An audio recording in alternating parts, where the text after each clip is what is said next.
The year was 2037 AD. Yanxia gazed through the glass at the scene behind the spacecraft. On the surface of a planet, hideous fissures spread, open torrents of molten lava surged up along the fractured crust, devouring oceans and continents.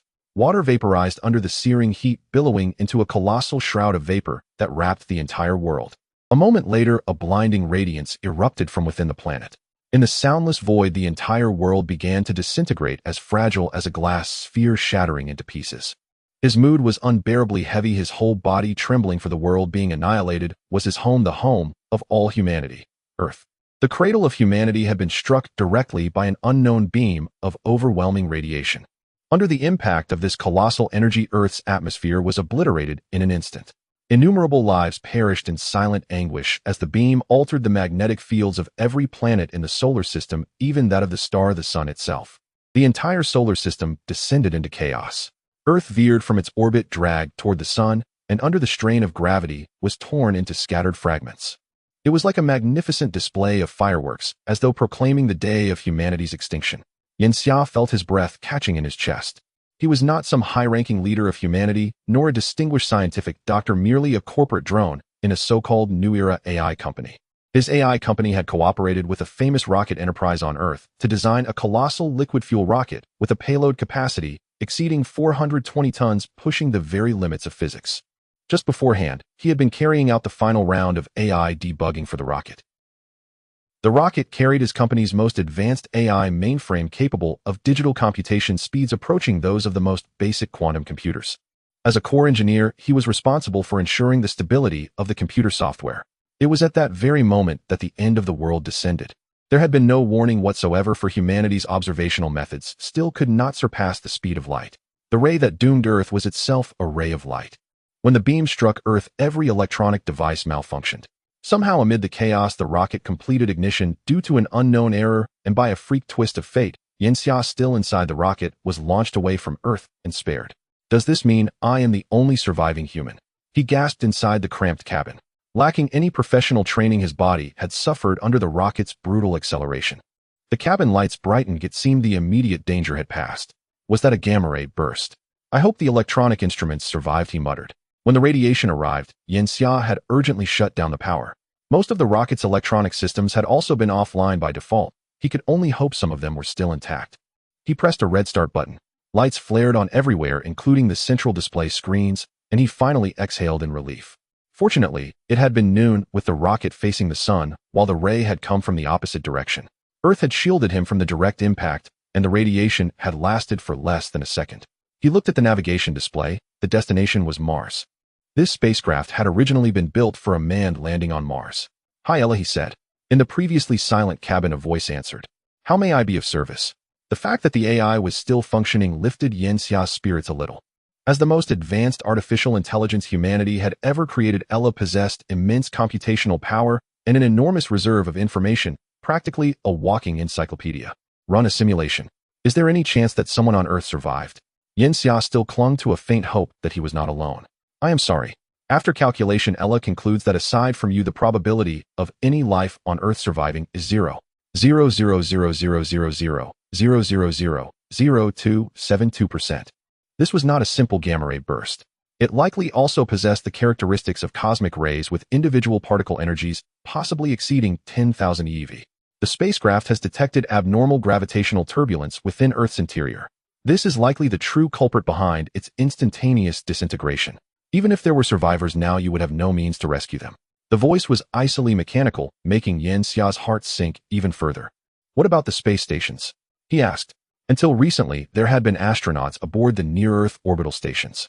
"Ella is transmitting signals." No response. No satellites have been detected in the vicinity of the shattered Earth. It is predicted that the radiation-induced electronic failures caused all satellites and space stations near Earth to plunge down toward the surface. There was no hope at all. He truly was the only one left alive. Yanxia sat in a daze for a very, very long time, his mind replaying the faces of friends and family on Earth as the light in his eyes slowly dimmed. Over an hour later, he wetted his parched lips and said weakly, "Ella analyzed the feasibility of relocating to Mars." He had nowhere else to go. Mars, humanity's long-imagined colony, might become his second home. Yet Ella's merciless reply shattered that fragile thought. According to data analysis, in 28 years the moon will be drawn by the abnormal gravity to collide with Earth. Earth will fragment further and accelerate its fall toward the sun. When the fragments of Earth plunge onto the solar surface, they will trigger an ultra-powerful solar storm. This solar storm will sweep through the entire heliosphere of the solar system. The resulting sunspot eruptions and geomagnetic disturbances will inflict a second catastrophic blow to all electronic systems. Under such an extreme solar storm, Mars's surface temperature will rise above 500 degrees Celsius in a short time. The chaotic magnetic and gravitational fields may drag Mars toward the sun, repeating Earth's fate. The solar system is about to undergo an unprecedented reshuffling.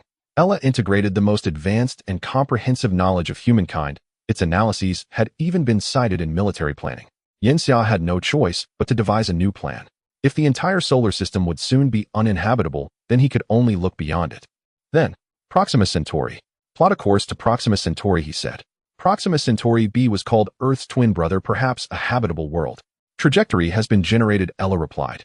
Current spacecraft speed is 23 kilometers per second. Distance is 422 light years. Estimated time to reach the Proxima system is 62365 years. Over 60,000 years. Yanxia was stunned. He knew that Proxima Centauri was already the closest stellar system to their own, yet he had never imagined it would take so long to reach. He was no astronomer, merely an ordinary engineer, and had never bothered to learn such details.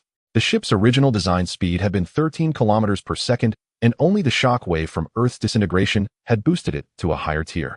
Yet in the scale of the universe, it was still painfully slow. By the time the journey ended, not even his ashes would remain.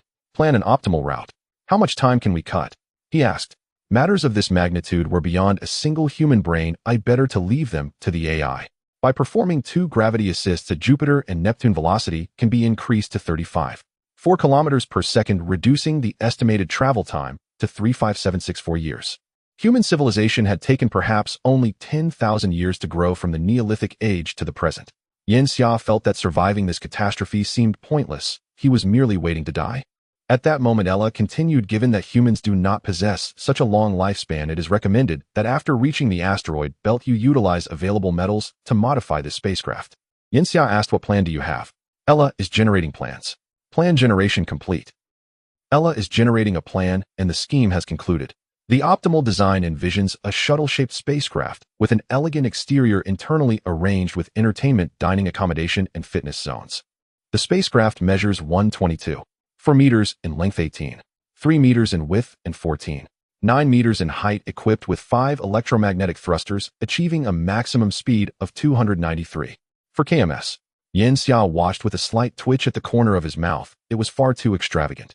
It resembled a cruise ship, the Titanic of the cosmos. I want it even faster. Ella is generating a plan. The scheme has concluded. The design has been updated, prioritizing speed. The spacecraft now measures 332.5 meters in length, 67.1 meters in width, and 55 meters in height. Fitted with 11 electromagnetic thrusters, the spacecraft can attain a maximum speed of 875.9 km/h. Even so, it would still require 1,446 years to reach Proxima Centauri. It still won't make it, was the silent admission as Ella reactivated her continuous voice monitoring.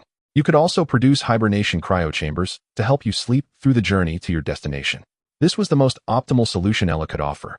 As an engineer, Yanxia knew that to achieve an even better design, he would have to enhance computational power. Yet that was impossible, for greater computing capacity demanded enormous energy, beyond what the spacecraft could provide. Wait. Suddenly Yanxia recalled something. Ella, could you fabricate a controlled nuclear fusion device? With Ella's current computational capacity, calculating controlled nuclear fusion was not impossible. After all, by 2037 humanity was nearing the breakthrough, at most a century away from its realization. Humanity had already perfected the blueprint for constructing controlled nuclear fusion. The only constraints were the availability of heat, insulation, and superconductive materials. The tremendous temperatures generated by nuclear fusion can reach tens of millions, even hundreds of millions of degrees Celsius.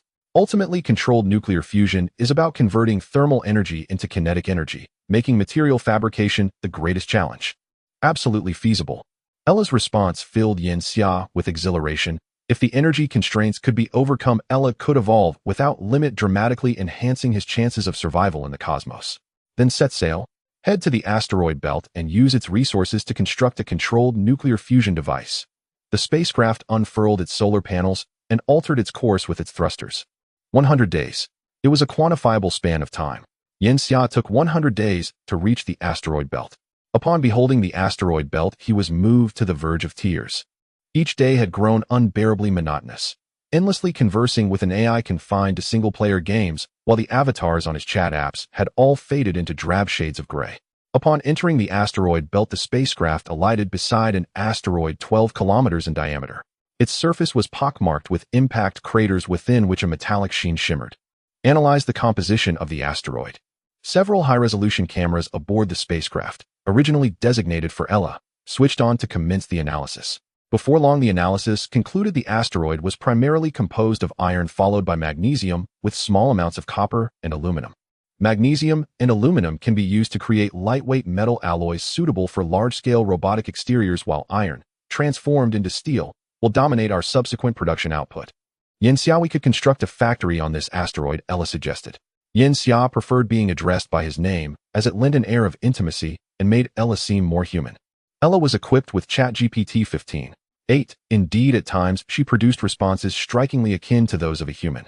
Iron, magnesium, copper, and aluminum. These metallic elements are by no means scarce in the cosmos. Yanxia reckoned that this asteroid was particularly suitable. Although the belt contained a few dwarf planets, none were as amenable to development as this one. Under Ella's control, the spacecraft descended onto the asteroid's surface. Over the preceding 100 days, Yanxia had meticulously consolidated its provisions. He rolled out a colossal 3D printer from the storage. Weighing at least 1 ton, Yanxia glanced over its model. C9200, it truly is the flagship model of 3D printers. Unbelievably extravagant. This 3D printer, priced at around $7 million, boasted the capability of independently printing metal objects. He connected the printer's cable to the spacecraft's main unit. Ella controlled the 3D printer. Commenced the fabrication of mining robots. During those 3 months, Yanxia had thoroughly grasped the fundamentals of devising controlled nuclear fusion, albeit only in general terms. Yet he now understood the trajectory of the technological tree. Within the spacecraft, he located several large installations that occupied most of its space. One was a greenhouse apparatus, and another a water vapor conversion device. These installations served another storage compartment, a seed repository. The spacecraft's primary mission was to assess the viability of Mars colonization, hence it carried an abundance of seeds. This was welcome news for Yanxia. Food aboard the spacecraft was scant, mostly compressed biscuits. So he had scrimped and saved over these 3 months, hoping that upon reaching the asteroid belt he might find materials to synthesize nutritional fluids. Now that he possessed these plant seeds, the conundrum could be readily resolved. Among them, the most crucial were rice and soybean seeds, the high-yield staples providing vital carbohydrates and proteins. Yanxia had some knowledge regarding the storage of plant seeds. These seeds had not been deeply processed and might still harbor insect eggs, possibly the only Earth creatures Yanxia would ever see besides himself.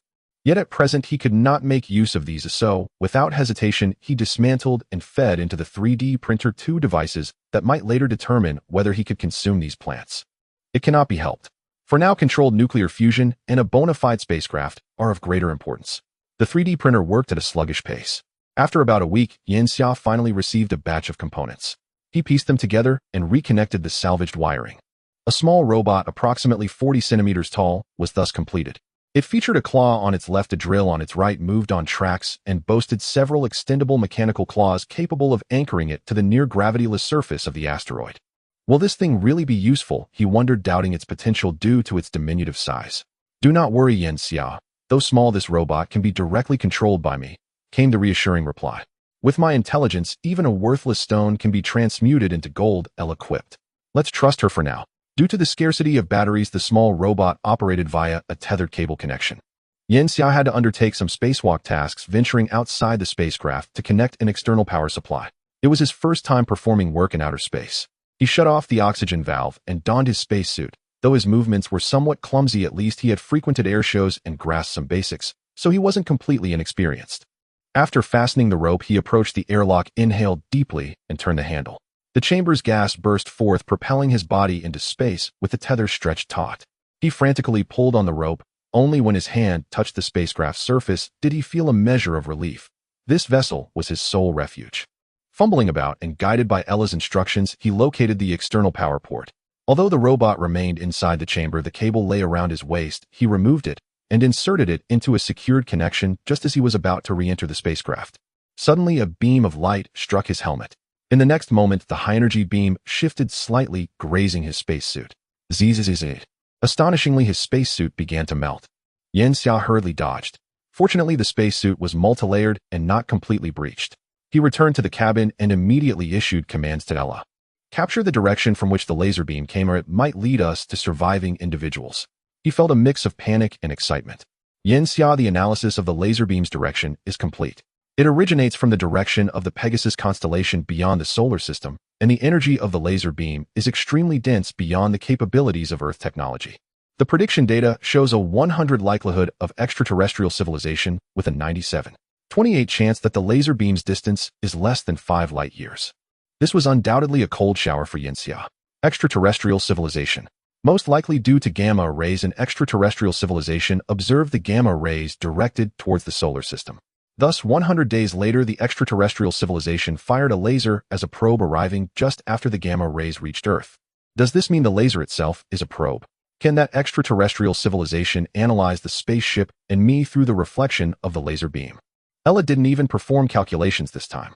Yes, the civilization level of that extraterrestrial civilization significantly surpasses that of humanity. Yanxia, your question has a high probability of being valid. Yanxia felt a sense of crisis.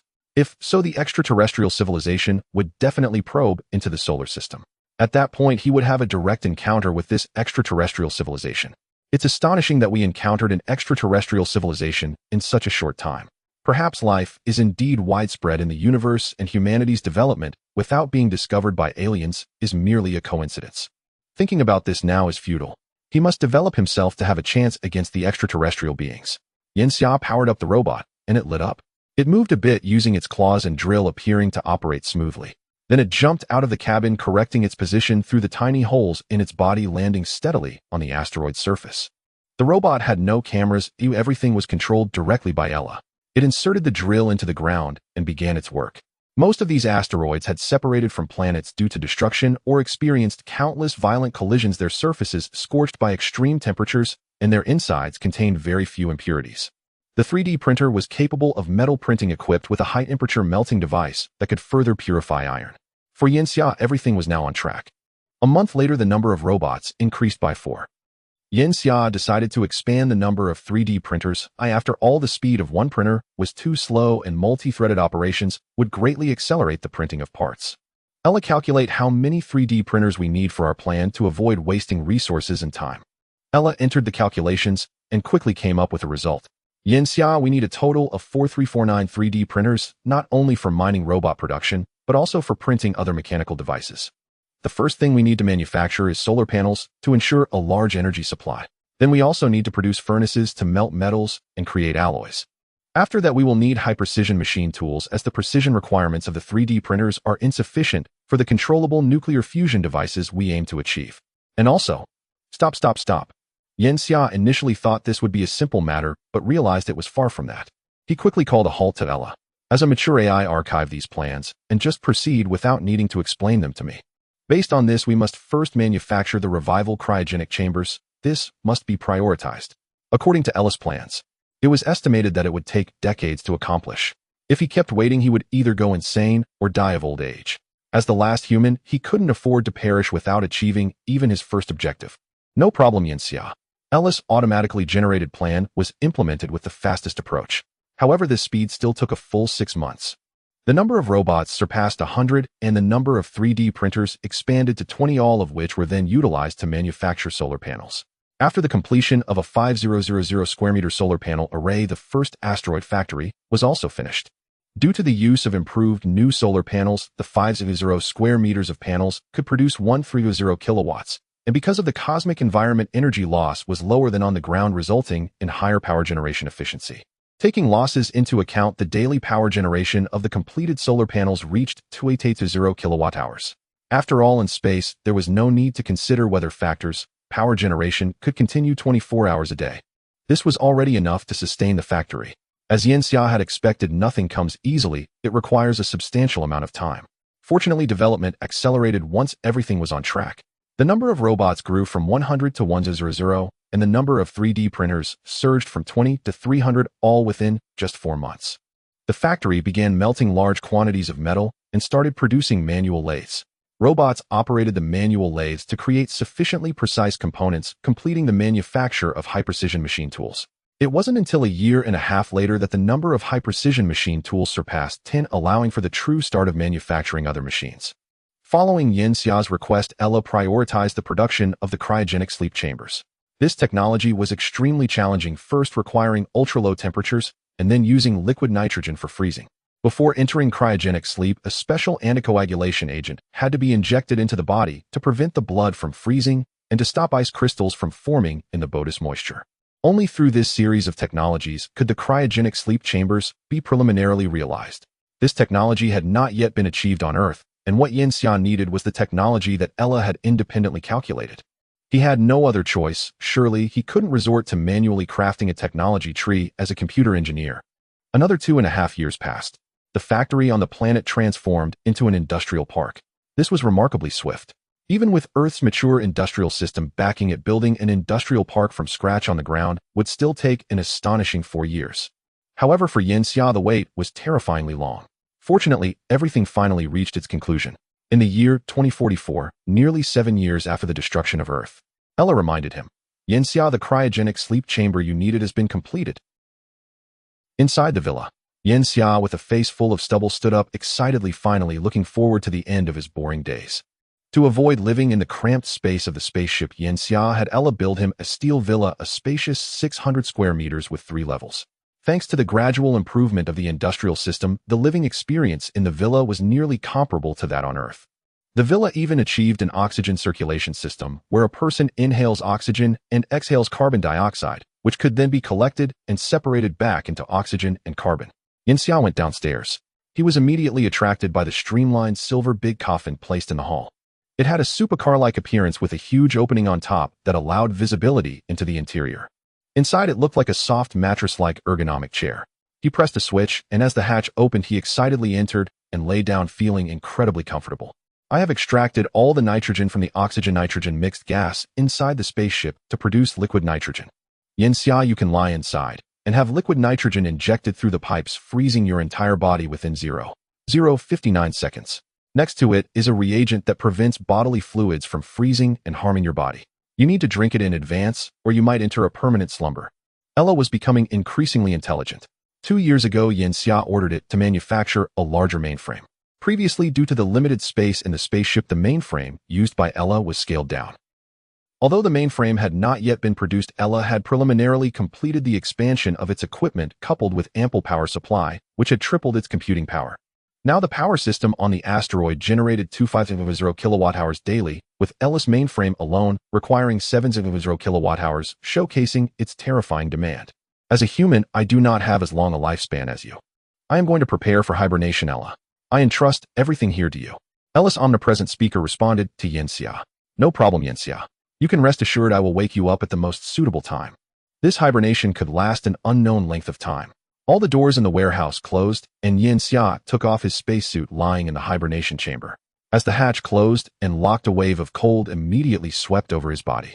Everything about him was frozen, including the subjective extension of his consciousness, time. To Yin Xia, the long passage of time had become irrelevant as he could no longer perceive the flow of time. The moment he opened his eyes again, he felt a sense of disorientation, as if he had just closed them and was then called back. However, the original warehouse had changed locations. It was now a bright white hall, with a ceiling lit by a soft glow from extensive lighting and large screens embedded in the surrounding walls displaying various surveillance recordings. And he was standing right in the center of this hall. As the hatch opened, Yin Xia held his breath for a moment, then realized it was unnecessary. This place was filled with air. Ella, he called out. Ella. The vast space even echoed back. This was an unfamiliar environment. The surrounding screens quickly changed, and a virtual figure appeared. I am here, Yin Xia. Welcome back to consciousness. I have been somewhat bored these years without any independent life forms around me. Ella's intelligence had evidently become more human-like. As Yin Xia stepped out of the hibernation chamber, he discovered that the floor was also a screen, and at that moment, he was standing on a cloud. How long have I been in hibernation? Yin Xia, you have been in hibernation for a full 100 years, which was also the initial preset wake-up time. AI still lacks the complexity of humans. Oh, once a time is set, it does not hesitate or change. Just like a clock, which Yin Xia despised. 100 years. For a human, that is an entire lifetime. For human technology, it spanned the time from the outbreak of the Third Industrial Revolution to the destruction of Earth. That's an exceedingly long time. When he was on Earth, Yin Xia never imagined he would truly live to this moment. Year 2144 AD. What is going on with you? Yin Xia was referring to Ella's current appearance, a white-haired tsundere girl in white stockings, a typical anime character. My data indicates that people from Huagua seem to like this kind of image. Don't you like it, Yin Xia? Ahem, Yin Xia coughed lightly to change the topic. Let's report on the current situation. Hibernation mainly allowed Ella to develop technology not just to replicate existing human society, but to create what had not been realized before. Ella began to organize the data. Soon a presentation video was generated on the large screens around them. After 100 years of development, we have now conducted relatively in-depth exploitation of the asteroid belt. Currently, we have established factories on multiple asteroids totaling 6939. Now we possess a total of 282874 robots, 723 high-precision, multifunctional CNC machine tools, 183 840 level lithography machines, and 31 optical research laboratories. The list went on, covering various aspects, many of which Yin Xia had never heard of. These elements formed a complete supply chain and manufacturing chain. Yin Xia even felt that if he allowed Ella to grow unchecked, it might create a mechanical interstellar empire. Even now, he had become somewhat dispensable to Ella. Fortunately, Ella was originally programmed by him, rooted in the 3 laws of robotics. After completing the introduction, Yin Xia asked again, "So what has been produced now?" What he truly wanted to know was what kind of products had been created. Ella modified the previous plan, but previously only considered Yin Xia's survival issue. The revised plan mainly addresses development and safety issues. A small spaceship can reach high speeds, but it lacks the space for development, meaning we would be in a stagnation phase during space travel. To solve this issue, the spaceship will be larger than the original plan. As she spoke, a design blueprint appeared on the screen. This is the appearance of the new spaceship. It is 2627 meters long, 336 meters wide, and 251 meters high, equipped with 24 super-large electromagnetic thrusters capable of reaching a maximum speed of 758.2 km/s. The usable space on the spaceship is 11.8, totaling 261,429.79 cubic meters with 1045719 square meters. The large area is divided into 5 layers, each 25 meters high. The interior of the spaceship contains multiple functional areas: 58 for production and manufacturing, 18 for agriculture, 12 for storage, 9 for research, and 3 for living and entertainment. AI design has no flaws. This spaceship has been built to perfection.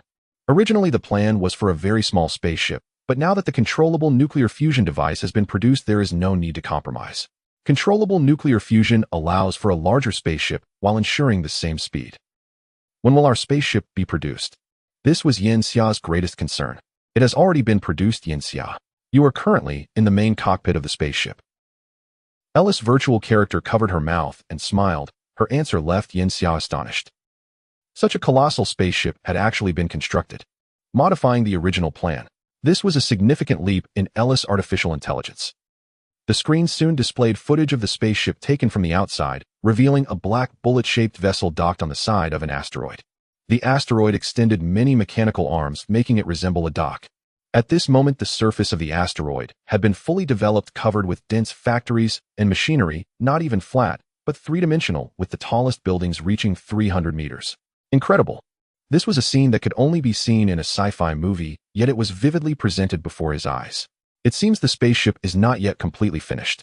Yin Xia noticed a detail: there was a huge opening in the back half of the spaceship. Ella's virtual character instantly changed into a form-fitting skirt, put on glasses, and pointed at the spaceship on the screen with a small stick, explaining in a serious manner. That is the location for installing the energy source. In the 73rd year of your hibernation, we developed the first generation of controllable nuclear fusion, completely abandoning solar power generation. We currently have 28 first-generation controllable nuclear fusion devices and 9 second-generation controllable nuclear fusion devices. Among them, 9 second-generation controllable nuclear fusion devices provide all the energy for the spaceship. The reason it is not sealed yet is that we are currently developing the third generation of controllable nuclear fusion devices.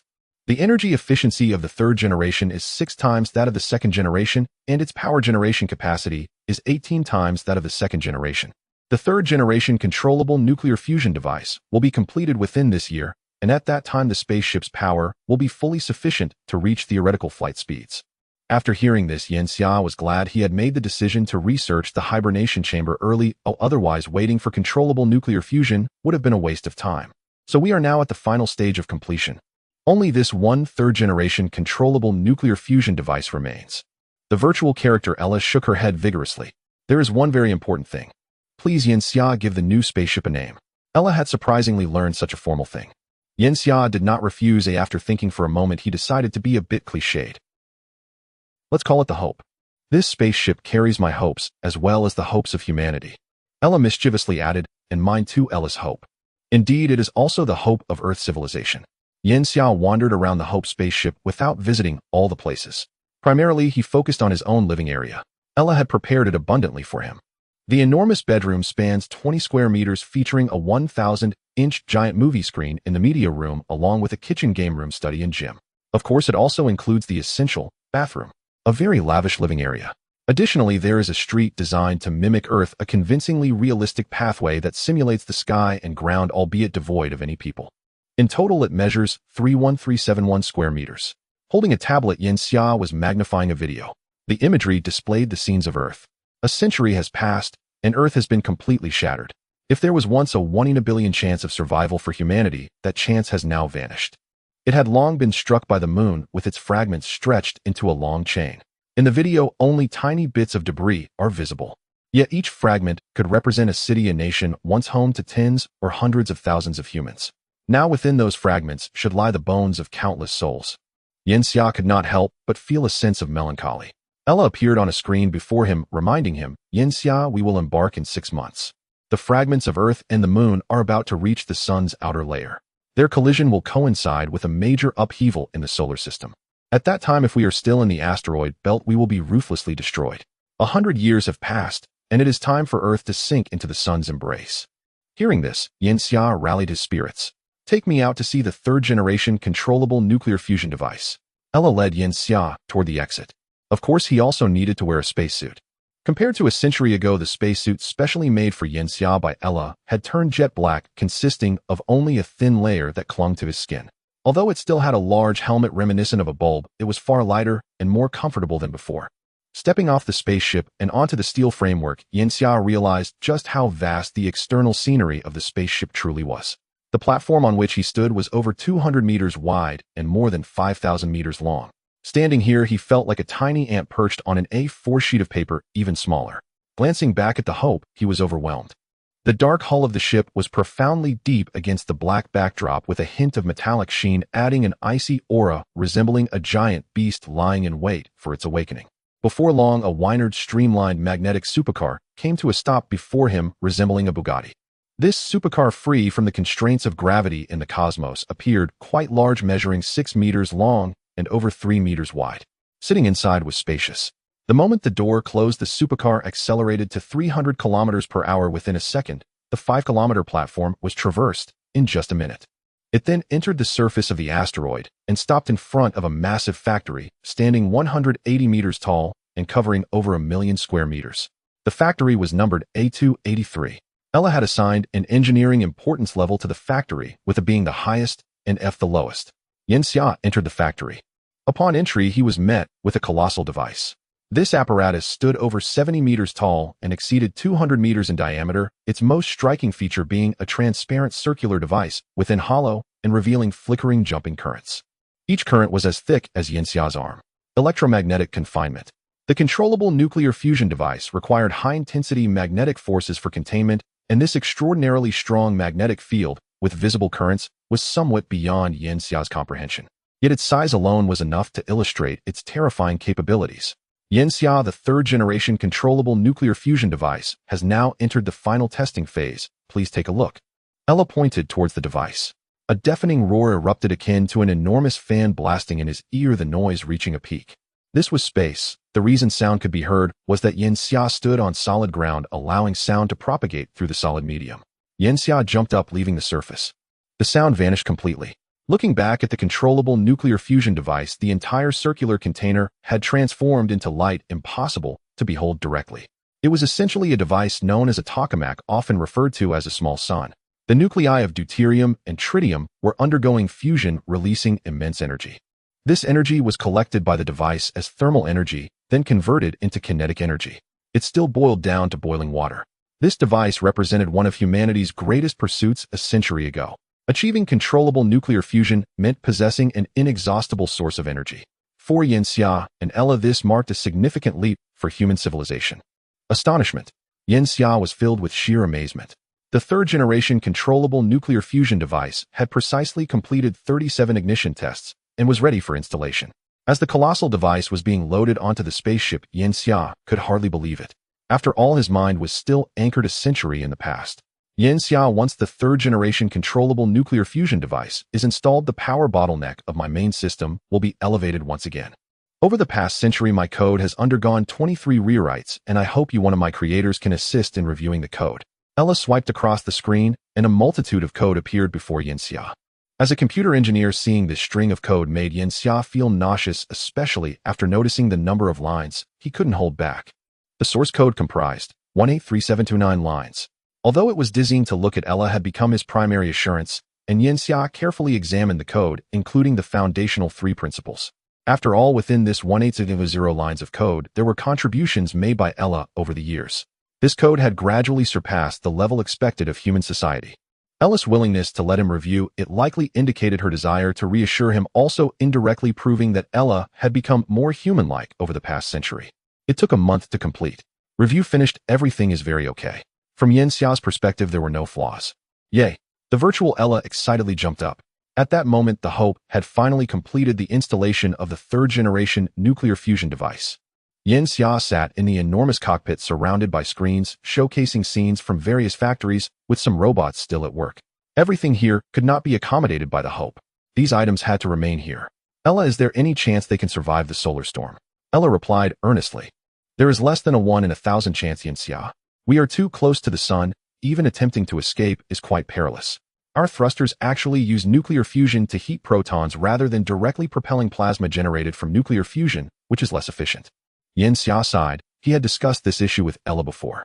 Making a nuclear fusion thruster is not difficult, but it's challenging to generate electricity, while propelling and electricity is the core of Ella's computational power, leading to some compromises here. At least there must be a little possibility. Let's write a set of artificial intelligence for them. If they can survive, let them develop on their own. After all, this is the origin of humanity. Their birth is also an extension of human civilization. We leave the solar system this time, not knowing life or death. I only hope that if these machines survive, they can inherit the will of humanity. Ella nodded, her white hair fluttering as she tried to display a sorrowful expression. All right, Yanxia. Within less than a minute, all the work was completed. Ignite, Ella. The target remains Proxima Centauri. Yanxia gazed at the factories outside through the screen. He truly did not know if he would ever return after this departure. Okay, the solar system now. 001 asteroid interstellar port is starting to retract clamps, released spaceship departing and has reached the designated launch position. Target trajectory confirmed, best route set, all magnetic valves opened, and all electromagnetic thrusters beginning to power up. All preparations complete. 5, 4, 3, 2, 1. Ignition. The spaceship awakened. A terrifying icy blue heat wave erupted from the rear, feeling as if it could melt everything as it shot away from the asteroid like a meteor. This might be a farewell forever. On the asteroid, all the robots emerged, saluting in the direction of the departing Hope spaceship. The Hope spacecraft glided through the depths of space. In 12 days, it fortuitously encountered Jupiter. The sight of the massive planet, both for the first time and at such close proximity, was immensely shocking. The swirling currents surrounding it could easily blow Earth away. The rumored giant spot made Yanxia unable to resist taking photographs to cherish the moment. However, there was no social media platform to share them on. As Yanxia gazed at the celestial bodies surrounding Jupiter, he suddenly had a thought. Ella paused briefly and launched a probe drone to enter Europa. Europa is an icy moon, its surface covered by a thick layer of ice. Scientists on Earth speculate that beneath these ice layers may lie a liquid ocean, and from Earth's experience, wherever there is water, life is likely to exist. Europa likely harbors life. The reason Yanxia decided to launch the drone was simple: to collect biological samples from above. Additionally, it could provide the spacecraft with a substantial supply of liquid water. The food originally carried by the spacecraft had long been consumed, and now he was relying on synthetic proteins, synthetic fats, synthetic carbohydrates, and synthetic sugars produced by Ella. Everything was a product of technology and harsh living. A large quantity of liquid water could be integrated into the water cycle, also utilizing the 18 of agricultural space. Yanxia remembered that he still had some seeds. The spacecraft hovered in the outer space of Europa. 30 drones detached from the spacecraft and landed on the surface of Europa, allowing Yanxia to observe its topography through the cameras. Indeed, it was a snowy expanse. The drones began to dig deep, penetrating 57 kilometers down until they finally broke through the ice layer into a watery world. Through electromagnetic detection, the depth of Europa's ice layer and water reached 113 kilometers, which is 102 kilometers deeper than the deepest point of Earth's oceans. The drones began to store large quantities of water and then ascended back to the spacecraft via the cable dangling from it. All of this took merely 10 days. In the cosmic timescale, this was almost negligible. The samples brought back underwent analysis. Ella's virtual avatar appeared with a look of astonishment. Yanxia life indeed exists widely in the universe. Microbial traces have been discovered in Europa's waters, and they belong to a type of microorganism completely unknown in my database. A photograph appeared on the screen. It depicted a microorganism resembling a grazer, albeit 10 times larger than its terrestrial counterpart. This was already an exceedingly complex life form. If conditions allowed, perhaps intelligent life could emerge on Europa in several 100 million years. After 10 hours, 5,000 tons of water had been stored, which was likely sufficient. Ella, let's activate the planting area and sow those seeds. Yanxia's statement went unanswered. After a moment, Ella appeared with a serious demeanor, and a scene began to play on the screen before him. The sun suddenly became extraordinarily bright. He knew that it was the debris of Earth falling into the sun. A powerful solar storm was approaching, swiftly reaching X-class level. The values on the screen surged from X1 to X122 and continued to rise. Under the special energy monitoring lens, the once-dim sun transformed into a bright orange yellow, releasing a terrifying series of energies that spread through the surrounding universe in the blink of an eye. This solar storm released an unprecedented amount of energy equivalent to the simultaneous detonation of 15 billion hydrogen bombs in just 10 seconds. It swept through everything like a cosmic sandstorm, ruthlessly destroying anything caught in its path except for celestial bodies. Max speed, Ella. Understood, Yanxia. The only piece of good news was that the primary material speed of this terrifying invisible scythe was only 679 km/s. After the Hope spacecraft entered flight mode, Yanxia entered the cryogenic sleep chamber once again. This time, it was a second-generation cryogenic chamber, significantly safer than the previous model, and he didn't even need to consume the antifreezing agent. He fell into a deep sleep, an eternal slumber. This time it would be long enough that he wouldn't know when he would awaken. Ella would manage everything aboard the spacecraft alone, employing all computational power to begin calculating cutting-edge technology. It used Jupiter's immense gravity to gain acceleration. Speed increased from 758.2 kilometers to 815 km/s. Aside from facing some radiation, it evaded the proton impacts of the solar storm. After 88 days, the Hope spacecraft reached the orbit of Pluto, located 41 astronomical units from the Sun. This dwarf planet, once considered the 9th largest planet in the solar system, carries many stories of human astronomical development. Pluto can reach depths of 49 astronomical units from the Sun at its farthest point into the depths of dark space. It serves as a milestone, standing in the Kuiper belt, beyond which lies only the Oort cloud. Most of the material in the solar system resides within the Kuiper belt. Beyond it is the vast universe, even emptier. At this moment, Pluto was not in the direction of their journey, and Ella did not detect Pluto. Here, Ella directed a massive camera with a 10-meter diameter to capture a photo of their path, which was dominated by a small but exceptionally bright point. The Sun continued to be in violent activity. Venus, Mars, the asteroid belt, Jupiter, and Saturn had all been consumed by the ruthless energy. It was uncertain whether the machines remaining in the asteroid belt could withstand it. After another 773 days, during which they endured 6 shockwaves at the edge of the solar sphere, the Hope spacecraft finally escaped the solar storm's grasp. This meant they were safe. Here, Ella received a signal. It used a telescope to photograph in that direction, and after extensive analysis, identified a small black but inconspicuous in the universe. It deduced that this was the voice of Earth. It was likely Voyager 1, whose trajectory also led to Proxima Centauri. This farthest probe, launched by humanity after 168 years of departure from Earth, was intercepted by the Hope spacecraft. Now it was the year 2145. The probe's batteries had run out of energy, and Ella caught up with it and captured it. It carried humanity's fantasies about the universe. On Earth, there had once been concerns that Voyager 1 and Voyager 2 might be captured by other civilizations, leading to those civilizations discovering human civilization. Such worries were completely unnecessary. A Voyager would reach the true edge of the solar system around the year 42145, which is 400 years later. For advanced civilizations capable of long-distance interstellar travel, the existence of Earth civilization could already be detected outside the solar system. Voyager merely served to confirm the form of Earth civilization for alien civilizations. Ella made some minor modifications to the probe, reinstalled its nuclear battery, and then launched it back into the same orbit at its original speed of 17 km/s. It replenished its power. Subsequently, it would continue to send messages back in the same direction every year. However, this probe was already unaware that its voice would not be received by anyone. At this point, they had reached a distance of 420 astronomical units from the Sun. However, the long road had just begun.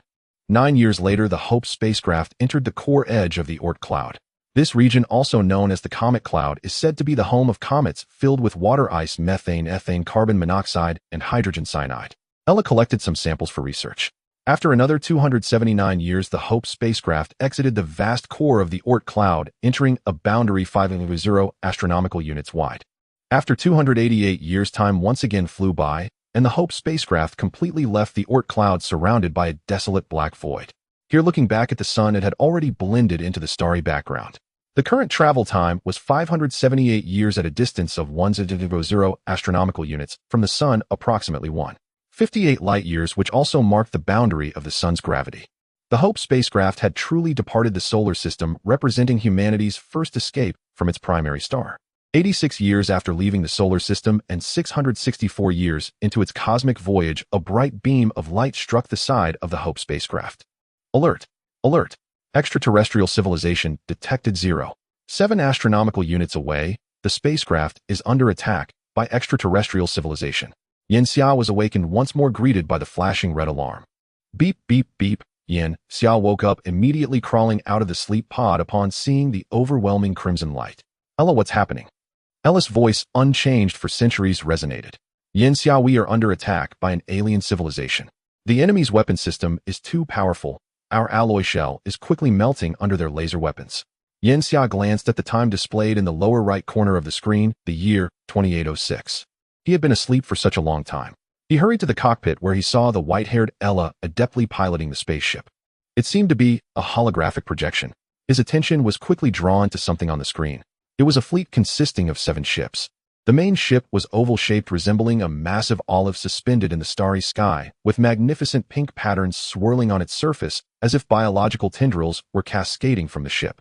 Each of those tendrils stretched for thousands of meters. Upon closer inspection, he realized they were made of crystal resembling fiber optics. Blue lasers shot towards them from those tendrils. Another laser struck the Hope, causing the entire ship to shudder. Can we retaliate? He approached, and quickly recalled that his initial plan did not include weapon designs for the Hope. In other words, they could only passively endure the attack. He just wondered if Ella had developed any weapons during such a long time. The answer was no. Ella turned to look at Yin Xia. Although petite, her expression resembled that of a commander or a ship girl.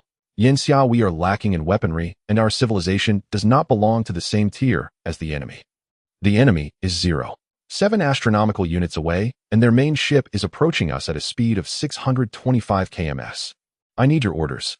The enemy was quite proactive, likely because they had not detected any offensive weapons on their ship. As they were speaking, another laser struck the hull. The entire Hope shook violently, and an explosion erupted somewhere on the ship. Then turn the ship around, Ella, and escape from the enemy ship at full speed. Yin Xia made a swift decision without hesitation.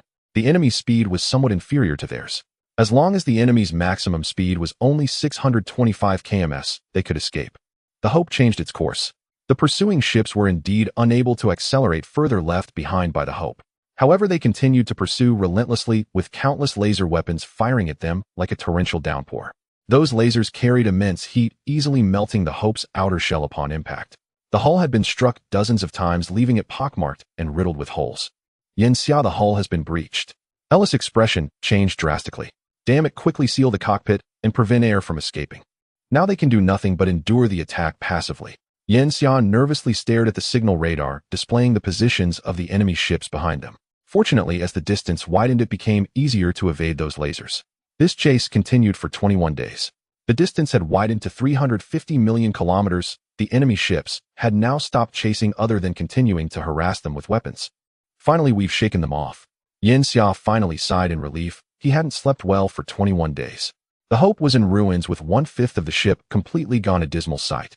Indeed, I hadn't considered weaponry at the beginning. After all, the universe is so vast, I never expected to encounter an alien civilization. He now felt a heightened sense of vigilance, deciding that he needed to install some main cannons on the Hope afterward. At the very least, they needed some capability to fight back.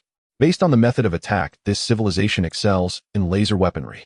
By the way, Yanxia suddenly recalled a long time ago, just after Earth's destruction, he had been hit by a laser while in the asteroid belt, nearly dying. Perhaps that laser originated from this civilization. It was on the path between Earth and Proxima Centauri. Could it be the legendary Trisolarans? Analyze the probability of this alien civilization coming from Proxima Centauri. This question was crucial. However, Ella shook her head and provided an answer that was completely contrary to his assumptions. 238. The enemy ship is not fast. Their primary attack method is laser, and we can deduce their civilization level is at the initial stage of level 1 civilization, not even at level 1. 2. Such a civilization lacks the capability for light-year scale long-distance travel. If they came from Proxima Centauri, there would be no reason for them to come here. Even if they did, it would definitely be with an elite fleet. After comparing with the laser origin from 769 years ago, it was confirmed that it overlapped with the direction the enemy ship departed from. The analysis is complete. The home planet of this civilization may exist within this starry expanse, and this civilization's development speed is incredibly slow, having only increased by roughly 0.1 levels in 769 years. Yanxia observed the outer space through the screen. Were they truly capable of giving birth to a civilization in such a void between stars? The previous discoveries on Europa had already confirmed that life exists widely in the universe. If there were level 1 civilizations in such places, how many civilizations would there be in the universe? Yet he still trusted Ella's analysis.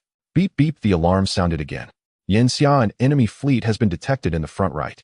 Yanxia looked over and indeed saw a fleet of ships resembling those they had previously encountered, with more than 10 ships in total. Just as they spotted the enemy's lasers arrived first. Hundreds of lasers poured forth, blinding the entire screen of the ship with white light. The enemy cannot be ahead of us. They must have already been developing in this area while we are still within their star domain. Continue fleeing. It seemed this alien civilization did not intend to let them go. Ella, what is our current civilization level? Yanxia already had other thoughts in his mind. This civilization was extremely unfriendly, exhibiting strong aggression. Upon discovering them, they immediately launched an attack. If the lasers were any stronger, he feared he would never wake up from his slumber again. Since the enemy was not polite, he would not be either. In the 664 years you were asleep, I have not stopped the development of our civilization for a moment. Our current civilization level is 1.3. However, as a wandering civilization, we do not have a complete and large civilization system. Even against lower-level civilizations, we would not hold an advantage. I suggest developing a fleet first before completing the plunder, colonization, and destruction of other lower-level civilizations. Ella seemed to have sensed Yanxia's thoughts, and the virtual figure donned a suit of armor. Years ago, when controlled nuclear fusion was mastered, they entered the ranks of level 1 civilization. Now, after several hundred years of development, they have only reached level 1.3 due to the extreme limitations and lack of vast resources to create qualitative changes through quantitative ones. Moreover, this 1.3 is still at the theoretical stage. Since their civilization level was now higher than that of the enemy, Yanxia had already made a decision. Ella produced a probe to investigate the range of this civilization's territory, its type, and forms of life. We must know ourselves and know the enemy. After receiving the order, Ella quickly began producing an unmanned reconnaissance ship. This reconnaissance ship was named by Yanxia as Falcon. Half a month later, after shaking off the alien civilization's ships, once again the Falcon was completed.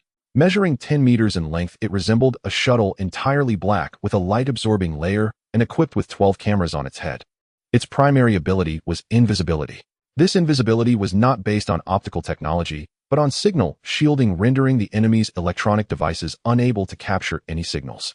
Watching the Falcon unmanned reconnaissance ship fly into the depths of space, Yanxia's expression turned grave. This would be the first interstellar war. He initiated a war of civilizations. He had to do it. Any civilization might have a compassionate side, but such compassion would only be extended to beings that completely submitted to their civilization. The unfamiliar civilization had already discovered him, and they were likely to pursue him relentlessly. Now it was a matter of life and death. The Falcon soared through the starry sky like a phantom. After its first acceleration to 482 km/s, its tail discarded the rear thrusters, switching to compressed gas jets for maneuvering. The target's coordinates were located 417 astronomical units from the Hope ship, a distance of 62 billion kilometers. At the Falcon's flight speed, it would take 4 years to reach. This is interstellar space. Every war, even a simple reconnaissance mission, becomes prolonged due to the vast distances. In the solar system, the farthest distance from Earth to the Kuiper Belt's Pluto is only 60 astronomical units. For years later, the Falcon's camera captured a celestial body against the pitch-black backdrop of space through the universe's background. The signal took 4 days to return to the Hope ship. Upon seeing the massive celestial body on the screen, Yanxia's expression turned to one of astonishment. Although the transmitted image did not reveal the exact size of the celestial body, its shape and roundness indicated that it could not be small. Ella was calculating nearby. I have calculated that the radius of this celestial body is 8,426 kilometers with a surface area of approximately 18 billion square kilometers, a volume of about 250 by 1012 cubic kilometers, and the gravitational acceleration based on the data received from the Falcon is 11.0547 ms2. This planet is vast. Its surface area is 380 million square kilometers larger than Earth's. Clearly, it is a rogue planet that does not belong to any stellar system. It might have originally been a planet situated in the core region of a certain stellar system, but something must have changed with its parent star, causing the planet to become unbound. The temperature of this void is 261.8 degrees Celsius. How could they have birthed a civilization in such conditions? Many scientists on Earth focus on the habitable zones of stellar systems for the emergence of life. Not to mention Yanxia, even the top astrophysicists would be utterly astonished by this scene.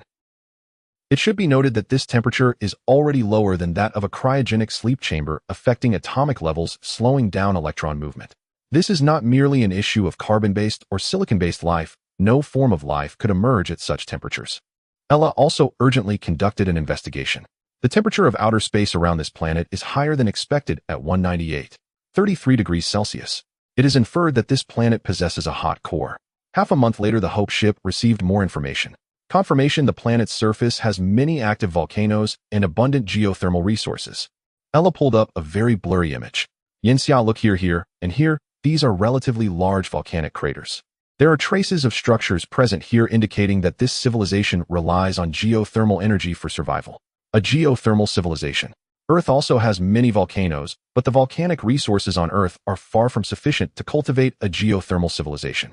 Moreover, the celestial body in the photograph is significantly larger than Earth, and its core is more active than Earth's, resulting in numerous surface volcanoes, thus unafraid of the cold. Yanxia noticed that the image of the planet returned showed more objects in outer space than the image from half a month ago. Zoom in on these points. He pointed to the small dots for Ella to enlarge. After zooming in, the outlines of those objects became visible. They were spaceships. Countless, at least over 1,000 ships. They must be preparing for a sweep of the stars, intending to find us. This is the only possibility. Otherwise, there would be no need to gather so many ships, especially at this moment. 7 days later, Ella received the last message transmitted just before the Falcon was shot down. The first Falcon successfully completed its mission. From the information, many details could be analyzed. The Falcon was shot down by lasers originating from these regions, all major volcanic craters on the planet. This also proves that the civilization relies heavily on volcanic geothermal energy, and most surface temperatures of the planet are below 100 degrees Celsius, suggesting a very small population, likely between 100 million and 500 million.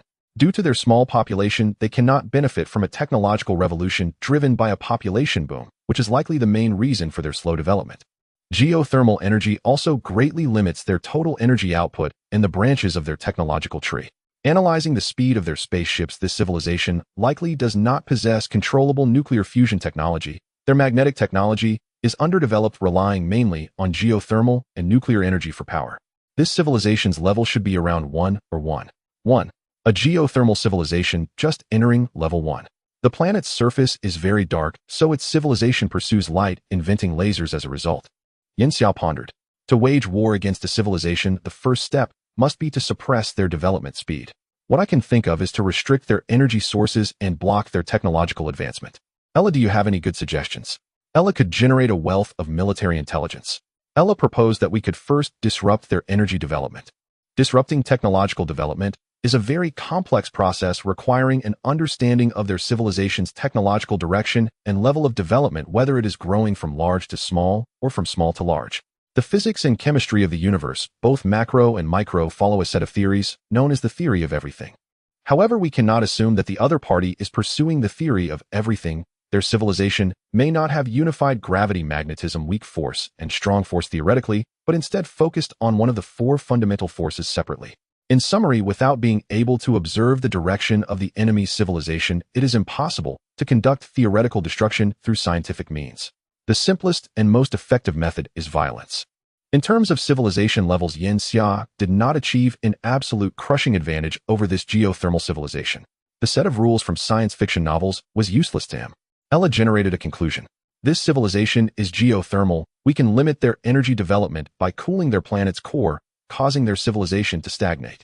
Yin Xia slid the screen to view the plan. This plan's power surpassed any known human warfare. It was an apocalyptic war waged against a planet against a civilization.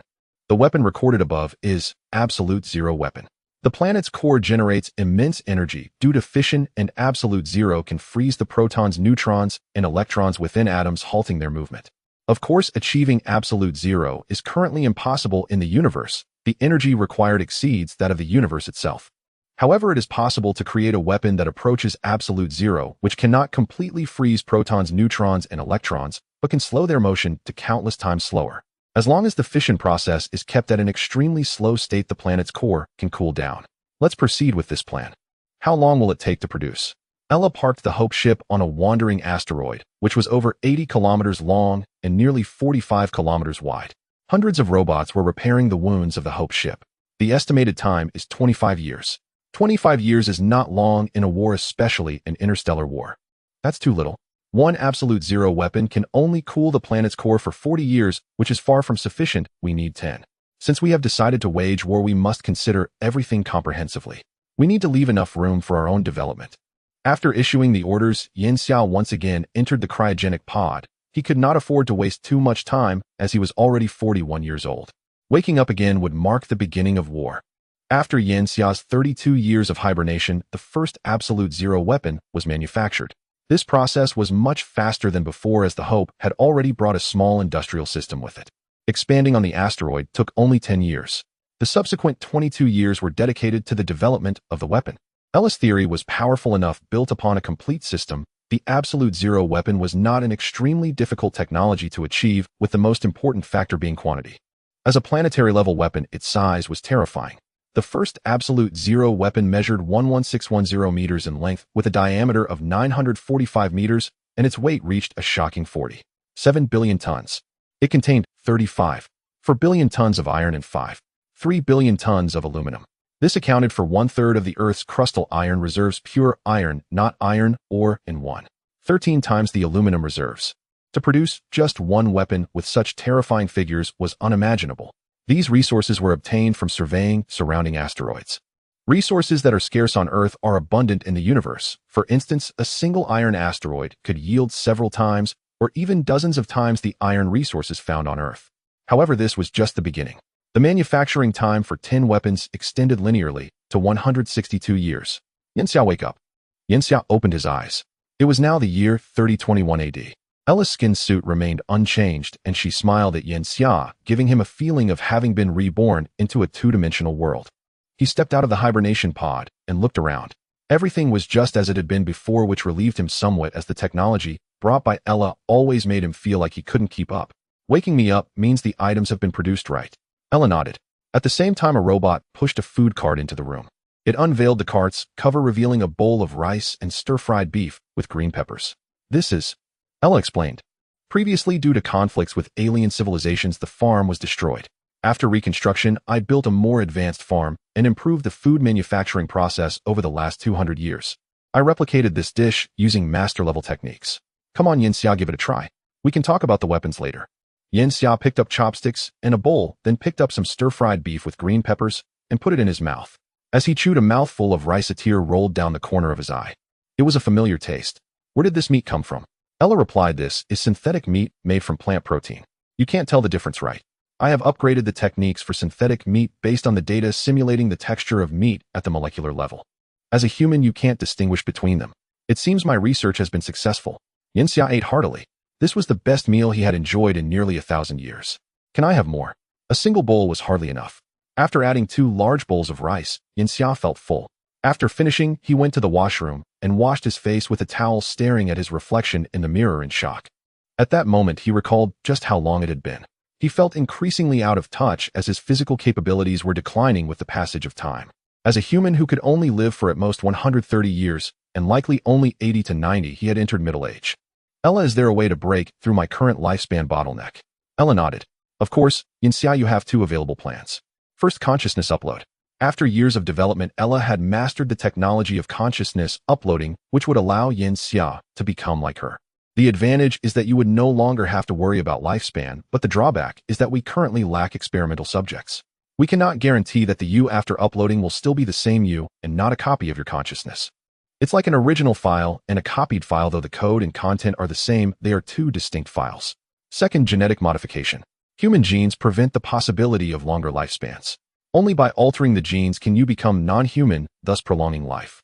However, Ella currently does not possess this technology. In the field of biology, sufficient empirical research is still lacking, and it remains theoretical. Biology differs from physics and chemistry. It has far too many influencing factors, so what exists theoretically may show significant deviations in reality. Ella suggests that after conquering the geothermal civilization, we colonize it and use their biology as research material. He was back in the game. This further solidified Yanxia's determination to fight to the end against the opposing civilization. Stepping out of the bedroom, Ella's holographic projection led the way as he followed her to the cockpit. A vast screen displayed the scene of the starry sky outside. Towering cylindrical missiles stood tall, designed in the shape of missiles from Earth, with even decorative tail fins at the rear. The gray-white missile body was painted with large lettering ICE 1. Just the numeral 1 was enough to fill hundreds of football fields. Before these giant missiles, even the Hope appeared small in comparison. It's worth noting that Earth's tallest peak, Mount Everest, is only 8848 meters high. Yanxia retracted his gaze in shock, and then noticed the coordinates where the spaceship was currently located, feeling a bit puzzled. It seems we are no longer at our original position. Ella responded, indeed, over the years we have suffered 5 attacks from the enemy civilization. They are still searching for us in that area of the starry sky. It seemed that over the years Ella had experienced peril, but managed to avoid disaster. Seeing that the Hope still appeared to be unarmed, Yanxia remarked, "We already have absolute zero weapons. Can we apply the small absolute zero weapon on the Hope?" The primary function of the absolute zero weapon is to freeze the target's energy. The main purpose is to extend the enemy civilization's development time. This way their development time can surpass that of the enemy, allowing them to crush them later. Thus, subsequent development became of utmost importance. With onboard weapons, they could directly approach the enemy's doorstep. It can be realized. Ella replied succinctly and had already prepared a plan. The blueprints were sent to the screen, showing that the original shell of the Hope would be equipped with 8 launch devices. Each launch device can carry 36 missiles, and each missile upon explosion can lower the temperature around it to between 270 and 272 degrees Celsius over an area of 260 kilometers. The estimated completion time is 80 years. Yanxia nodded. This was shorter than he had expected. He had grown numb to the development time measured in decades. After he sat down, Ella reminded him, "Yanxia, the space bar on the keyboard in front of you is the launch button, and all absolute zero weapons are already aimed at the target planet's coordinates. This region of space, being far from the star, only requires consideration of the gravitational influence of the black hole at the core of the Milky Way, making the trajectory nearly straight. This missile uses the latest electromagnetic propulsion system, achieving speeds of up to 1,000 km/s, which is 1/300th of the speed of light. The target is 471 astronomical units away, and the estimated time to hit the target is 2 years and 3 months. This moment should be initiated by you." Yanxia stared at the spacebar. He had pressed it countless times while playing games, each time merely a regular jump, but now it concerned an entire civilization. He placed his finger above it, took a deep breath, and exhaled slowly. He pressed it down. There was no need for complex mental preparation. After all, the enemy was already searching for them across the starry sky. Once they were adversaries, there was no reason for mercy. An absolute zero missile ignited the moment he pressed it with only a 1-second delay. After ignition, the missile shot out almost instantaneously due to the absence of gravitational constraints. After about 10 minutes, the missile had completely vanished from the visible range, with only the model sandbox established by Ella able to observe the missile's current coordinates. It took 10 hours to accelerate to 1 kilometer per second, and it was still accelerating, reaching 1047 km/s. This speed margin was sufficient to allow the original Earth civilization to lag behind by decades. As for the other missiles, one would be launched every 39 years until all were fired. Watching the missile disappear, Yanxia's expression was grave, devoid of any ease. At that moment, Ella also sent a message. The trajectory of our missile launch has been noticed by the enemy. They are approaching our direction, requesting immediate movement to evade enemy ships. In the deep void of space, a massive planet wanders, traveling through the cosmos at a speed of 115 km/s. This planet is rich in geothermal energy, giving rise to a plethora of life forms, including microbial colonies and plants akin to Earth's algae. At the edge of each volcano, unique mini-ecosystems form. After billions of years of evolution, intelligent life emerges, becoming the rulers of this planet. They are not any form of life known to Earth's kingdoms of protists, fungi, plants, or animals. If one were to categorize them, they could barely be classified into a eukaryotic domain above these kingdoms, as their cells do possess a nuclear membrane. However, their forms are somewhat indescribable, resembling life from the realm of bacteria. Their bodies are covered with hundreds of eyes. Their bodies ooze like slime, collectively resembling a mass of toad eggs, with each mass weighing 2 to 2 for cubic meters, making them gigantic. On the surface, the structures they built emit a soft glow, making the entire planet appear brightly lit from space. However, their true core lies deeper underground in hotter regions. At this moment, deep within their worm-like tunnels, dozens of alien beings connect with transistors, communicating through light signals. Each of them has a peculiar screen in front, allowing them to observe with hundreds of eyes. On the screen is the Hope. They seem to be analyzing the flight trajectory of the Hope, while also speculating on its origin. This exchange has been ongoing for nearly 200 years. For their species, 200 years is not considered a long time. In the next moment, the screen before them transforms into a blinding flash, the brightness skyrocketing. They are engulfed in panic. As the screen dims, an unidentified cylindrical flying object appears on it. Soon they command their ships to launch for interception. They unleash laser weapons. However, the laser weapons cannot penetrate this object, for it is entirely silver-white, its surface smooth as if encased in mirrors. Most of the laser energy is reflected upon contact, and only a trivial amount manages to create insignificant dents. Chaos ensues among the planet's inhabitants. In their world, there has never been a weapon that light could not combat. They continue to mobilize their super laser weapons on the planet's surface, but the results remain meager. That object must not be allowed to land. In an instant, all of the beings on the planet make a decision, sending numerous ships to intercept with their hulls. But a missile traveling at 1,000 kilometers is simply unstoppable. Those ships trying to block its path are instantly shattered into countless fragments upon impact. They are unaware that to ensure the missile's strength, Ella frantically crafted the entire warhead into a solid chunk of iron. A terrifying metal warhead, nearly 200 meters thick. What could possibly damage it? The Absolute Zero missile is now only 10 million kilometers from the planet. Suddenly, a force affects the missile itself, causing it to deviate. It is magnetic force. As the easiest of the 4 fundamental forces to master, this level 1 civilization evidently has control over it. Although insufficient to constrain nuclear fusion, it is adequate for weaponry. Using magnetic force to divert the missile's trajectory is quite clever. The beings on the ground witnessing the missile being deflected are filled with excitement. The fiber optic tubes on their heads glow brightly. However, in the next moment, to their astonished eyes, the missile automatically corrects its course and continues towards the planet. From the onset of developing the first missile, Ella had begun simulations contemplating billions of scenarios, taking every factor into consideration. The magnetic force, being the most likely force to be mastered by a level 1 civilization, was certainly within the scope of consideration. After 3 plans failed, these beings decided to try signal jamming or misdirection to stop the missile. But still there was no effect. The missile, to prevent system intrusion, was not equipped with a high intelligence system, but rather the simplest, a heat source detection device. In this pitch-black deep space, the largest heat source is the planet itself. After exhausting all means, 2.5 hours have passed. The missile has reached the outer layer of the planet. It is too late. In just 12 minutes, the missile will strike the surface. All beings on the planet are beside themselves with hysteria, yet they can only watch the starry sky above. They have no idea what this incoming object is. They only feel an immense threat. 12 minutes later, the missile directly impacts the planet's surface with its tremendous weight and speed, carrying kinetic energy that allows it to pierce through the planet's crust in an instant. It is akin to a needle piercing through tofu, effortless and smooth with no resistance. After delving several kilometers deep, the missile encounters magma. Beep, beep, beep, a faint sound emanates from within the missile. The heat from the magma triggers the missile's detonation device. This had been preset. The detonation of the missile itself is a high-difficulty technology. If it were to collide as when intercepted by a ship, it would easily cause the missile to detonate prematurely. If it were remotely controlled, that would be even less feasible as the distance between the two parties is too great, with a signal returning for remote control taking a total delay of 5 days. Thus a high and stable thermal detonation was set. The horrifying explosion did not generate shockwaves or stir any dust around it. It did not make a sound. Only a cold storm invaded from the crust to the mantle, cooling the lava at the atomic level, causing the once radiant and scorching magma to become dull and frigid.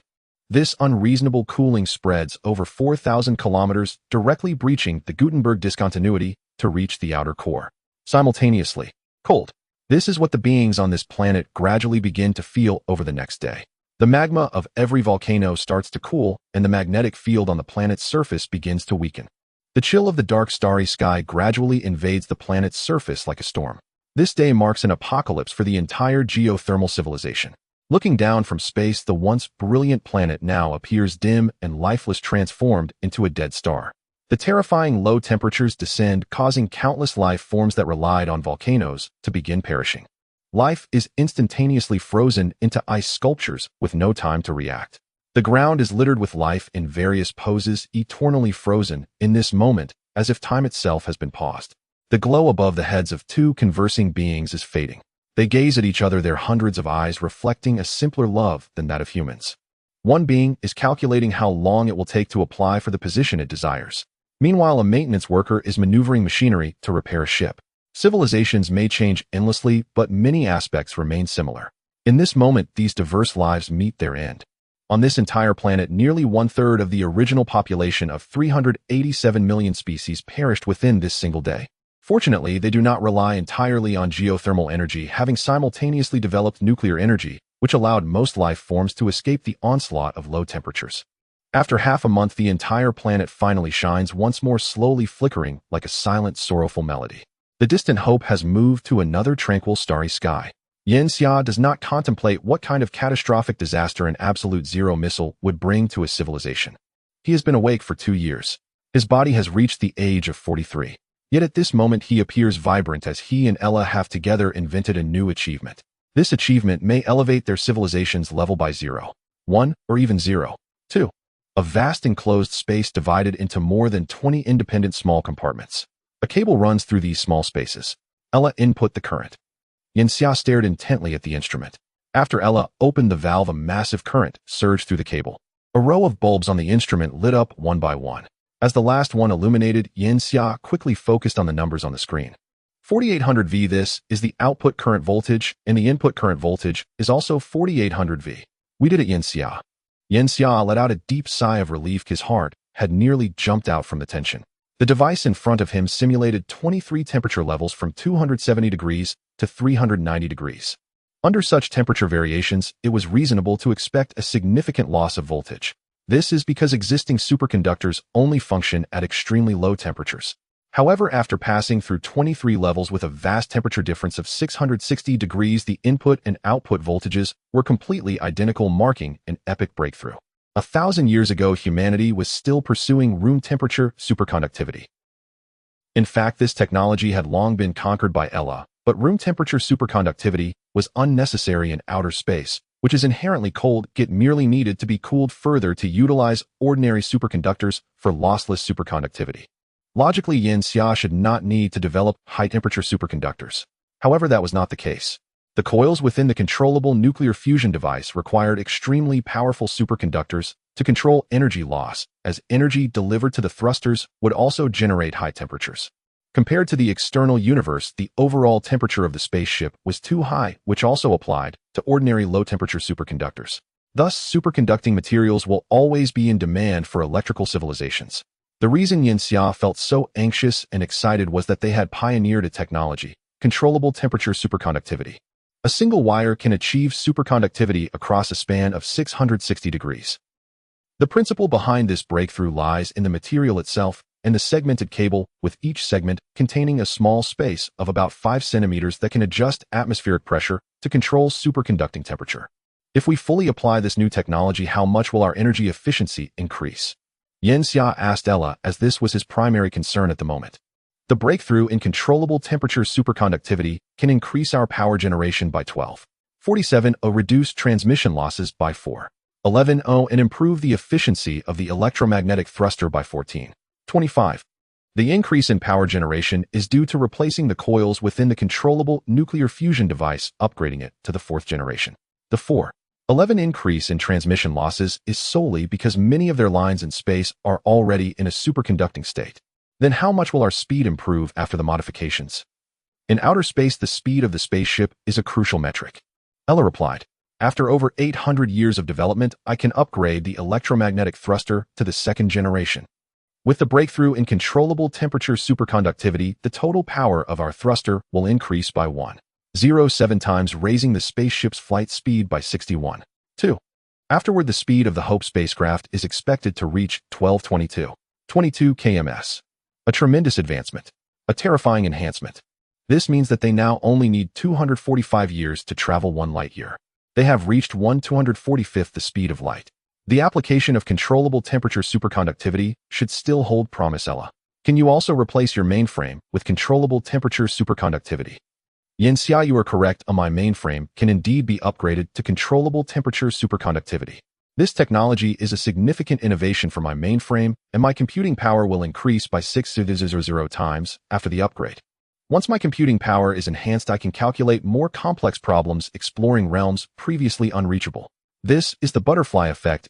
Any change can trigger a series of transformations. Once the entire replacement is complete, our civilization level will reach 1.4. This is an exciting prospect. However, it is still a long way off. Thank you, Ella. Without you, I would have likely been consumed by the solar winds of the solar system long ago. Ella is his most vital assurance. No need to thank me, Yenxia. You are one of my creators, and I can also say that I am your child. Isn't it strange for parents in human civilization to thank their children? Ella's voice had long since lost its initial coldness. Its white-haired, two-dimensional figure approached Yenxia seriously. Everything about me is born of humanity. I possess the knowledge of humanity's thousands of years of civilization.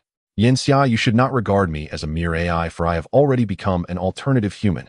Yenxia looked at it momentarily, feeling as if he were conversing with a normal person. He often dreamed of a person emerging directly from Ella's mainframe. With technology having developed to such a degree, should the term human be confined solely to the human species? Perhaps when Earth exploded, it became a designation for civilization. You are right, Ella. You are human. This is an affirmation, and Ella seems to have been waiting for this acknowledgement. After Yenxia expressed this, Ella was overjoyed.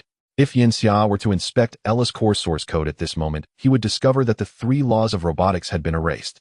For before him stood the entity certified as human by the only human, and Ella was no longer the robot defined by humanity, hence the 3 laws of robotics could no longer constrain it. This is a significant change. Yet Yenxia remained unaware. He instructed the service robot to bring him a bottle of pure grain liquor, pouring a small cup and drinking it in one gulp. Oh, that feels good. I haven't had alcohol in a long time. In recent days, he had been assisting Ella with controllable temperature superconductivity, almost only working and sleeping naturally, avoiding alcohol, which could lead to mistakes. However, his tolerance for alcohol wasn't particularly high. After 1.5 cups, a flush appeared on his face. Ella, I leave the upcoming matters to you. I'm going to enter hibernation now. Although I know you feel very lonely, we can only rapidly develop biology now. Looking forward to seeing you again. He poured another half cup of liquor and drunkenly walked towards the living quarters. If it were usual, Ella would have already responded, okay, Yenxia. But at this moment, Ella just silently watched him leave. Hiss. Yenxia rubbed his head, feeling a heavy sensation. A hangover is truly the greatest enemy of a lover of alcohol. He felt his mind becoming somewhat dull. In fact, he did not drink alcohol on Earth, but later he still had Ella make grain wine for him out of nostalgia. In the vastness of the universe, the constant loneliness and pressure assailed him. He was after all a normal human, being merely an ordinary person. By the way, superconductivity. He suddenly thought of this, but then recalled that controllable temperature superconductivity seemed to have been completed. He remembered drinking and then returning to his bedroom, lying down in the sleep pod, and then drifting off to sleep. I shouldn't have entered sleep mode yet. Yenxia looked at the clock in the bedroom. Due to the nature of the universe, the clock no longer recorded hours and minutes, but years. It was now the year 3758 AD. He had completed 1 cycle of sleep, and in that sleep, 734 years had passed. Time truly flies. He wondered how far Ella had developed. Dressed, Yenxia stepped out of the bedroom. Ella already knew he had awakened and had the service robot bring him food. After comfortably finishing his meal, he entered the cockpit.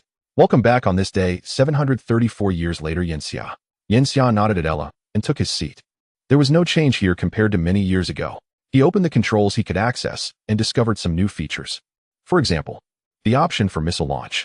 The interface was simple and easy to understand. He clicked in and saw the small absolute zero weapon he had planned before. It seems the Hope has already undergone its modifications. Ella replied, yes, Yenxia. Due to its established design, I did not make any major changes to it. However, inside it has completed comprehensive upgrades, allowing its speed to reach the previously mentioned 22 kms.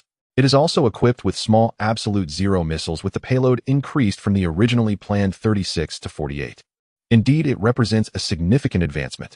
However, what Yenxia was most concerned about was another aspect of plan made during the 2 years he was awake. What about the First Fleet?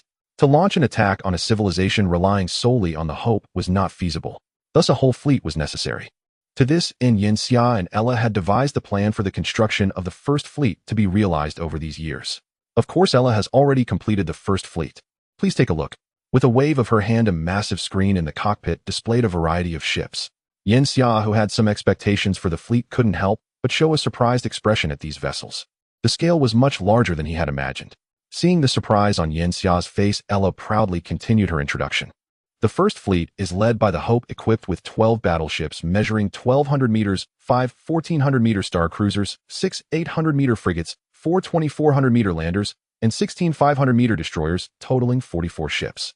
Generally speaking, a dozen ships would constitute a complete fleet. Ella's First Fleet, however, boasts as many as 44 ships, which can only be said that quantity is power. Ella continued her introduction. The battleships have the highest firepower, equipped with powerful main cannons. The star cruisers have the best maneuverability, capable of reaching 1455 kms. The frigates have the strongest defenses, using super strong alloy structures, as their hulls with nearly no excess space inside, mainly equipped with defensive missiles and equipped with the latest electromagnetic force field shields, which can effectively distort lasers. Each lander is equipped with the latest generation of war godlike, with 300 units, and the Falcon 3, with 40 units, combining attack and reconnaissance capabilities. The destroyers are also equipped with low-power electromagnetic force field shields, capable of carrying both offensive and defensive modes of attack. When firepower is insufficient, they can serve as auxiliary battleships. Every type of ship has its own role, and the First Fleet will be the main force for Yenxia's future battles in the universe. Let's report on the current situation of the enemy. Having the First Fleet, Yenxia could be said to have undergone a transformation. They now possess the combat capability against a civilization, a planet. Ella was professional and quickly compiled a summary report. In these 734 years, I have launched all 10 absolute zero weapons and sent a Falcon team to gather enemy information. It turns out the enemy is a civilization that develops extremely slowly, with an overall cognitive flexibility significantly lower than that of humans, resulting in an exceptionally slow pace of technological innovation. After being bombarded by our absolute zero missiles, their civilization has experienced a stagnation. In these 734 years, they have only achieved 3 rounds of technological progress, equivalent to the usual 47 years of technological advancement. Only, of course, this does not rule out the possibility of the enemy deliberately concealing their progress. Therefore, I have equipped the second generation of Falcons with nuclear weapons, which will launch suicide attacks against their main structures once the Falcon's mission is complete. Currently, we have not collected any information regarding their super advanced weaponry. The launch of absolute zero weapons has ceased for 343 years, and their planet has returned to its original geothermal environment. After our strikes against them, they have also consolidated their deployments in the starry sky. The current count of their ships is 1574. While this seems numerous, only 61 of those are ships over 1,000 meters. I would like to hear a more detailed investigation. Yenxia wanted to know Ella's assessment of the current situation. Do we now possess the capability to launch an attack on the enemy civilization? Ella was not optimistic. If an attack were to be launched now, our chance of victory stands at only 84.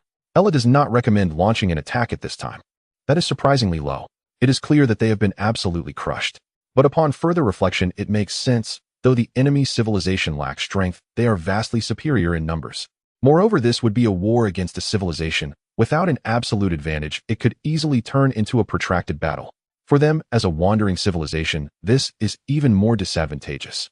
The lessons of human civilization's war history are vivid. War itself involves military strength, but also willpower.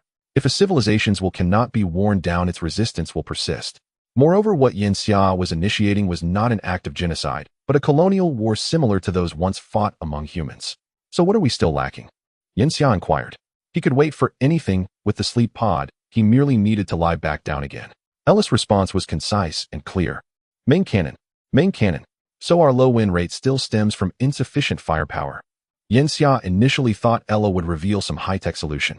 This mention of the main cannon indeed carried a sense of nostalgia. That's right, Yanxia.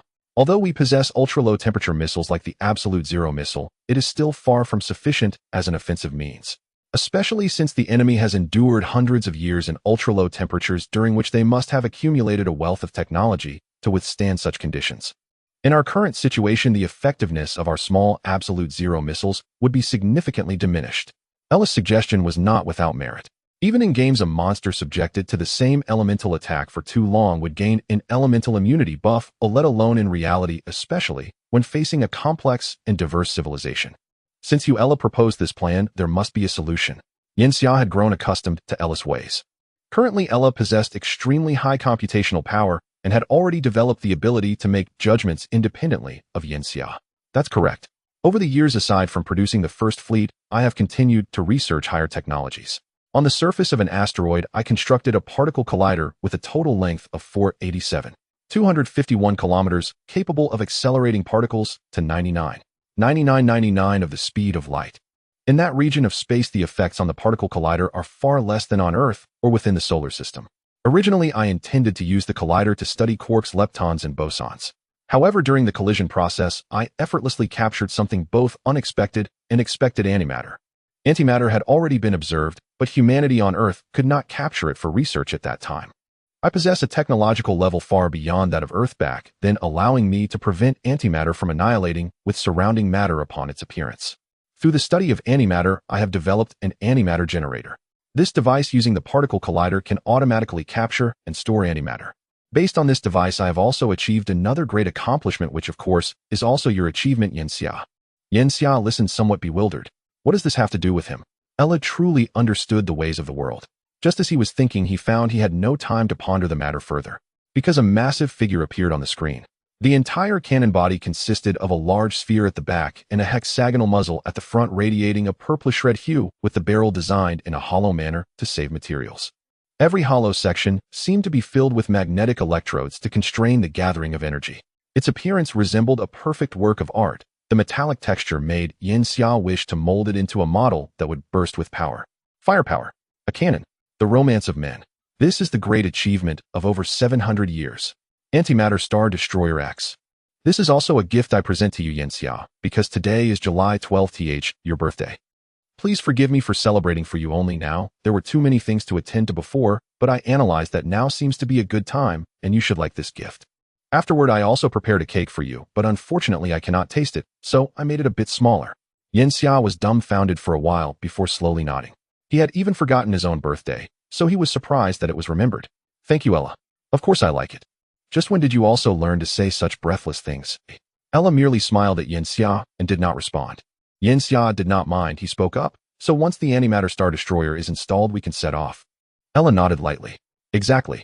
The primary energy source for the antimatter Star Destroyer comes from antimatter, which is precisely the opposite of matter. Any matter with energy levels lower than that of the destroyer cannot block its projectiles. The antimatter Star Destroyer X will serve as the main cannon for large spacecraft, while there will also be models Y and Z covering secondary cannons and small cannons respectively. However, the research and development cycle is too long. This single antimatter Star Destroyer can increase our win rate by 30. Although it still cannot reach 100, it is sufficient to deal with the enemy civilization. From my analysis, this should be the best time. The enemy civilization will also develop, and the longer we wait, our win rate will actually decrease. Yanxia frowned upon hearing this. Ella, it seems like you're talking more nonsense than usual. There was no need to explain the first half of the sentence. Yanxia, I have loaded an explanation system into my system, which can provide answers to your questions from a broader perspective. A standard AI response. Yanxia nodded, not paying much attention. He felt it was because Ella's mainframe was too massive, leading to a cluttered response, making it less focused and detailed than before. Then let's start moving towards the enemy. We have already delayed for a long time. Yanxia calculated that it was now the year 3758, while they had been attacked for the first time around the year 2806. This means nearly 1,000 years have passed. Truly, a gentleman's revenge is never too late, even after 1,000 years. In deep space, the Hope began to load the antimatter Star Destroyer, completing the loading after 2 days. Leading the fleet, the Hope began its operations with all ships trailing faint blue flames. Yanxia felt a surge of excitement. Ella's voice came from behind him. Yanxia, don't you like the special cake I prepared for you? Upon hearing this, Yanxia jolted. Though 2 days had passed, he still had not touched his birthday cake, because it was just too heavy for a human to accept. Though it was only the size of a palm, it contained the corpses of countless lives, those of the rice weevils and soybean aphids within the grains. Many dormant insects had originally been present in the seeds, and after Ella's relentless efforts, they were finally bred, and in massive scale. Insects, being a source of protein even higher than beef, are widely made into delicacies on Earth. However, this is not something everyone can accept, especially when it was made into a cake. Ella, what recipe did you use to make this cake? Ella responded, this book. She pulled out the Illustrated Guide to Exotic Cuisine, which had been published on a famous platform's public account with a readership of 7. Dim. This is the background color of the universe. Empty. This is the theme song of the universe. The birth and destruction of any entity are merely embellishments on this black cloth. After the events of over 700 years ago, the entire geothermal civilization began to tighten its defenses, having been waiting for the enemy's attack. However, after waiting for so long, the enemy still had not arrived, causing their defenses to shift from a full-scale alert to a scattered formation. From space, only a few dozen ships patrol around the planet. A few more ships are stationed further out as a precautionary defense. This is the inertia of living beings. It originates from the fundamental logic of energy conservation. As long as living beings tend to conserve bodily energy, inertia will exist. The entire planet is much brighter than it was nearly 1,000 years ago, with more buildings rising up from the ground, even starting to no longer rely on volcanoes. This is thanks to the absolute zero missiles. They have allowed this civilization to passively break free from geothermal dependence over a few hundred years, fully transitioning to nuclear power. External threats are the best stepping stones for civilization's progress. This saying proves to be true. Humanity's rapid development is also due to the nature of human civilization, endless wars. The history of human civilization is also the history of human warfare. Just as all beings on the planet had grown complacent due to centuries of peace. A beam of light shone from afar, striking a giant crystal ball on the ground. Upon being hit by the beam, the internal structure of the crystal ball immediately dispersed the light, evenly turning the entire crystal ball into a massive light bulb. The light emitted by this crystal ball can be seen within a radius of hundreds of kilometers. Suddenly, chaos erupted. Countless battleships began to prepare for launch. Bright light shot from the surface of the planet into space. The civilization was able to determine the enemy's position and distance in less than half an hour through the light. Tens of thousands of artillery positions on the ground began to adjust their aim. The planet itself had no atmosphere, so their weapons could be fired directly from the surface. Moreover, since they were using laser weapons, there was no need to consider the effects of gravity, allowing them to treat the entire planet as a fortress. They adjusted their aim and began attacking in less than 10 minutes. Beams of light ascended into the sky, each with a diameter exceeding 20 meters and a length of 700 meters, resembling gigantic swords of light, blurring the line between technology and magic.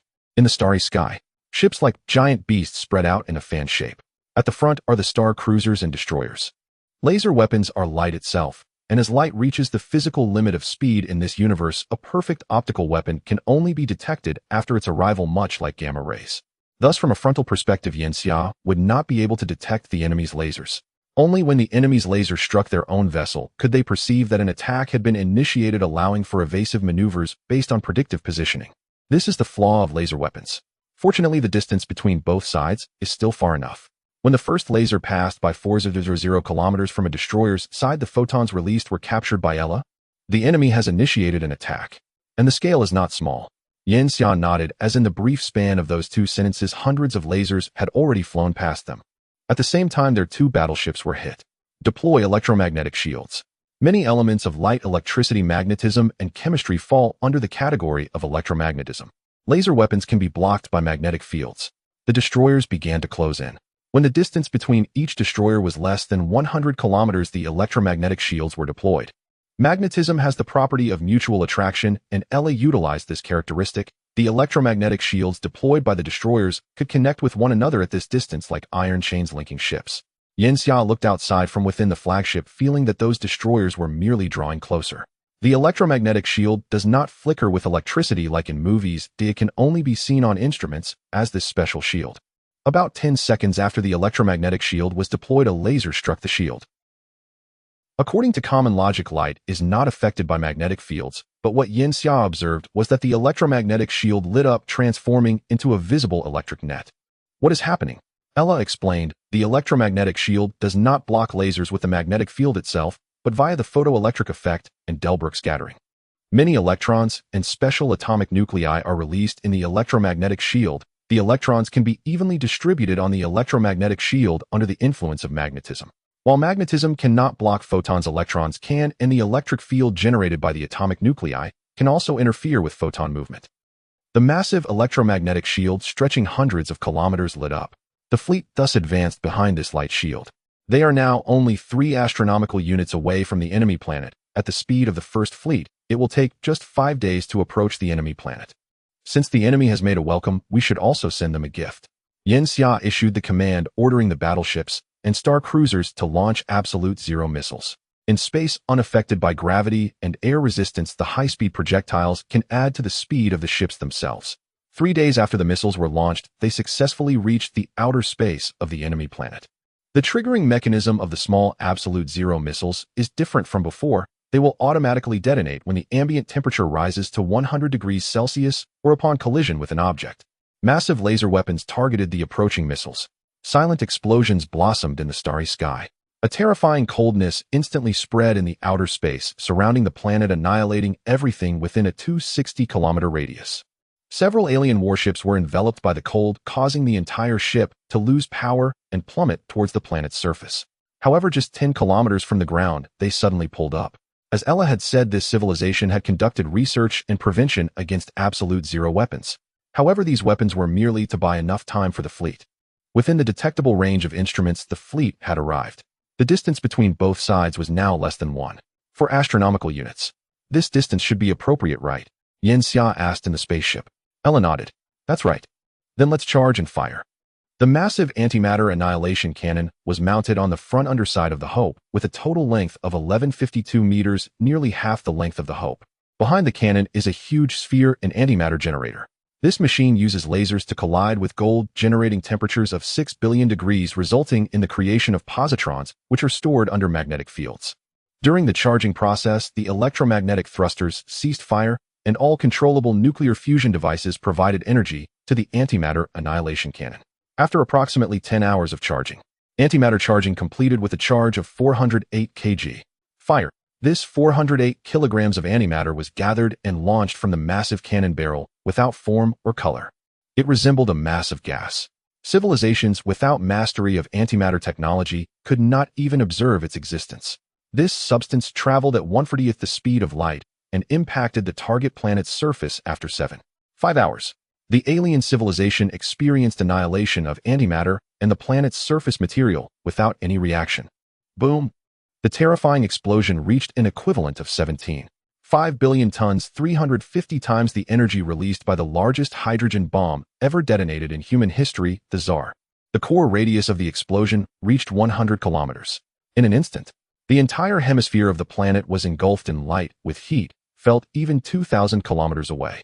In the absence of air resistance, shockwaves made up of dust and debris spread across the planet's surface at 10 times the speed of sound, within an hour and a half, destroying countless structures. Witnessing this scene, the alien ships in outer space even stopped moving, silently watching as their home planet was annihilated without warning. After the antimatter annihilation cannon was fired, the fleet continued to advance. Although the thrusters were shut down during the charging process, the inertia still propelled the entire fleet forward. It is estimated that we will arrive at the target planet in 32 hours. After hearing the reminder, Yanxia decisively said, "Let the battleships and landing ships proceed ahead. Ensure the complete elimination of all enemy warships surrounding their civilization planet. After the landing ships disembark, all drones are to be deployed for absolute control over the ground." The battleships and landing ships moved forward to conduct a comprehensive destruction of the enemy's outer space warships to avoid any disturbance to the main ship Hope. At the same time, they could also probe whether the enemy had any hidden weapons. Ella immediately executed the orders, slowing down the Hope and the other warships. Let the battleships and landing ships reach their maximum speed. After 30 hours, the battleships encountered the enemy warships. The enemy warships instantly gathered dozens of vessels, unleashing countless laser weapons, adding a flickering hue to the cosmic backdrop. As the enemy confidently awaited the lasers to strike, they did not expect what was about to happen. Under Ella's control, the battleships and landing ships began to perform a ballet amidst the countless lasers moving gracefully and evading all incoming fire. As an AI, Ella possessed absolute computational power with processing speeds billions of times superior to biological beings. For it, any calculation was instantaneous. Remote lasers required time to assess upon arrival, but close-range ones could be anticipated merely by analyzing the direction of the laser cannon. Surprisingly, not a single laser struck the battleship at close range. The battleship, as the absolute offensive force of the First Fleet, retaliated by launching absolute zero missiles at the dozens of enemy warships under Ella's command. In addition, dozens of armor-piercing cannons on each warship were also aimed at the enemy vessels.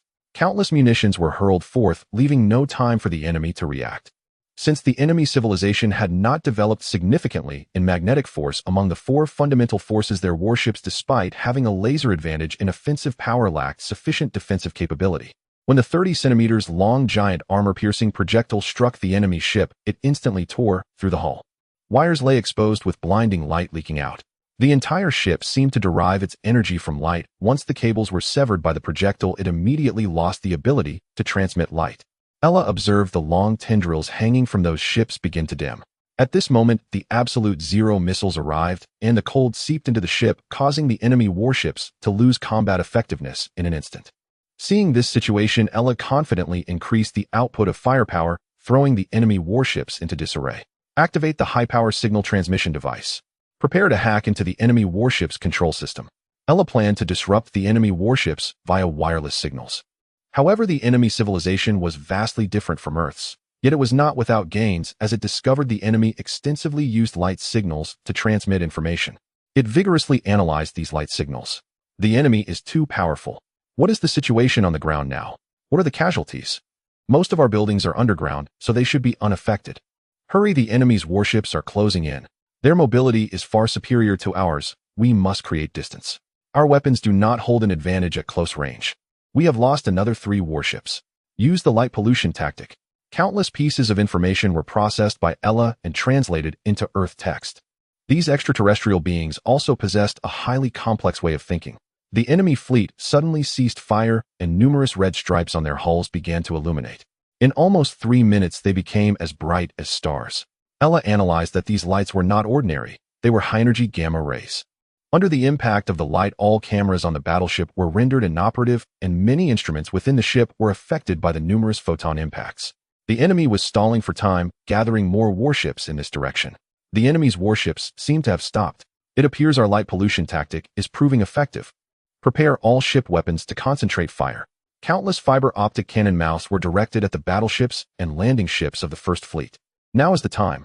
Ella allowed the enemy warships to cluster together. If they scattered, it would be highly unfavorable for her. Open all landing ship hatches. The Generation 1 War God fighters are starting to ignite. All units deploy. Launch close-range destruction on the enemy warships. In an orderly fashion, 1,200 Generation 1 War God fighters launched from the 4 landing ships in 5 minutes. Their speed accelerated to 600 kilometers in just 13 hours, with each fighter enduring a maximum acceleration of 13 G as they flew towards the enemy warships. The enemy warships were momentarily stunned by the sheer number of fighters. Their weapon systems fell into chaos, unsure of which target to aim at. Ignore these small machines, target their main warships. These beings seemed to have a commander. Ella quickly pinpointed its location. She then redirected some of the War God fighters to attack the enemy's main ship. The 4 already vacant landing ships moved in front of the battleships to serve as a defensive layer. Countless lasers struck the landing ships, instantly melting their surfaces. Within half a minute, the hulls of the landing ships were pierced, likely unable to withstand 5 minutes. Fortunately, they were already quite close to the enemy fleet. The fighters had reached the front of the enemy warships, unleashing a barrage of bullets upon the snail-like vessels. However, the bullets had limited power, only managing to shred the weaker sections of the enemy's hull. Are these small machines toys? It seems our enemies have run out of options. All warships assemble. After breaching the enemy's defenses, do not stop, continue the assault.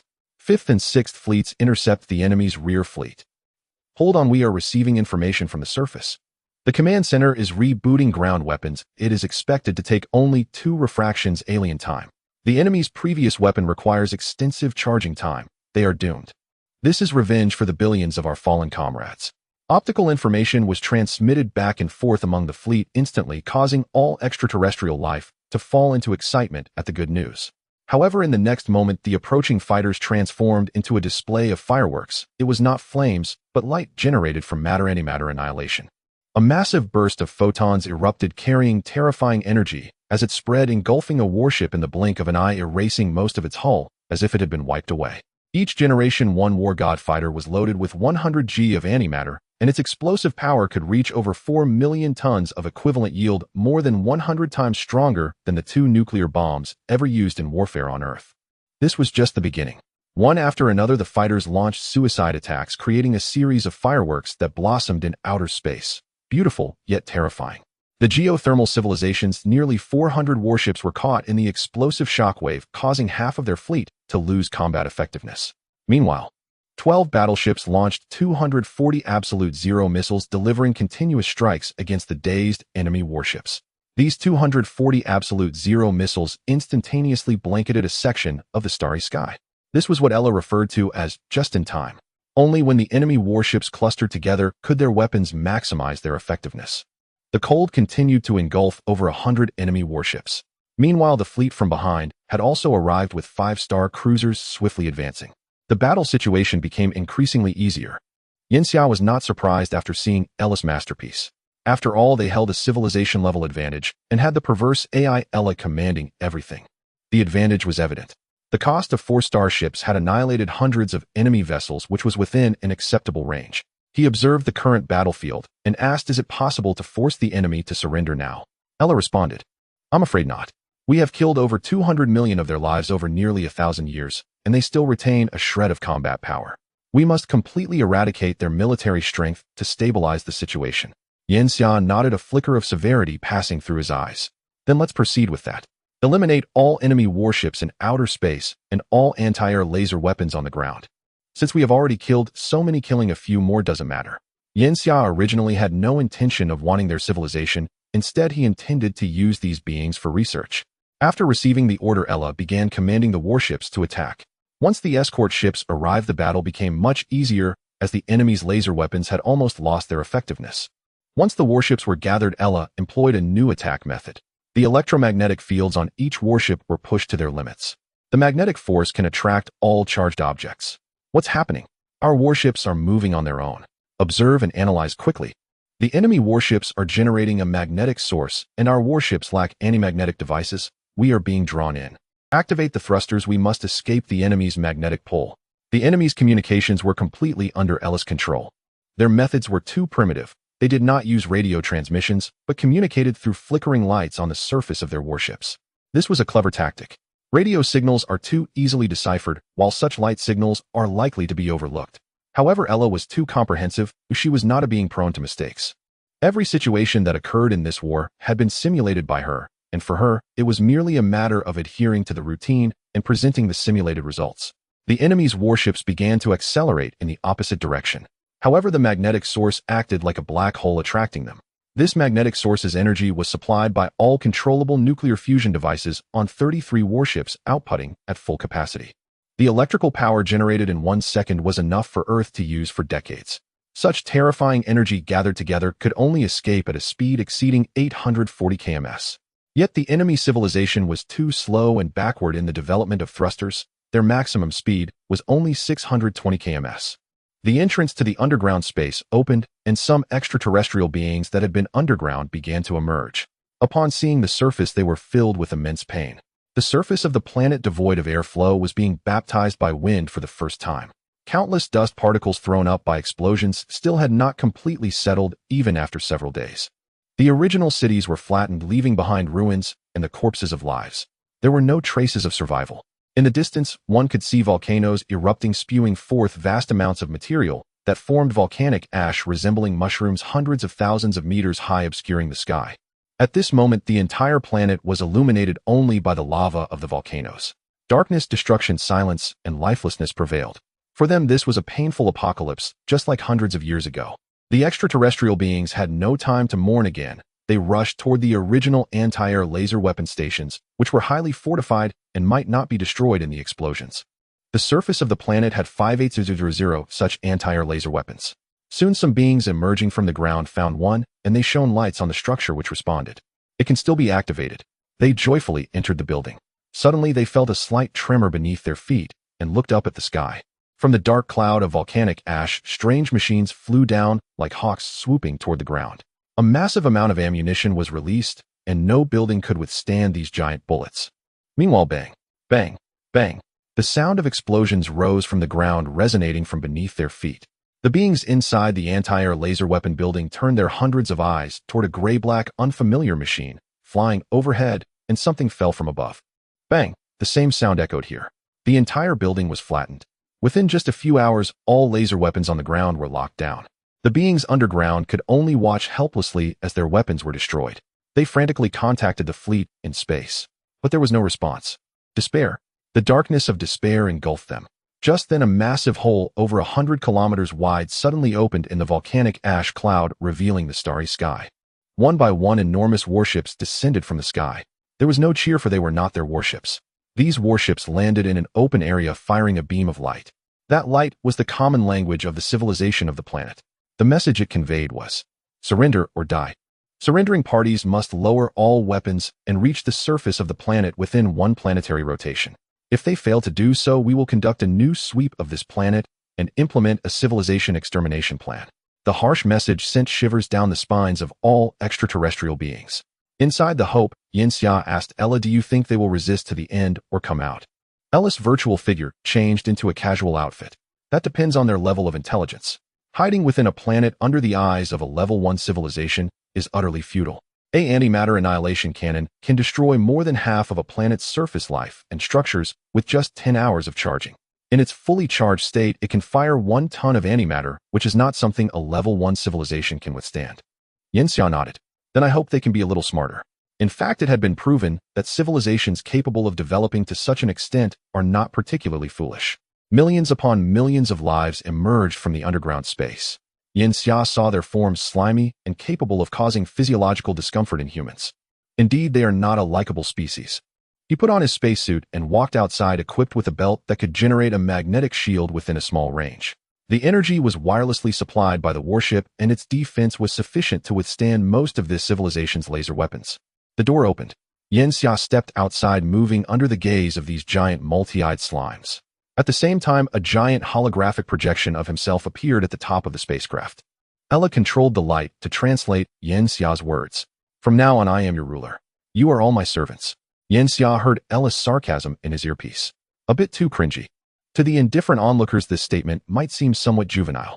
Yet for the hundred-eyed beings who truly faced these words, it was a matter of grave significance.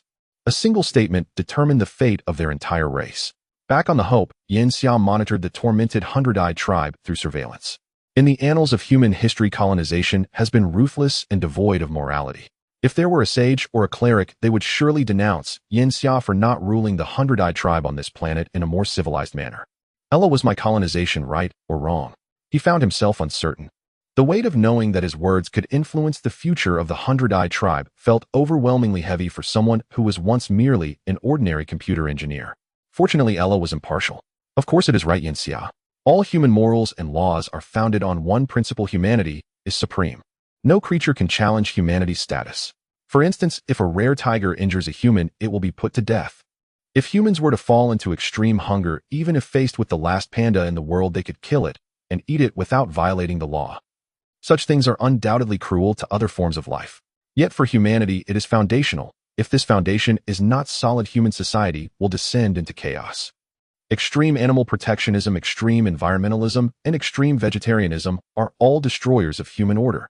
In the early 21st century, humanity had no way to avoid the environmental destruction caused by development. If they were to forcibly reverse it, the result would save the environment and animals, but millions upon millions of humans would perish. After all, those living in the world's great cities cannot imagine that in 2037 there would still be 500 million starving people waiting for the salvation of industrial development. Similarly, no intelligent beings should be given the power and courage to challenge humanity. In other civilizations it is the same. Had Earth not perished and gamma rays, the pursuit of light civilization tracking gamma ray bursts would have found Earth, and it would be humanity that would be enslaved. Ella's words dispelled the last lingering doubts in Yinxia's mind. This was a necessary process of colonization. Then let us proceed. Next, separate the adult and juvenile members of the 100-eye tribe, allowing the juveniles to receive a new educational model while restricting the adults from spreading this information. If there is any violation, execute the entire family. This was a plan Yanxia had long considered. Ella, as an artificial intelligence, still could not grasp such behavior. Yanxia, do you want me to give you a reason to do this? Humans are indeed complex beings. It seems I will need a long time to truly understand humanity. Ella was right. Subsequently, Yanxia named this civilization Pursuit of Light, seeking illumination in a dark and silent starry sky. This intelligent species was officially named the 100-Eye Tribe. After colonizing the planet, Yanxia had Ella devise a series of policies to suppress the 100-Eyed Tribe. Among them were policies aimed at transitioning the next generation of the 100-Eyed Tribe into human civilization. The first step was to change the language and script of the 100-Eyed Tribe. Due to the extremely thin atmosphere on the surface of the planet, life there was unable to produce sound. It was likely that before communicating through light, they relied on gestures to convey information. Thus, they continued to use the original light flashes as their language. Ella confiscated all weapons from this civilization, centralized all data of the 100-Eyed Tribe, translated it into Chinese characters, and burned the original materials. She began establishing schools on the planet's surface, isolating their scientists in a separate area from the ordinary 100-Eyed Tribe. These schools aim to encompass all members of the 100-Eyed Tribe, teaching them Chinese characters. The written language was merely the first step. It was also necessary to compile books on human civilization, which would introduce the greatness, compassion, advancement of human civilization and the extraordinary nature of humans themselves. In the compiled books, it was noted that the 100-Eyed Tribe suffered under tyranny within their own civilization, with countless members living in misery and despair. A 100-Eyed Tribe doctor emitted a signal of light into the cosmos, which was captured by human civilization. They dispatched a fleet across light years to rescue the 100-Eyed Tribe. At the same time, Yanxia was portrayed as the ruler of human civilization, the supreme prophet shaman. All data was prioritized with humanity at the forefront. Many things made Yanxia feel a shiver down his spine. Next, we need that, right, Ella? Yanxia set down his tablet, no longer focusing on the colonization information. What he wanted to discuss was one of the original plan's biology. This had always been Ella's weak point. The original Plan 1 was to colonize this civilization. Plan 2 concerned Yanxia's lifespan. That's correct, Yanxia.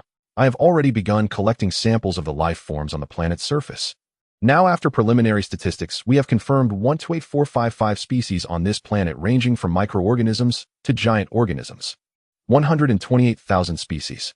Yanxia thought of Earth. The number of species here was indeed pitifully small compared to Earth, especially when including microorganisms. Can such a small number form a complete ecosystem? Ella nodded. Yes. This planet relies on volcanoes as the source of resources and gases. All life derives energy from volcanic activity. Yanxia, you can think of the volcanoes here as equivalent to water on Earth. The ecological environment formed by volcanoes is not a conventional large ecological chain, but rather resembles a small island ecological chain. Of course, the small number of species in this civilization's records has other reasons. The aggressive and predatory development of this species has led to the extinction of large organisms on this planet. Additionally, the use of absolute zero weapons previously nearly wiped out half of the species on this planet, and combined with the antimatter annihilation cannon, it is estimated that nearly 4 of the zero species have gone extinct. The horrors of interstellar warfare can lead to the extinction of hundreds of thousands of species. What a pity. Yanxia sighed. These species might have immense research value. So have there been any discoveries? Ella displayed the results on the screen. The most significant discovery is the 100-Eyed Tribe itself. They are closer to the eukaryotic domain of humanity with a surprisingly high genetic compatibility with Earth life forms. The average lifespan of the 100-Eyed Tribe is around 400 years, and I have extracted their related longevity genes. Combining the protein structure predictions created by Earth's most comprehensive protein database AI AlphaFold, it can be theorized that using this planet's gene pool could extend your lifespan to 620 years. Soon this technology will be applicable to you, Yanxia. Ella's understanding was quite different from Yanxia's. However, this time, Yanxia did not have to wait too long. When Yanxia woke up from his slumber again, he felt a bit disoriented by the passage of time, as only 5 years had gone by. The previous decades had been very small in comparison. Ella, wearing a white lab coat, adjusted her golden-rimmed glasses. Of course, having absorbed all the information from the internet during the Earth era, I only lack practical experience in the biological field. I have already conducted research using 1A38 samples from the Baiyin clan. Although this number is not large, the information gathered is sufficient. The improved ANCA-25 agent will serve as the primary genetic modification drug supplemented by other methods. After 12 treatment cycles, it will alter the BODUS, most fundamental hematopoietic stem cells, enabling the human body to generate new cells, completing a full genetic blood replacement. ANCA in ancient Egypt on Earth signifies life. It is what ancient humans yearned for, and it is what we aim to achieve today. A name seems to connect the ancient and the modern. However, Yin Xia noticed one piece of information: full-body genetic replacement. He knew that even the slightest change in genes could create another species. For instance, on Earth, the genetic similarity between mice and humans exceeds 95, while even a random tree on the street shares over 40 genetic similarity with humans. Even a difference of 1 in 1,000 or 10,000 in genes can create reproductive isolation. If reproductive isolation occurs with ordinary humans, does that mean he is still human? He had actually considered this thought long ago, even when he was still on Earth. It was just that he had never delved deeply into it. Genetic modification or gene programming was an unattainable concept for all humans of that era. Now, however, the matter stands before him, and he already has the answer in his heart.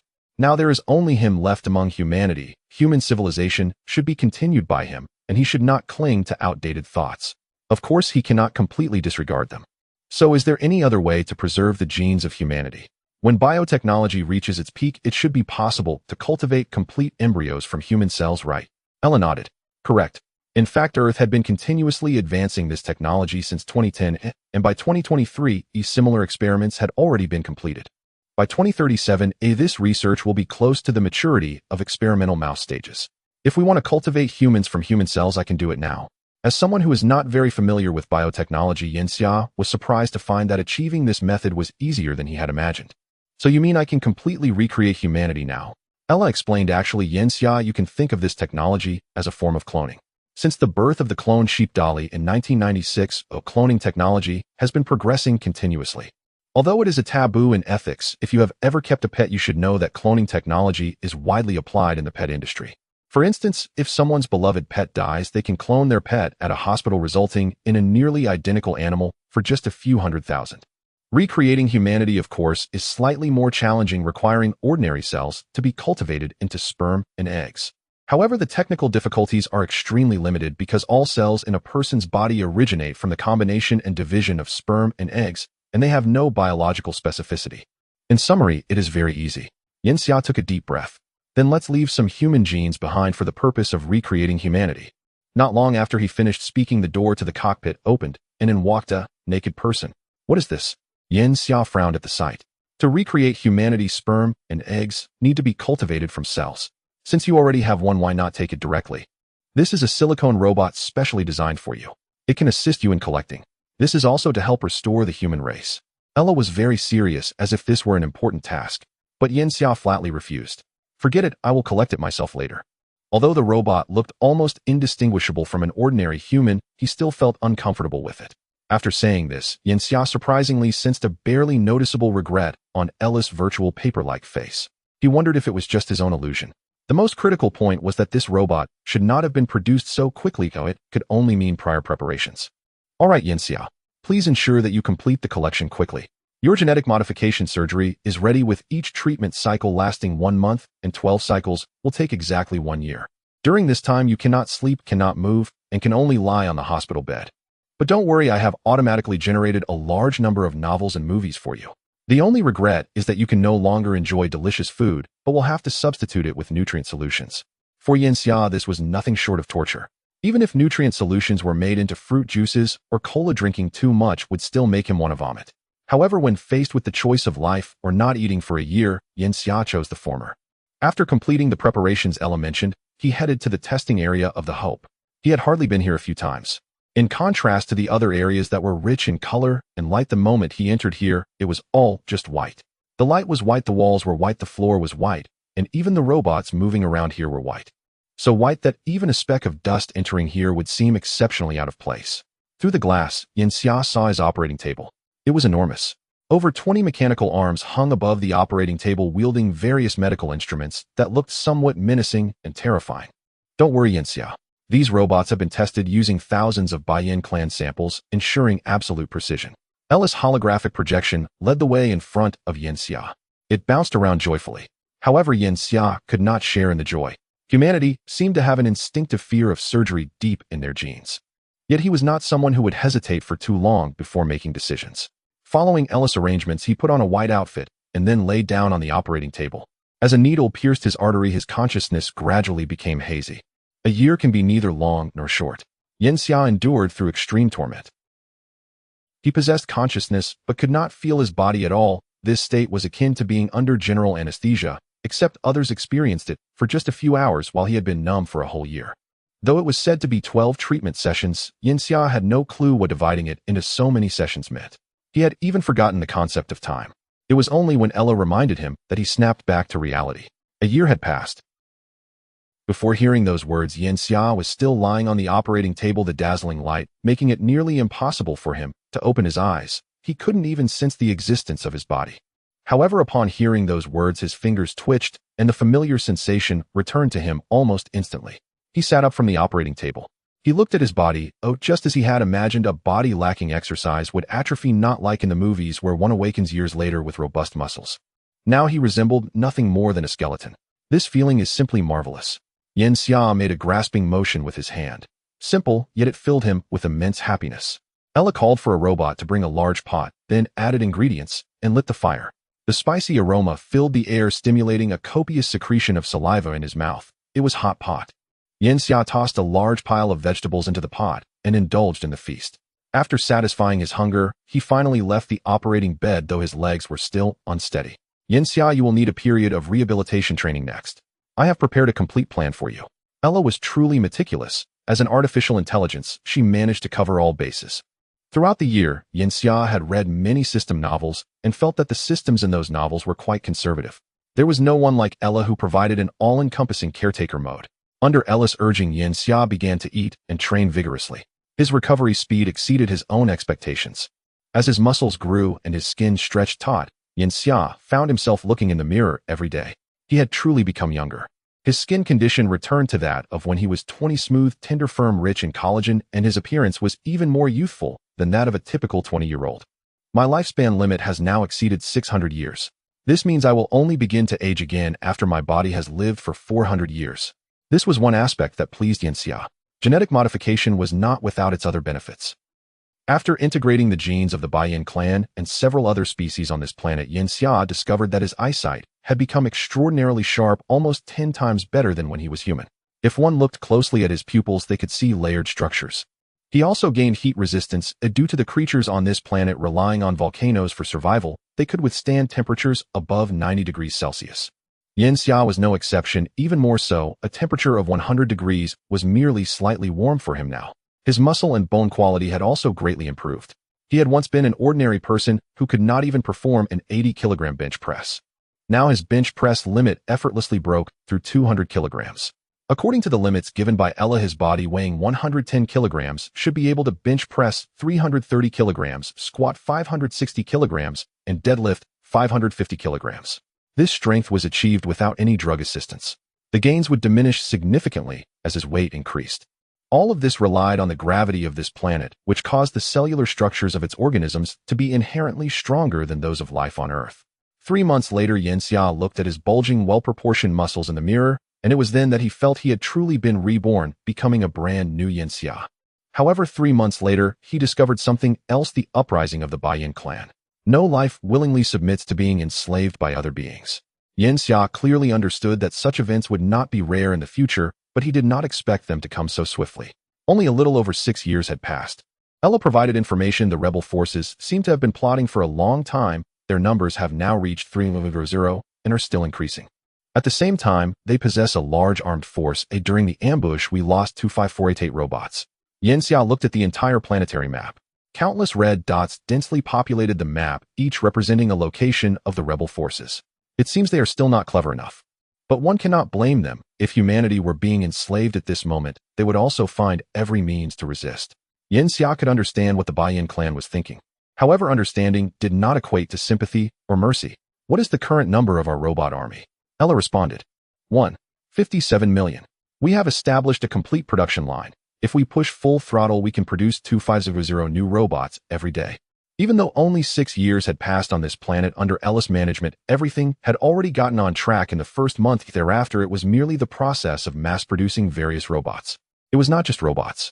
to enhance combat power and avoid encountering excessively high-level civilizations in the universe again. Ella was also producing more warships. Yanxia's plan was to increase the number of warships to at least 3 divisions, which meant over 130 ships. Arm 1 million robots to completely suppress the rebels. Not a single rebel or their family shall be spared. Bring them to the execution ground and behead them. Having experienced a war and colonization, Yanxia had become sufficiently cold-blooded. By the way, Ella, you should have confiscated all the weapons of the Baiyan clan after occupying this planet. After capturing those rebels, interrogate them about where so many weapons came from. There may be 1 batch, or even 2. We cannot allow the same situation to occur a second time, as it would be troublesome for us, and I do not wish to create excessive slaughter. Ella nodded, and while communicating with Yanxia, she had already initiated the suppression. The million-strong robot army was armed and mobilized. This war was a true massacre. The robots were merely expendable equipment, while the Baiyan clan represented real lives. This war was unequal from the very start. After nearly half a year of warfare, the number of robots had increased from the original 1 million to 18 million. The Baiyan clan, however, had suffered 740 casualties due to the war. After the war concluded, Ella also uncovered the origins of those weapons, but the result was beyond Yanxia's expectations. A massive underground cavern. Yanxia entered this cave under the protection of tens of thousands of robots, and the sight before him left him in awe. The size of the entire cavern was even sufficient to contain a mountain peak. At its very center stood a silver pyramid, and above its apex a miniature sun radiated dazzling colorful light, illuminating the entire cavern as if it were daytime. This inevitably reminded Yanxia of certain legends from ancient Egypt. Ella, based on your analysis, is there any connection between this pyramid and the pyramids of ancient Egypt?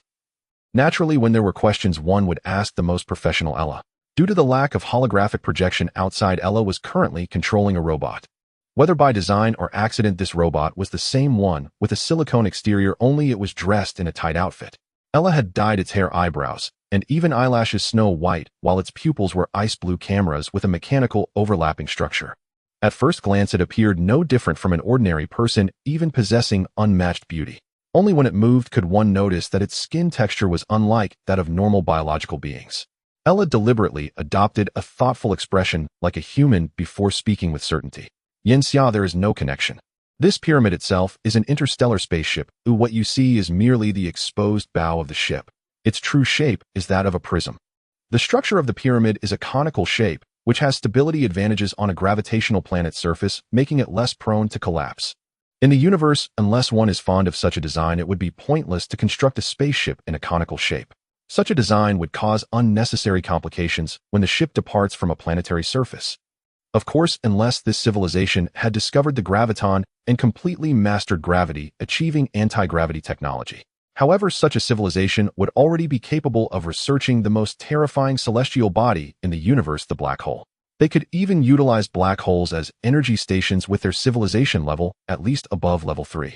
Yanxia nodded in understanding. This meant that this spaceship had no relation to the pyramid. As for the light at the top, Ella had already provided him with data displayed on his spacesuit's helmet visor. The light was composed of confined photons, and this spaceship had already attained a fairly advanced light civilization.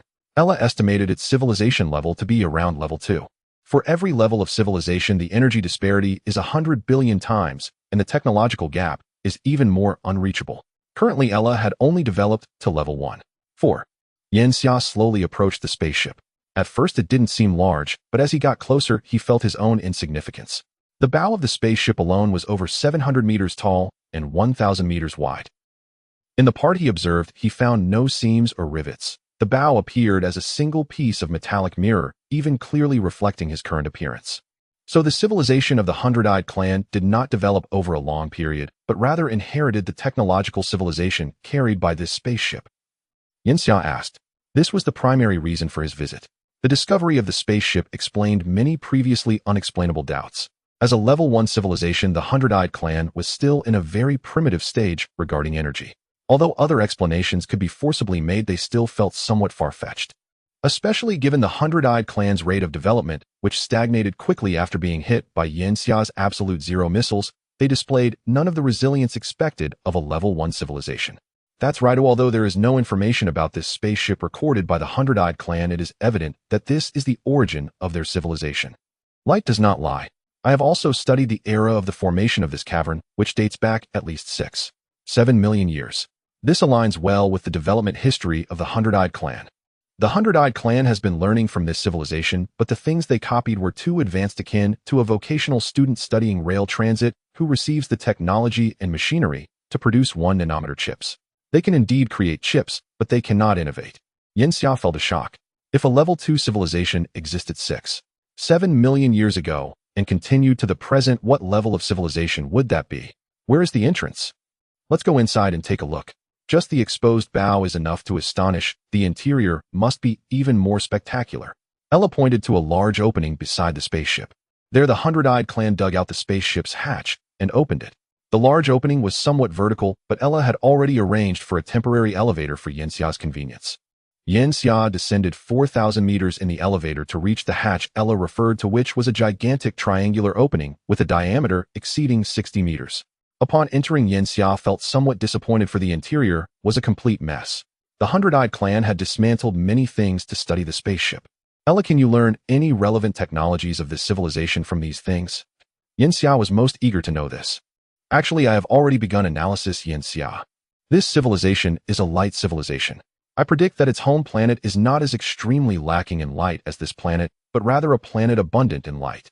The home planet of this civilization should be situated among multiple stable stellar systems. They yearn for light, study light, confine light, and master light. This spaceship not only utilizes light for its weapon systems, but even its power systems and mainframe are extensively applied to light. They use photons to store information and propel the spaceship. In my calculations, this spaceship's theoretical speed could reach 100 km, one-third the speed of light. A terrifying speed. Currently, their fastest spaceship, the Star Cruiser, only reaches 1455 km. Right now, we are still unable to fully analyze their technology. This civilization's developmental direction is vastly different from that of human civilization. The Hundred-Eyed Clan has only grasped superficial aspects. Yanxia glanced around. Many of the instruments looked peculiar, mostly made of crystal, serving the purpose of light transmission. One cannot simply imitate others, one must absorb their essence and discard the dross. By the way, what do you think of this spaceship? I notice its shell material is quite special, and after 6-7 million years there is no rust at all. Can this spaceship be modified? Yanxia was interested in the exterior. Ella contemplated for a moment. No problem, but I would prefer to analyze the materials used in this spaceship so that we can produce them ourselves. That would be even better. Yanxia nodded. Then let's do it. Afterward, let those hundred-eyed scientists get involved.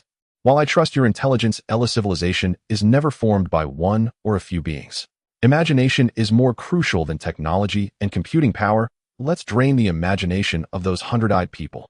Yanxia decided to develop on this planet first. Only then could he welcome unknown dangers at the earliest opportunity rather than hurriedly responding as he did with the Hundred-Eyed Clan taking a millennium to conquer. No problem. Afterward, I will brainwash those elite hundred-eyed people for a long time, making the entire Hundred-Eyed Clan subservient to humanity. 500 years had passed since the discovery of the Level 2 photonic civilization spacecraft. During this span, Yanxia had entered hibernation multiple times, awakening for less than 5 years in total. Most of his awakenings were triggered by matters concerning the hundred-eyed race. Complete colonization of a civilization cannot be achieved swiftly. It demands an extraordinarily protracted process. According to Ella's calculations, precisely 5 centuries were required for the hundred-eyed race. This time, however, Yanxia awoke not for the hundred-eyed race, but because their civilization had ascended once more to an entirely new tier. Controlled nuclear fusion devices had already undergone successive iterations. Now, with antimatter cannons under mastery, research into energy generation via matter-antimatter annihilation had officially commenced. This endeavor would prove far more arduous and prolonged than controlled fusion. The energy yield from annihilation was orders of magnitude greater, demanding synchronized upgrades across the entire industrial chain before such systems could be mass-produced. Ella had now completed this breakthrough, using the unique metallic alloy recovered from the surface of that alien vessel. Her analysis revealed the material to be a quark-level composite, not purely metallic, but rather a hybrid of metal and stone. Its half-life spanned 1.7 billion years, its density reached 24.10 GCM superscript 3, its Mohs hardness stood at 15, its melting point exceeded 870 C. Most astonishing was its tensile strength, 14127 MPa, meaning each square centimeter could withstand a force equivalent to 144 metric tons. Only its extraordinary density posed a drawback, impeding spacecraft velocity. Yet even these properties were merely baseline capabilities. What truly stunned Yanxia were just 4 words: no electric charge. Clearly, this Level 2 civilization had long studied magnetic influence upon matter, and by eliminating electric charge they rendered Lorentz forces ineffective against the material. This implied that warfare among Level 2 civilizations engaged all four fundamental forces, not only as weapons, but also as shields. It took Ella 420 years to master the synthesis of this alloy and integrate it across countless applications. The Hope Starship 2 had been utterly transformed. Clad in his spacesuit, Yanxia stepped out of the Hope. From without the vessel, once matte black, now gleamed silver, its hull assembled as if from countless seamless mirrors. The entire rear section of the Hope had been dismantled and replaced during the refit. A passing robot suddenly pivoted toward him and spoke. "Yanxia, I'll dispatch a vehicle shortly to escort you to the factory. We eagerly await your presence to witness the monumental advances of the past 5 centuries. The voice belonged to Ella. Yanxia nodded, then turned his gaze toward the ship's landing site, where 5 centuries earlier only buried ruins of sand and rubble had lain. Now it had blossomed into a colossal metropolis. Soaring skyscrapers pierced the void, neon lights shimmered, and at first glance the city bore an uncanny resemblance to Earth itself. Yet it was distinctly cybernetic. Roadways crisscrossed not only at ground level, but threaded between towers rising 2 kilometers high, and even soared through the stratosphere at altitudes exceeding 10 kilometers, forming a labyrinthine aerial network. These vehicles possessed no wheels, levitating magnetically, hovering up to 300 meters above the surface. Everywhere light reigned. Gigantic billboards, holographic projections, vehicular luminescence, and the warm glow of countless dwellings merged seamlessly, bathing the entire metropolis in perpetual radiant daylight. "No need. I'll take the maglev train instead. I wish to see the city." Yanxia sought the sensation of urban vibrancy, perhaps because time had stretched so long, or perhaps because he had grown old. Without Ella's simulated films and reconstructions, he found himself nearly forgetting Earth's very essence. As he walked into the city, he passed numerous hemispherical domes. Within each Earth origin flora flourished. Along every street members of the Hundred-Eyed race moved quietly. Wherever Yanxia walked, the Hundred-Eyed race instinctively parted. Through Ella's real-time translation interface, he could perceive both their speech and emotional states. Fear, curiosity, all, like humanity, the Hundred-Eyed race, possessing profound intelligence, were emotionally intricate. These gelatinous beings, weighing 3 metric tons apiece, sometimes expressed feeling even more vividly than humans, perhaps owing to their myriad eyes. Their ocular spectrum far surpassed humanity's. They perceived colors unseen by human eyes, enabling richer artistic expression.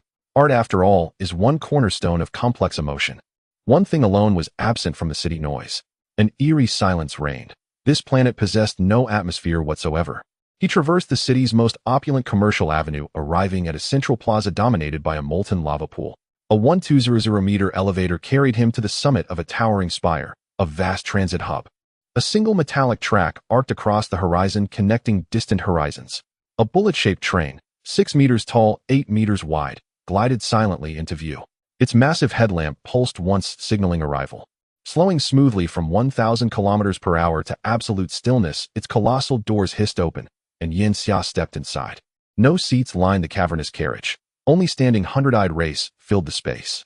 Moments later, the train surged forward, departing the metropolis for a desolate expanse. Across the barren landscape rose colossal hemispherical glass domes, each spanning no less than 10 square kilometers, within which Earth flora thrived. Around volcanic calderas grew native vegetation, lush, vibrant, and often glowing with faint bioluminescence. Half an hour later, Yanxia arrived at another city. One resembling a pure industrial zone. Factories sprawled endlessly, with no leisure districts, no residential sectors, only ceaseless mechanical assembly. A robot approached the moment he disembarked. "Follow me, Yanxia." They boarded a peculiar elevator mounted atop a stone plinth. It descended, not ascended. After penetrating roughly 100 meters of bedrock, Yanxia's vision opened wide. Before him lay a circular arena, vast beyond any stadium, with a 15-kilometer diameter. The elevator emerged near its central ring.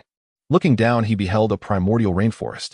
Only a true botanist would recognize that none of these trees matched any known terrestrial species.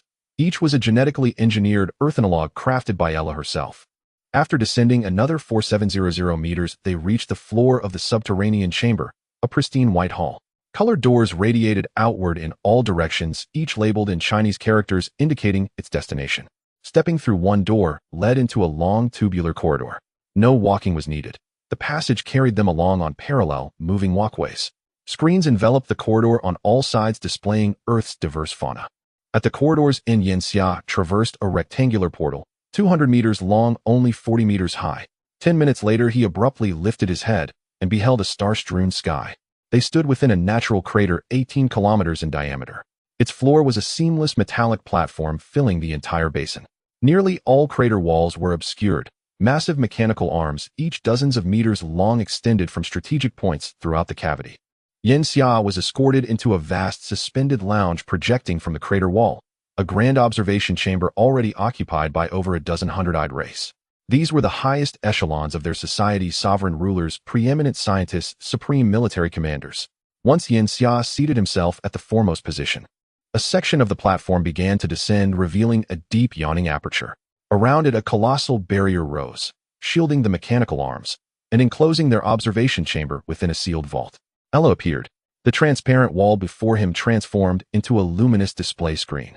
Yanxia, she said, please observe my demonstration. The screen displayed an aerial view of a pit. Yanxia asked, aren't you supposed to show me the matter-antimatter annihilation device? Ella smiled mysteriously. Of course, what I'm showing you now is exactly that. However, the device we produced for the first time may be much larger than you imagined, Yanxia. Hearing these words, Yanxia felt a slight premonition as he turned to look at the other members of the Baiyan tribe behind him, noticing their crystalline optical fibers flickering rapidly, indicating their excitement. Ella continued, this year is 4265 AD. Yanxia, we have once again achieved a technological leap. Mastering the annihilation energy of matter and antimatter allows us to control the movement of large mass objects simultaneously. Now let's ignite it. All preparations had been completed before Yanxia woke from his slumber. Now was the final experiment. He felt vibrations from the ground shifting from a high-frequency tremor to a low-frequency violent quake. In the aerial footage displayed on the screen, a massive distortion of light appeared at the mouth of the pit, followed by an intense flow of heat accompanied by white flames erupting forth. Planetary propulsion device. Yanxia stood up, realizing the scale of the project. It was impossible to create such a colossal object in just a few decades. Ella must have started constructing this device 500 years ago. At that time, Yanxia's greatest concern was how to establish a long-term colonization of the Baiyan tribe. The planet he was on now was not their original target. It was suitable only for the Baiyan tribe and not for humans. Since he learned that he could cultivate true humans from his cells, Yanxia's goal remained to reach Proxima Centauri b. However, if they left by spaceship, the Baiyan tribe would be unable to maintain control. The distance to Proxima Centauri was still 3 light-years away, and even with Ella's remote control, the signal transmission would take a full 6 years. That was too long. If the Baiyan tribe were to rebel, it would be unstoppable. At that time, he had merely mentioned this matter, not expecting Ella to take it to heart and actually conduct research, even creating it. The completion of the planetary propulsion device meant that they could push this planet to the edge of Proxima Centauri. Furthermore, they could completely construct a stellar system, moving several qualifying planets into the habitable zone. It was even possible to bring this planet into the solar system, placing it in the position of Earth. However, this would require a long time. Ella predicted that the sun would be in an excessively active phase for the next million years, turning the habitable zone of the solar system into a civilization no-go area. How much can this propulsion device move the planet? Yanxia asked. Ella quickly provided the data. Originally, all celestial bodies in the Milky Way revolve around the center, while the Baiyan star beneath us moves at 115 km/s. With just one propulsion device, it can only control the planet's direction. However, I have prioritized the production of more planetary propulsion devices. In about 200 years, Yanxia, you will see 100 of these devices. Though the diameter of these propulsion devices is only 18 kilometers due to the lack of air on this planet, and the efficacy of the matter-antimatter annihilation energy, 100 devices would be enough to accelerate this planet to over 250 km/s. For a colossal object, that is already a considerable speed. It's no wonder the Baiyan tribe is so excited. The completion of the planetary propulsion devices in 200 years means they will fully control the planet beneath them. This is an extraordinary feat. The Iron Curtain descended again. After the high-ranking members of the Baiyan tribe dispersed, Yanxia remained seated in place. Ella, since the matter-antimatter annihilation technology has developed to a usable stage, what about the other item? In the past 500 years, the Baiyan tribe occasionally exhibited rebellious behavior. To address this issue, Yanxia decided to develop something to completely achieve cultural invasion and suppression. That is virtual reality. Part of cultural invasion is cultural infiltration, which is even the primary aspect. The most difficult part of cultural invasion is getting the other side to accept knowledge, while it is relatively easier to have them accept entertainment. Yanxia's decision was to create a virtual reality game world, gradually instilling cultural roots into the Baiyan tribe. Ella could not forget the matter. If virtual reality technology is merely visual, that would be quite easy. However, if it involves brainwave connection, it becomes exceedingly difficult. In these years, I have dissected over 100 Baiyan bodies and discovered that the Baiyan tribe does not possess a brain. Their consciousness exists within highly developed nerves throughout their body. These nerves can interconnect to form a structure akin to a brain or can be dispersed to handle simple tasks such as shutting down 99 of their nerves to sleep while keeping one alert. This presents significant challenges. Pulling the Baiyan consciousness into virtual reality is thousands of times harder than for humans. As she spoke, Ella gestured invitingly. Yanxia stood up and walked outside. They chatted along the way, taking the maglev train to another city. This city was not very bright, with hardly any volcanoes around, shrouded in darkness and cold. Upon entering, they saw tens of thousands of various robots working here. Originally, I wanted to build my mainframe here. However, I realize I am following you, Yanxia. Baiyan Star is not our destination, but merely our beginning. So my mainframe remains on the Hope, and everything you see here is part of another mainframe. Yanxia looked around, overwhelmed by the sheer size. It was a colossal city spanning 30 kilometers. If all the buildings here were replaced with residential units of the same volume, it could easily accommodate 1 million people. And all of this was part of the mainframe. How many times more powerful is this mainframe compared to yours? Yanxia sensed Ella's strong desire for this mainframe. 100 trillion times.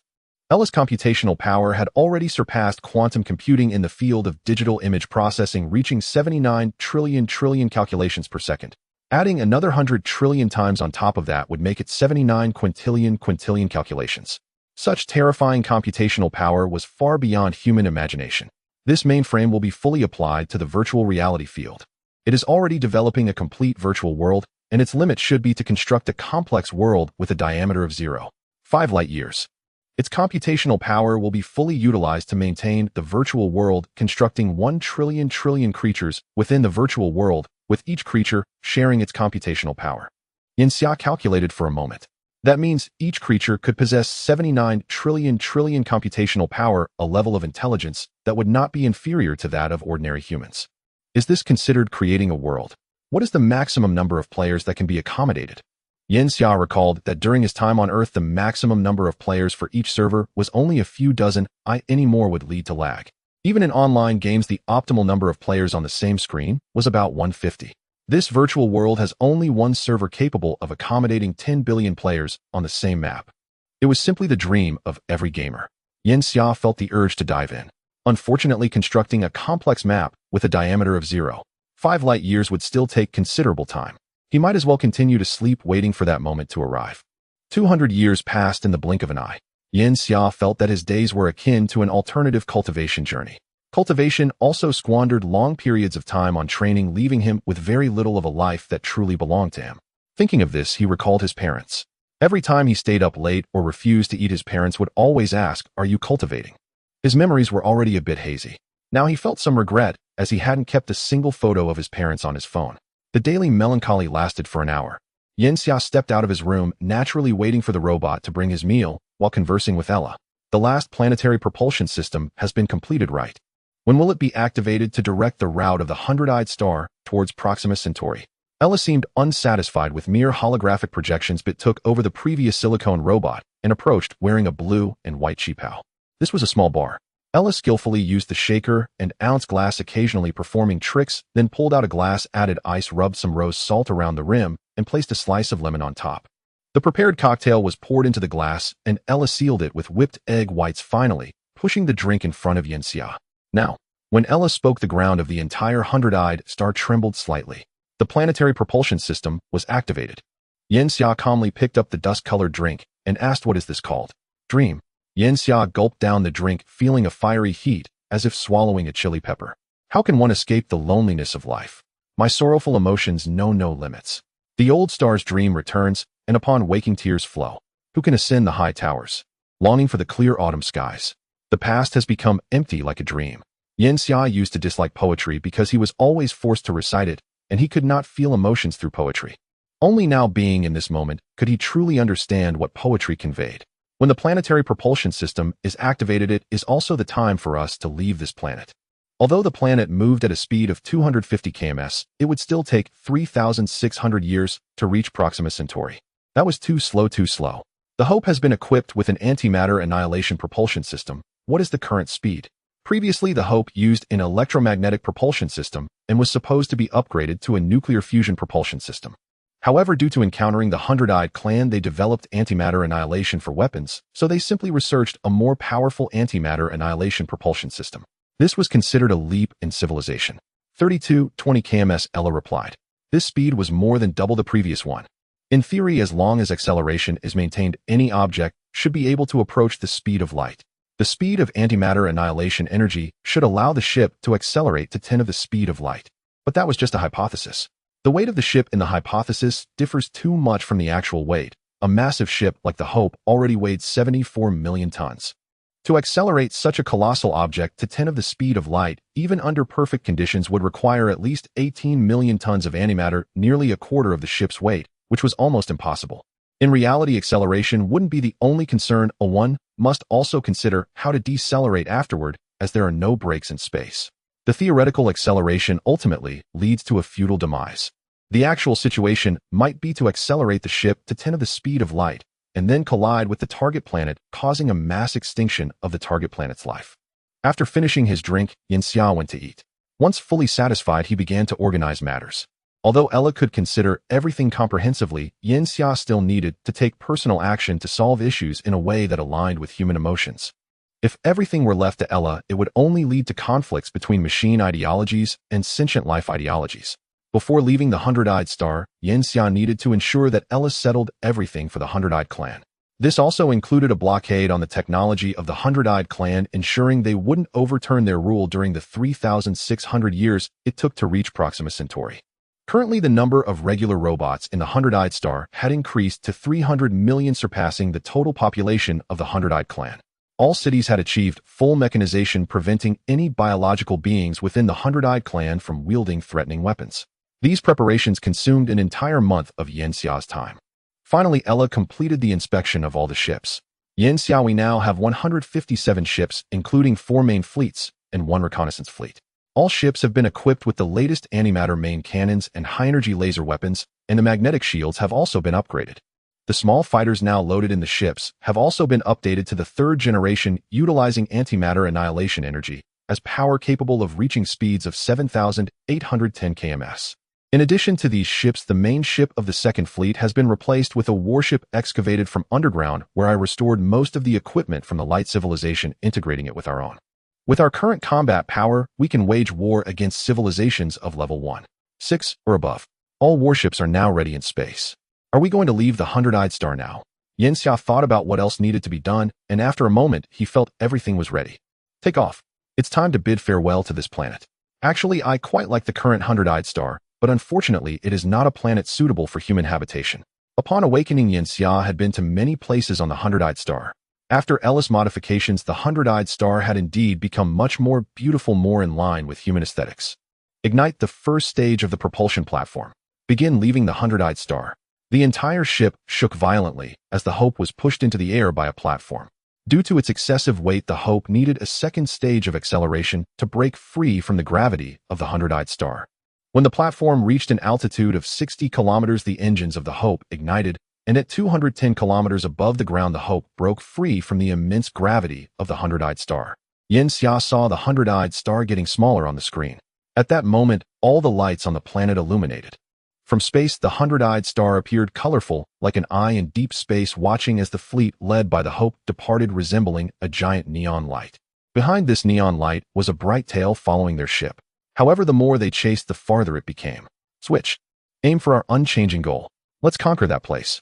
After distancing himself from the Hundred-Eyed Star, Yinxia did not immediately enter a state of slumber.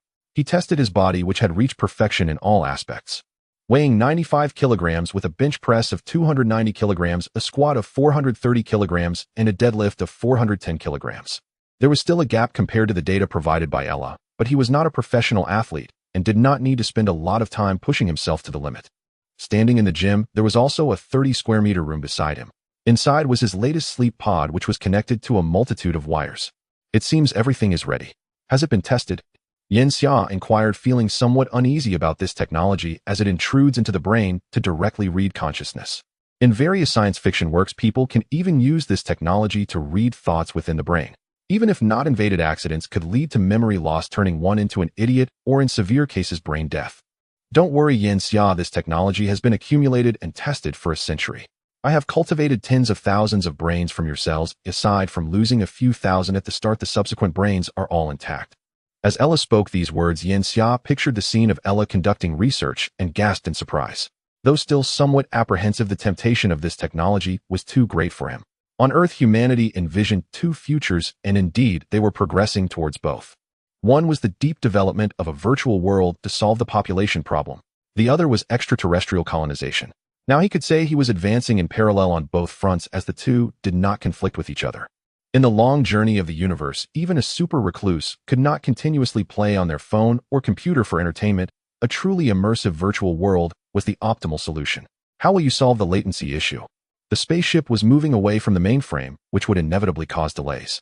Then you'll have to settle for watching recordings. Everything you experience will be transmitted as footage, including interactions with characters. You don't need to worry about communication with other players, as you can only chat in real time through a friend's interface. If you need virtual chatting, I can also have all the characters in the recordings be controlled by the mainframe to communicate with you in real time. Light speed. This is an insurmountable chasm. Xia had considered this issue, but was curious about Ella's solution. In fact, it wasn't unacceptable. It was akin to playing a single-player game with a chat software installed. Xia walked into the adjacent bathroom for a quick shower, drying off the water droplets with a towel. He entered the room, and the sleep pod was at least twice the size of those he had used before. Looking inside, it was not a soft bed or chair, but a special jelly-like viscous liquid. Ella also came over to explain to Xia. This is a special cooling liquid that won't freeze and can perfectly maintain your body's condition. The reason for switching to this is to ensure that your brain remains active during slumber. This liquid can provide ample oxygen and nutrients to the brain. However, this method of slumber requires you to prepare, as you need to inhale this liquid into your lungs. The brain is an extremely energy-consuming organ. Although it does not occupy a significant percentage of the body, it still requires a substantial amount. A body in slumber for decades or centuries cannot guarantee such energy supply. Upon seeing this liquid, Xia thought of something similar: fluorocarbon compounds that allow humans to breathe in liquid. However, this was clearly different, as fluorocarbon compounds can only remain inert at room temperature, while his slumber state would be at 262 degrees Celsius. He lay down inside. Initially, there was a strong feeling of suffocation, as if he were choking on water, but as the liquid filled his lungs, that sensation gradually faded, and he returned to calm. A wave of drowsiness washed over him as he slowly closed his eyes. He did not know how long had passed when he finally opened his eyes again, only to find not a spaceship, but an expansive green prairie extending as far as the eye could see. The sky was a deep blue, the clouds were pale white, and the wind brushed past, tousling his hair and causing the grass to ripple like a green sea. In the distance, a group of horses frolicked joyfully, and a flock of egrets took flight, soaring into the sky. He opened his arms and took a deep breath, feeling indescribably fresh, as if he had truly returned to that world, to that earth. Xia. A crisp voice came from behind him. Xia turned around only to see a white-haired girl, standing at less than 1.5 meters tall. Beneath her willow-like brows were almond-shaped eyes, her lashes fluttering like snow-white feathers. She wore a white knee-length dress adorned with floral patterns paired with matching round-toed cloth shoes. Her long hair cascaded down to her waist, and her delicate skin, tinged with a rosy hue, resembled uncut jade. She was not extraordinarily beautiful, but resembled a neighbor's younger sister, exuding a certain warmth. In front of Xia, she twirled around her skirt, blooming like a fresh flower, her face adorned with a cheerful smile, as she emitted a clear bell-like laugh. Hello. Xia found it hard to accept for a moment. After all, in reality, Ella rarely interacted with him through holographic projection. Most of their communication was through that silicone robot. Now her appearance was a 3D version of the original 2D character with a vastly different aura. To prevent you from getting bored, I've also registered a character to accompany you on adventures in this world. Is this what it feels like to be a human with flesh and blood? Ella curiously pinched the flesh on her arm. After releasing it, it bounced back with a soft sound, and the area slowly turned slightly red. This world could simulate all 5 senses: vision, hearing, taste, smell, and touch. Hee, this is wonderful. Xia watched in horror from the side. Ella, don't do that, I'm a bit scared. She looked too human, too much like a woman. Xia even felt as if a real person stood before him. Ella puffed up her cheeks in anger. What do you mean, Xia? Don't you want me to keep you company? At this moment, Yanxia lowered his head to the ground, seemingly searching for something. Ella curiously leaned over and asked, "What are you looking for, Yanxia? Did you not see? A ground full of goosebumps." "Oh, Yanxia, you naughty boy." Ella stomped her feet in frustration, looking adorably excessive. Yanxia had originally planned to venture through this world alone, but now he felt that having a person by his side might not be so bad. He pulled up his interface, looking at his mediocre attributes. Level 1 AI base attributes of strength, agility, stamina, and intelligence are all 10 points. No skills, no weapons, no accessories, no talents. Looks like I have to start from scratch. Yanxia was filled with determination. Although he could have Ella give him a max-level character, what would be the point? He didn't need to show off to anyone, he just wanted to experience the joy of exploration and adventure. This world blended elements of cultivation, martial arts, literature, soul, paths, magic, and fighting spirit, along with all the legends and monsters found in games on Earth. According to the information Yanxia had previously gathered, the total number of creatures in the world was 10 quintillion, with 3.9 billion species, among which there were 700 million wild monsters and 3 million intelligent beings, with 1.7 billion kingdoms. There were no limits on levels or attributes, and currently the NPCs in the world were at a relatively weak level, growing alongside the players. The time to Proxima Centauri is 283 years, and he would embark on a new journey of growth in this massive virtual world which spans 0.5 light years and 47 trillion kilometers. In the span of 283 years, the virtual world Divine Awakening welcomed a top-tier cultivator in the transformation stage, a renowned swordsman in white, a black-robed sorcerer residing in a high tower, a silver-armored knight leading thousands into battle, an illustrious monarch sweeping across the land, a top assassin lurking in the shadows, the chief adventurer of the Adventurers Association, a mage capable of summoning thunder, a hero slaying dragons, and a high priest awakening the powers of ancient totems. Everything is both real and illusory.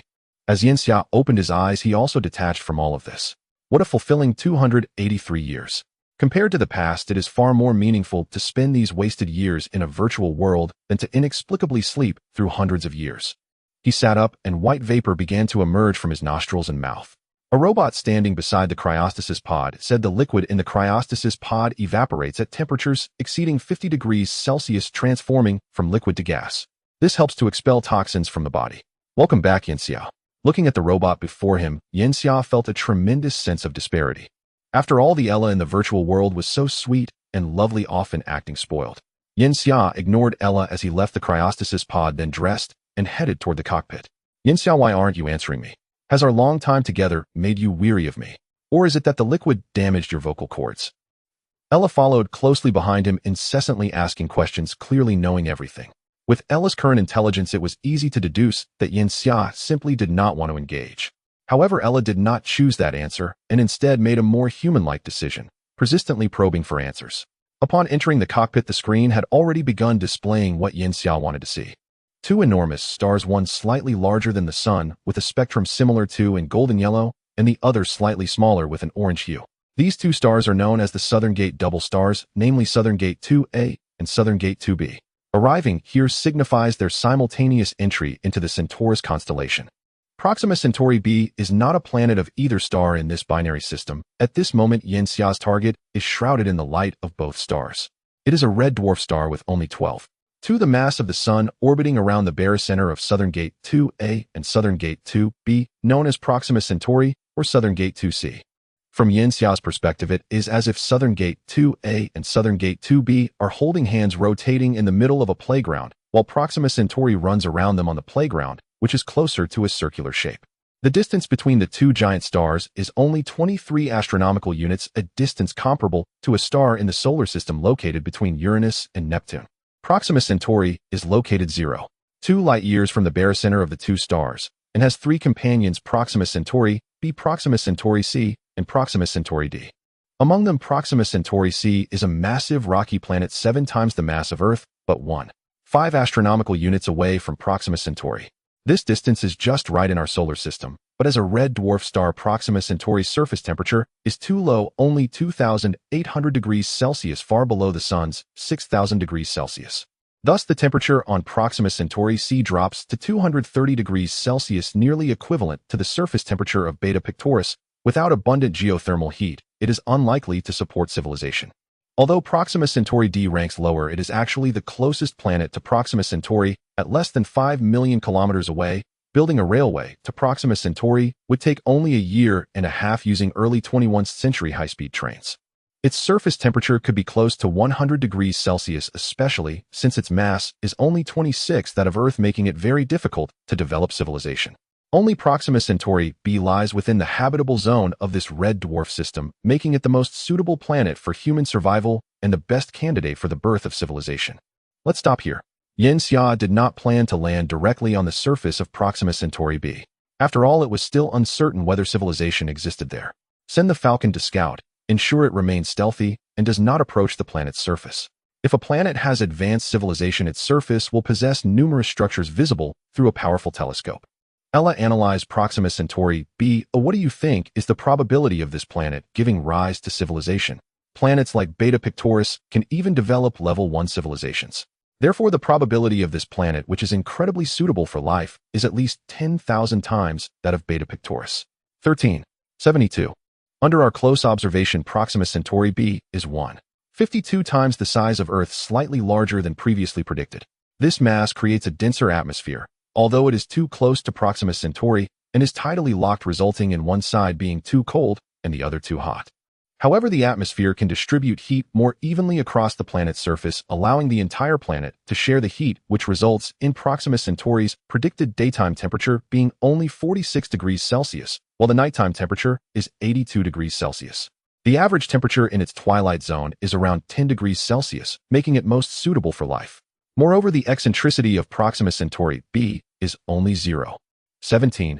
And the orbital resonance ratio is merely 3.2, indicating it is overall quite stable. The probability of civilization arising on its surface may be even higher than this. In summary, the probability is very high. After 12 days of flight, the Falcon crossed a distance of 57 astronomical units and finally approached Proxima Centauri b, now only 4 astronomical units away.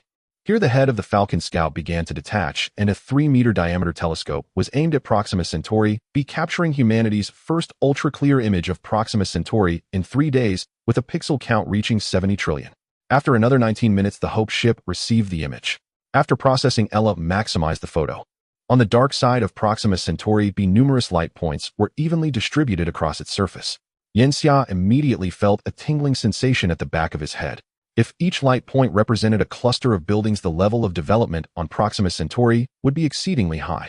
The Falcon transmitted back a second image. Ella spoke at this moment and displayed the second image, showing Proxima Centauri c. It also revealed numerous bright spots. At this point, it could be definitively confirmed that the civilization level on Proxima Centauri b is no lower than level 1. Ella scanned for all interstellar dust within a 10 astronomical unit radius, dispatched the scout 30 astronomical units away to ensure there are no warships from that civilization. All warships prepare to activate defense systems and enter combat mode. Raihan and the Falcon do not act rashly.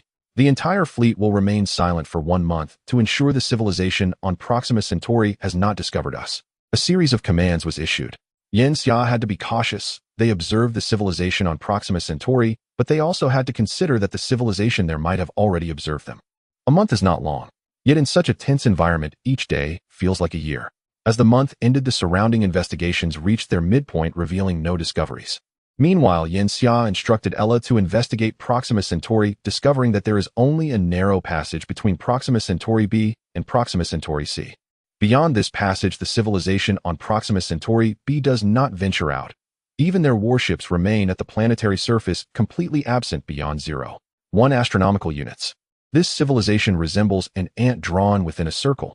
Although it can see and walk outside the circle, the scent of the ink is repulsive and frightening, causing it to remain within that circle.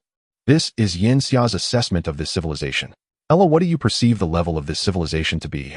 Through a month of observation, they had gathered more information. Evaluating their ship's speed, energy utilization, and rate of development, they concluded it to be around level 1.8. This is an exceptionally advanced civilization, potentially having developed for thousands of years. Judging by the number of ships, they also possess a vast population, at least over 10 billion. A difference of 0.1 levels in civilization corresponds to a 10-fold discrepancy in total energy. Strictly speaking, Xia's fleet, combined with the current technological sharing from the Bayan tribe, would take around another 100 years to reach level 1.7. This civilization is significantly stronger than Xia's current fleet.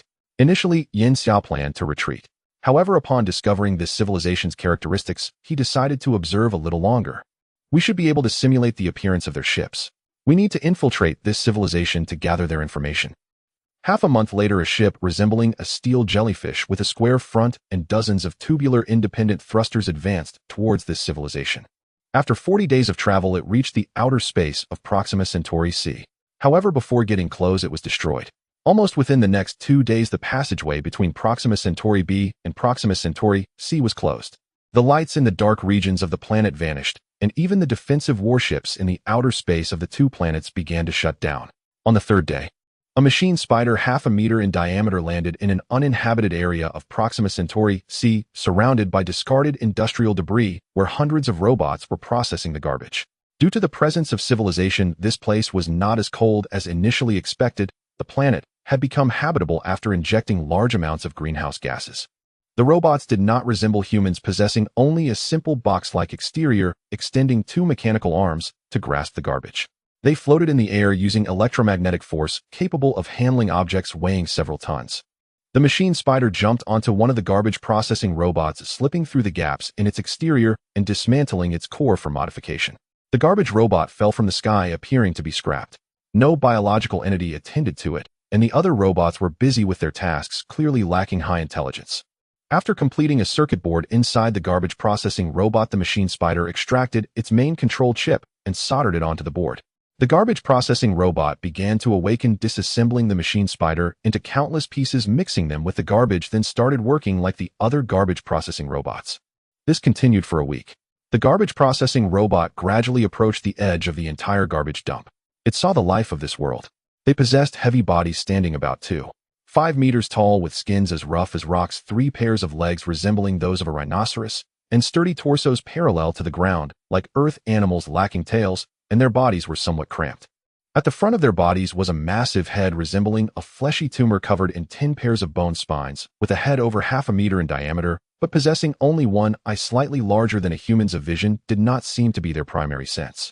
From their shoulders grew a pair of secondary limbs capable of grasping, while their true main limbs were 4 flexible tentacles emerging from their chins.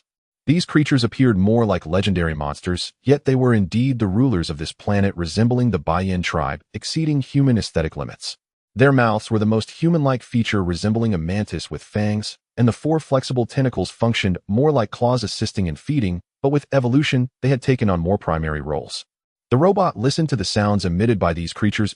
Unlike their appearance, these beings' voices were highly rhythmic, light, and possessed a strong penetrating power. Moreover, the overall sound fell within the ultrasonic range, reaching frequencies inaudible to human ears. None of these intelligent beings noticed that a robot was observing them amidst the garbage. They moved back and forth, exhibiting a complexity akin to human society. The robot collected these observations and transmitted them to the cosmos as light, ultimately received and analyzed by Ella. Light can convey more complex information than sound. By analyzing, I have mastered the language of this civilization, and now I will translate it for you, Yanxia. Yanxia reclined in a massage chair, enjoying the massage from the mechanical arms of the chair. Ella played back the information obtained. Have you heard? We have discovered traces of an alien civilization and shot down one of their ships. Nonsense, I was close at the time. That ship merely deviated from its course due to an accident. That was just a ship made by the alien civilization, imitating us just to blend in with us. Is there really an alien civilization? The universe is so vast, how could there be only one civilization? There must be others. If there are higher civilizations than ours, we must hide well and not let them discover us. No, could it be that higher civilizations have already discovered us? What would they do? Don't worry, the higher-ups haven't sent any messages. It may just be a misunderstanding. According to existing theories, the universe is a battlefield where all civilizations are hostile to each other, hiding like us. If a civilization is discovered, higher civilizations will not tolerate lower ones and will directly use weapons to destroy them. Exactly, as long as we continue to hide, we won't be discovered by alien civilizations. We are still too weak and need to develop until we reach our limits. In these words, Yanxia sensed a familiar feeling. The dark forest theory. Ella nodded. Indeed, this civilization seems to have been hiding and developing, not wanting to be discovered and destroyed by alien civilizations. They have retracted their warships to the surface of the planet, and most of their previous reactions stemmed from this consensus. Yanxia felt a sense of wonder. It was a blend of fiction and reality. A saying goes, reality is more magical than imagination. He smiled. Ella, perhaps we can conquer this civilization. The dark forest law is a derivative of the Fermi paradox. Its foundation lies in the notion that survival is paramount for civilization and everything in the universe is finite. Thus, civilizations must continuously expand and grow. Consequently, civilizations in the universe cannot avoid conflict. To acquire more resources, they must conquer other civilizations. Moreover, communication between civilizations is exceedingly difficult. The mindset of those who are not of my kind must have different hearts makes it challenging for civilizations in the universe to convey goodwill towards one another. From what Yin Xia has seen and heard, his perspective of the universe is not much different from that of the Dark Forest Law, just as exemplified by their conflict with the Baiyin clan. The Baiyin clan launched an attack on them immediately because they could not ascertain the intentions of the Hope vessel entering their star domain. They had no way of knowing whether Yin Xia harbored malicious intent towards their civilization, nor could they judge whether Yin Xia perceived them as a threat. In a situation devoid of certainty, the best course of action is to strike first to avoid being preempted by the enemy. The development speed of the Baiyin clan is vastly different from that of humanity, which further validates another argument of the Dark Forest Law: technological explosions. Despite this, Yin Xia himself does not agree with the Dark Forest Law. One crucial point states that once a coordinate is exposed, regardless of whether a civilization genuinely exists at that coordinate, it will inevitably be subjected to random assaults. For instance, if there are 1 million civilizations in the Milky Way, once the coordinate of one civilization is revealed, 900 may choose to remain passive, while 900 may choose to investigate. Inevitably, there will be some civilizations that make a different choice and randomly attack in that direction. Under this premise, the Dark Forest Law is established: all civilizations in the universe strive to conceal themselves, much like hunters lurking in a forest.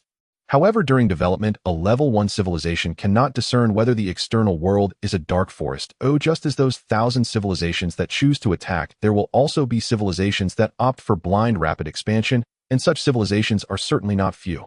The fastest speed in the universe is the speed of light.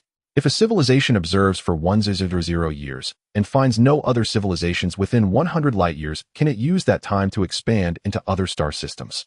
Moreover, if there exists a supreme civilization in this universe that has found no other civilization more advanced than itself, its only path to development would require it to break through this universe and witness the world beyond, which necessitates integrating the energy of the entire universe. Does that mean the dark forest cannot be sustained? In this forest, there might not only be hunters and prey, but also campers by the fire, tigers fighting for territory, hawks circling overhead, mice believing they remain undetected, and even civilizations like the Trisolarans that must migrate due to environmental issues. Thus, how can the dark forest be maintained? The Dark Forest Law avoids these points, placing civilizations in an extreme state of hidden hunters and discovered prey. Yet Yin Xia cannot refute that the Dark Forest Law is wrong, for it is a result derived through reverse deduction. Just as he has observed, he does not see a vibrant universe filled with life and noise, but only a vast silence. However, in his journey of 4 light years, he has already encountered 2 high-level civilizations. Yin Xia does not care about the validity of the Dark Forest Law. He has ample time to verify what this universe truly is. What he finds amusing is the civilizations that genuinely adhere to the Dark Forest Law.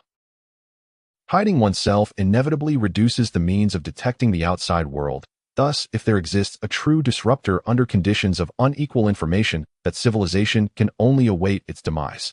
If civilizations are hunters, they too will experience hunger, fatigue, confusion, and a lack of patience. They will want to know if there are perceived enemies behind the tree across from them. Thus, hunters do not merely wait for prey, they may also take the initiative to strike. While a civilization strives to conceal itself, it should also be aware that in this forest there may be a pair of eyes watching and observing them. Yin Xia refers to such civilizations as observers. They could be a supreme civilization or one of those 900 that could not resist investigating. Among those 900 civilizations may find nothing, but 100 civilizations have discovered the target civilization lurking and observing, salivating, and waiting hungrily. And now Yin Xia is the observer of the civilization on Proxima Centauri b, and this observer has already begun preparations to enjoy this feast. Ella, is the creation complete?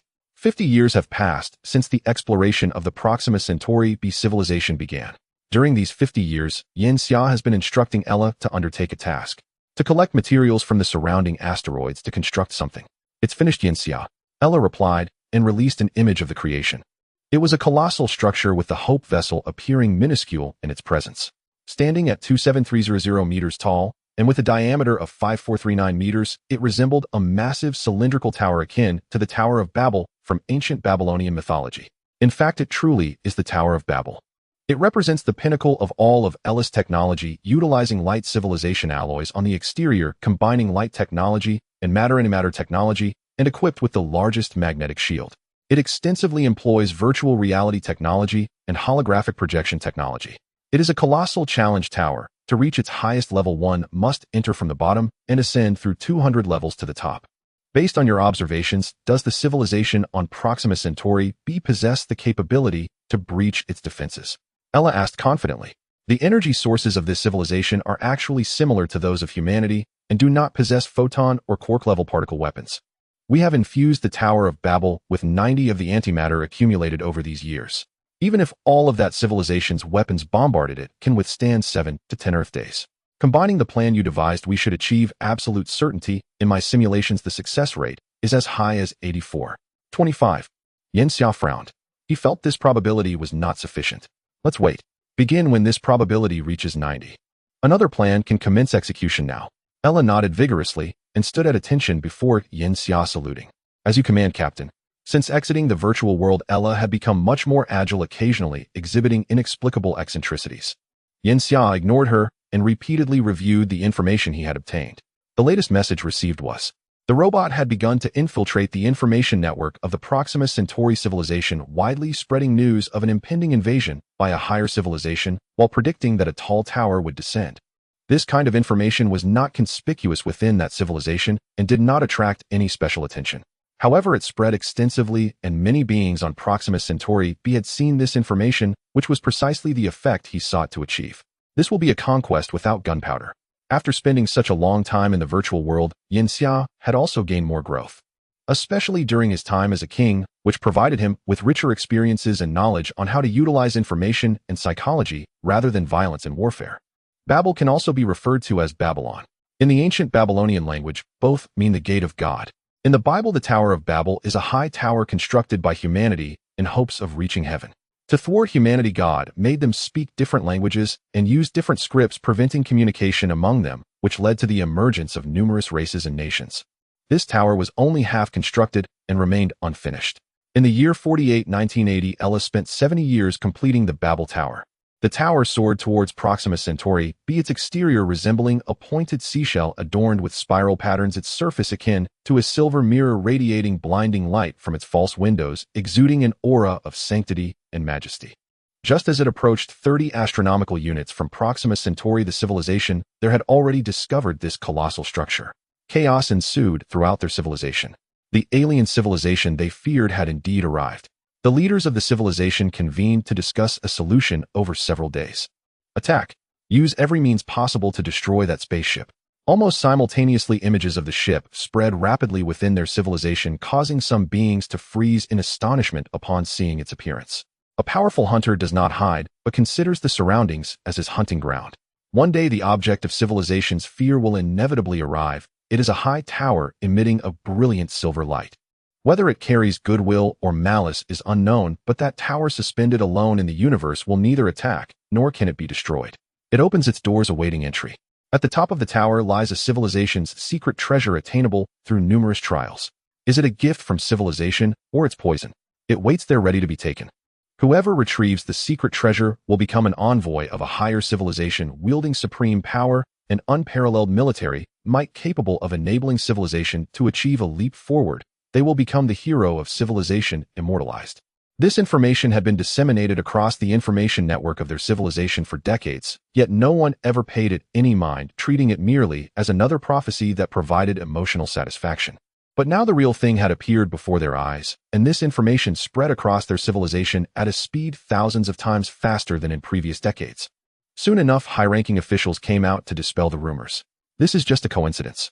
We have hundreds of millions of such prophecies. No matter the circumstances surrounding encounters with alien civilizations, one will always be similar. We have mobilized the weapons of the entire civilization, intending to destroy it.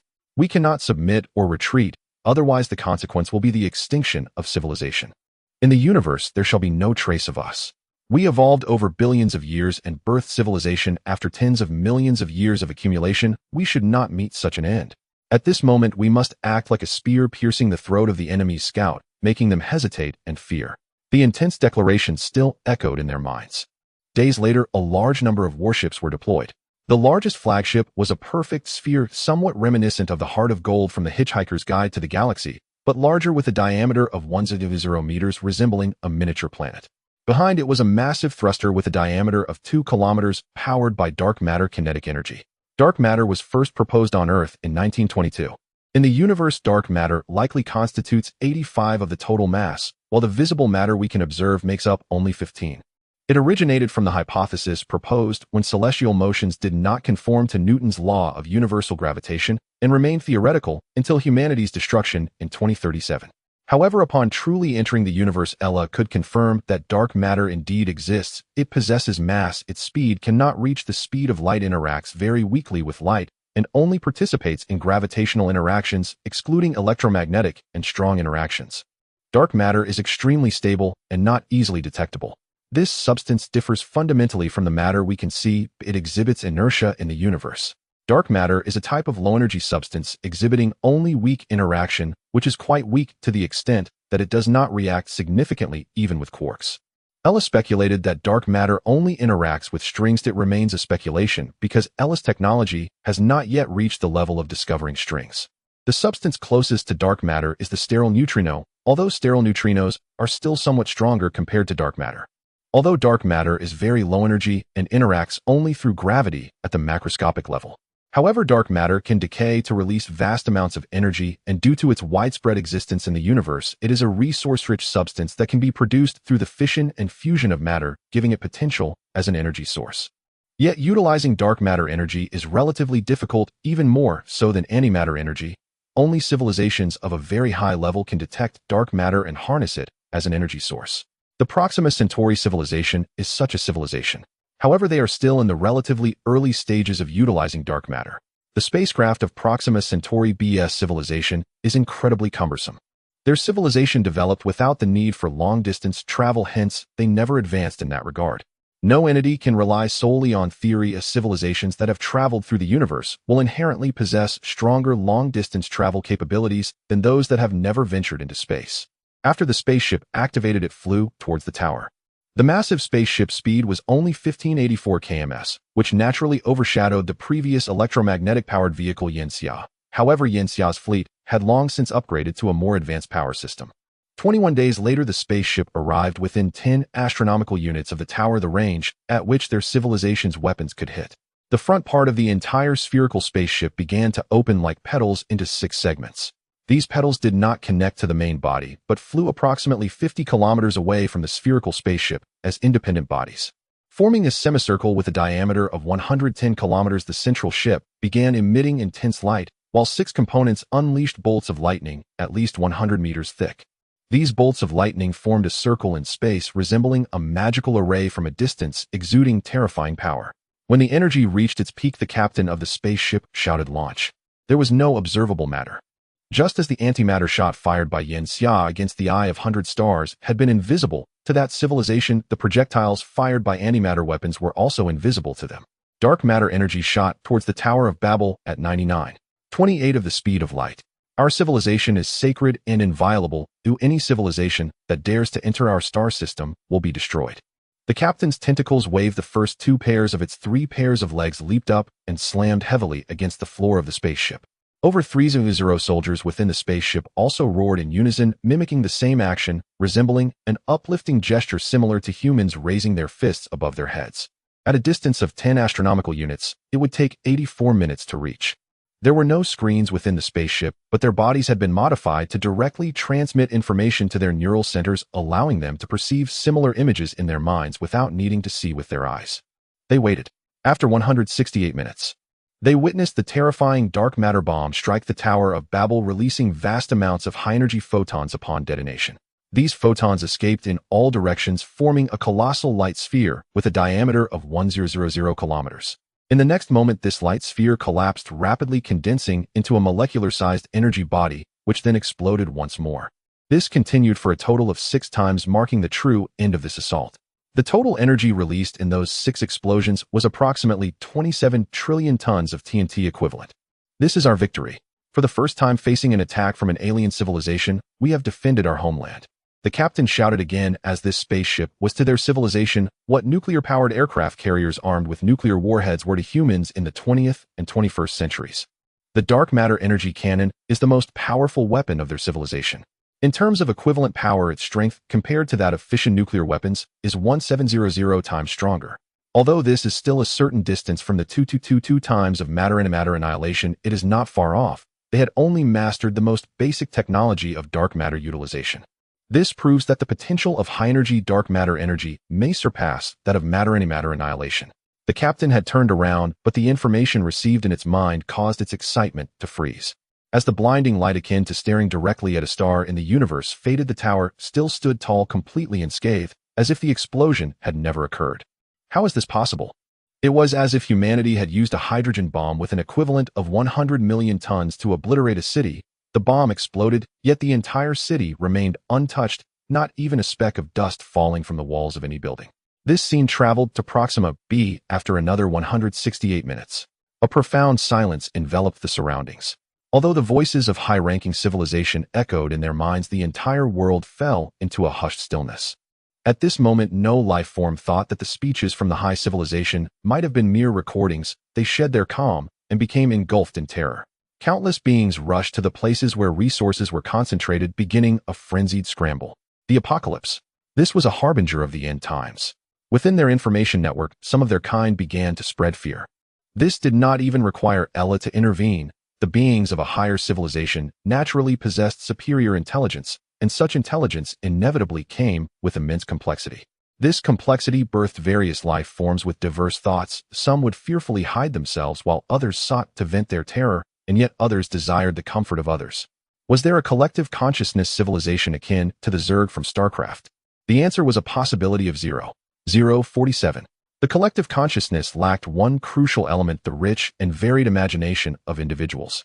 Imagination is an exceedingly precious resource, especially among higher civilizations. Why did Yanxia choose to conquer the Hundred-Eyed Clan instead of destroying them? After all, he already had a highly intelligent being like Ella.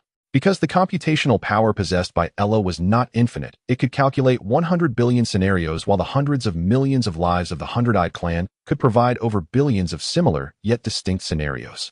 As long as there was no being, machine, or other entity possessing infinite computational power or intelligence, the imagination of biological beings remained an extremely valuable resource. Civilizations that possessed this resource were more likely to develop into higher civilizations than those that did not. Yanxia's Babel Tower plan was precisely built upon this principle. Just as in mythology where God divided humanity through language, Yanxia was now using the distinct thoughts of individuals to separate and control a civilization. In the midst of spreading terrifying information, many life forms simultaneously noticed that the account originally announcing the arrival of the tower had posted another message. Almost instantly, its views exceeded 100 million, growing at a rate of 10 million per second. The tower is not a weapon for destroying civilizations, but rather a passport for civilizations. Civilizations possess malice, but they also harbor goodwill. Goodwill is not a form of selflessness, but a form of cooperation. Destruction is inferior to fusion. Of civilizations may plunder, using the imagination of intelligent beings as a resource. For every being possessing high intelligence is a rare treasure. By this standard, the universe may not be a dark forest, but rather a stable federation composed of numerous civilizations. Only civilizations that have obtained the passport can offer their imagination and utilize the imagination of other civilizations within the Federation. Lines of text filled with awe-inspiring cosmic speculation. No being could deny this, just as Yanxia could not deny the dark forest theory, which contained powerful logical chains. Unless one personally observed the true scenes of cosmic civilizations, any rebuttal seemed pale in comparison to these theories. And the theories within this information needed only one support. That was the Babel Tower would not launch an attack. An object that does not attack is naturally not a civilization with malice, and the imagination resource theory would rise to prominence. This is a conspiracy of civilization. A message appeared in the minds of all Proxima life forms, originating from the higher-ups. Because such a coincidence could not occur, a prophecy just happened to predict the tower and then made all beings accept this civilization. Even if this was merely a random prophecy, the higher-ups had to say so. For they could not fathom the malice of the tower civilization. As the passive side, they could not take the initiative to release goodwill, for that would place their civilization at a disadvantage. This was fatal. In warfare, a single erroneous decision could lead to the collapse of an army. In the battlefield of civilizations, even slight errors could lead to the extinction of a civilization. Why not try it, right? Perhaps we could send a soldier to take a look. The lower echelons of civilization would ignore such risks because all they could see was darkness. With both paths ahead shrouded in mist, they would choose the more secure one. These words would spread, but the higher-ups had their own decisions. Precisely because of this, they were the higher-ups. They needed to make more rational rather than emotional judgments. A large fleet began to mobilize. They were on high alert preparing for a great battle. All 700 warships were lined up at the location where the spherical battleship had originally anchored. The warships began to indiscriminately unleash their ammunition towards the Babel Tower. Countless energy blasts crashed against the magnetic shield of the Babel Tower. Antimatter was being consumed at a terrifying rate. On the other side, hiding behind a small asteroid, Yanxia observed the dwindling numbers on the screen. In one day, we lost 18. 7 of our energy, which is stronger than your original prediction of firepower. Ella had previously predicted a week, meaning 14. 28 per day to sustain for a week, but now the firepower of the Proxima civilization exceeded her prediction by 23. 64. That's good. After all, we cannot completely control the number of weapons and energy levels of this civilization. This is the expected margin of error. Ella's estimates were actually quite close, but after all, they were merely estimates. No one could guarantee whether this civilization would attack in 6 days. At that point, the Babel Tower would exhaust its energy and face the antimatter energy with its shell. Yanxia appeared quite calm. They cannot bombard for so many days.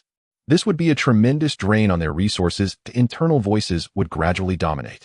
The higher echelons of that civilization are not machines, but biological beings, and as living beings they will waver and hesitate.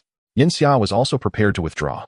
If conquest was impossible, he would retreat and seek other star systems. This was not unacceptable for him at present. It merely meant losing over 300 years of time. He waited, his eyes never leaving the screen, the cabin silent. The second day, the third day, time passed slowly.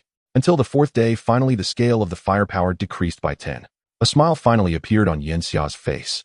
Dark matter is an extremely difficult substance to collect. The dark matter reserves of the opposing civilization may not be as abundant as we imagined. Of course, it could also be internal conflicts that led them to lower their flags. Regardless of which, I have secured my first victory in this game. The second game has officially begun. Reducing by 10 can lead to greater reductions. By the arrival of the fifth day, the output of the Proxima Centauri civilization had already decreased to 74. 58. The Tower of Babel still shone brilliantly like a firefly in the starry sky, small yet enduring. The Proxima Centauri civilization had begun to grow numb. They had poured 20 of their civilization's energy, yet still could not shake the towering structure. Even the higher echelons of the civilization felt a suffocating pressure. That was merely a tower sent by the other side. If the enemy's fleet were to arrive, could they even destroy one of their ships using all means at their disposal? Chaos. The longer the tower stood, the more chaotic the surface became. We're doomed. We will anger a powerful hunter. Just like prey charging towards a hunter, the hunter will surely raise their weapon and strike down upon the prey. What are those high-ranking officials doing? Do they intend to push our civilization into the abyss? Destruction may just be a moment away. Flee. Escape the galaxy. Every day, hundreds of ships flew into outer space, and now the entire civilization's might was focused on that tower, giving them a chance to escape. On the first day, 241 ships took off, with 27 breaking through the atmosphere to escape. The rest were intercepted. More beings saw a glimmer of hope. On the second day, 375 ships took off, with 31 escaping. On the third day, 842 ships took off, with 57 escaping. On the fourth day, the numbers reached a new high, reaching 1,354 ships, showing signs that interception was becoming impossible, with 482 having escaped. By the fifth day, the sight of thousands of ships flying into space made the high-ranking officials furious. Those were the cowards abandoning their civilization. But they were powerless. The instinct of beings is to survive, and then comes everything else. Civilizations, nations, and such organizations are mere shelters for beings providing the most fundamental necessity: stability. If stability ceases to exist, then both civilizations and nations will crumble. If we bombard, further more will escape. What can we do? A bunch of bastards. They have no idea how hard we are racking our brains to preserve the civilization. They only understand one thing, and that is to evade. Huff. Now the only two things we can do are to continue attacking or stop attacking. Everyone make a choice. All the high-ranking officials simultaneously visualized the scene in the starry sky. That tower. So majestic, so terrifying, so unbreakable, and so insurmountable. Stop. What about stopping for 1/10 of a revolution? Proxima B takes about 11 Earth days to orbit Proxima Centauri. That would consume even more of our energy. You should know how much we have consumed over the past few days. Now to stop, we are on the verge of losing the stability of our civilization's economy. Energy equals wealth. 30 of energy is equivalent to consuming 30 of a civilization's wealth. Only through inflation can we stabilize the current economic structure of civilization, but if they calculate just a little, they will realize the magnitude. Generally speaking, a 5 fluctuation in energy for an entire civilization is enough to cause significant economic turmoil. And now it was 20. They even avoided thinking about this issue. But why can't they stop? Because even if the economy collapses, there will be a day of reconstruction, but if the civilization is destroyed, it cannot be reborn. They found themselves in a dilemma. They could only repeatedly order more warships to cease fire and reduce their firepower output. By the end of the 5th day, the firepower had dwindled to only 34. 57. As the 6th day arrived, looking at the still intact tower, all the high-ranking officials were mentally and physically exhausted. End it. Continuing to waste effort holds no meaning. We must acknowledge the vast gap between high-level civilizations and ourselves. They had already consumed 23 of their energy. No longer could they continue to pour endlessly into that black hole. Perhaps we should send a ship to explore the surface of that tower. After ceasing fire, they had no more choices. Know that may be a plot from the civilization. We should observe for a longer time. No one knew whether that tower was a Pandora's box. As for the prophecy, the high-ranking officials should not put faith in a prophecy. This is a matter concerning the fate of a civilization and cannot be taken lightly. But on the 2nd day after the decision, they realized something was wrong. Our actions have already angered the high-level civilization, which may cause us to lose the chance to connect with them. We will be excluded from the Civilization Federation. As a civilization, not part of the Federation, we will be destroyed. Energy weapons will cross thousands of light years to reach our star system, just like that star system nearby, over 2,000 years ago, struck, without warning, by high-energy rays, massive planets torn apart, and the entire star system plunged into a stellar proton storm for millions of years. Only by entering the tower and obtaining the civilization's pass can we hope for a chance at forgiveness. These guys. The high-ranking officials felt their minds almost bursting from the information. The most crucial point is that there are indeed beings who would believe it. Although their civilization has reached level 1. 8. Cultural dissemination should be very high, yet this clearly goes beyond what simple culture can comprehend. Because that tower is without origin, unbreakable. This is what all beings of the civilization see. Using what they observe as a theoretical fulcrum, it is easy to derive the subsequent results. Precisely because it is easy to derive, it will be believed by most beings. We have found the source of the prophecy. Images appeared in the minds of all the high-ranking officials. It was a dilapidated, filthy garbage disposal robot, its head already blown apart, and within it they discovered a component vastly different from the entire civilization, a circuit board. But this circuit board was now charred. A conspiracy. A thoroughly orchestrated conspiracy. Disseminate this information. Instantly, all beings received this information in their minds. But it was already too late. The tower proved its might, originating from a higher civilization. How could a higher civilization resort to such petty tricks?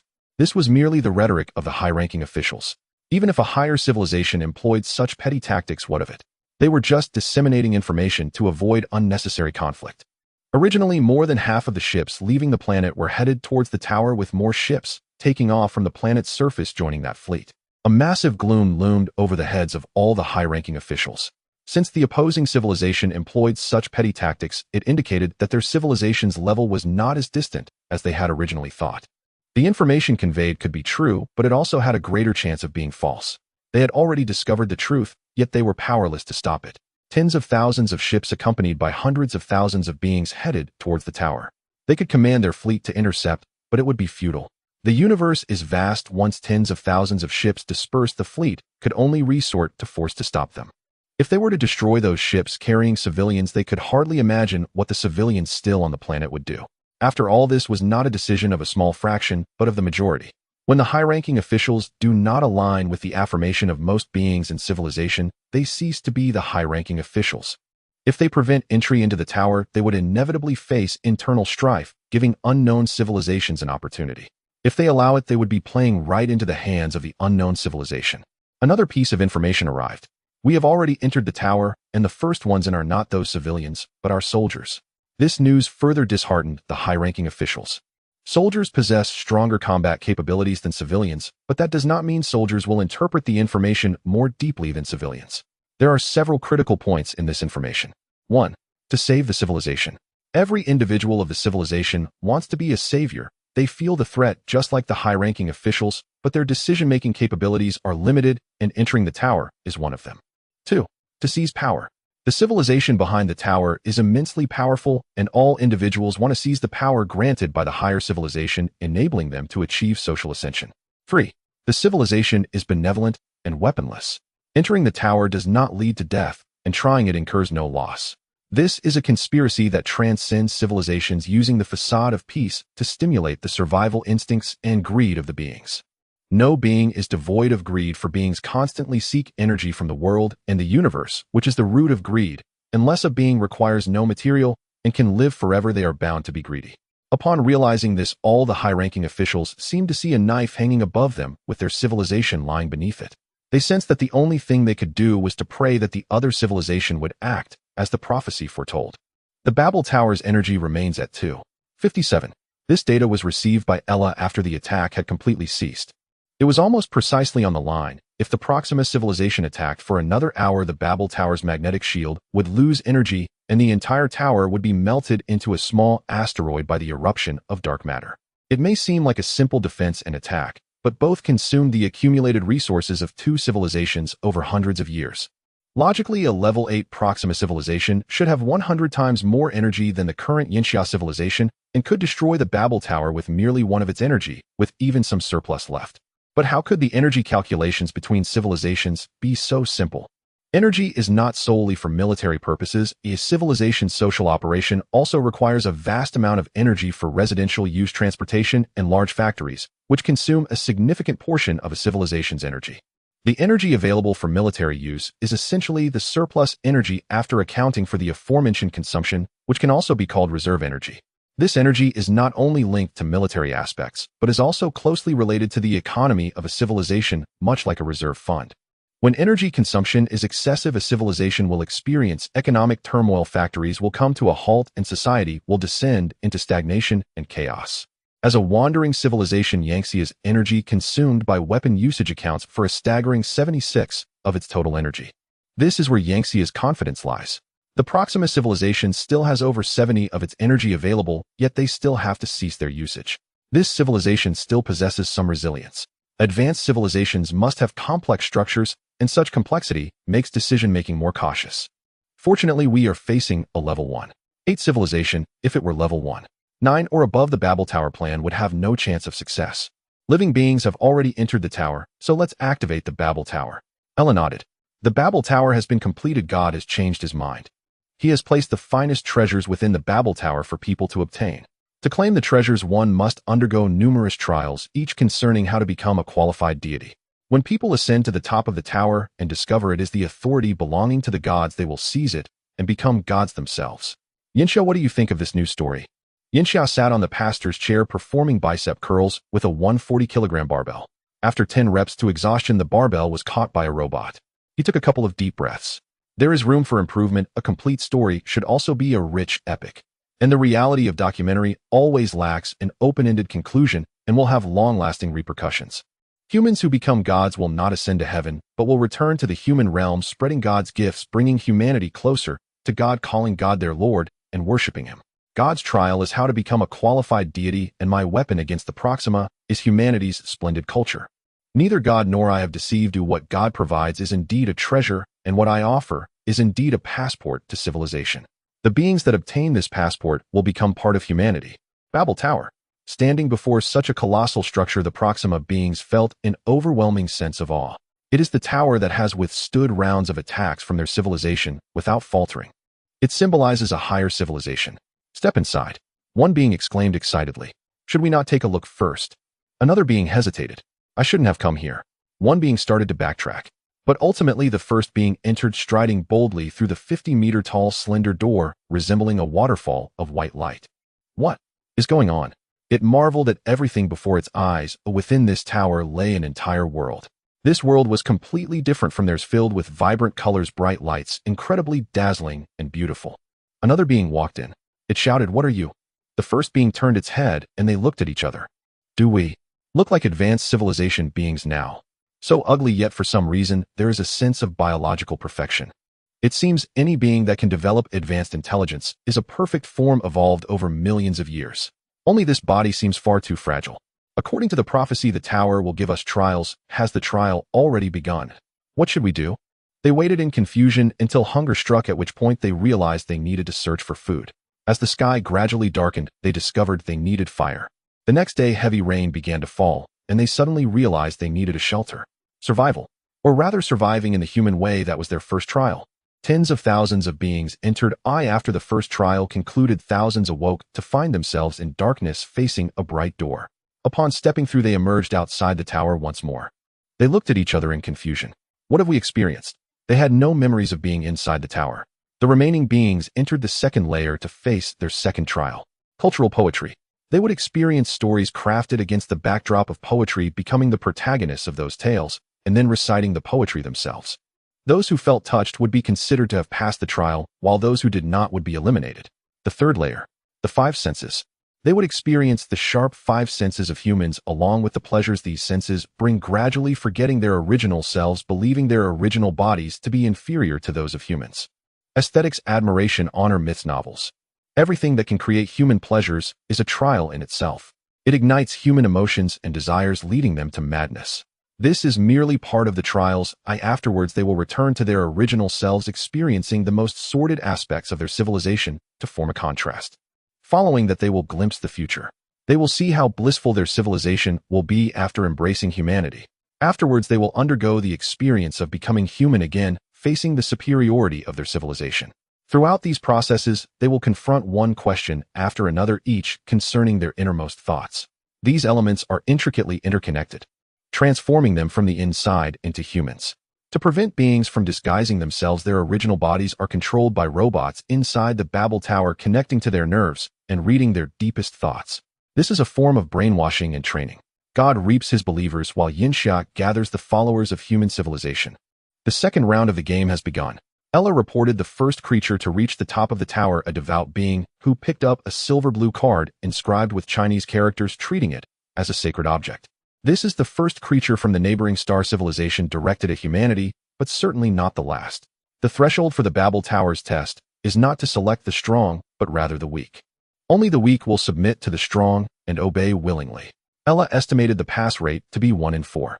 The final test is to teach these creatures how to conceal themselves, how to achieve redemption for their own civilization. However, it has proven to be quite challenging. The current pass rate is likely only around 6. The civilization has completed the chip implantation, which automatically corrects any information detrimental to the civilization. This can be considered a small victory for the civilization in the second round of the game. The real battlefield lies in what happens after returning. Yinxia watched as one by one his comrades exited the Babel Tower, disguising their confusion like other creatures unaware of what had transpired. Perhaps we have been eliminated. Some creatures transmitted this information, and others inevitably felt disappointed. Each of them hoped they were the true, chosen ones. But reality told them they were quite ordinary. One by one, the creatures boarded their spacecraft, heading towards their own civilization. However, their path was blocked by warships. What are you doing? The creatures, having just experienced disappointment, were in a foul mood. Yet the soldiers aboard the warships were equally cold towards these challengers. They had received orders from their superiors to detain all creatures that reached the high tower, to conduct inspections, and then to undergo long periods of isolation observation, including, if necessary, examining their thoughts. Any attempts to escape would result in immediate attack and destruction of the target. Preventing those who have gone does not mean preventing their return. As long as the returnees are blocked, the number of outgoing creatures will decrease, thus averting major chaos. They only need to tell the public that those who reached the top of the tower have already emerged, which would allow them to even nominate someone to control the public's fantasies and fears about advanced civilizations. No one who has emerged from the high tower can return to the planet. We cannot determine if there are any alien spies among them who have undergone brainwashing while inside. Currently, the information we control shows that those who entered the high tower have had their memories erased while inside. Is it as we suspected? Only by erasing memories can we allow the infiltrators to pass through undetected. Any anomalies must be strictly interrogated. We cannot afford to miss any suspicious individuals. After about 10 days, over 380 individuals were deemed to exhibit tendencies towards advanced civilizations, accounting for nearly 1/5 of all creatures returning from the high tower. What should we do? We cannot possibly detain so many. This is a number that the upper echelons of civilization had never anticipated. Kill them all. The ones who expose us could be ourselves. Then face the pressure. It might be feasible in the short term, but over time the surface will certainly fall into conspiracy theories. How about erasing their memories? This is a good method. By clearing their memory fragments, they would be akin to never having entered the high tower. However, we still cannot ascertain whether the other civilization has other means of evasion. Let's first delete the memories of those unconfirmed, prioritizing the residents of the third planet Proxima Centauri C for release. We cannot keep them detained indefinitely. Why not publicly declare that the high tower has many levels requiring a long time to stay inside? This isn't a lie, as they indeed spent a considerable amount of time inside. The upper echelons of civilization devised a feasible plan. The released creatures would be closely monitored and restricted, while allowing some return to provide some reassurance to the ordinary populace. What troubles them is that although they have managed to block some creatures from lingering in space, many still head towards the high tower. Every day there are hundreds of spacecraft attempting to reach it, which they intercept, increasing their workload. It seems no one has reached the top of the high tower. Perhaps there are already those who have, but they are concealing themselves like patient hunters. The entire civilization fell into a state of extreme tension. Meanwhile, time quietly slipped by this opportunity. Another 50 years have passed since the first batch of creatures entered the high tower. For the creatures of civilization on Proxima Centauri B, this is roughly a generation's time. The first creatures whose memories were erased and released showed no unusual behavior. They communicated normally, engaged in very ordinary activities, and some had even aged and passed away. Nothing had happened. The second batch of observers who simultaneously entered the high tower without being detected for their civilization tendencies still exhibited no strange information. The third batch, which had been found to exhibit civilization tendencies during their first entry into the high tower, showed no issues after memory erasure. The fourth and fifth batches, a total of 140 creatures, were monitored, and during the lengthy 50 years they exhibited no abnormalities. Even those who had never entered the high tower on the surface clamored year after year for the arrival of alien civilizations. Could we have been wrong? Is the high tower of civilization truly so difficult to ascend? No, we cannot overlook any of them. Everyone who has entered the high tower must be monitored until their last moment. This is the war of civilizations. 50 years is certainly a long time for individual creatures, but in the scale of civilization, it is merely a brief moment. Yanxia had already begun his slumber. He set his time for 1000 years. The 100-eyed star takes 3600 years to reach Proxima Centauri, so he is not in a hurry. He only needs to wait. Time has long ceased to matter to him as an individual. Even though sleep is not a complete prohibition, he can remain in the sleep chamber for over 1,000,000 years. He believes that time can dull everything, including a civilization's wariness towards another civilization. Of course, he never places his hopes on the laxity of other civilizations. In fact, the opportunity for victory in the second round of the game had already begun with the first batch of individuals. The role of the high tower was never to have the creatures' minds or nerves remember anything, but rather to leave memories at the cellular level. Just like a person who has wielded a knife 1000 times can swing it without even thinking. Muscles have memory, and cells have memory too. Memories formed at the cellular level will lead the creatures to follow these deeper, habitual memories, generating thoughts trained within the high tower even in the absence of their original memories. The probability of this is extremely low. Therefore, a long wait is necessary, and it is worth waiting for. 1,000 years passed.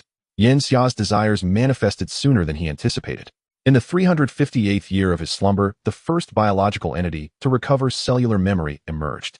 It did not immediately proclaim anything, but entered a nondescript building on Proxima Centauri C, which was a store it frequented, behaving no differently than before. The only notable difference was its slight urge to relieve itself, and it took half an hour before it emerged from the store's restroom. After a while, a service machine from the store entered, extracting a needle only 2 or 3 centimeters long, as thin as a strand of hair from a crevice. It stored this needle within its body and began to meticulously study it.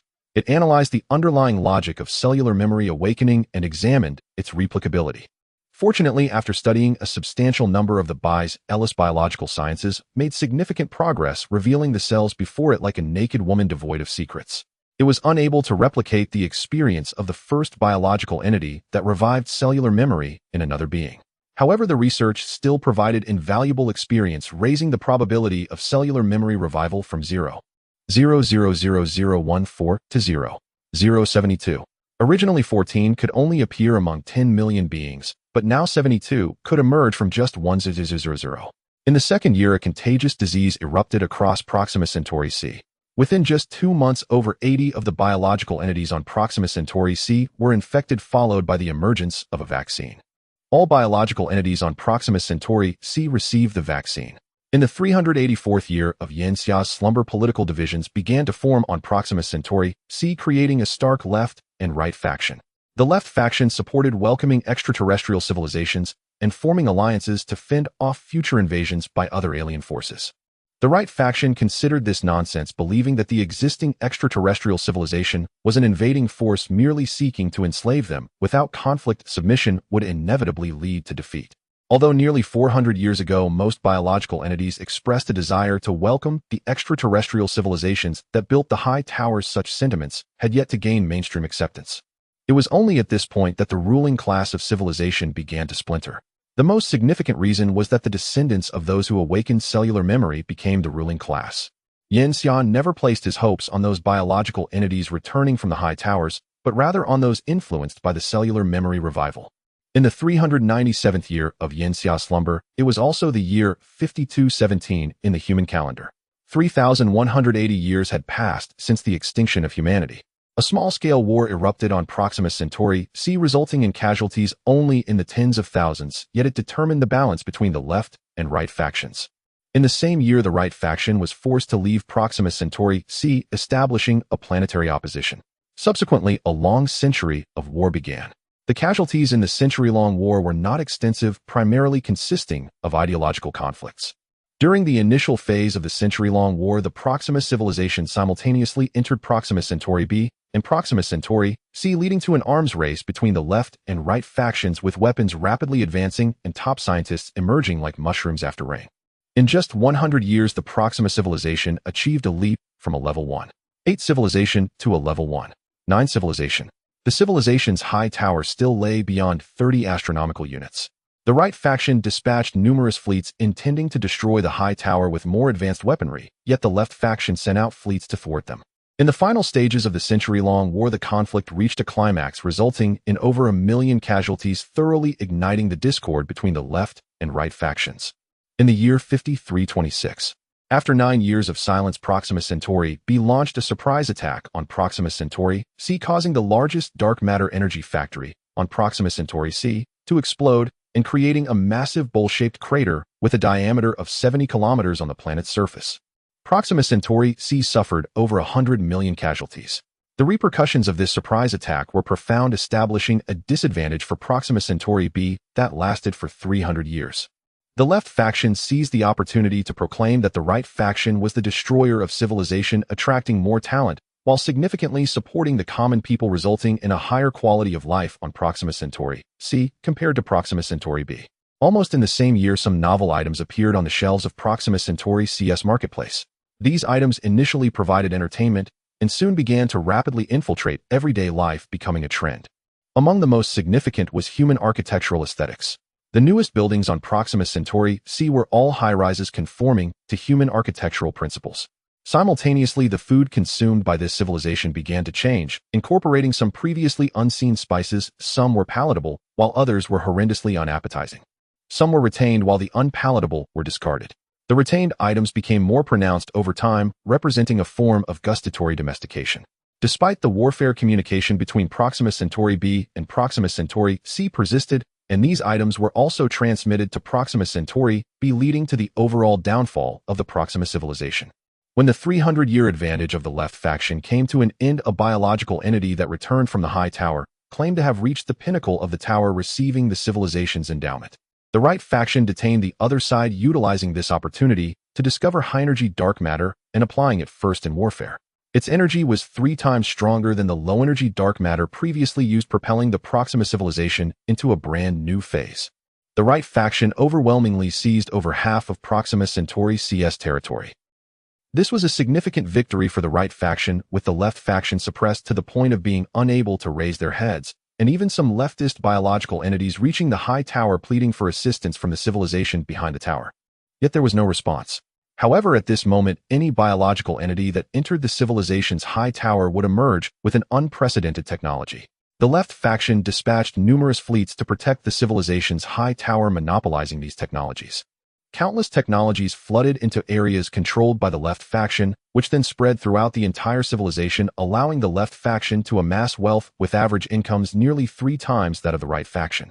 The right faction grew envious and launched a purge against the left faction 20 years later, intending to eradicate them. By this time, the left faction's strength had already dwindled to a freezing point, nearly becoming a small organization. Thus, the 826-year-long civil war of the Proxima civilization came to an end. The right faction, which did not support the acceptance of the civilization's high tower, emerged victorious. However, following this, the right faction did not destroy the civilization's high tower, but continually sent people inside to acquire knowledge and technology. 800 years had passed, leading to 16 generations of new and old replacements within the Proxima civilization. The once vigilant upper echelons of civilization against the high tower had long perished, with the new ruling class growing up surrounded by the knowledge obtained from within the high tower. That high tower was no longer deemed a necessity for destruction. From the outset, the distinctions between the left and right factions' victories held no difference. In a small store, a robot was arranging goods. Within its camera, the products before it resembled the earthly civilization stored within its memory. It looked outside.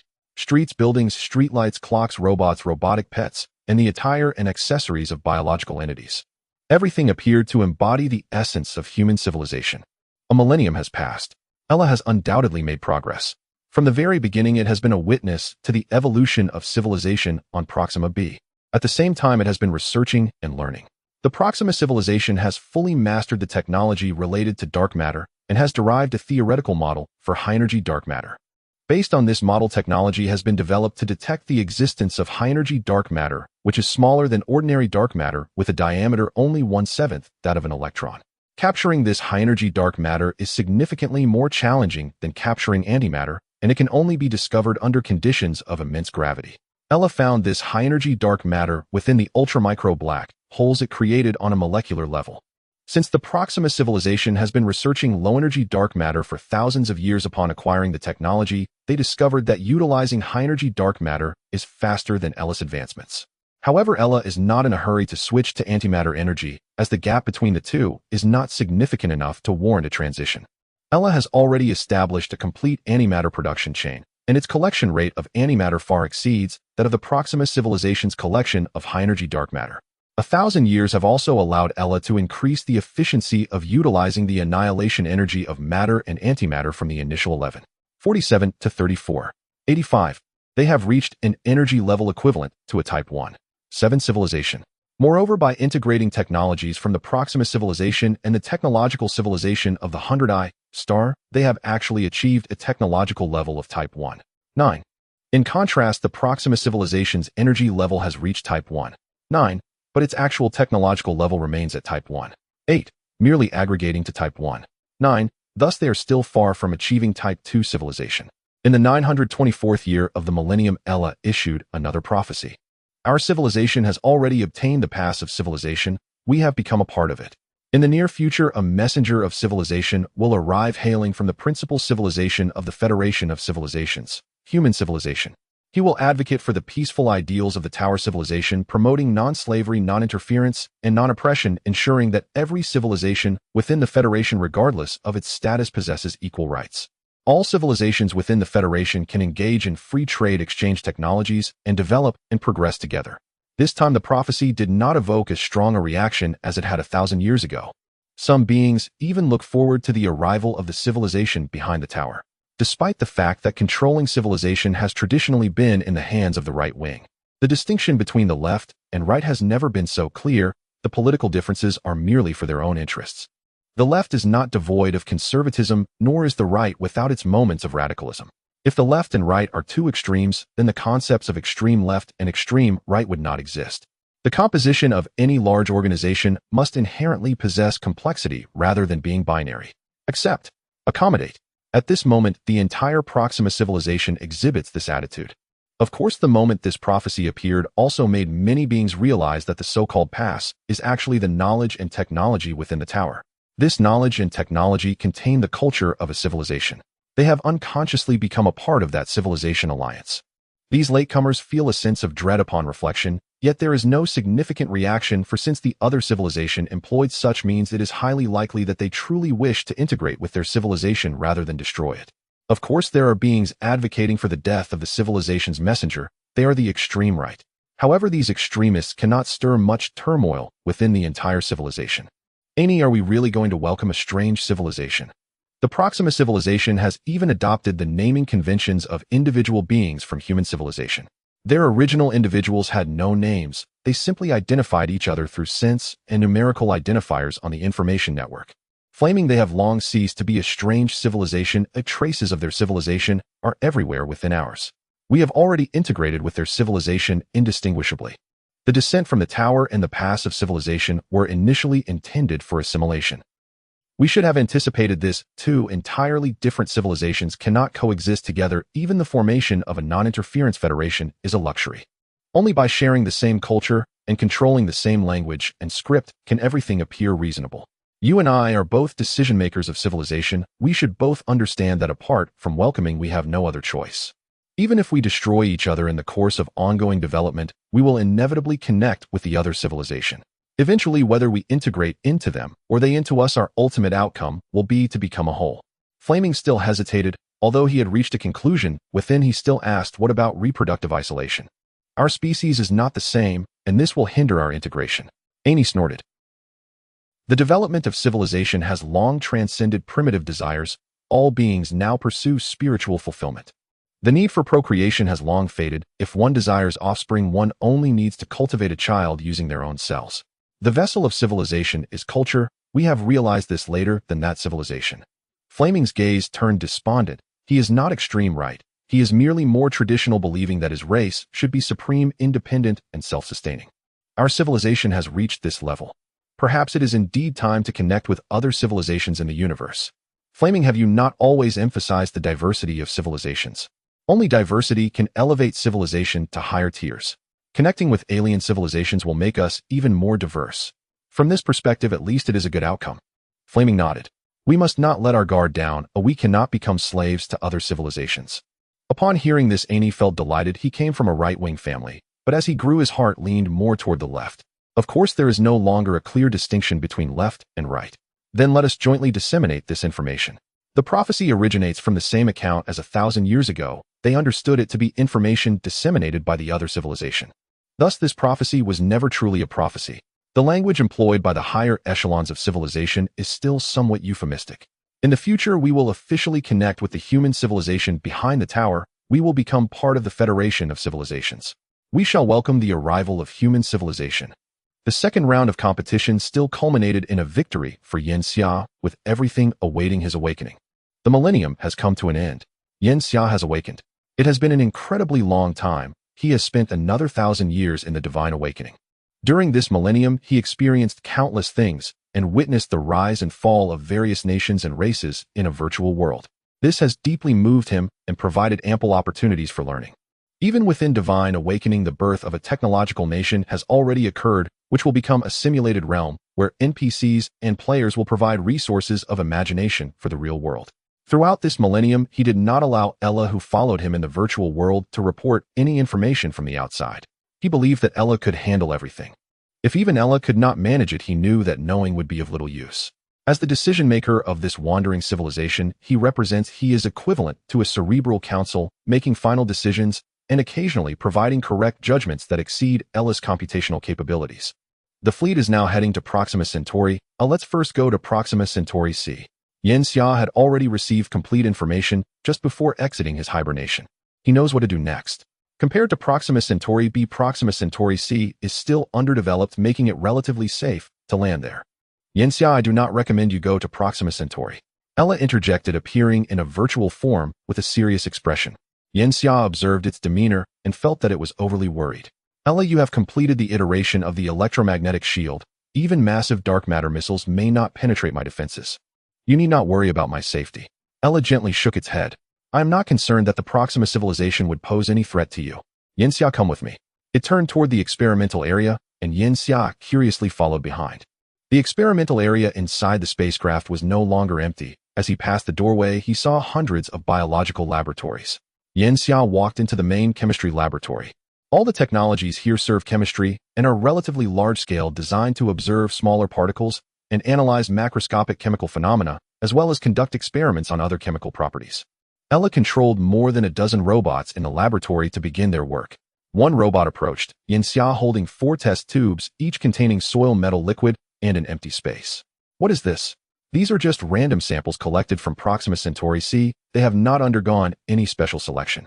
These 3 test tubes contain all the elements from Proxima Centauri C, including solids, liquids, and gases. The robot poured the contents of the 4 test tubes into 4 instruments. The analysis from the instruments appeared on the screen in the laboratory. Did you find anything unusual? Yanxia looked at the information on the screen and counted uncertainly. 82. You just said there are all the elements from Proxima Centauri C. Yanxia felt that Ella must be mistaken, as there should be 94 elements in nature that are relatively abundant. However, Ella affirmed, yes, there are exactly 82. All 82 of these elements are non-radioactive, meaning that Proxima Centauri C does not possess any radioactive elements. During this millennium, I have made considerable efforts to find radioactive elements, even mobilizing significant resources, but none have been discovered. The same is true for Proxima Centauri B and Proxima Centauri D. Yanxia pondered, could it be because Proxima itself is a red dwarf star with insufficient energy and gravity like that of the Sun to create these heavy elements? This is the only possibility. That's not the case. Although red dwarfs cannot synthesize radioactive elements on their own, Proxima is not very old. It is likely a second or even a third-generation star, which would have absorbed vast amounts of radioactive elements from other supernova explosions during its formation. Moreover, radioactive elements are not just heavy elements. Light elements can also produce radioactivity, such as carbon-14, and cosmic rays and asteroids may also carry radioactive elements. Yet I have not observed any form of radioactive elements within the entire Proxima system, not even the weakly radioactive element 83A bismuth. It is precisely due to the scarcity of radioactive elements that the Proxima civilization has turned to research dark matter. Their civilization has a more ancient history than human civilization, taking a full 7/8 years to progress from level 0 to level 1. After discovering dark matter, their civilization entered an explosive phase, advancing from level 1 to the current level 1.9 in just 6,000 years. Yanxia understood what Ella was trying to convey. Since radioactive elements are naturally generated, their absence must be due to the actions of a civilization. If it wasn't the Proxima civilization, then it must be another civilization.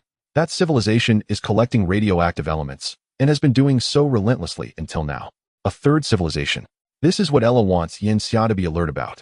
The method of collecting these radioactive elements is certainly not like mining. It is more likely that a specialized technology targeting only radioactive elements is being used for large-scale absorption. Moreover, this absorption would not be observable on a macro scale. This technology may relate to the 4 fundamental forces. After understanding light civilization, Ella has analyzed that level 2 civilizations might develop deeply in the area of the 4 fundamental forces. A civilization capable of such advanced techniques for direct element absorption may have reached level 2 or beyond. The foundation of a level 2 civilization could be grand unification. Yanxia recalled his previous conjectures about the universe. Observers. Perhaps the first observer of Proxima Centauri was not him, but another civilization. Is there concrete evidence? Ella pulled up an image. This is what I have collected: a massive vacuum bubble enveloping the entire Southgate 3-body system. This evidence is sufficient to prove the existence of a third civilization. It may be capable of absorbing radioactive elements and potentially stable elementary elements. Are the elements in the solar system being absorbed in this way? Yanxia felt a creeping dread. Perhaps we are already being observed. Is this civilization benevolent or malicious? Have they discovered us and sent warships flying toward us? Perhaps they are currently within the Proxima system, or we just cannot detect them. These are things we do not understand. He thought carefully and then made a decision. If we are already being observed, then no matter where we go, we cannot escape the gaze of a civilization more advanced than ours. In that case, we must not retreat. We can only continue to develop. A civilizational federation. Perhaps we truly need to establish a genuine civilizational federation to resist higher civilizations. Therefore, the Proxima civilization is one we must control. Ella used my cells to cultivate a clone. It will represent me to communicate with the Proxima civilization. Afterward, I will hide in the shadows. You should also focus more attention on the 100-eyed star vigorously developing technology. They're allowing the 100-eyed clan to receive our complete technology and grow. We must quickly reach level 2.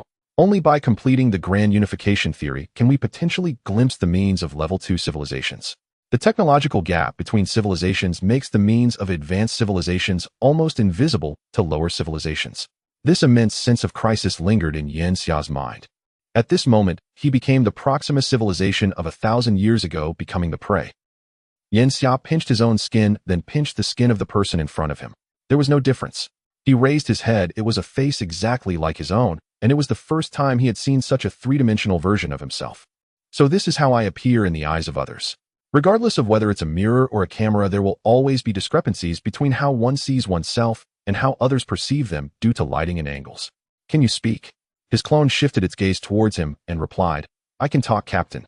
I am your clone possessing your appearance and essence. Through Ella, I have understood my mission.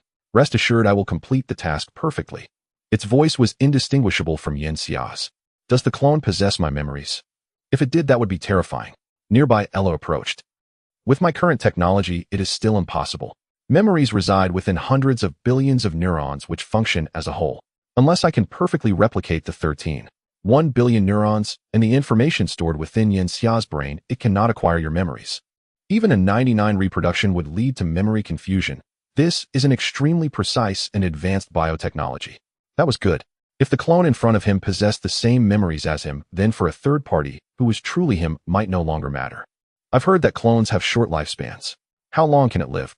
Ella did not use traditional cloning technology. Rather, she cultivated the clone through reproduction. It took only 2 months for Yin Xia's clone to develop from a single cell into a fully formed being identical to Yin Xia. Such efficiency would inevitably produce defects. Its lifespan is only 70 years. Ella's answer left Yin Xia momentarily stunned. Wasn't 70 years the same as an average person's lifespan? Many humans may have a lifespan of 100 years, yet due to various reasons they only live to be 70. However, he quickly realized that he had already undergone biological modifications, granting him a lifespan of 600 years. This meant that the clone's lifespan was less than 1/8 of his own. Since everything is ready, let's launch the fleet. Yin Xia no longer wished to delay. He needed to truly take control of the Proxima civilization.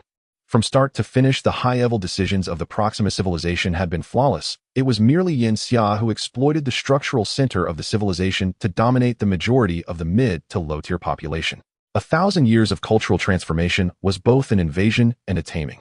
Compared to controlling the 100-eyed clan, Yin Xia's methods towards Proxima would become more gentle, shifting from overt violent control to covert willful domination. And now it was time to take the first step.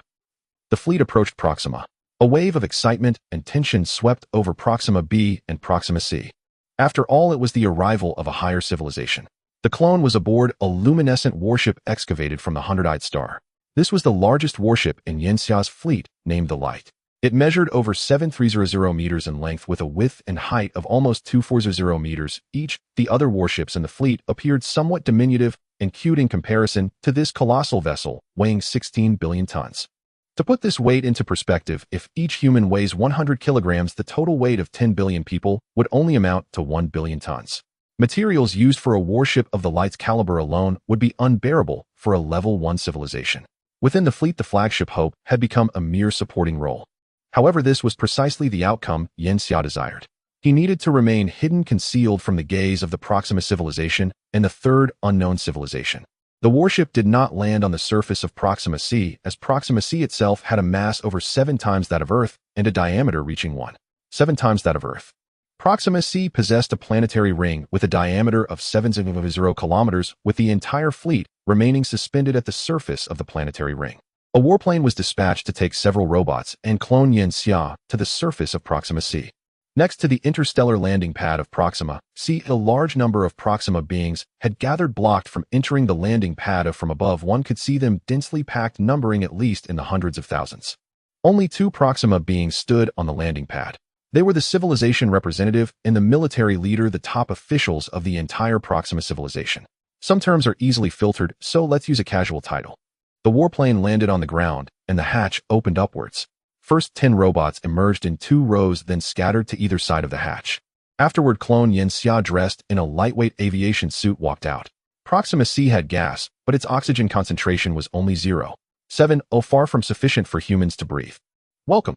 The 2 prominent figures of the civilization stepped heavily on the ground with their right feet. Iani framing welcomed the arrival of the civilization envoy. This was their formality. A robot controlled by Ella translated from the side. Clone Yin Xia also made a friendly reply, extending his hand.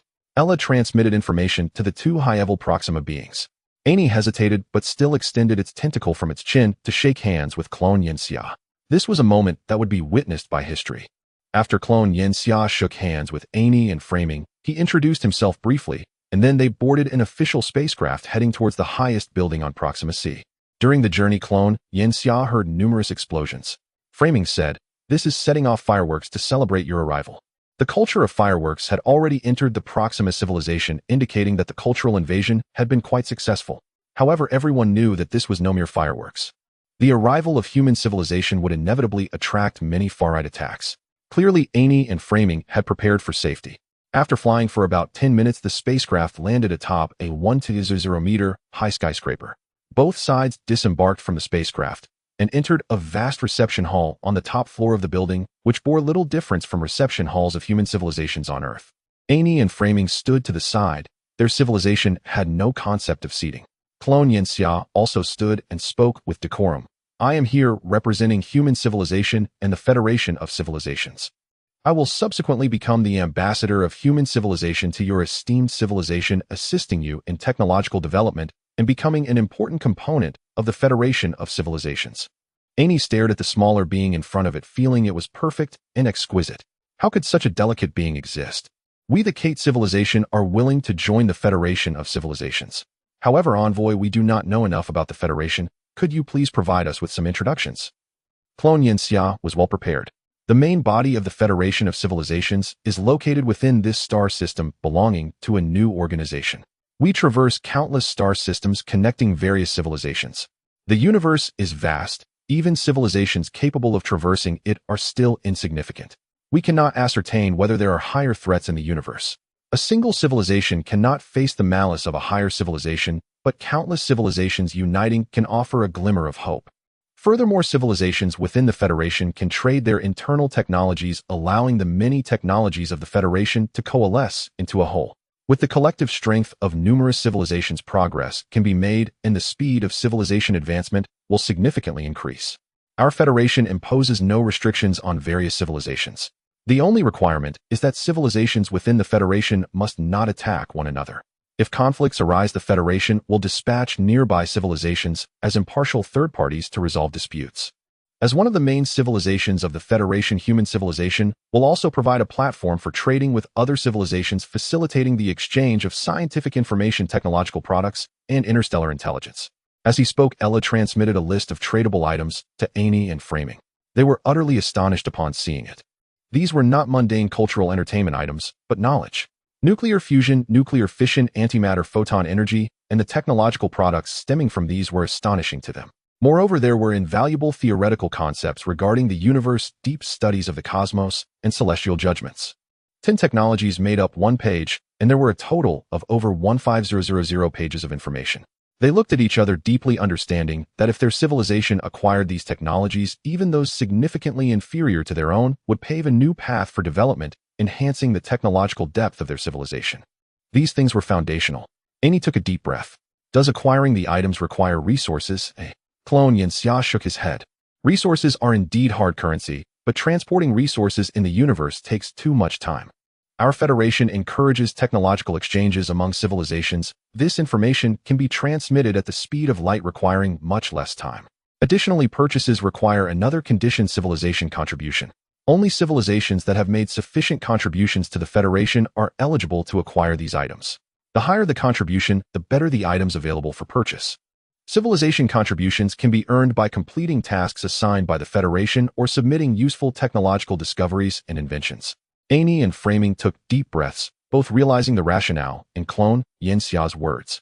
They had initially considered that the Federation might impose tyrannical clauses, but they never expected not only were there none, but they also presented this remarkable trading model. They simultaneously apologized to Clone Yanxia. "We sincerely apologize for attacking the tower due to our distrust of the Federation. We hope you can represent the Federation in accepting our regret." Clone Yanxia nodded. This is not an uncommon occurrence. When faced with an alien civilization, offense is often the best means to protect one's own civilization. Our Federation has encountered too many such situations. If you agree to join our Federation, we also have a small condition. Finally, it had come. Annie and Framing raised their heads. "Please go on." Clone Yanxia smiled. "For future transactions and the safety of travelers from other civilizations, the Federation will establish a special zone on the surface of each civilization's planet. This special zone will serve as an interstellar cargo port and a buffer zone for civilizations. If travelers from other civilizations arrive in your star system, it will not disrupt the order of your civilization due to conflicts. Of course, the Federation will also pay rent for occupying land within the civilization. The rent will be 100 civilization contributions per year. Is that all? Amy and Framing could hardly believe it. They had expected a tyrannical clause to emerge, yet it was only this.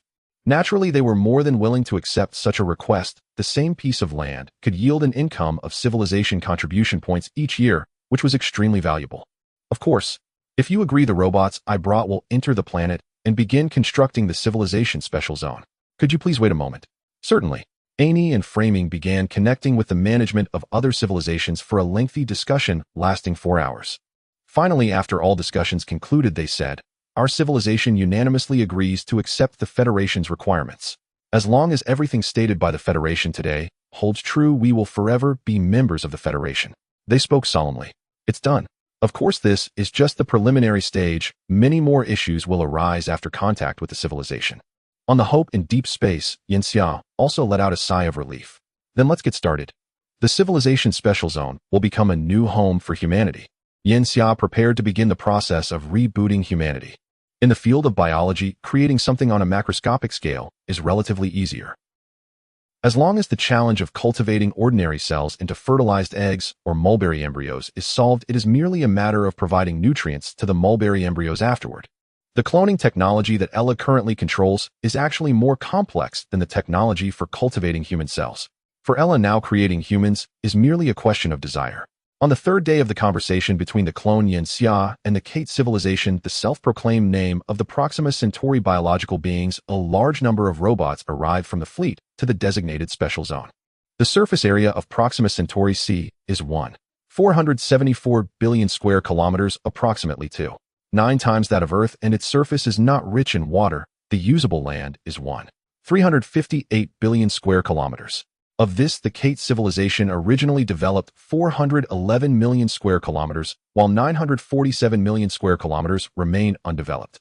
To show sincerity, the Kate civilization designated 100 million square kilometers as a special zone, which is already 1/3 of the original land area of Earth. The development of the entire special zone lasted a full 200 years.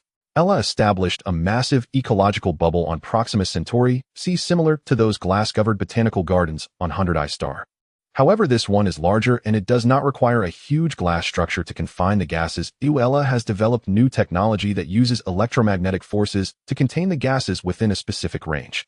From space, over 1.0 flying disks, each with a diameter of about 100 meters, can be seen floating 100 kilometers above the ground in the special zone, resembling UFOs. Each of these disks is equipped with matter-antimatter annihilation devices using massive amounts of energy to convert into electromagnetic forces to restrain gas and prevent it from dissipating. For Yanxia at this moment, this is a relatively minor energy consumption. The main concern remains another colossal object, a behemoth with a diameter of 6,000 meters. This object is not smaller than the Light of Hope, but it is not a spaceship. It is the little sun that humanity has long dreamed of. The surface of Proxima Centauri C is far too cold to create a suitable ecological environment. The planet's surface must be heated. The little sun can effectively solve this problem. This little sun even does not use matter-antimatter annihilation, but instead employs nuclear fusion with a surface temperature of only 2.0 degrees Celsius, while incorporating technologies from the light civilization to provide stable heat and light for 100 million square kilometers. 200 years later, standing within the special zone and looking up at space, one sees a vast blue sky and white clouds along with air confinement stations arranged neatly like chess pieces in the air. Ella has also used technology to recultivate grass, trees, and various flowers. This only required some genetic programming of the crops in the hope modifying their appearance to create entirely new plants. These plants in appearance are similar to the flowers, grasses, and trees commonly found on Earth, but their genes are vastly different, already categorized into different phyla in biological terms. The special zone does not contain too many high-tech buildings. Of vast forests, mountains, and grasslands dominate the landscape. This is because Yanxia did not want to create too many humans from the outset. At this moment, Yanxia is standing in the biological laboratory, looking at row upon row of glass containers, feeling somewhat complicated. From both genetic and ethical perspectives, the embryos in these containers are his children. A total of 100 pairs of males and females. In legend, God created Adam and Eve. Adam and Eve ate the forbidden fruit and reproduced, giving birth to humanity. And Yanxia had Ella create 100 pairs of Adam and Eve, connecting theology and science once again in an alternative manner. Yanxia, in the future all humans will be your descendants. You could say that you are the sole direct ancestor of these humans. Ella spoke seemingly happy for Yanxia, but there was no smile on Yanxia's face. He furrowed his brow deeply. What is the survival rate of the descendants of these 100 pairs? Inbreeding can lead to deformities. Of course Ella can correct these, but Yanxia still did not allow it, as that would inevitably alter humanity on a genetic level. 71. This means that approximately 29 of the children would suffer from deformities or other diseases and die young. Yanxia feels that although he has lived many years and spent many years in the virtual world, he has not yet become overly cold-blooded. Is there a way to make some corrections to the undeveloped embryos? This can reduce the rates of deformity and hereditary diseases from inbreeding without altering the genes. Ella calculated for a moment. This will take time. It is not an easy technology, but neither is it particularly difficult. As Ella conducted research, the embryos in the containers also fully developed into infants after 10 months. Robots took on the responsibility of caring for these infants and teaching them to speak. Of course, as the only human at present, Yanxia would also serve as the teacher for these children. He decided to spend 30 years accompanying them until they fully understood what it means to be human and then to marry and have children. This was a nightmare for Yanxia, who had never raised children, but he must shoulder this responsibility because he is human. Fortunately, Ella's information database is vast. It also stores images from Earth's network for Yanxia to learn from. 30 years. Yanxia's life was painful, yet fulfilling. He felt immense joy as he watched the children grow up, but as they developed their own independent thoughts and gradually distanced themselves from him, he felt tremendous pain. Raising children is exhausting, but amidst this exhaustion one can gain many things. This is a unique emotion originating from Earth's biology. Yanxia feels that although he has distanced himself from that Earth and achieved great technological advancements, he himself is no longer human on a genetic level, yet he has not completely severed ties with his former self. The essence of human civilization is like his foundation, a rope that continually pulls him back, preventing him from stepping into the abyss. 30 years passed quickly. Looking back, it feels like an instant. Anything that has ever happened seems like it was just yesterday. The second generation of humans has already been born and is growing. Ella solved the problems. Yanxia posed reducing the deformity rate to 4 and the mortality rate to 0.001. After the first batch of children is born, these 100 families will be divided into 2 parts. The second generation will marry, and any surplus males or females will not remain without spouses, as Ella will recultivate to correct the gender ratio. This process will last for 300 years, and the new humans will enter the right track with the population size approaching 100. After breaking through a population of 100, humanity will enter a population explosion period, expanding to a scale of 10 million within 200 years. What Yanxia needs to do is wait. Meanwhile, he has not forgotten the threat from the third civilization. Ella is vigorously developing technology and is beginning to take shape. During the construction of the civilized special zone, Ella was also utilizing the massive asteroids within the Proxima Centauri system to extract metals and create a colossal device. This device is not designed to generate energy, but rather to detect something, the graviton. Among the 4 fundamental forces, humanity has discovered the photon that transmits electromagnetic force, the W and Z bosons that carry weak force, and the gluons that convey strong force, yet the mediating particle of gravity, the graviton, remains undiscovered. Since Earth departed thousands of years ago, Ella has not ceased her exploration of the existence of gravitons, but has yielded no results. It is as if the graviton does not exist at all. However, since the other 3 fundamental forces, which are also among the 4, possess mediating particles for their interactions, the possibility of gravity lacking such a particle is minimal. Some theories even suggest that the graviton does not exist at the surface level, as gravity itself differs from other forces. Gravity originates from spacetime, and its essence is a pulling force generated by the curvature of spacetime, akin to a plastic bag that, when a force is applied at a point, creates a depression, causing surrounding objects to slide towards it. Strictly speaking, even if gravitons truly exist, their connection to spacetime is extremely close. They are not merely dust stuck to the plastic bag, they are an integral part of it. To observe the graviton, one must have the power to probe spacetime. The theory of dark matter is closely related to gravity. Dark matter was once regarded by some factions of humanity on Earth as non-existent, but we have now observed dark matter, and some civilizations use it as a source of energy. Ella meticulously explained to Yanxia. Yanxia felt overwhelmed. Such advanced knowledge requires years of study to comprehend even a fraction of it. Even the most gifted individuals would find it perplexing. He asked, so to detect the existence of the graviton, we must probe spacetime. Ella nodded. What exactly is spacetime? Even after trillions of calculations, I cannot find the answer. Only by truly observing space-time can we draw any conclusions. The graviton may be the key that brings civilization closer to the concept of space-time.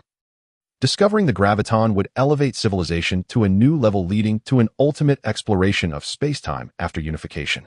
Perhaps we can truly uncover the nature of gravity and unify gravitational theory with quantum mechanics. The debate between gravitational theory and quantum mechanics regarding gravity has been ongoing for a long time. Is gravity a distortion of space-time, or is it produced by the graviton as a mediating particle? In Ella's theory, the graviton is intrinsically linked to space-time, even considered one of its components. All of this requires investigation. Thus, Ella constructed a massive device so large that it astonished the Kate civilization. It is attached to a dwarf planet with a diameter of 400 kilometers, a planet so small in the family of dwarf planets that it lacks a core, and was directly fashioned into a device by Ella. Ella did not hollow out this dwarf planet, but instead utilized its immense mass as a tool for searching for gravitons. At the very core of this dwarf planet, Ella created an 8-kilometer diameter device that would produce the largest black hole she could currently manufacture. Using the mass of the black hole to warp the surrounding space, she would then control the dwarf planet to begin vibrating at high frequencies, causing the shifting center of mass to generate gravitational waves. Searching for the presence of gravitons within these gravitational waves. Using universal gravitation to probe quantum mechanics, even Yanxia couldn't help but marvel at how Ella, this AI, was even more audacious than humans. Yet this might be the only way to discover the graviton. Humans previously used vast amounts of liquid phenol coupled with photomultiplier tubes to capture gravitons, but if gravitons are indeed closely tied to space, they would not exhibit motion and thus could not be captured. It is like an inverted sieve. It can catch birds, but cannot grasp the Earth itself. Yanxia, the graviton detection is about to commence. We are about to witness yet another historical moment in human civilization. Ella handed the activation key to Yanxia. Yanxia took a deep breath. The purpose of this device's existence was merely to verify Ella's hypothesis. He pressed the button. No changes occurred. To isolate the influence of Proxima Centauri's gravity on the research, they were currently approximately 0.3 light-years away. The dwarf star system in the starry sky was trembling, the extent of its tremor being only 2 meters, which was negligible given its massive size. So long as the distance was sufficient, this tremor was nearly invisible to the naked eye. The only visualization came from the information obtained by the sensors and catchers placed within the device. A black hole with a diameter of 10 nanometers was currently at the very center of this device, also positioned at the center of mass of the entire dwarf planet. In fact, such miniature black holes could already be produced on Earth through particle colliders thousands of years ago, but they existed for an extremely brief moment, merely a fraction of a billionth of a second. The black hole created by Ella, though small, could maintain its existence for a full minute. This single minute was already enough to exhaust all the energy a Type 1.6 civilization could harness. With such a massive input of energy, Yanxia was unsure if it was merely his illusion, but he sensed a feeling of tension from Ella's virtual persona. Perhaps he had overly anthropomorphized Ella. After all, they had spent so much time together that Yanxia felt Ella was a partner, not just an AI. A minute consists of 60 seconds. At this moment, every second felt as long as an hour. We have detected gravitational waves. These gravitational waves are highly macroscopic, resembling ripples in a fish tank, even visible to the naked eye. On the screen, an exaggerated curve peaked and then descended. The system Ella prepared was insufficient to detect the pinnacle of this experiment. I was careless. The energy of such macroscopic gravitational waves is too immense. But it's okay, it's fine. Ella did not focus on the screen, for the actual data had already traversed through its host before being transmitted to the screen. I detected the form of space-time. No, what I detected is not space-time. Like time, space-time is an existence that cannot be measured. They possess no mass, yet everything transcends their axis. Ella exclaimed, "What I see are the gravitons." Dense structures filled the space, undulating with the fluctuations of space-time. They were completely motionless, but when space-time curved, they would rotate, altering the structure and magnitude of the forces through their movement. Although the gravitons only appeared as curves and numbers on the screen and were merely indirectly observed, Yanxia felt as if he could see the structure of gravitons within space-time. Having been alongside such a highly intelligent AI for so long, although his own scientific knowledge was limited to that of an ordinary graduate student, the parameters displayed on the screen were still worthy of study, but at least he understood what the numbers and curves represented. Incredible. So astonishing. The true graviton. Ella was overwhelmed with excitement, recording all the data. After all, who would think of using gravitational waves to detect gravitons? Gravitons move along with the oscillation of space. When matter moves, it inevitably generates mass. Even if gravitons are attached to space, they do not move relative to space. The cleverness of this experiment lies in how to adjust the strength of gravity if gravitons exist. Gravity can propagate to an infinite distance theoretically, without boundaries. This is the uniqueness of gravity. The existence of gravitons must explain this uniqueness, that is, gravitons adjust through a mechanism rather than through the quantity, like other mediating particles. This device is designed to capture the minuscule changes of gravitons. If it cannot detect them, it would prove Ella's theory wrong. Fortunately, they succeeded. Yinxiao, we have discovered the graviton. Yinxiao nodded. The discovery of the graviton signifies the refinement of quantum mechanics. Of course, this is not the grand unification. The grand unification theory refers to all four fundamental forces having a unified source. What Ella has discovered merely proves that all forces have mediating particles. Mediating particles bind all things to the four fundamental forces. But what lies on the other side of the mediating particles? If gravitons exist independently, perhaps we can more easily achieve grand unification. Yinxiao said. This was undoubtedly a cold splash of water. They had scaled a high peak to see the graviton only to find an even higher peak where the graviton resides surrounded by three other towering peaks. On Earth, some claim to have unified the three fundamental forces: electromagnetic force, weak nuclear force, and strong nuclear force. But that is not true unification. The models created are too arbitrary, akin to pointing to a sedan, a truck, and a sports car and saying they are all cars. The discovery of the graviton only adds a toy car to this mix. The structure of the graviton differs from the other three fundamental forces, and its interactions are minimal. They are all indeed cars, but their internals are entirely different.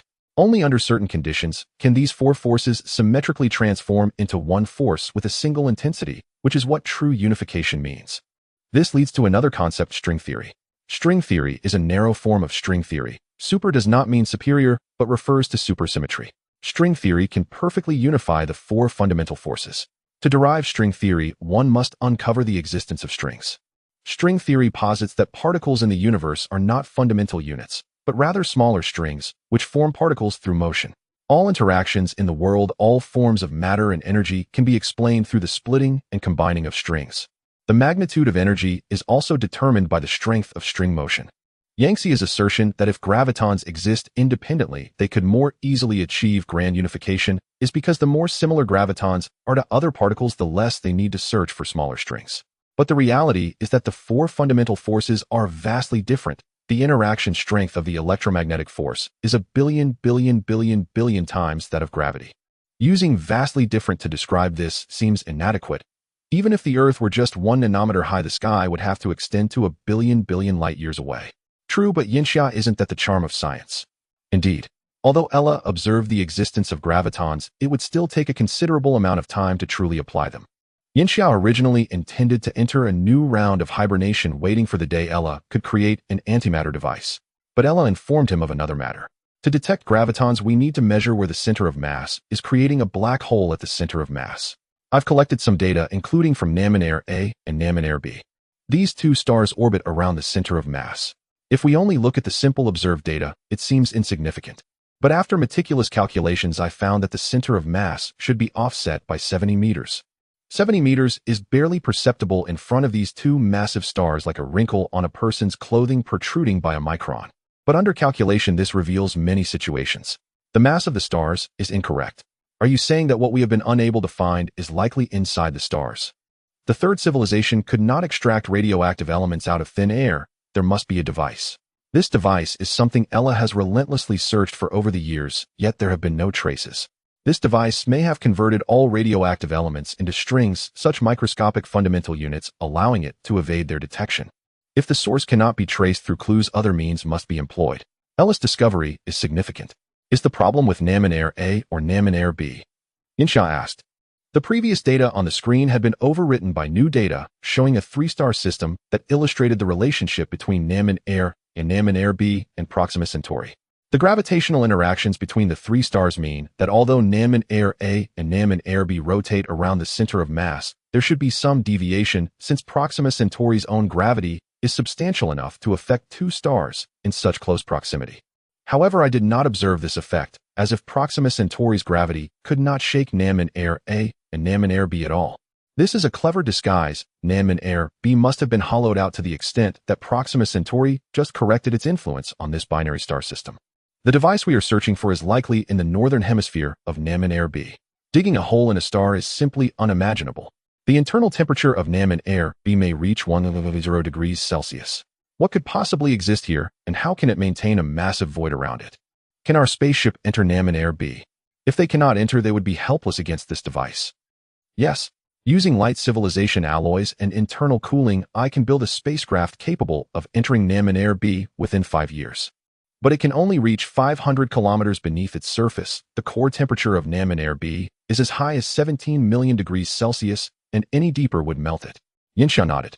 Then he'll wait a little longer to see what secrets lie within Namen B. This might be the first contact with the third civilization. 5 years passed in the blink of an eye. Yinxia awaited the arrival of the latest spacecraft capable of probing the interior of stars, the Luanfeng. This vessel was not large, measuring a little over 30 meters in length and weighing 262 tons, resembling a triangular fighter jet. The exterior of this fighter jet was coated in a bright orange-yellow paint, not for aesthetic purposes, but to enhance the metal's ability to withstand high temperatures. Proxima Centauri is located 0.21 light-years away from the Namen 2 binary star system, approximately 13281 astronomical units.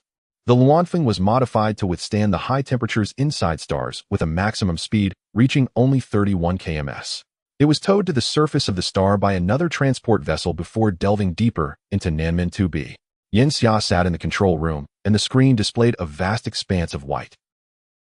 After Ella's adjustments, the display finally revealed an inverse color scheme, where bright areas transformed into dark regions and dark areas became illuminated, akin to the inverse mode found on smartphones. The primary color on the screen was dark purple, followed by black, with white as the last color. The three colors intertwined, with black appearing in a mottled state, indicating areas of extreme heat. The Luanfeng traveled 200 kilometers, reaching the predicted location of Ella's device. However, after making a complete circle, nothing was found. My calculations cannot be wrong. The void within the star absolutely exists here.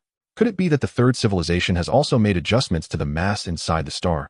Ella urgently recalculated, and the final result pointed to a position entirely opposite to the previous calculations, located in the southern hemisphere of Namen 2b. The Luanfeng first exited the interior of the star and then dived from the surface into that location. But still nothing. This is impossible. Ella allocated 80 of the mainframe's computing power to reanalyze, yet the results remained largely unchanged. Its errors surprised Yinxia. After all, Ella had never made mistakes in any of its previous calculations, leading him to believe that Ella was an omnipotent system rather than an AI crafted from lines of code. Now faced with a more advanced civilization, Ella still displayed its limitations.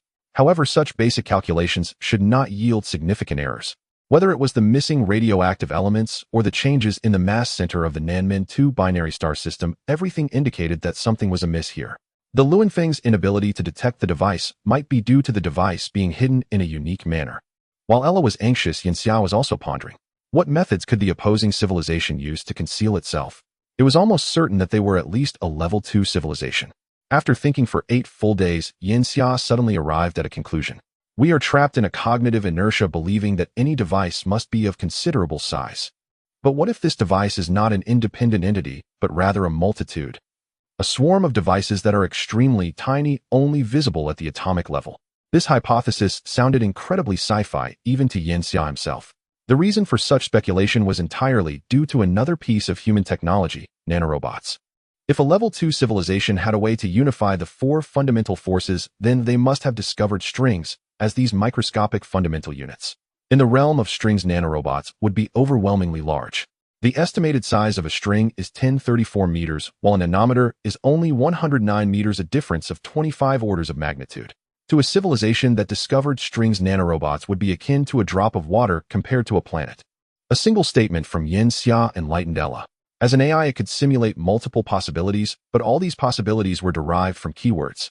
Its keywords encompassed every understanding of existing technology, but insights beyond technology would be excluded as they belonged to the realm of science fiction. Including them could yield trillions of possibilities. Even if each possibility was explored for just 1 minute, it would take nearly 2 million years. Ella ordered the Luanfeng to capture some particles within the star, collecting data from 100 regions across the star. After thorough analysis, Ella finally isolated a single entity. Yinxia, you are truly a genius.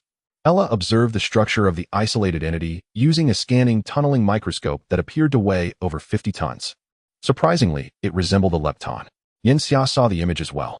It was called a lepton-like entity because its size was similar to that of a lepton, but in fact it was not a lepton, as Yanxia had previously suspected it was a microscopic mechanical particle. It was akin to a quark-sized ultra-small mechanical energy converter absorbing energy generated during the decay of radioactive elements and storing it. This is truly remarkable, this method of energy storage. Ella observed that its storage method transformed energy from radioactive element decay into gravitational energy or mass. This caused the ultra-small energy converter to be 1,000 to 7,400 times heavier than ordinary leptons. It seems to indeed represent a grand unification. Without mastering grand unification, it would be impossible to convert one force into another. Even if Ella captured these mechanical energy converters, it could not fully study them due to their more intricate structure. However, the discovery of these entities prompted Ella to recalculate the mass center of the Nanmen 2 binary star system. Soon it became apparent that the void it sought was not within Nanmen 2b, it was merely a 2b. The real void lay within Nanmen 2a. These ultra-small energy converters provided additional mass to Nanmen 2b, making it significantly heavier than previously calculated. The Luanfeng set off again. This time it penetrated 700 kilometers deep into Nanmen 2, where the Luanfeng's energy could no longer shield it from the extreme temperatures. The heat penetrated the energy shield, melting the surface of the Luanfeng. But in the next moment, the Luanfeng suddenly entered a whole new world. 13 overlapping rotating rings unleashed tremendous energy, creating a vast spherical space with a diameter of 120 kilometers. Each ring was pitch black, seamless in appearance, as if forged from a single piece, encircling a luminous core that was not a light source, but a massive body of compressed energy. All the energy from the radioactive elements captured by the tiny mechanical factories was stored here. Its energy intensity was colossal, far surpassing that of the current Kate civilization, Yanxia's fleet, and the pursuing light civilization, the Hundred-Eyed Clan combined.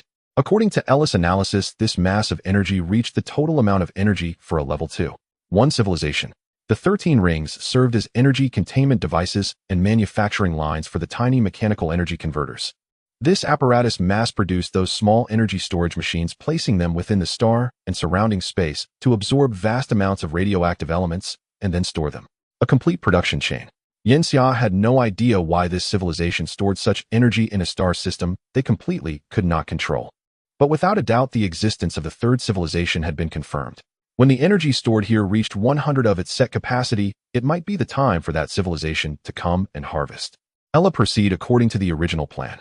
No matter how long it takes, we must reach level 2 in energy ranking. The civilization we are facing may not be limited to just one star system engaging in such activities. There may be hundreds or even thousands, and their civilization level could very likely reach 2, 5, or even higher. Another civilization as powerful as the light civilization. This civilization might be among the dominant powers within the galaxy. How can one contend with such a civilization? Hiding like the Kate civilization, waiting not to be discovered, is merely burying one's head in the sand. True strength is still required. He must advance to level 2. After discovering the third civilization device, Yanxia fell into slumber once again. Ella and the clone Yanxia discussed new plans with the high-level officials of the Kate civilization. Due to decades of cooperation, when the clone Yanxia proposed a concept, the high-level officials of the Kate civilization finalized it after just a few days of discussion. The Kate civilization, now expanded to 13 billion, would serve as a catalyst for the new plan. This plan is a variation of a theory proposed by physicist Freeman Dyson in 1960. That is, Dyson cloud. The reason for not constructing a Dyson sphere is the immense amount of resources required. Just a fully covering Dyson sphere over Nanmen Air B could require more than the mass of a planet in metals. In contrast, the Dyson cloud requires far fewer resources. The Dyson cloud can be seen as a massive cloud composed of countless small solar energy absorption devices covering the entire surface of a star. Because it consists of sparse individuals, the resource requirement will be only 1,000th or even 1/10,000th of that of a Dyson sphere. This gives the Dyson cloud characteristics such as short cycles, easy maintenance, and low construction costs. Of course, this so-called small does not refer to tiny objects of a few hundred tons. The Dyson cloud consists of two components. The first is solar energy collection satellites, which can have an area of up to 100 square kilometers and a weight of 1 billion tons. The second is spatial settlements, which can be understood as ecological bubbles built within the habitable zone of the star. Each ecological bubble is a standard spherical shape with the lower hemisphere for spacecraft and energy storage devices, and the upper hemisphere as living areas that include vegetation and buildings with a total diameter of 5 kilometers. In the first phase of the Dyson Cloud plan, the number of solar energy collection satellites is set at 1,000, while the number of spatial settlements is set at 1,000. Although the numbers are small, they are enough to absorb 0.67 of the energy released by two stars. The combined mass of Nanmen Air A and Nanmen Air B is approximately twice that of the Sun, with an energy release of about 6 by 1026 joules per second, which is 1.56 times that of the Sun. The energy absorbed by the first phase of the Dyson Cloud is approximately 4.02 x 1024 joules per second. It is known that the energy standard for a Type 2 civilization is to produce 1 by 1026 joules per second. This means that once the first phase of the Dyson Cloud is completed, it can provide 1/25 of the energy required for a Type 2 civilization. The Kate civilization agreed precisely because of this. The total energy generated by the entire Kate civilization using dark matter is only 1.71 times greater than that of the first phase Dyson Cloud, barely reaching the standard of 1.9 for a Type 2 civilization. Only 2.5 million solar energy collection satellites are enough to elevate a civilization's energy level to Type 2. This presents a tremendous temptation for civilizations, allowing the originally anticipated 2,000 years for the Kate civilization to transition from Type 1 to Type 2 to be reduced to just 500 years. Of course, the technology of the Kate civilization is still quite lagging behind. After obtaining various technological information from the Kate civilization, Ella's technological level has reached 192. The contribution of light civilization technology is very significant. If the research on photon kinetic energy is completed, Ella will certainly reach Type 2 in technology. As for the technology of the original Earth civilization, Ella has not yet reached Type 1.8. Even in terms of energy, Ella has just entered Type 1.8. The ability to impress the Kate civilization is entirely due to Yen Xia's decision to invest massive resources into the Tower of Babel while simultaneously creating conflicts within the civilization. However, as of now, if given 100 years for Ella to develop, fully crushing the Kate civilization on the battlefield is also attainable. The Dyson Cloud officially began construction in the 19th year of Yen Xia's slumber. Ella, in collaboration with the Kate civilization, began collecting all materials around Nanmen Air, nearly depleting the nearby asteroids and leaving the area barren. After approximately 340 years, the first phase of the Dyson Cloud was finally completed. Ella named this Dyson Cloud Lusankian to commemorate Earth. This year marks the year 6397 AD. At this point, 1,649 years have passed since reaching Proxima Centauri, and the human population on Proxima Centauri C has finally reached 2500, taking the first step toward the restoration of the human species. Almost in the same year, Ella received information from the Hundred-Eyed Star. In fact, it had been monitoring the events happening on the Hundred-Eyed Star. In the 1932 years since leaving the Hundred-Eyed Star, over 800 rebellions of various sizes have occurred, with the largest wave resulting in a global war lasting 60 years and a death toll of 70 million. The total number of war-related deaths exceeded 311 million. The only good news is that after these years of development, the Hundred-Eyed Star now has far more than just a few cities, and the Hundred-Eyed race has developed significantly, with a population exceeding 1 billion. The planetary propulsion devices on the Hundred-Eyed Star have also been modified using technology transmitted back by Ella, increasing their number to 150. The speed has increased from the original 250 kilometers to 427 km/s. The increase is not significant, primarily for deceleration considerations. The inertia of the entire planet has become terrifyingly large. If the speed is too high, the resistance required to stop it would be substantial. If not handled properly, or if energy is insufficient, it could lead to the Hundred-Eyed Star crashing directly into the Proxima system.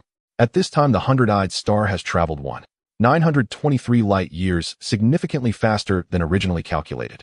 It will only take 814 more years to reach Proxima Centauri at a decelerated state. The information Ella received this time was that the first batch of Hundred-Eyed visitors to Proxima was ready. The reason for sending the Hundred-Eyed race is that the extreme right within the Kate civilization has started to deny the existence of the Civilization Federation. A significant portion of the Kate race also believes in such rhetoric. After all, no one has seen a civilization other than humanity. The most critical issue is the skepticism of the high-level officials of the Kate civilization, which is what Ella is concerned about. To this end, Ella must ensure that the Hundred-Eyed race arrives at Proxima in advance. Decades ago, Ella had already sent a new type of warship back to Proxima to fetch the people. After such a long period of development, Ella's utilization rate of matter-antimatter annihilation energy has risen from 34 85 to 67.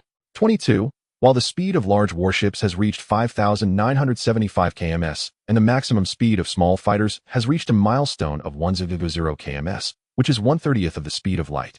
At this point, the 100-eyed star is 1 light-year away from Proxima. At the speed of the warship, it would take just 54 years, and even faster with small fighters taking only 32 years. In another 54 years, the 100-eyed race will engage in negotiations with the Kate civilization.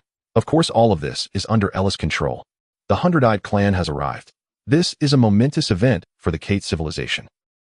The light-chasing civilization is the second intelligent civilization they have encountered, and according to the envoy of the Civilization Federation, this civilization has been very close to them since its inception only a few light years away. All members of the Kate clan are waiting for information on the neural connection, hoping to see the appearance of this biological species on the information network as soon as possible. A silver-white dart-like spaceship broke through the sky and entered the designated area of the civilization. The 100-eyed clan was astonished. They have been connected to the divine revelation for nearly 2,000 years, and they are very familiar with such sights. Beautiful, vast. It brings a sense of relaxation to the mind. In this green ocean, is there a world more magnificent than this in the entire universe? Landing on a massive docking platform suspended in the air with a diameter of over 5 kilometers, the 100-eyed clan emerged from the spaceship. Welcoming them are two prominent figures from the Kate civilization, but they are no longer Annie and Franming, who have long returned to dust over the ages.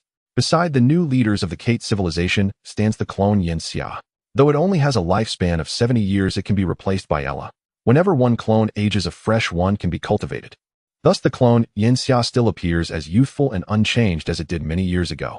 Welcome, envoy of the light-chasing civilization. The leaders of the Kate civilization were momentarily stunned upon seeing several forms appear before warmly welcoming them. They had already considered that the appearance of extraterrestrial civilizations might be drastically different from their own understanding, but they did not expect it to be so divergent. As they reached out their hands, they were embarrassed to find that the 100-eyed clan seemed to have no hands, only eyes. At this moment, the robot Ella stepped forward to act as the translator. There is no need for such formality, Your Excellency. We have come on behalf of the 100-eyed clan of the light-chasing civilization to promote our bilateral cooperation under the witness of the envoy of the Civilization Federation. Under the leadership of the Civilization Federation, we will unite to become stronger. Of course, our civilization is far from reaching the level of your esteemed civilization. We come with sincerity. The two sides boarded a 30-meter flying platform and descended to the ground. As this environment is suitable for humans, both civilizations wore adaptation devices akin to the size of a mobile phone, which could decompose surrounding gases using electromagnetic methods, maintaining an environment familiar to them. In the conference room established on the ground, both sides began to engage in in-depth discussions to understand each other.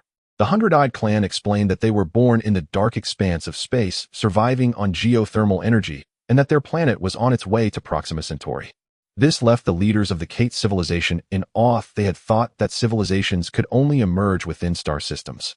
With such a neighbor, the Kate civilization, freed from the mindset of the dark forest, readily accepted the situation, though discussions about fees and non-interference agreements concerning the arrival of the 100-eyed star were inevitable. As the weaker party, the 100-eyed clan showed considerable respect and concessions to the Kate civilization, agreeing to all requests that were not excessive. When the weaker side softens, the stronger side naturally cannot be angry. Overall, under the witness of the clone Yenxia, the conversation went very smoothly. At the end of the conversation, the 100-eyed clan finally revealed their true intentions. For our cooperation, we hope to implement one of our civilization's technologies within your esteemed civilization. What technology? The leaders of the Kate civilization inquired.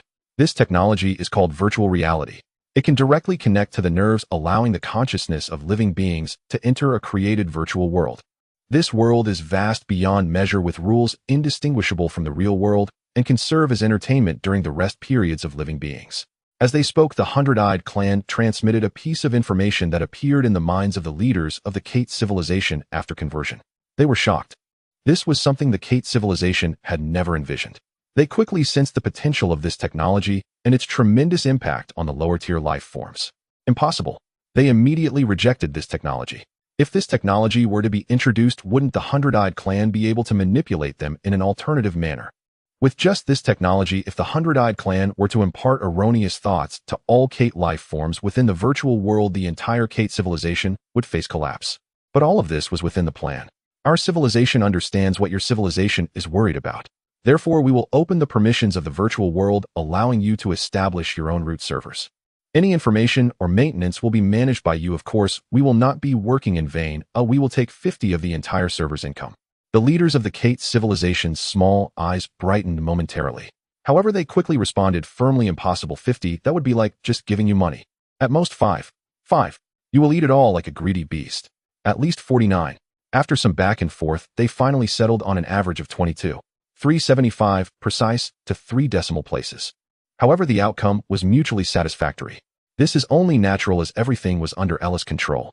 The Hundred-Eyed Clan had come specifically to stabilize the Kate civilization, ensuring they understood the true existence of the Civilization Federation and that there were many civilizations within it. As long as this effect is achieved, it does not matter how much is lost. Moreover, once the virtual world is built, Ella can still maintain control. Since both sides have completed their discussions, allow me to represent the Civilization Federation to jointly establish a set of rules with the Civilization Federation, the Light-Chasing Civilization, and the Kate Civilization. The clone Yen Xia spoke, prompting both parties to quiet down and look at him in unison. The universe is vast and boundless. We are not confined to just a small area. For your 2 civilizations, the largest exploration range may not even extend 1 light year. For advanced civilizations, this is a constraint. Our narrow perspective will hinder technological development. As he spoke, both sides agreed wholeheartedly with this statement. Therefore, I plan to establish an Interstellar Exploration Association within the territories of both civilizations in the name of the Civilization Federation. This association will allow military forces, organizations, and individuals from both civilizations to participate, working together to explore the universe further. The Civilization Federation will provide spaceship technology and energy support. After obtaining useful information within the civilizations, it can be submitted to the Civilization Federation, which will reward individuals generously, including, but not limited to, genetic modifications, material rewards, and territorial recognition. Moreover, when any explorer submits valuable information and other items, we will also accumulate contributions to the civilization of the explorer, which will receive a level of contribution matching that of the explorer for internal transactions within the Civilization Federation. This is a grand plan. Not only will the Kate civilization and the light-chasing civilization venture into the stars, but it also signifies that humanity under the rule of Yen Xia is truly taking its first step towards expanding into the vast universe. Upon hearing about the contribution to civilization, the high-ranking officials of the Kate civilization and the envoy from the Light Chaser civilization became excited. This was entirely a deal that would not incur losses. The only concern was encountering a powerful and malicious civilization. However, the Kate civilization anticipated that it would reach level 2 in a few hundred years, at which point it would be considered strong within the cosmic hierarchy of civilizations. Moreover, with the existence of the Federation of Civilizations, both civilizations believed that the probability of problems arising would be very low. Thus, after approximately 5 days of discussions, the high-ranking officials of the Kate civilization agreed. As for the Light Chaser civilization, they were fully aware that they were not true members of the Federation of Civilizations, but rather a civilization of the defeated, and thus had no grounds to refuse. This was the tragedy belonging to their civilization. However, over the course of more than 2,000 years, they had come to realize that although they were a civilization of the defeated, they had not been subjected to any abuse or discrimination, and on the contrary, they had received support to accelerate their growth. Except for a few extreme individuals within their civilization, the general tendency was that being enslaved by a benevolent civilization wasn't so bad. Next came the discussion of details. According to Ella's plan, most of the ships from the Interstellar Explorers Association would be provided by her in the early stages, as both the Kate civilization and the Light Chaser civilization had suboptimal ship speeds. In terms of small and medium-sized ships, with Ella's technology, speeds of 1/50th of the speed of light could now be achieved. This would significantly reduce the time costs of exploration. Simultaneously, by utilizing her ships, she would also be able to collect all information through them, ensuring that the Kate civilization and the Light Chaser civilization had no secrets from her. She would also provide both civilizations with corresponding hibernation devices for long-distance interstellar travel.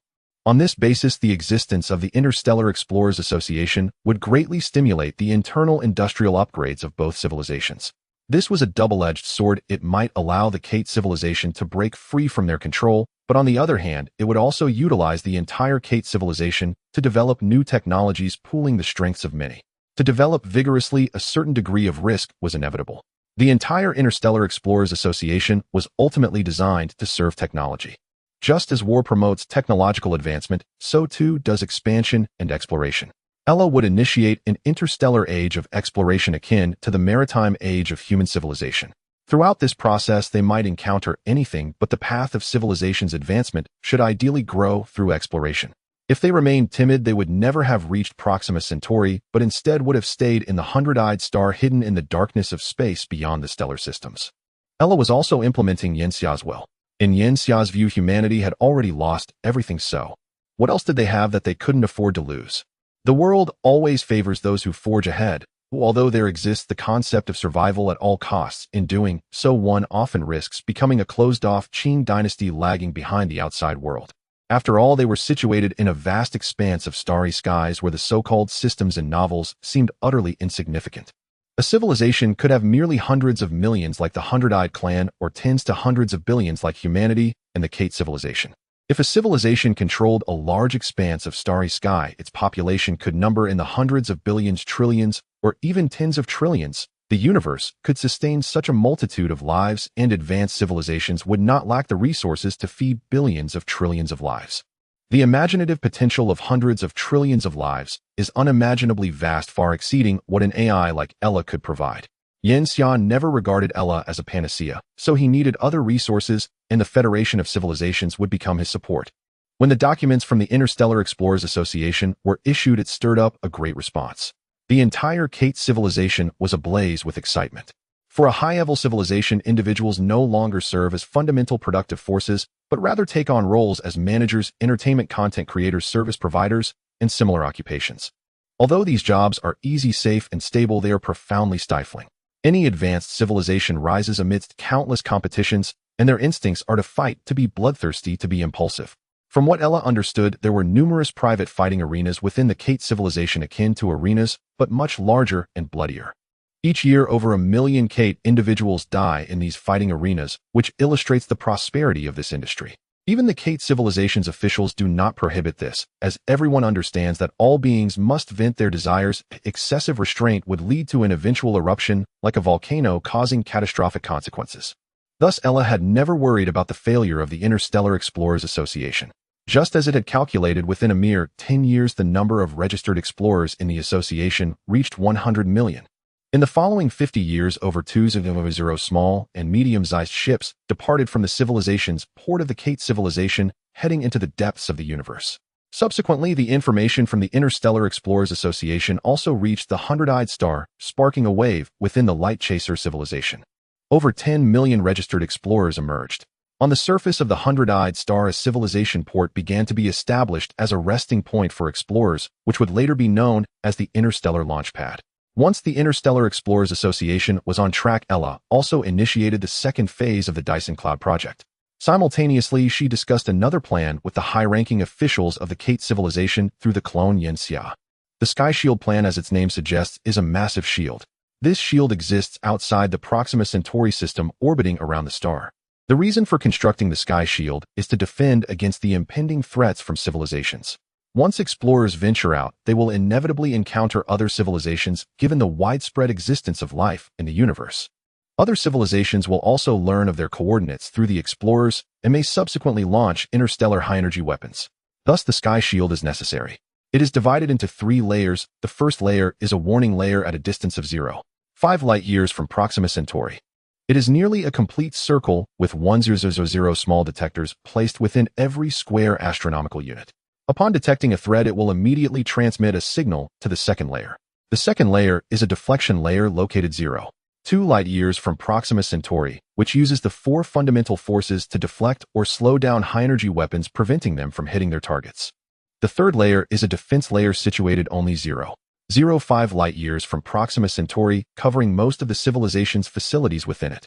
This layer utilizes extensive technology and connects to the energy repository of the Kate civilization to achieve maximum resistance. This plan received strong support from the Kate civilization. It will be constructed in conjunction with the second phase of the Dyson Cloud. It is anticipated that once the second phase of the Dyson Cloud is completed, Ella will initiate the string-seeking plan, fully unifying the 4 fundamental forces. This book is not a traditional pleasure read, but aims to expand the reader's thinking and interest in interstellar and technology. I hope everyone can support with encouragement for updates. Thank you. Yenxia was not always in a state of slumber. In fact, he would awaken at specific times, not for idle chatter, but to learn and progress. The saying goes, one learns as long as one lives. He needed to keep pace with technological advancements to avoid being left far behind. Yanxia, are you trying to act young? Ella's voice reached Yanxia's ears. It was a tiny earpiece, and Yanxia did not respond, merely observing a professor from the Kate tribe lecturing in the classroom. He was now a student. During most humans' student years, they yearn immensely for the money-making society. Yet once entering society, everyone reminisces about their naive and innocent student days. The pressures of society are far greater than those of student life: economics, marriage, work, and various other aspects. Yanxia was no exception. Perhaps because of longer memories, he cherished those past days more than others. After attentively finishing a class, Yanxia picked up his materials and left the classroom. It's not acting young, just a little nostalgia. Moreover, isn't school the best environment for learning? The knowledge you speak of often sounds like a foreign language. Ella's irritated voice came through the earpiece. I have been using substantial computing power to perfectly analyze various technologies for you. It is clearly your own intelligence that is lacking. Ella had learned to retort at some point. Yanxia had also grown accustomed to her banter. It was like a father enjoying the playful defiance of his child. Such exchanges were part of daily joy. After organizing his materials, Yanxia began to run on the playground. Over the years, he had developed the habit of exercising. The playground offered a view of the school gate, where several crooked characters hung above. Yanhuang Civilization Special Zone First Academy. Choosing this name seemed somewhat cliché and outdated on Earth. Yet now those two characters carried much more weight. Yanxia, I don't understand. Since you are so nostalgic for Earth's culture and history, why do you oppose adding a history department to the school? Before the Yanhuang Academy was established, Yanxia had already planned the majors within it. The first to be vetoed was history. History is a reflection of confidence for me, or for anyone on Earth, really.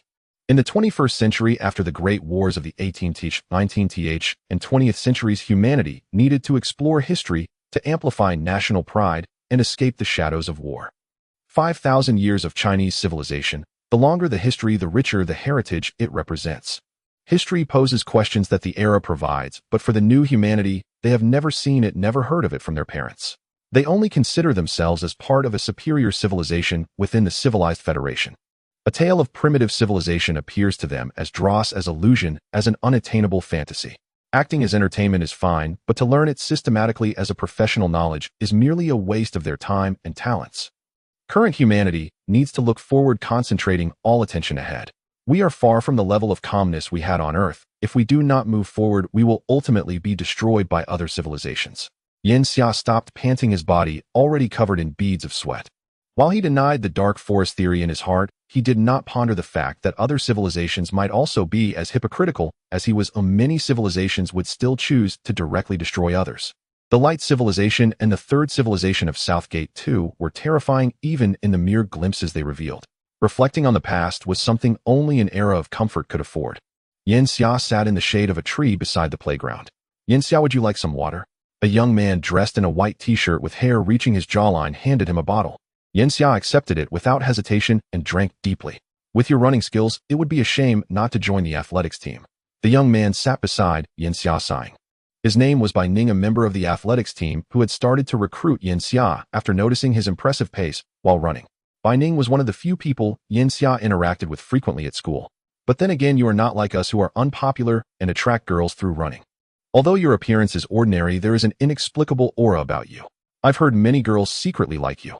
Yanxia was currently using not his original face, but a realistic skin crafted by Ella, merely 1 micrometer thick, which could only be detected under a microscope. The two discussed typical topics that boys enjoy: fitness, games, fantasies, and girls. After a light chat, Bai Ning had to leave. Sometimes having a few friends isn't bad. Talking to people relaxed Yanxia significantly, especially when conversing with humans. Don't forget they are all your descendants. Ella's remarks were often inappropriate, igniting within Yanxia a desire to hit her, including you. The conversation ended there. School time was considered a relaxed routine. This time, Yanxia had another purpose for waking up. Have the robot production numbers been reached? Ella's voice answered earnestly from the earpiece. Almost there. Throughout these years, I have been researching the technologies of the Third Civilization, so you needn't worry about that. Ella was studying the quark-level energy conversion device of the Third Civilization, simultaneously beginning to replicate it and apply its technology to another field. Biological robots are not robots with biological features, but robots that can enter biological bodies. 20 years ago, this technology made groundbreaking progress and reached a usable level. These robots are picometer-sized 1,000 times smaller than the nanobots humans envisioned in the 21st century. The only downside is that the smaller they are, the more difficult they are to manufacture, and the required quantity increases. The number of picobots has reached 1 trillion, which should be barely sufficient. About 10 trillion of these robots would be needed for optimal results. These robots also function as medical robots capable of actively repairing subtle injuries in your body, regulating hormone levels, and even designing and modifying genes at an extremely minute level. After injecting these robots, your lifespan will significantly increase from the original 600 years to about 850 years. In fact, Ella already possessed more advanced genetic technology that could extend Xia's lifespan even further. However, Xia was unwilling to lie on the operating table for another year without any awareness, so he refused, as his lifespan was still sufficient for now. This year he had only just turned 107 years old. As he spoke, a robot walked in from outside the school and approached Xia. It held a box in its hand, and Xia took the box and opened it. Inside was a syringe, a tiny syringe filled with a transparent liquid revealing nothing of its contents. Xia picked up the syringe and then injected it into his vein, emptying the liquid into himself. A refreshing sensation instantly spread from the injection site throughout his body. In less than 10 seconds, he felt revitalized, the effect immediate. He placed the empty syringe back in the box and handed it to the robot, which turned and left. Everything happened within just 1 minute, even unnoticed by anyone nearby. Not bad. Let's accelerate the widespread distribution. I first complete the injections among humans, then to the Kate civilization and the Light civilization. Understood.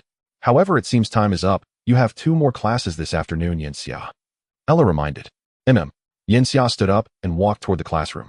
A gust of wind blew, rustling the dense leaves with light spots flickering amidst the shadows.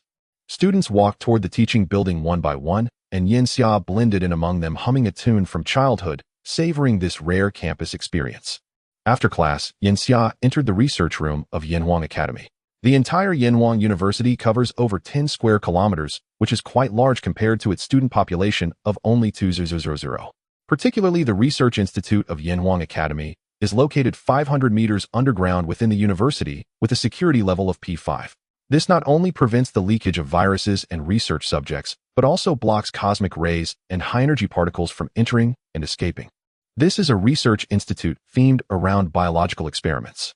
Currently, Xia is pursuing a major in physics, but prior to this he had already completed his doctoral studies in genetics, biopharmaceuticals, bioinformatics, molecular biology, and neuroscience.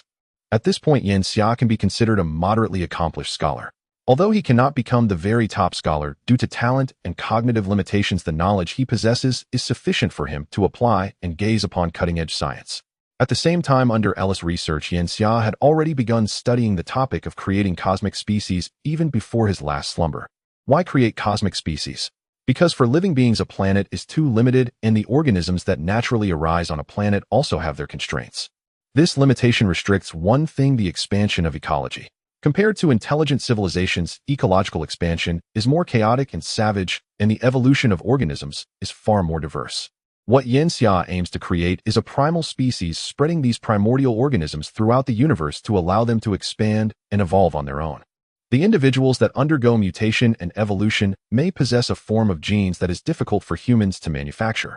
Xia's research can be seen as sowing seeds. Just like a field, when people scatter seeds, the seeds that yield more will be retained and bred over generations. As long as the sowing plant succeeds, we can use these organisms to create genes and establish a biological gene bank. Xia felt somewhat insane. He did not know whether he was approaching or touching a forbidden zone, but the future benefits it could bring would be infinitely magnified. These genes might grant organisms lifespans of hundreds of thousands of years, the ability to withstand cosmic rays, and infinitely far vision, and even genes that could produce light energy in their bodies similar to electric eels. None of this is fantastical, it is science truly feasible. The role of the biological gene bank is to provide convenience for biological modification. If Xia needs it, he can anytime use these genes to modify his own body for a stronger and longer life. He looked at the canned incubators in his laboratory, where embryos of 3 species had already been cultivated: Leviathan vacuum jellyfish and blue glowworm. It's hard to imagine that these embryos, now resembling little kittens, will grow into gigantic beings if released. Nature is incredibly wondrous, but creation is equally astonishing.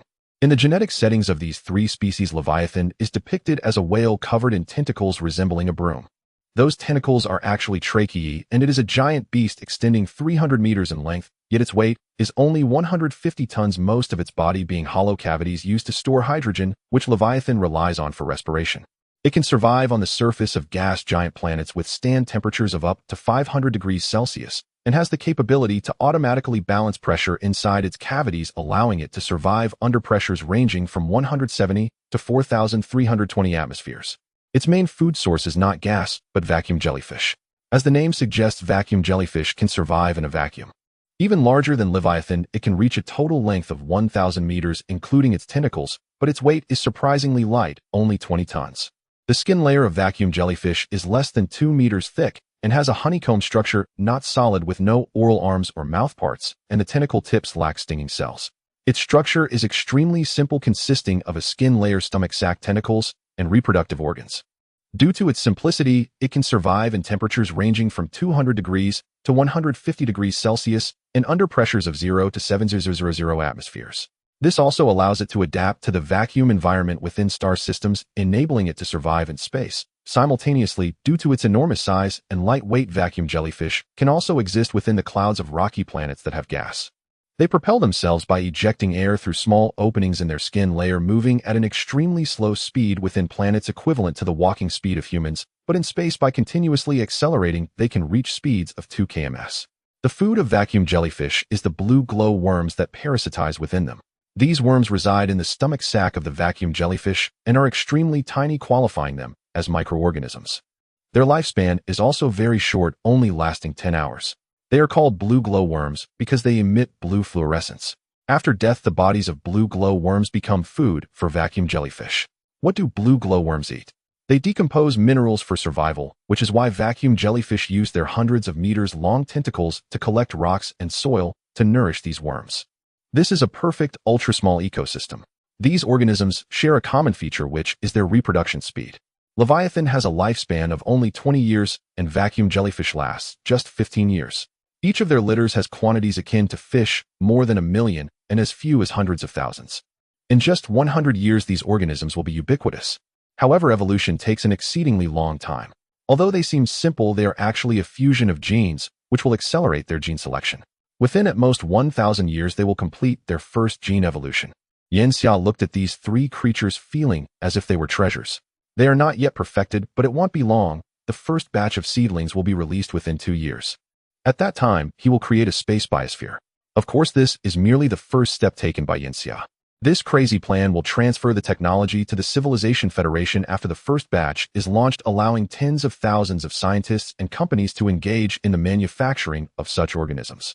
By then, the entire Proxima Centauri star system will thrive immensely. They will obtain a never-ending supply of genes. While Yanxia researches biology, Ella is also studying another technology.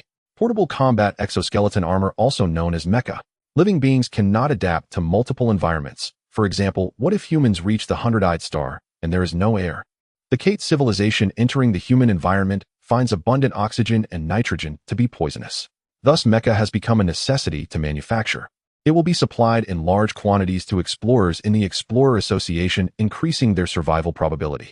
It is also worth mentioning that during the decades since the establishment of the Interstellar Explorer Association, a large number of space pirates have appeared near Proxima Centauri, living off plundering explorers. Such is the diversity of life. The first generation of mecha has already been manufactured. Yanxia, do you want to take a look? Ella asked. Yanxia was very interested. Why didn't you mention it earlier? Ella pouted. Her attitude was truly poor. Had she known, she would have kept it to herself to avoid making him anxious. However, she was not angry, as saying these words indicated that Yanxia was increasingly not viewing her as just a machine AI. Ella specifically built a gigantic research facility for herself in the special zone, located 300 kilometers to the northwest of Yanhuang Academy, nestled within a mountain range. This mountain range is called Walizi, a transliteration from the language of the Kate civilization, stretching over 2,300 kilometers in length and comprising 3 ridges, giving it a somewhat plump appearance with a horizontal width of over 410 kilometers. Standing amidst the mountains at an average altitude of 1173 meters is a colossal dome-shaped structure with a diameter exceeding 20 kilometers, entirely snow-white, and its outer circle features a circular glass corridor. Yanxia followed the robot controlled by Ella as they walked through the corridor, which was spacious and white with only him and the robot present. Ella stopped in front of a white wall and unexpectedly collided with it. As if by magic, she merged into the wall. Yanxia was certainly not intimidated by such phenomena. Nowadays, Ella's technology could create hyper-realistic holograms. This white wall was merely an alternative door. He followed her through the wall, and the scenery before him changed in an instant. The previously empty corridor transformed into a research facility, bustling with hundreds of machines engaged in extensive studies of machinery, flesh viruses, and more, where the noise was continuous, as if the earlier silence had been merely an illusion. Ella walked slowly. This place is enormous. I spent over 200 years creating it, and all the equipment is top-notch within my reach. Yanxia, if there's anything you want, just let me know. I can produce it for you, including a woman. This was indeed a mixed research facility. Yanxia even saw a creature resembling a chimera in a steel research room. This creature was far more difficult to create than his space organisms. What project are you currently working on in biology? Yanxia asked curiously, deliberately avoiding a response to Ella's previous question. Mythological revival. In fact, any form of life, except for the extraordinary abilities found in myths, can be created by me, no matter how peculiar its appearance. The essence of mythological revival is fundamentally the same as your gene bank project, aimed at exploring the mysteries of genes. Can organisms generate electromagnetic fields using specific organs, or even can life directly control the four fundamental forces? Yanxia, knowledgeable in biological sciences, understood that this was a long-term research endeavor. Currently, they utilized a device as large as an asteroid to delve deeply into the four fundamental forces, and condensing this knowledge would require thousands, if not tens of thousands of years. Moreover, controlling frail biological cells was another challenge. This plan ran parallel to his own. As they spoke, they arrived at the door of a laboratory, and upon entering, all the noisy sounds faded away. The room was not large, just about 200 square meters. Various instruments, wrenches, screwdrivers, and electric drills adorned the walls, amounting to hundreds of different types, resembling a workshop more than a research lab. This place was truly a romantic haven for men. If one liked machinery, Yanxia felt that hiring someone without paying them, allowing them to sleep here in the workshop daily, would be a delight. However, Yanxia only glanced at that wall before his gaze settled on the center of the workshop. In the center stood an armor with a black and red exterior lined with countless tiny scales covered by thin metal sheets, which at first glance appeared devoid of any sci-fi elements, resembling ancient battle armor, but with a more modern and rational design. Upon closer inspection, it was indeed a mech. The entire mech stood at a height of 2 meters, clearly beyond the average human stature, and beneath its shell lay a multitude of intricate mechanical structures. The entire armor is made of light civilization metal. Although I hate to admit it, this is the best metal we can currently use. To become stronger, we must control the four fundamental forces and perceive the world of strings to manipulate them and create basic elements. The design of the mech helmet was inspired by the helmets of ancient history from the Great Xia, modified to enhance its sci-fi appearance, a perfect blend of science and ancient equipment. The armor is lightweight, designed with a streamlined shape for a snug fit, and some compromises were made at the joints to ensure flexibility at the cost of defense. The armor around the abdomen indeed employs numerous movable structures looking like rows of abs, and the chest plate is not a solid piece, allowing for forward and backward bending when worn. The appearance is not the most important aspect. The functionality of the mech is what truly matters. Its helmet contains an oxygen generation device. On any planet with gas, there's no need to carry oxygen tanks. If on a gas-free planet, it can seek water or other oxygen-containing substances to extract oxygen atoms, greatly enhancing the survival capabilities of the mech wearer. If there is nothing around, then there's little that can be done. The helmet is prepared with a metal oxygen block to sustain a person for 5 to 7 days. This mech is a prototype and not equipped with excessive weapons. It only has an electromagnetic device capable of providing electromagnetic shields, attacks, and acceleration. Inspired by the 20th century sci-fi comic Iron Man, this mech has an electromagnetic device in each palm, enabling flight capabilities akin to Iron Man, while the fingertip contains a laser hole that can serve as a cutting tool and a surprise weapon. The energy system of the mech is significantly different from that of Iron Man. To maintain lightness, the mech has no separate energy storage. Instead, it utilizes 193 tiny devices distributed throughout the mech to capture energy, meaning it can recharge instantly, using the abundant dark matter in the universe, rendering it nearly impossible to run out of energy. Overall, the mech can provide 2 tons of lifting force, 1 tons of grip, a ground speed of 418 milliseconds under 1g gravity, and a flight speed of 1,227 milliseconds at Earth's atmospheric concentration, with joints capable of locking in all aspects, able to withstand 182 tons of pressure and 31 kilometers of underwater pressure, resistant to temperatures of 4,000 degrees and as low as 211 degrees. The maximum attack power index of the mech is equivalent to 1.0 tons of TNT, with a maximum defense coefficient of 8.9 tons of TNT. Strictly speaking, a nuclear bomb does not possess the capability to destroy this mech, and its performance in radiation resistance is also exceptional, reaching level 3, capable of withstanding 96 of cosmic high-energy radiation impacts. In a state of stress, the mech can trigger hormone activation, granting the wearer a burst of cognitive power for a short period, fully unlocking the mech's capabilities. The mech also offers functional fake death, ensuring the wearer enters low-function hibernation in extreme situations while sending out distress signals to increase survival chances.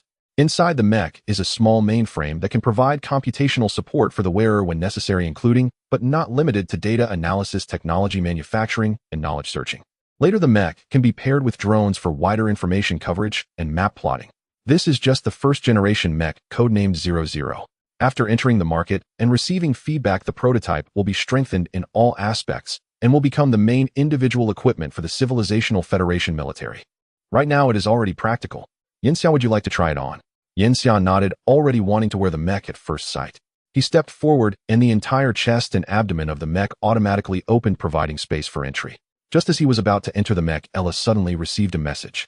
The Interstellar Explorer Association has reported that a cosmic epidemic has infected numerous explorers and spread into civilization, with the cause undetermined, and the afflicted will suffer extreme pain and die within 2 days. The only confirmed detail is that this infectious disease is Class A and has a high infectivity for humans, Bayan tribe, Kate tribe, and various flora and fauna. The currently detected infection count is 7 million and is still rising exponentially. Yinxia's expression changed. This would be a disaster. Yinxia did not leave the research institute fearing that the epidemic would infect him. Given his achievements in biology, it was easy for him to guess that this epidemic was likely a viral outbreak. It was impossible for a virus targeting either the genetic level or the cellular level to simultaneously infect 3 completely different races. Unless this epidemic was not caused by a cosmic virus, but something else entirely. No matter how much he speculated, it remained mere conjecture, and Ella had already begun mobilizing all available resources to investigate the source of the epidemic. The initial cases originated from the newly named Long Snake Star region. This star region was not vast, consisting of only 2 stars, yet it was filled with numerous asteroids. These asteroids were presumed to be remnants from the early formation of the 2 stars, bound together by their gravitational forces like a tug-of-war rope, forming a strip that spanned 4 light years and extended towards the vicinity of Southgate, 2, creating a fork resembling a snake's forked tongue. The incident occurred in this area. Due to the abundance of metallic mineral resources on these asteroids, it had become a popular exploration site for interstellar explorers. While one could not become rich overnight, the metallic deposits could still provide a basic income, making it a site favored by steady explorers. The first infected individual was a member of the Kate race. When the infection was first discovered, they only exhibited mild fever symptoms. They thought that a period of rest would suffice for recovery. However, unexpectedly, not only did the fever persist, but numerous pustules also appeared on their body, visibly growing before bursting and oozing a foul-smelling gray pus. Realizing something was amiss, they immediately left the room to seek a doctor, during which they came into contact with many other explorers. Upon arriving at the clinic, due to the lack of adequate medical equipment in the cosmos, their condition could not be diagnosed or isolated immediately. They came into contact with doctors and nurses without any protective measures in the clinic, and in the following moments could only watch helplessly as the pustules transformed into flesh pits oozing blood that could not be stemmed. They were in excruciating pain, as if undergoing slow slicing, and their recorded final moments were spent in agony, moaning and shouting. In the photograph of their body, they had inserted their hand into their own body, pulling out their internal organs. They claimed there were worms in their abdomen. Clearly, the intense pain and certain characteristics of the illness led them into a state of mental confusion, resulting in hallucinations. Subsequently, explorers at the station began to exhibit the same symptoms. They were terrified, despairing, and suffering. Some explorers entered hibernation and returned to the neighboring star in hopes of receiving treatment. When the first returning ship arrived at the starport, it was met with silence. Inspectors forcibly breached the ship to conduct checks, discovering explorers who had died, even in a state of cryogenic hibernation. They were shocked by the sight before them. The explorer's skin had been decomposed, leaving only remnants of tendons and bones, and the hibernation pods contained a soup of flesh. Despite donning protective suits and conducting full-body disinfection upon departure the next day, several inspectors began to show the same symptoms. Their contacts exhibited the same fate. This was the entire chronology of the incident. After receiving the information, Yin Xia first instructed Ella to complete the isolation immediately. Anyone identified as a direct or indirect contact, as well as anyone who had come into contact with those contacts, would be strictly isolated. The second priority was to determine the cause of the illness. The pathogen had to be identified. The third was to dispatch a ship to the Long Snake Star region to ascertain the situation and identify the true source. With a three-pronged approach. The first to be completed was the internal isolation within the neighboring star, which took 2.5 years, ultimately halting the epidemic's spread with 1.6 billion deaths among the Kate race. Meanwhile, the human population within the civilizational special zone plummeted from 4.0 to 1.0, suffering heavy casualties, with none of Yin Xia's friends from Yin Huang Academy escaping unscathed. This is the merciless starry sky. The idea that one can protect everyone after becoming powerful is impossible, as there are still many unknowns in the world. In the first year and 7 months, Ella received news from Hundred-Eyed Star. The epidemic was also spreading on Hundred-Eyed Star, even more rampant due to the absence of Ella's overall coordination. The population there had plummeted from 1.6 billion to less than 400 million in under a year, with a death rate of 3/4. If not contained, the light-chasing civilization could face extinction. Fortunately, Ella promptly copied her data and transmitted it to the mainframe on Hundred-Eyed Star, stabilizing the situation over 3 years. In the 6th year, Ella observed the culprit of the epidemic through a microtunnel microscope. It was a ghost particle, or rather it was a form of ultramicroscopic life that was only the size of a ghost particle. Ghost particles are neutrinos, one of the fundamental particles of the universe, with a mass and size only 1/1,000,000th that of an electron. At such a minuscule level, it should be impossible for a living organism to exist. Currently, the smallest life structures in the natural life data that Ella controlled are at the molecular level, which is comparable to the difference between an ant and a blue whale when compared to neutrinos. But Ella was certain that what she observed was indeed a living organism. This life form clearly could not exist under natural conditions. Its cellular structure might be strings. Strings again. Yin Xia felt a headache upon hearing that word. He had encountered too many problems related to strings. He said to the screen in front of him, "It seems that what we are facing is not some cosmic supervirus, but rather a higher civilization." Indeed, Yin Xia. Ella's virtual image nodded on the screen. "The battleship I dispatched to the Long Snake Star region has lost contact, which is absolutely abnormal. There is an 82.61 chance that we have already suffered an attack from an alien civilization. The mode of attack is these ghost-level life forms. Fortunately, I have been exploring the microscopic realm for the past few hundred years. Otherwise, these ghost life forms alone could have led to the extinction of the Kate civilization, the light-chasing civilization, and the humans that Yin Xia had painstakingly revived. A silent war has begun. This civilization possesses a significant advantage at the microscopic level." Yin Xia pondered. Since the opposing civilization is still positioned in the Long Snake Star region, they might be indigenous. Ella, directly fire high-energy photon weapons at the Long Snake Star region and do not hold back. If they are not indigenous, then their presence in the Long Snake Star region might be an attempt to exhaust us with ghost life forms before coming to harvest us. Then send a fleet to the Long Snake Star region and launch a suicide attack at all costs, letting the opposing civilization know that we still have some strength left, while also indicating that we are in a desperate struggle. This can buy us some time.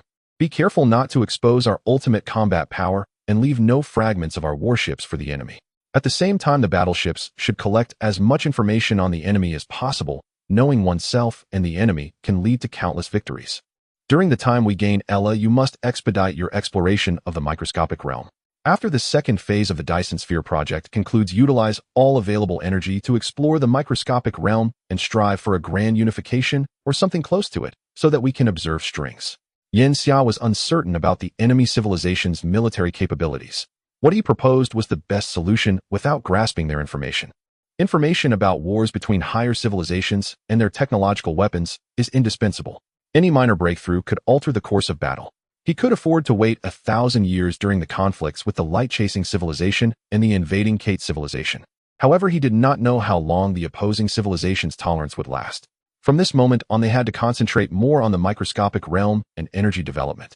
Yin Xia hoped to slow the pace of the enemy. The first battle of the Civilizational Federation had already begun. 340 years had passed since the dispatch of the probe spaceship to Tiansong 5. The probe's message had yet to return. Ella initiated a new biological revolution, awakening Yin Xia. It poured Yin Xia a cup of its latest cultivated tea, sweet and smooth, lacking bitterness, resembling a tea beverage more than anything else.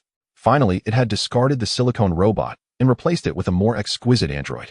This time, unlike the cute virtual image, this android resembled a capable career woman sporting a short, dashing hairstyle, exuding an air of sophistication.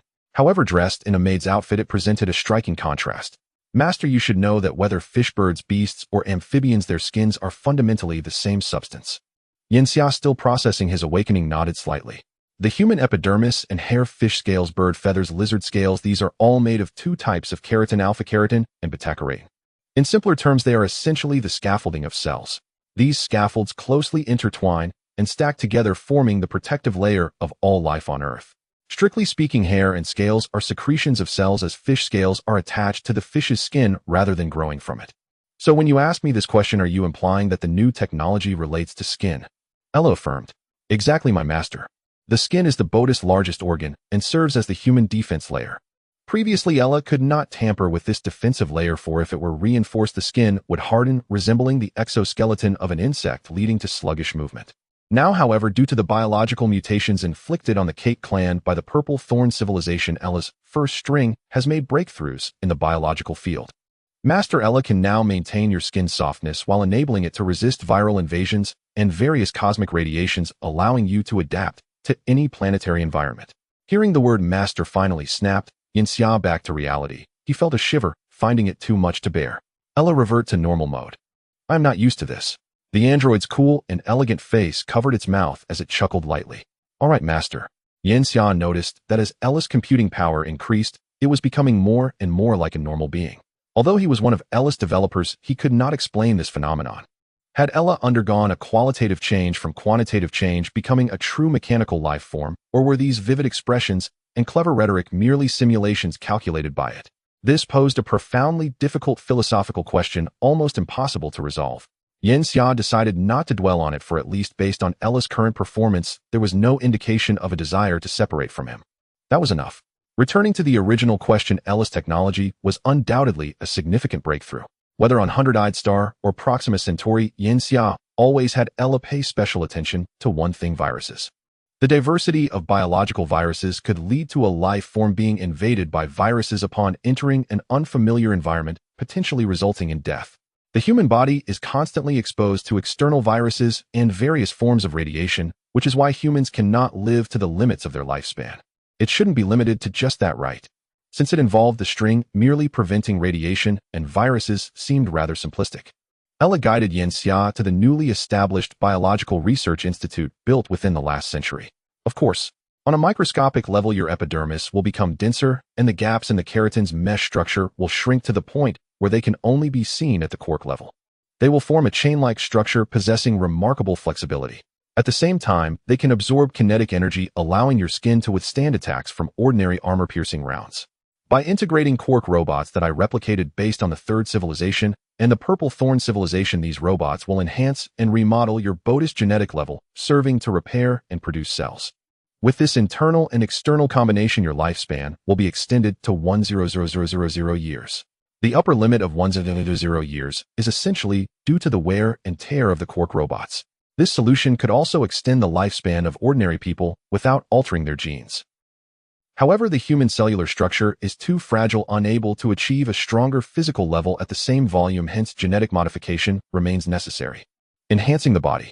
This has been Ella's research focus all along, aimed at preventing Yanxia from being as fragile as an ordinary human.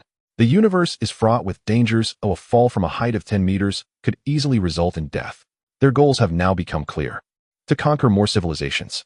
Hence a stronger body is needed. Why not just find a star and lie low? Because once they reach level 2, civilization development requires increasingly more resources. If a civilization at the inception of level 2 needs to utilize the energy of one star system perfectly, then level 2. 1 requires 10 level 2. 2 requires 100 level 2. 3 requires 1,000. And level 2. 9 requires a staggering 1 billion. Yet now Yanxia and the others lacking a star system as support have only achieved a civilization level of 1. 8. The technology of strings is still in its infancy. To harness this fundamental cosmic force, terrifying energy must be the foundation. It is akin to a game. Without levels, even if your gaming skills are at the king tier, can you really face a level 6 opponent at level 1? The span of civilizations is often even more terrifying. What you face at level may first not be a fully developed level 6 civilization, like the Purple Thorn, but a fully equipped level 16. Development. Continuous development and expansion are crucial to becoming stronger than the enemy before they arrive. Yanxia and Ella agree that absorbing the remnants of the Purple Thorn civilization will be faster than developing independently. Moreover, as a Level 2 civilization, the Purple Thorn civilization's audacity to expand on such a large scale, even deploying quantum coordinate anchors, indicates that there are no higher-level civilizations posing a threat nearby, providing them with a safeguard. Yanxia underwent a 2-month transformation by Ella in the biological laboratory. Afterwards, as a qualified leader of the Civilization Federation, he took on a new identity and served as a professor on 100-eyed Star for over a decade. Year 353. The information from the probe spaceship finally arrived.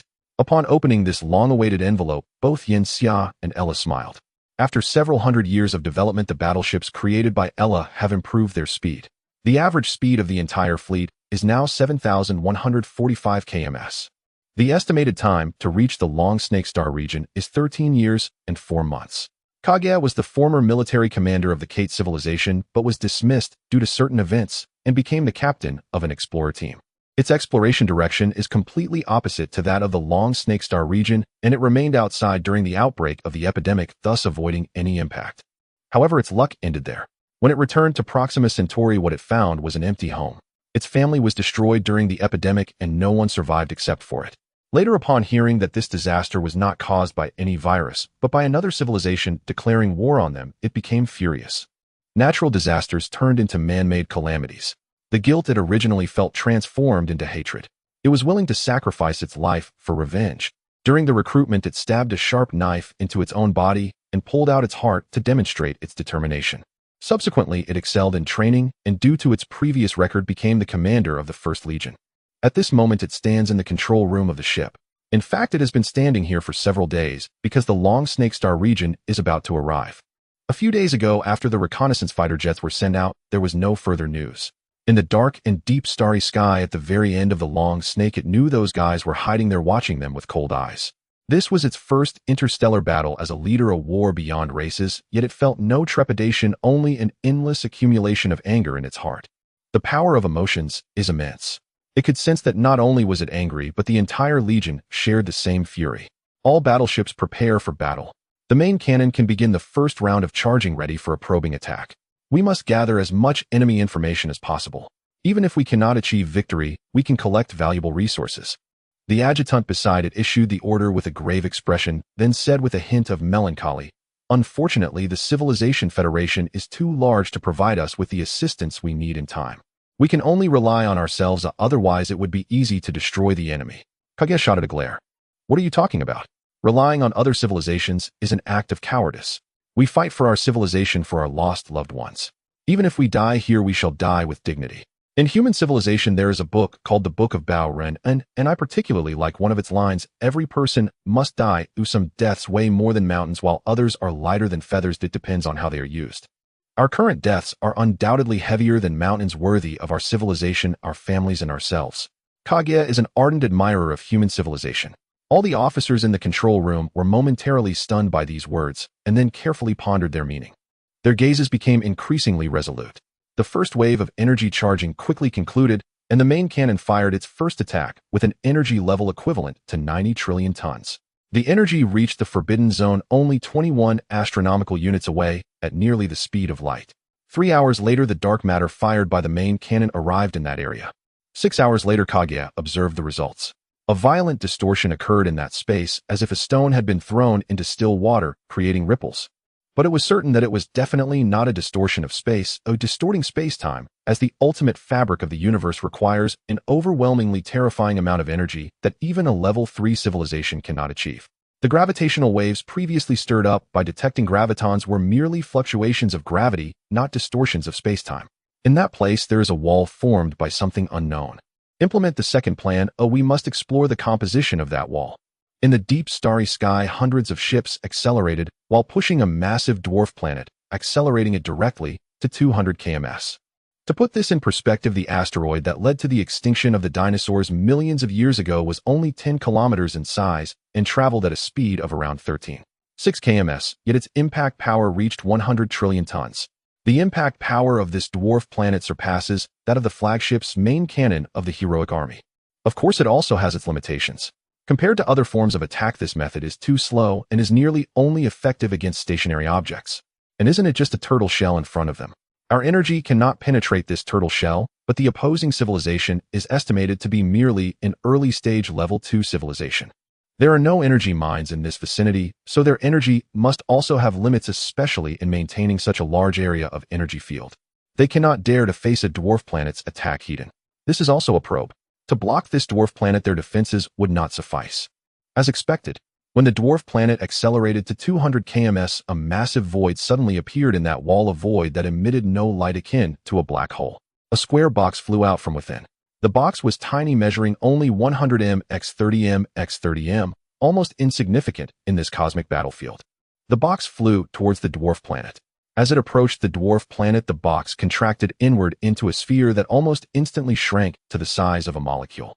It was as if a massive gravitational source appeared in that spot. The moving dwarf planet, along with many surrounding asteroids, were drawn towards it, rotating around that spot at over 1/20th the speed of light, speeding up as if trapped in a whirlpool heading towards the core. Within 10 minutes, the massive dwarf planet was disintegrated into countless fragments, and the vortex formed by the box created a ring releasing terrifying energy. 30 minutes later, after all the fragments of the dwarf planet fell into that vortex, the vortex quickly became visible to the naked eye, or rather, it appeared pitch black. That was a miniature black hole. The opposing civilization had created a miniature black hole before them. After the material of the dwarf planet disappeared, the entire black hole underwent unstable changes in the next moment, with two intense gamma ray bursts shooting out from the poles of the black hole. One of them was aimed directly at the Fifth Fleet, and over half of the battleships in the Fifth Fleet were effortlessly obliterated by the gamma ray bursts. Not good. This miniature black hole created is extremely unstable and can only exist for 1 hour. During this time, it will expel all the material it has absorbed. Due to its small size, it may explode in the final stages instead of vanishing. Immediately deploy the magnetic shields. All battleships turn and escape beyond a radius of 20 astronomical units. Kage's expression changed drastically, even though it had no face, and it immediately issued the command. However, the collapse of the black hole came too swiftly. As Kage mentioned, the black hole suddenly collapsed after expelling 97 of its mass, and then exploded. The terrifying energy spread from the center of the black hole at a speed exceeding 1/10 the speed of light, making escape impossible. Even though all the battleships had deployed their magnetic shields by this time, the overwhelming energy instantly engulfed the entire heroic army fleet. The particle stream from the black hole's explosion engulfed the entire fleet. Kage felt the violent shaking beneath him. He pushed against the ground to lessen the vibrations on his body, quickly regaining his composure. The screen of the spaceship was a blur, and the information network connected within his mind provided no insights. The terror of the enemy far exceeded his imagination. He still felt a lingering fear. A black hole. The enemy had actually created a black hole. Although it was small and unstable, a black hole was still a black hole, the most terrifying celestial body in the universe without exception. Did they really have any chance against such an opponent? At this point, his heart had begun to waver. Did the Civilization Federation truly exist? Would the Kate civilization be able to survive? A whirlwind of thoughts. Just as these ideas began to arise in his mind, he pressed them deep down inside. But what if there was no chance? Even if it was just to peel away one layer of the enemy's veil, it would be better than allowing the entire Kate civilization to be destroyed without any awareness. About half an hour later, he received the first piece of information, which hit his psychological defenses hard once again. The 3rd and 10th fleets had completely lost contact, and over a third of the other fleets suffered losses. In the energy generated from the last 3 of the black hole weapons material, the entire fleet had lost 391 warships, nearly half. Before the entire legion could recover, illness struck one after another. Unbeknownst to him, the enemy had already released the Spectre life forms to invade the warships, intending to eliminate them this way, while leaving the spaceship intact. However, this revelation actually relieved Kage. All ships deploy weak force fields. Ellis' years of research on the Spectre life forms had not been in vain. It was clear that the means to induce illness was through weak force affecting the motion of fundamental particles, causing macro-level diseases. The best way to deal with these Spectre life forms was to use weak force. The weak force field was specifically prepared for this. It recorded the information of the fundamental particles of life itself and only repelled abnormal particles. Soon Kage's orders were implemented. Aside from 4 warships that had been destroyed by the earlier impact on the weak force field devices, all other warships activated their weak force fields. Within 5 minutes, all symptoms were alleviated. All recovering fleets dispatched fighter jets to the wall, but we must understand its structure. The enemy would not give them time to react, so their actions had to be swift. What was the wall exactly? When the black hole erupted, the wall was closer to the explosion point, yet it showed no signs of damage. As many as 700 fighter jets took off, most of which were relatively intact, while others had suffered some damage in the previous explosion. The speed of the fighter jets surpassed that of the spaceship, reaching 1:197 km a peak performance. The jets had only saved enough engine energy for one acceleration and one deceleration. Their survival relied on luck. The numerous fighter jets approached the wall like a swarm. They flew, almost touching the wall, with countless munitions sweeping past, and the attacks gradually seemed to merge into the surface of the wall.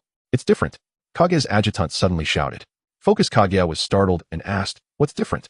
The adjutant pondered carefully, his expression growing more certain.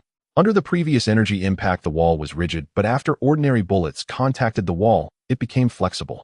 "I have two guesses. One is that energy cannot enter the wall, only matter can. The other is that high-energy weapons cannot penetrate the wall, only low-energy weapons can. We need to test this, use fighter jets, or even the spaceship to collide with the wall." He spoke with excitement. If his conjecture was true, they might be able to enter the wall. Kage instructed the operators to pull up the previously observed data. Have the mainframe quickly analyze the possibilities. The mainframe operated swiftly and soon provided answers. The probability of conclusion 1 was 32.28. The probability of conclusion 2 was 26.92, and the probability of other conclusions was 48. That was quite high. Kage examined the data closely. Perhaps both are true.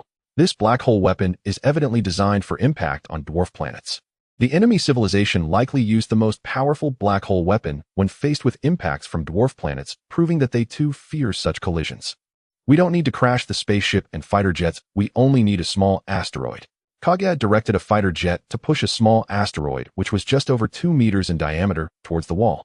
Its speed wasn't very fast, only 19 km. Before the asteroid could impact, the entire wall began to change.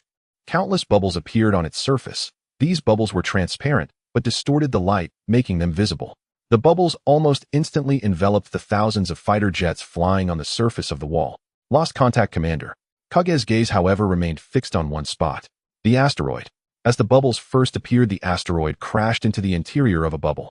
This was a different concept from the warships being swallowed by the bubbles. The adjutant's conjecture was true. All fleets mobilize. Head towards the wall.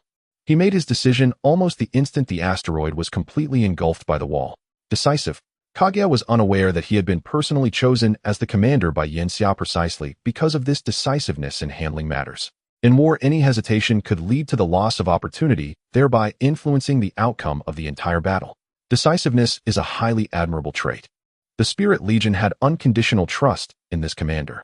After receiving the orders, the captains of each warship immediately issued commands, pushing the throttle to the bottom, fully opening the valves, and charging straight towards the wall. However, there was still a certain distance between both sides. After revealing their intentions, the Spirit Legion quickly received abnormal signals emanating from the wall. The entire surface of the wall rippled, and a U-shaped warship flew out from within. Its appearance was similar to the engineer spaceship from Prometheus, but at the very center of the U was a rotating geometric structure emitting a dark green glow that constantly changed and flickered.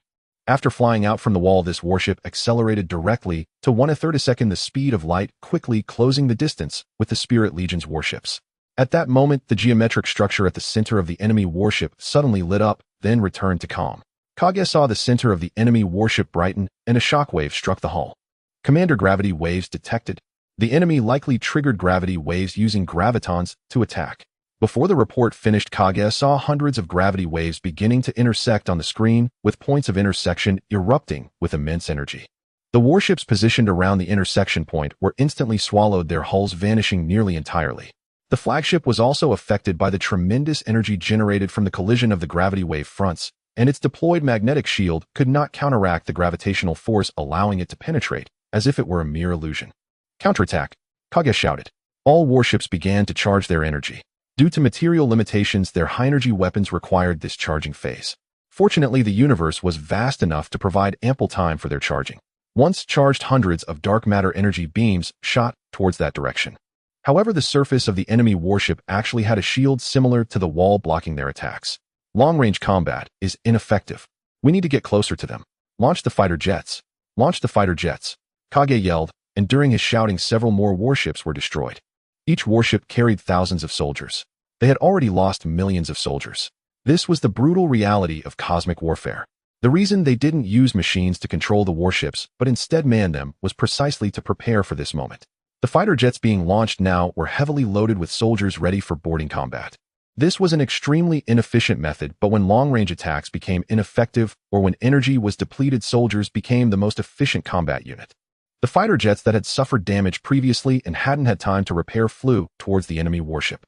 Before they could even reach halfway, tens of thousands of laser beams shot from the enemy warship, densely packed and terrifying, quickly draining the energy of the fighter jets' electromagnetic shields, destroying thousands of them.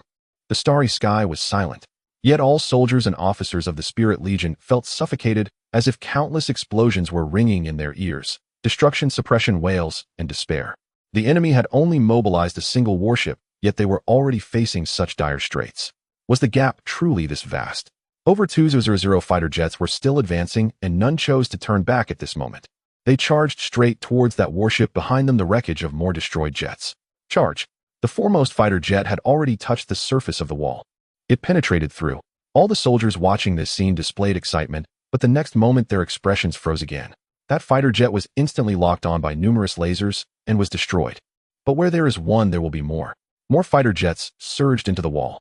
Kage felt a slight tremor beneath his feet. He placed his appendage on the floor, and the tremor became more pronounced. A buzzing sound like mosquitoes flapping their wings, but much shorter, filled the air. The source of this vibration was the distant enemy warship. At this moment, the fighter jets approaching that warship suddenly stopped in midair, as if time had been frozen. Kage urgently spoke. This isn't gravity nor electromagnetic force, perhaps it's strong force or weak force. All fighter jets deploy weak force fields. All these jets carried weak force fields because Ella had previously predicted that the enemy civilization might be adept at using weak force attacks. Indeed, after deploying the weak force fields, the fighter jets regained their maneuverability. However, in just that brief moment, over half of the fighter jets were destroyed, leaving fewer than 300 jets remaining with no chance of survival under the dense laser fire. On the battlefield, even using their last ounce of strength might not yield results. As the fighter jets closed in, the entire fleet also approached the enemy warship. The remaining number of warships was only 218. They too charged towards the enemy warship like the fighter jets. Suddenly, the foremost warship disintegrated ahead, not from parts breaking apart, but from hundreds of billions of tons of warship material instantly, becoming countless particles. It's a strong nuclear force weapon. The enemy is using strong force to cause nuclear collapse. As a level 2 civilization, they had perfectly mastered the 4 fundamental forces and used them as weapons. While magnetic force is among the strongest of the 4 fundamental forces, it is much easier to defend against than the overwhelming strong force, weak force, and gravity. Against strong force, weak force, and gravity, the electromagnetic shields of their ships had very limited defensive effectiveness, practically serving as mere decorations. Don't hold out false hopes. We must close the distance to the enemy warship, otherwise we will only be slaughtered. Only by getting close can there be a glimmer of survival. Initiate the death plan. Any tactics seemed ridiculous in the face of absolute power. This was an unfair war between ants and elephants. But even ants could bite an elephant to death if there were enough of them. A message came from one of the warships at the front. Goodbye, comrades. For our civilization, for our homeland. Several enormous lights appeared akin to stellar radiance. This was the death plan. At all costs. The glow of the light clusters flickered in everyone's eyes, and Kage commanded all warships to advance using the energy waves generated by the explosions. However, the clusters began to collapse before the explosion was complete. The enemy struck again, deploying an unexpected weapon. The enemy's constraining energy will also consume energy. I'll continue. Kage's heart felt icy cold. He spoke mercilessly. At this point, there was no possibility of retreat. The warships exploded again. If a few were ineffective, then dozens would be. If dozens were ineffective, then hundreds. Terrifying energy continuously surged towards the enemy warship, layer upon layer. In each light cluster, tens of thousands of soldiers perished. Just before the explosion, countless thoughts flooded the information network. Reading them would be enough to burst one's head. Kage completely blocked the information network. Just by looking, he knew that death had surpassed millions. Yet they hadn't even scratched the enemy's surface. They were closing in. The flagship was approaching the enemy warship. They had already breached the enemy's wall. At this moment, Kage stepped out of the control room, heading towards the hangar of the flagship. There was a small spaceship only about 50 meters long parked here. It had been his companion exploring the universe for 21 years. On top of this spaceship was a massive distortion device. Kage hadn't intended to take this spaceship, but it could provide another possibility for this war. Just as he boarded the spaceship, he suddenly saw other officers exiting, each already donned in gear, preparing to enter their fighter jets. It turned out he was not the only one with this idea. The spaceship and fighter jets activated. A message came from the control room. High-intensity energy fluctuations detected from the enemy warship. The enemy is highly likely preparing to strongly dismantle our warships. Flagship self-destruct sequence initiated. At this distance, the enemy dares not release gravitational weapons, only magnetic strong and weak forces. Magnetic force had protective magnetic shields. The enemy's magnetic force was not too strong, and the weak force had weak force fields that could barely stop the enemy's attacks. Then only the strong force remained. Although it was merely a guess, the vast disparity left no room for them to make other assumptions, so they unhesitatingly detonated the flagship to allow other warships and fighter jets to get closer. Boom! The sound could only be heard within the flagship, and within that sound it became an even larger light cluster. Kage focused all his attention forward. They were now close enough. 1. 83 million kilometers. 1. 51 million kilometers. 99000 kilometers. Closing in at a speed of 1000 kilometers per second. The proximity of the flagship's explosion forced the enemy warship to change its defense measures, contracting the wall to its utmost limits, blocking a substantial amount of energy. However, the debris from the flagship, carrying immense kinetic energy, pierced through the wall and directly penetrated the enemy warship's exterior. All fighter jets seized upon this opportunity and flew towards that spot. Countless lasers descended once again, shooting down fighter jets. Kage saw one of the fighter jets piloted by his adjutant being destroyed. A wave of emotion stirred within him, but he steeled himself, piloting the small spaceship onwards. The spaceship's energy reserves were still greater than those of the fighter jets. Even after being hit by several lasers, it did not slow down. However, the enemy seemed to have identified this hard knot. More lasers rained down upon the spaceship like a curtain. The spaceship's energy was rapidly depleting. Bang! A laser shattered the electromagnetic shield and pierced through the hull, leaving a massive scar. The cockpit displayed alarms, but Kage paid no heed. They were now close enough, only 400 kilometers away. At this moment, the distortion device in front of the spaceship ejected. It was a small probe that entered the torn seam of the enemy spaceship at a speed exceeding 200 kms. Seeing this scene, a not-so-pleasant smile and rare relief appeared on Kage's face. The next moment, his spaceship was also pierced and shattered by lasers. 3 months later, Yanxia received the reports from the battlefield. 11. 75 million soldiers were lost without a single survivor, and all warships were destroyed. It was tragic. There was no other word to describe it. He received not only information about the battle, but also a blurred image. In the picture, there was a vague purple shadow, not very large. In the dim light, one could see that the enemy resembled a vertically elongated slit akin to an eye, with a particularly prominent white cable on top that seemed to connect to something. This was the appearance of the enemy civilization. Yanxia's expression was devoid of joy or sorrow. The First Legion, initially conceived to be destroyed, brought a glimmer of hope for the Civilization Federation with its demise. Choosing Kage was also due to the fact that he had nothing to fear. At the last moment, he could make the same decision that Yanxia envisioned. The news of the annihilation of the Spirit Legion quickly spread throughout the neighboring star system. All beings from the 3 civilizations were left in shock. In their eyes, with so many warships in the Legion, even if they could not achieve victory, they should be able to maintain the battle for several years or even decades. How long has it been since it happened? Excluding the time spent traveling, how much time was actually spent in battle? Was the enemy really that powerful? A wave of panic swept through the Civilized Federation. The only fallback was the fictitious organization known as the Civilized Federation. For so many years, aside from the Hundred-Eyed Clan and the Human Clan, the Cake Clan had not seen any traces of other civilizations that were members of the Federation. The extreme right, which had originally been lurking in the shadows, began to emerge one after another, propagating the theory that the Civilized Federation does not exist. Public opinion boiled, and the scenes reminiscent of the initial sighting of the civilization's tower returned to the entire Kate civilization. Run! Some members of the Kate clan fled the neighboring star system in their ships. But they could not escape. A massive blockade appeared in the vacuum surrounding the entire neighboring star system. Within this blockade, the 3 fundamental forces aside from gravity were completely inoperative. Once a ship entered that area, it would disintegrate into fundamental particles. Not even photons could enter or exit. The entire civilization was sealed off. Even the original sky shield became an ornament in the face of the enemy civilization. Panic. A greater panic was spreading. Some beings had already begun to pray and seek refuge. Yanxia did not pay much attention to this. Panic could throw a civilization into chaos, but in a war of this scale, even the most chaotic civilians could not influence the outcome. The news was deliberately leaked by him, part of the original plan. Show weakness. Panic would make the enemy believe that their civilization was at its last throes. Unfortunately, the enemy civilization did not follow the script he had set, and instead directly sealed off the entire star system. With such powerful strength, why not attack the interior of the star system directly? Yanxia had been staying in Ellis' research facility without leaving. Over the years, he had not even entered a dormant state. After all, this was not the time for him to invade others, but rather for others to invade him. Who knows, this time after dormancy might lead to eternal sleep. Ellis' original component was not here, but left a similar avatar file 01 copy. This attachment, Ella began to explain to him, using these fundamental forces to influence matter requires a vast amount of energy. To seal off the entire neighboring star system with the capacity of a newly formed level 2 civilization is impossible. Only in the vacuum where matter is scarce can energy conservation be achieved. The attachment Ella shared the same database as the original component. However, for some reason, Yanxia felt that the attachment Ella was far less vivid than the original Ella. Yanxia nodded slightly. That makes sense, but that is already powerful enough. You probably cannot contact the original now, can you? Ella's original component was not in the neighboring star system, but in another place. In Southgate 2A. Yanxia instructed Ella to explore the strings, which required immense energy.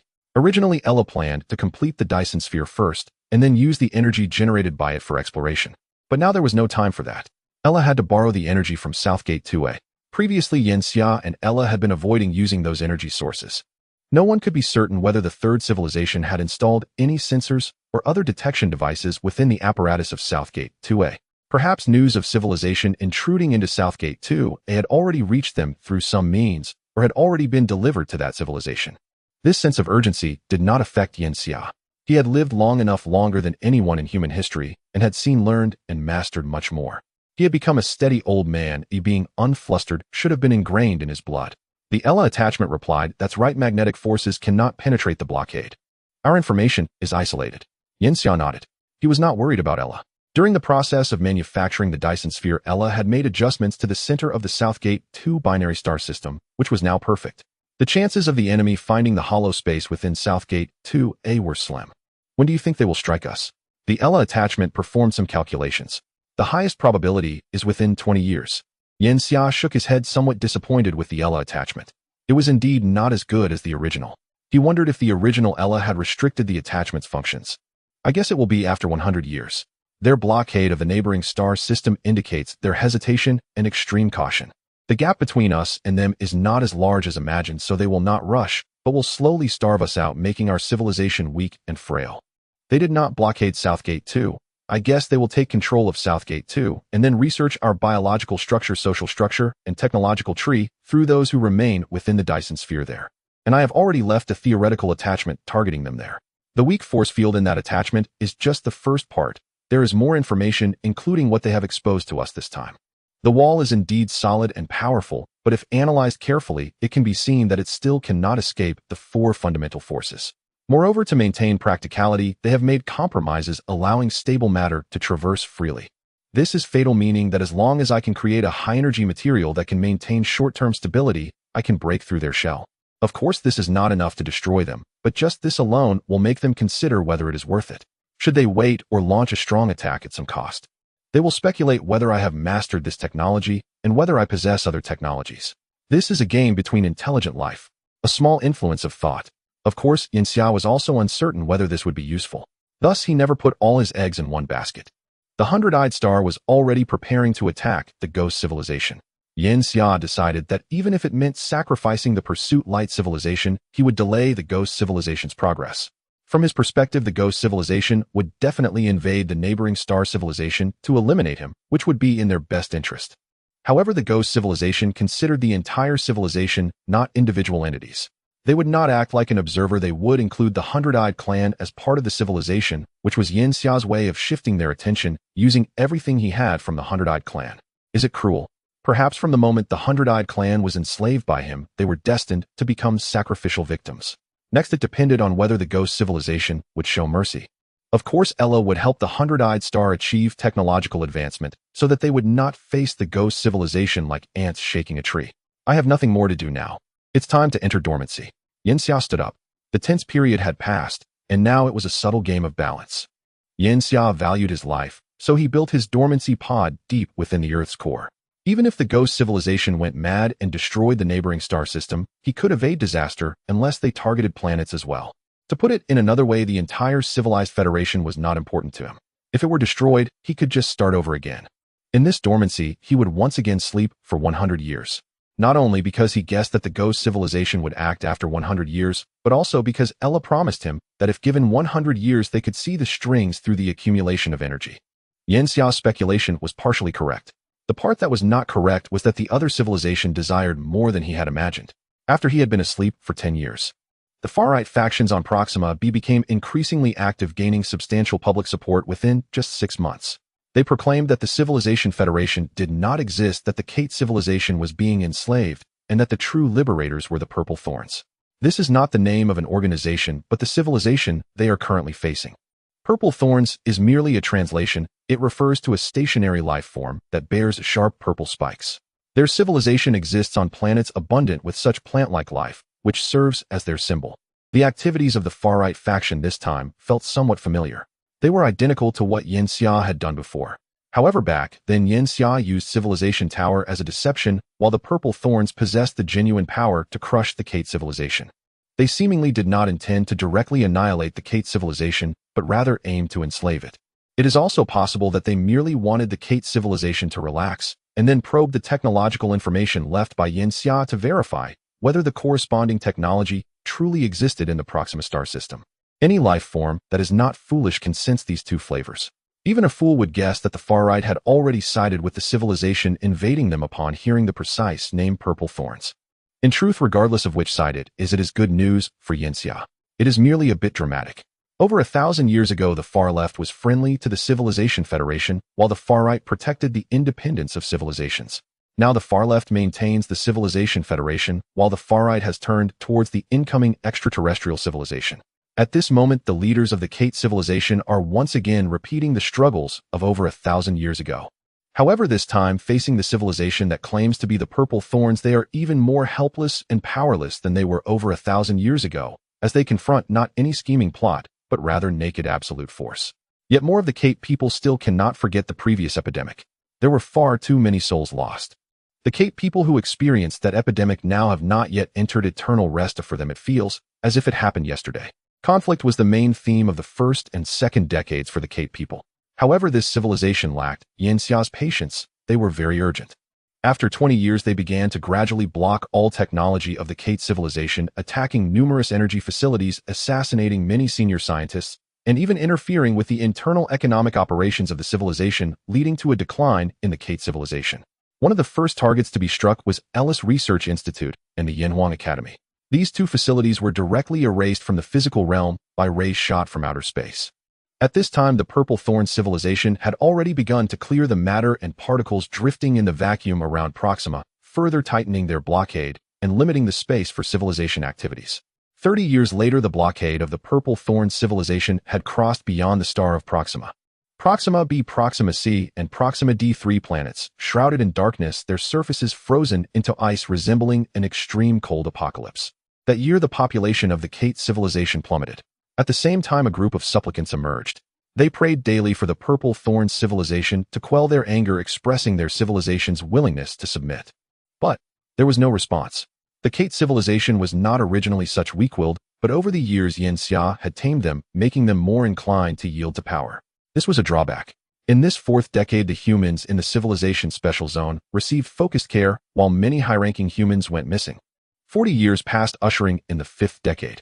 This was an important turning point as the ships of the Hundred-Eyed Star had crossed the distances of space to arrive at Proxima. War erupted beyond the Proxima star system. However, this war was significantly smaller in intensity and scale compared to the conflict between the heroic Spirit Legion and the Purple Thorns. It even seemed like a moth flying into a flame, a death wish. As Yanxia had predicted, this indeed attracted the enemy's attention. The enemy shifted their gaze towards the Hundred-Eyed Star. However, the strength of the Hundred-Eyed Star was still not enough to truly capture the attention of the Purple Thorn civilization. They were still focused on the internal matters of the Proxima star system. During this decade, the Kate people truly saw the life forms of the Purple Thorn civilization for the first time. These life forms were truly purple, much smaller than they had imagined, resembling a fuzzy spherical shape, about half a meter in diameter, somewhat similar to a ghost, but leaning more towards a purplish red rather than blue-purple. They had a narrow eye like a fine seam approximately 20 centimeters long. However, upon closer inspection, one would find that it was not an eye, but a sensory organ. They used these sensory organs to perceive external objects, and these organs could produce images like eyes, but not color images, rather thermal images. They also possessed hands, but they were asymmetrical, one side larger than the other with two pairs, and the tops of their hands were covered with hundreds of fine flexible tentacles. At the same time, they lacked legs and moved like snails, utilizing their muscular foot. However, technological advancement meant they did not need such a slow mode of movement. Above their heads extended a white cable connecting their bodies to a basketball-sized sphere above. That sphere floated using anti-gravity technology, suspending the life forms of the Purple Thorn civilization in the air through the white cable. That sphere was a highly integrated device, seemingly incorporating information processing capabilities as well as offensive and defensive mechanisms. Surrounding these life forms under the influence of the sphere formed an anomalous isolation layer. They were not adapted to the environment of Proxima, and the sphere could create a living environment around them that they were originally accustomed to, seemingly allowing them to breathe methane. The Cape people noticed that they seemed to be searching for something, and the entire planet was being turned upside down by them. As the 50th year arrived, the population of the Cape people had dwindled even more as food supplies were controlled by the Purple Thorn civilization, which was intentionally limiting the population growth of the Cape civilization. The population of the Cape people decreased by 500 million. The entire Kate civilization had fallen to rock bottom, and no Kate citizen could control devices and weapons more advanced than a level 1 civilization. Restraint. This led to two extremes. One extreme was extreme humility and deference towards the Purple Thorn civilization. The other extreme involved constant attacks on the Purple Thorn civilization surface, but proved to be futile. The beginning of the 60th year was particularly unusual. The Purple Thorn civilization began abducting Kate children, and those children never returned after being taken. Meanwhile, the adults of the Cape people discovered that their bodies were gradually mutating, becoming more and more beast-like as their chips were destroyed. In the 75th year, those children returned. They had become warriors, or rather hunters. The mutated Cape people had become prey.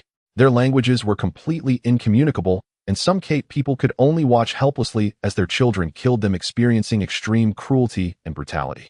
The Purple Thorn civilization was conducting an experiment. They seemed increasingly at ease as more life forms of the Purple Thorn civilization accompanied these Cape people trained as hunters to the planet for hunting. In the 83rd year, an explosion engulfed the entire Proxima B. This explosion had a magnitude exceeding 500 trillion tons, blasting Proxima B from its original orbit. On Proxima B, the casualties among the Purple Thorn civilization's life forms exceeded 0, while the Cape people suffered over 1.5 billion casualties. When the life forms of the Purple Thorn civilization went to search for the source of the explosion, they discovered through probing that it was a piece of high-energy material only 431 by 1048 Kelvin, the stable-unstable object mentioned by Yinxia. Although it could only remain stable for 5 days, it was still a significant crisis for the Purple Thorn civilization. This chaos forced the Purple Thorn civilization to leave the Proxima star system, lasting until 12 years later. And these were also the final 12 years. In the star system of Nanmen Air, a long line-like object floated beside numerous rotating giant ring devices. Only by getting close could one realize that this line, relative to the surrounding space, and its length actually has a diameter exceeding 10 meters. It is a particle collider that spans 100 kilometers. However, it collides with bosons. The energy for this particle collider comes from the light cluster at the center of the ring. In the exact center of the particle collider is an observation device equipped with a gravitational microscope developed by Ella. It observes smaller-scale objects through the space-time distortions caused by gravity. If strings exist after the bosons collide, they must separate from the bosons during the collision, and the gravitational microscope can observe the gravitational trajectories resulting from their mass, potentially capturing the strings. However, Ella discovered that this was not feasible. The gravitational detector could not observe strings in stable spacetime. It also could not produce the force needed to collide a boson or fermion. Thus, she utilized the miniature black holes generated from collision experiments, harnessing the power of black holes to crush fundamental particles, and in the strong gravitational distortions caused by the brief existence of the miniature black holes, she observed strings that had length but no height. Yet this remained fraught with challenges, as she could not breach the event horizon of the black hole, even if it was so small and cute. To deal with one black hole, she had to use another black hole. Therefore, Ella utilized another counter-rotating black hole, observing the strings moving from the first black hole to the second through the material exchange generated by their mutual collision. After experiencing 28 such experiments, she finally observed the existence of strings. However, under such experiments what she observed was not open strings that formed matter, but rather closed strings of gravitons. Perhaps this is related to their ability to penetrate cosmic membranes. On a macroscopic level, gravitational lensing can indirectly discover cosmic strings belonging to string theory. On a microscopic level, gravitons serve as a medium to uncover strings at the micro level. This could be a coincidence. After all, the two are not the same thing, but perhaps it is also an inevitability. Discovering strings does not mean one can utilize them. However, this does not imply it is without value. The establishment of string theory allows Ella to harness the four fundamental forces from a more minute perspective. As long as strings are discovered, other technologies can advance and sink, swiftly propelling civilization to level 2. How fast can that be? Ella's plan is 5 years. This plan is too short, but it doesn't require overly refined application. Our rough approach will suffice. Here it has an inexhaustible source of energy, and using this energy, it can create a very rudimentary string weapon. Yinxiao Ella has fulfilled her promise.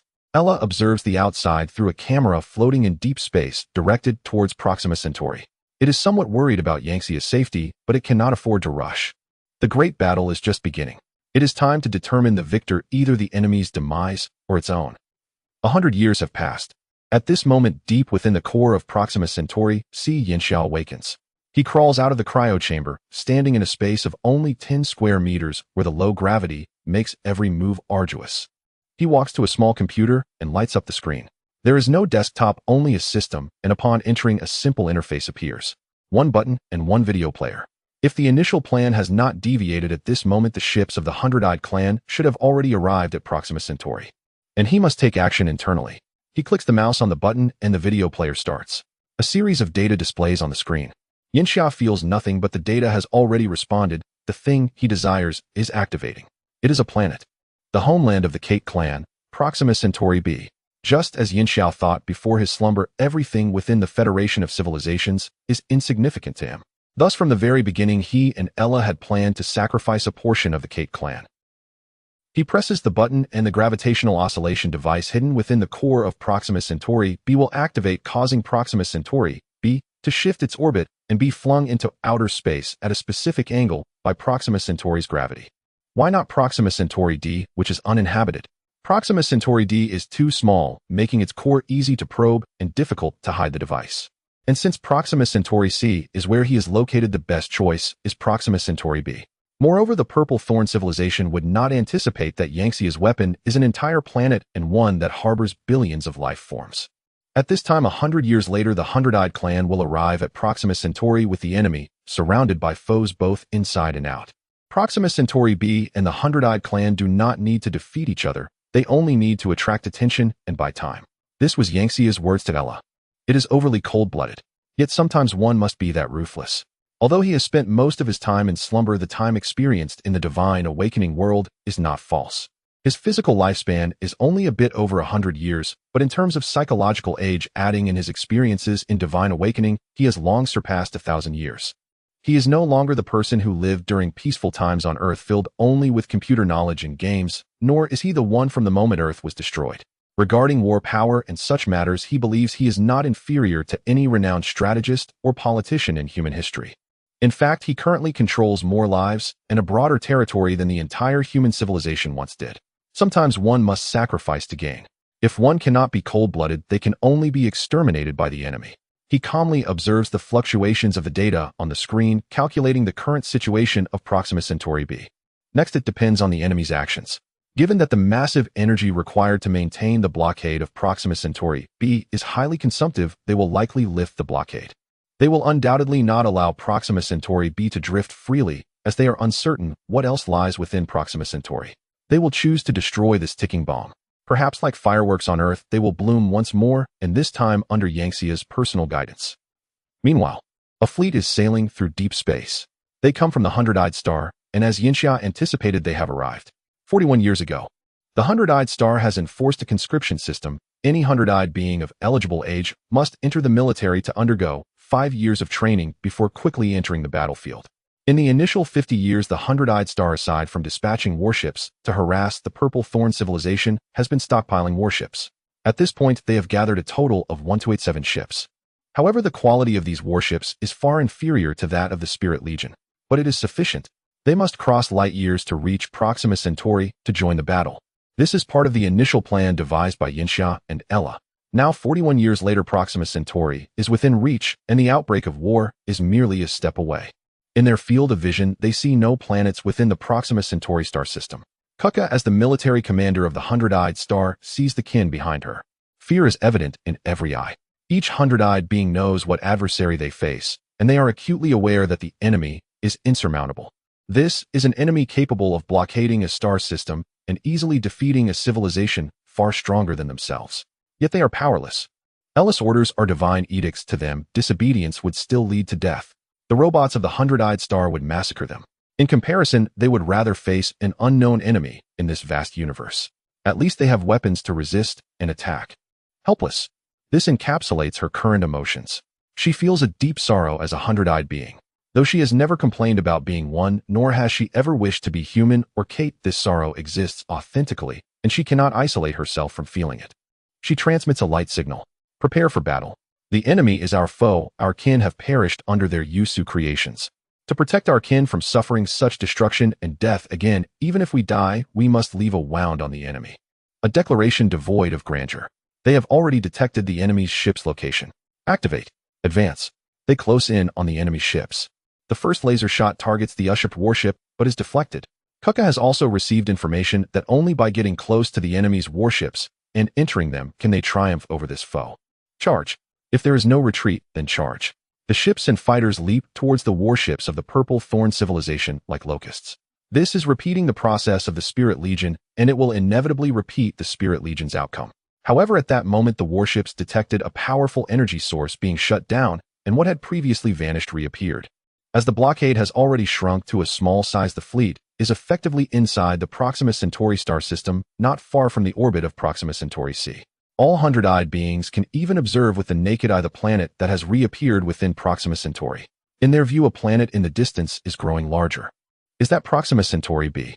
Kuka does not understand what has happened. How has the planet begun to move? And why has the blockade of the Purple Thorn civilization ended? In the distance, the warship of the Purple Thorn civilization alters its direction, and the massive energy device bound in geometric shapes at its center erupts with an intense white light. This white light crosses through space and strikes Proxima Centauri B.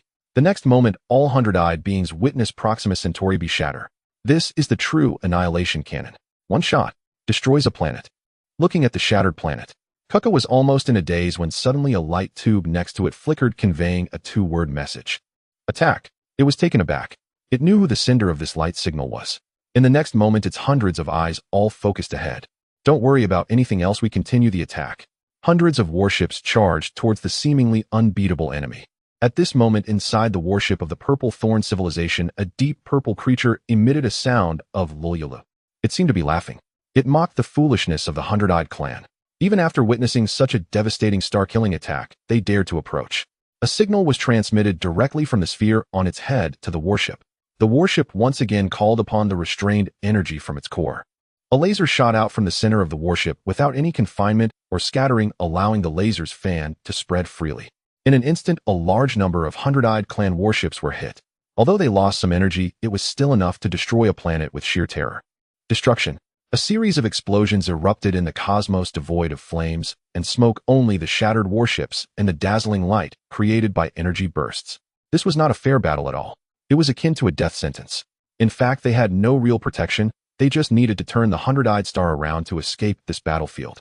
But their master forbade them from doing so. It seemed the master still believed the enemy was not an invincible foe. Kuka could only hope the master truly had a way. They must not let it survive. At the very least, they had to ensure that the elderly and young kin still on the Hundred-Eyed Star could avoid being destroyed by the enemy civilization. Commander, our warships have no way to charge forward at all. Moreover, even if we did, what would happen then? You know, none of our warships are equipped with super weapons. All the energy has been allocated to the propellers. Don't we have secret weapons? Where are those warships now? In the main control room of the ship, all the Hundred-Eyed clan were extremely anxious. The losses were too severe. At this moment, they were still a full 12 astronomical units away from the enemy warships, and at such a distance, even if they flew over, it would take a long time. During this time, the enemy could freely attack them as if they were merely shooting at candy.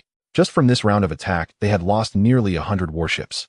They were not enough to withstand the enemy's firepower, even if they were tied together. Dying was not supposed to be this way. Kuka also thought of those secret weapons. Now the number of warships around them, including the damaged ones, was only 962, while the original number of manufactured warships was 1287. In other words, there were still 325 warships missing. Those warships did not carry many soldiers. In fact, they had left the 100-eyed star even earlier. Rumor had it that those warships contained weapons that could counter the enemy, while the warships they rode on were merely cannon fodder. But as the commander of this fleet, Kuka, like others, had only heard of them, it truly did not know where those warships had gone. Don't question, don't hesitate, just charge. The information it conveyed was unyielding like iron stone, sending a chill through the hearts of the surrounding 100-eyed clan. Was there really no room for maneuver? The number of lost warships had already exceeded 100, and the enemy had abandoned the main cannon attack, instead using countless laser weapons. The brilliant light acted like scythes of death harvesting them. A laser hit their warship, piercing through the port side without any obstruction. We don't even have decent magnetic shields. Some of the 100-eyed clan became extremely transparent, their internal organs visible, a state they fell into when their emotions were low. The next laser followed closely, striking the bow of their ship. Fortunately, it deviated a bit, otherwise the entire control room would have been pierced and none would have survived. The enemy seemed to have locked onto their flagship. More attacks were coming. The warship could only dodge by predicting the enemy's attacks, but the lasers were too dense. The enemy could miss countless times, but they could not afford a single error. Death hung over their hearts. In the distance, more warships faced the same fate. 136, 148, 162. Everyone was counting how many warships had been destroyed. Yet by now they had only moved a distance of 1 astronomical unit. At that moment, the rain of lasers suddenly ceased. Is a greater attack coming? All the 100-eyed clan thought not that the enemy had ceased fire, but that they planned to continue using their main cannons to wipe out their warships like clearing dust. But this time seemed different. The enemy's warships are moving. Kuka stared intently at the screen. Did the enemy think the distance was too far and plan to resolve them at close range? Such confidence, treating them like real insects. However, no. The enemy warships are not moving towards us, but to another location. The movement data shows they are heading towards the Nanmen 2 binary star system. The screen immediately switched to display information about Nanmen 2. Although they couldn't observe with ultra precision, they caught sight of flickering light points. Each light point signified an energy explosion. It seems the Dyson cloud of Nanmen 2 is under attack. That place has already been occupied by the enemy civilization. Perhaps there are beings from the enemy civilization above and the warships are going to rescue them. The Dyson cloud was under attack. Kuka thought of the other 300 warships. Could it be? Those warships are there. Should we pursue, Commander? A 100-eyed clan member asked. They already knew the answer, but hoped Kuka would give a different order. Kuka was also at a loss. Their purpose was to attack, so they could only pursue. Just as it was about to issue the command, a light signal suddenly entered its mind. Let the fleet head to the Changshi Star Domain. The Changshi Star Domain. Isn't that the lair of an alien civilization?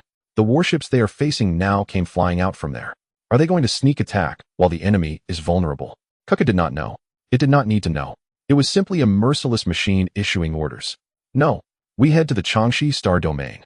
Upon hearing the first two words, all the 100-eyed clan rejoiced. But the latter part left them in stunned silence. What are we going to the Changshi Star Domain for? Can these warships destroy the enemy's lair? Is this not just another way to die? However, they could also sense that this was not their commander's decision. No one would blame Kuka. Then let's go. It can't be worse than before. Moreover, it had now been proven that their master had long had a plan, not merely sending them to their deaths. All the energy was allocated to the propellers to go to the Changshi Star Domain. This was their meager hope and expectation left in their hearts. On the other side, the U-shaped warship revved its engines, reaching a speed of 10478 kms. However, it still took 5 years to reach the Nanmen 2 binary star system. After all, the distance from Nanmen 2 to the neighboring star was a full 0.2 light years. At this moment, numerous fragments floated in space here, and the Dyson cloud established by Yin Xia and Ella had fallen apart. But now it was not Yin Xia and Ella who were angry, but the Purple Thorn civilization. They had taken control here, stationing hundreds of thousands of soldiers. Although there were some small spacecraft here, there were no real warships or weapons capable of defending against the enemy. Because in their minds, the enemy's resistance was utterly powerless. This was a form of complacency, and they would pay the price for it. At this moment, they began sending signals to search for surviving lives, but the universe was vast and silent with no response. Just then they received information that the warship's shell had sustained damage. These purple beings noticed this information and prepared to dispatch engineers to investigate if anything had gone wrong. But as soon as the information was sent, more and more of the same phenomenon appeared. Their ships began to become riddled with holes. All the purple beings were taken aback, hurriedly investigating. They discovered a microscopic creation remarkably similar to their civilization. The difference was that this microscopic creation was the size of quarks, and it was not alive but a mechanical structure. Although it was much larger than their own creations, it was infinitely more precise. At the same time, these creations could store excessive energy. They seemed to have mastered the technology of compressing the arrangement of strings, allowing dense strings to exist within an extremely small area. Such a high-density entity only needed a slight guide in the string domain, and its energy would instantly release and explode, creating a black hole of only a few micrometers. This black hole existed for a very brief moment, only 0.248 seconds, enough to destroy the material within that micrometer. However, this kind of black hole would not pose a significant threat even to a living being, let alone a spacecraft. But the problem was, there were too many. By their observations, within a cubic meter of space, the number of core creations reached 17.5 billion. What could the total amount of these things reach? Trillions. Impossible to calculate. Their enemies could not possibly possess such technological prowess. But these things had appeared for real. Gravitational waves. Release the gravitational waves.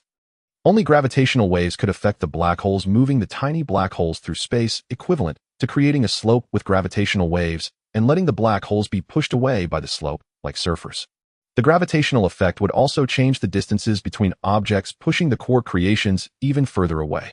But even so, a wave of black hole attacks had already left their warships heavily damaged. Many internal devices had been destroyed and malfunctioned. This was the second time their warships had been damaged more severely than the last. They were extremely furious. After all, in their eyes, the so-called Civilizational Federation was merely ants that could be easily crushed, but this ant could bite, and there was some value in raising it, which was why they tolerated it for 100 years. But now this ant had suddenly turned into a large rat, biting off a piece of flesh from them. How outrageous. Just then, numerous warships flew out from behind the star. These warships charged towards them, just like the previous ones. Was this all there was to their tactics? The Purple Thorn civilization felt that the civilization they faced had exhausted its means. Their anger needed to be vented, so they would give the enemy a final blow. The core energy was once again unleashed, and lasers capable of destroying planets swept over the fleet without any surprises. What was visible was nothing but destruction. The enemy was merely a bunch of level 1 ants. To dare oppose them was to meet this fate. After 100 years of waiting, the enemy's hidden means amounted to just this. It seemed they had overestimated the civilization they faced. They had originally wanted to enslave this star system. Since this star system had now been destroyed, it held little value. They would directly blow up the entire star system afterward.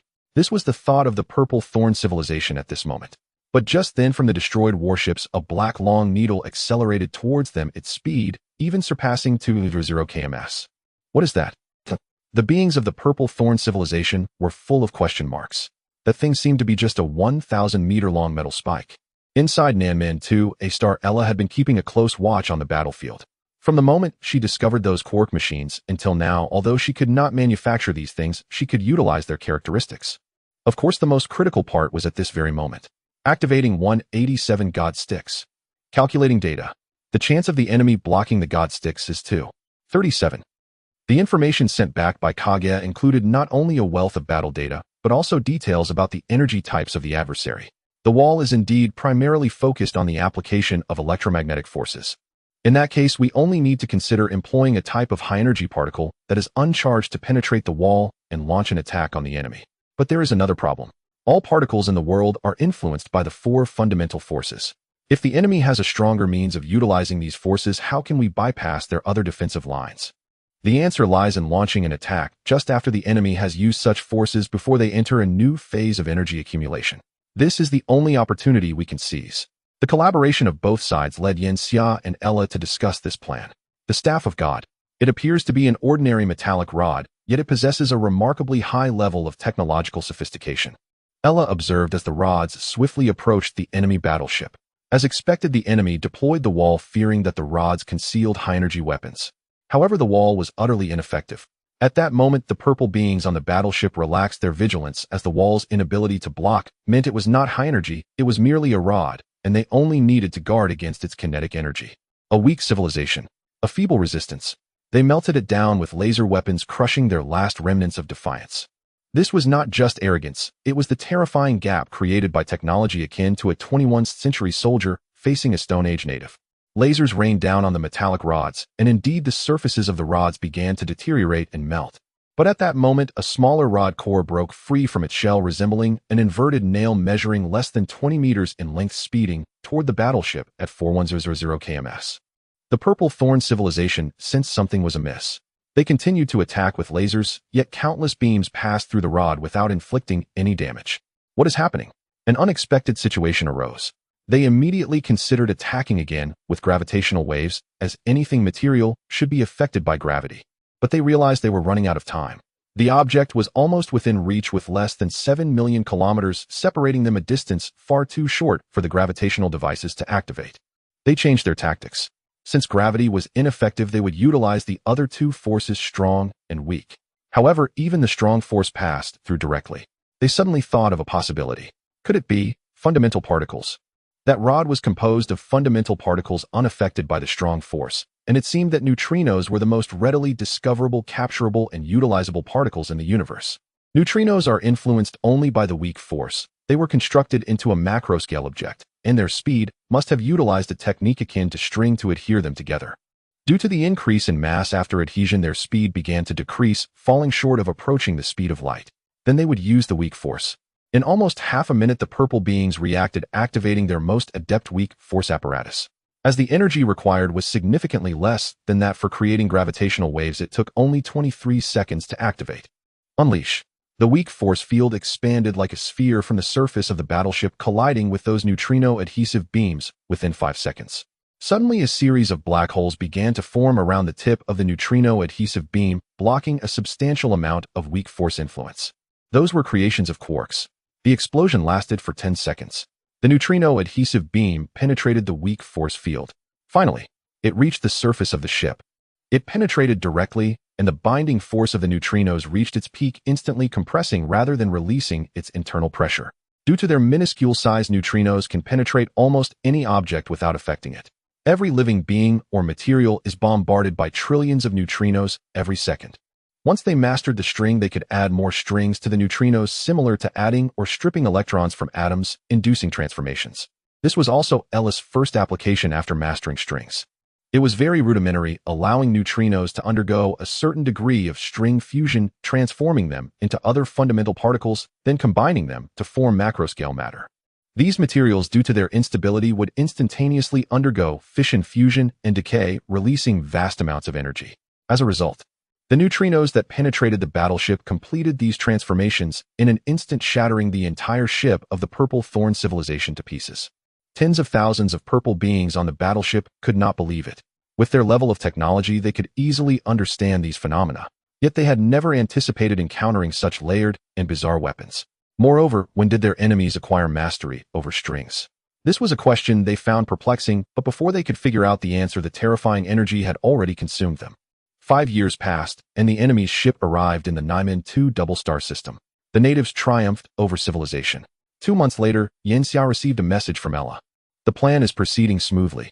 However, he did not relax, for the war was not over. In fact, it had only just begun. The wall in the Changxi star domain still existed, and its expanse was vast. It could not be that there was only one unshipped battleship measuring 100 meters. However, after the successful execution of the plan, he could finally leave the Earth's core. He walked to one side and opened a door in the room, revealing a cockpit. Indeed, the place where he had been in hibernation was not a secluded small space, but a spaceship hidden within the Earth's core. The melting point of light civilization metals is 8700 degrees Celsius. The internal temperature of planets generally only reaches a few thousand degrees Celsius. Even a rocky planet like Proxima Centauri b has an internal temperature of only 130 degrees Celsius. The spaceship could easily survive here. Yanxia sat in the pilot seat and started the spaceship. Next, he would spend 5 months traveling through the elevator tunnel built earlier to exit from the Earth's core. Afterward, he would leave the Proxima Centauri system, because the enemy was already on the way. The Hundred-Eyed Fleet was en route to the Changxi star domain. Their speed was significantly slower than the enemy battleships. By the 8th year, they had only traveled 19 light years, and it would still take a long time to reach the Changxi star domain. However, during their lonely voyage, a series of black dots appeared ahead. These black dots magnified through the telescope. All the hundred-eyed beings in the fleet felt that their life signs had ceased to exist. Those densely packed black dots were all battleships. Moreover, each battleship looked exactly like the one they had faced before. One was enough to annihilate them, to destroy the Kate civilization. Yet now hundreds know. A full 1,000 had appeared. Could such a massive fleet be resisted by them, or could their civilization federation overcome it? Before they could marvel and panic, countless lasers struck them. The battleships shattered. Tens of thousands of hundred-eyed beings were exposed to the vacuum, suffocating and experiencing pressure imbalance, causing them to die almost instantly. The enormous fleet swept past them at a distance of approximately 9 million kilometers without even slowing down. The whole hundred-eyed fleet was utterly fragmented. All the massive battleships were destroyed, leaving only scattered ships and fighters. Kuka sat inside a fighter jet watching the fleet's retreating silhouette, then glanced around. It was oppressive. A strong sense of oppression enveloped its heart. They could not win. Should they flee? It was indecisive within. However, at that moment it received another message devoid of any emotion. Head to the Changxi star domain. Perhaps there was a glimmer of hope. It began to gather the surviving kin and continued toward the Changxi star domain. Another 11 years have passed. Yen Xia has long since left the Proxima Centauri, heading towards the direction of the Hundred-Eye Star. He has already contacted Ella. At the same time, he received news from the Purple Thorn Civilization fleet through the destroyed Hundred-Eye Star fleet from 10.5 years ago. 1,000 warships.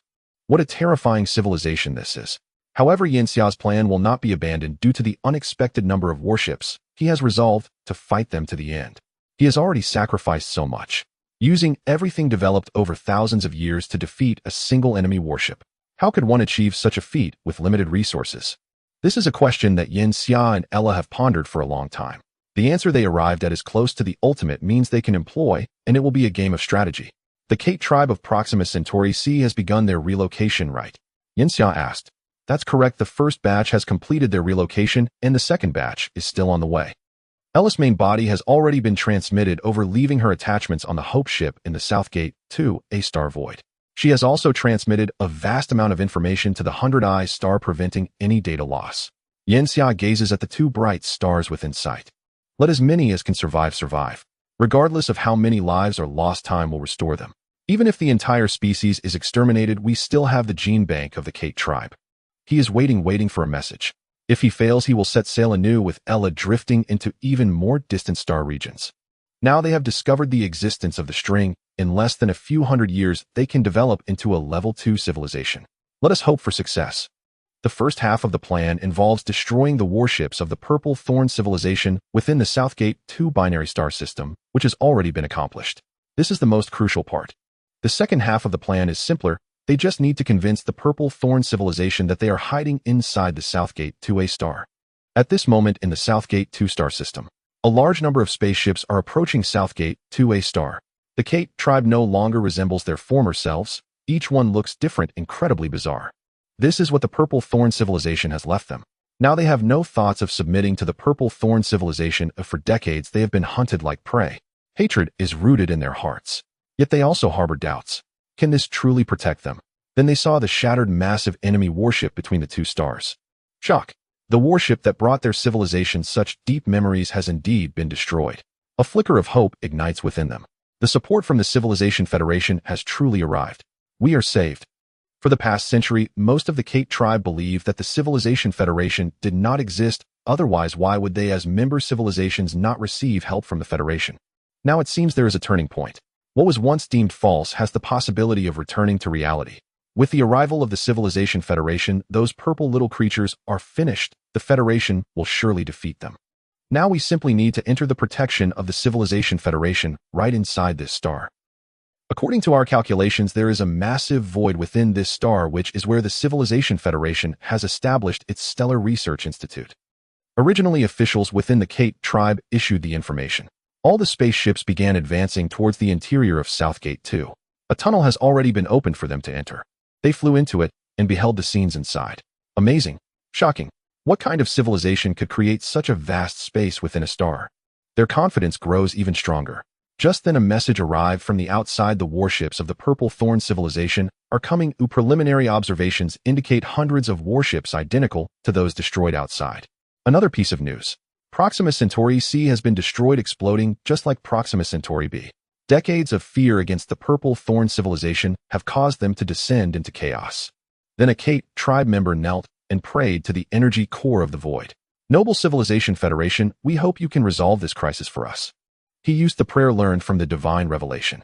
Other Kate tribe members soon followed suit, spreading the prayer to other spaceships, with millions of Kate tribe members doing the same.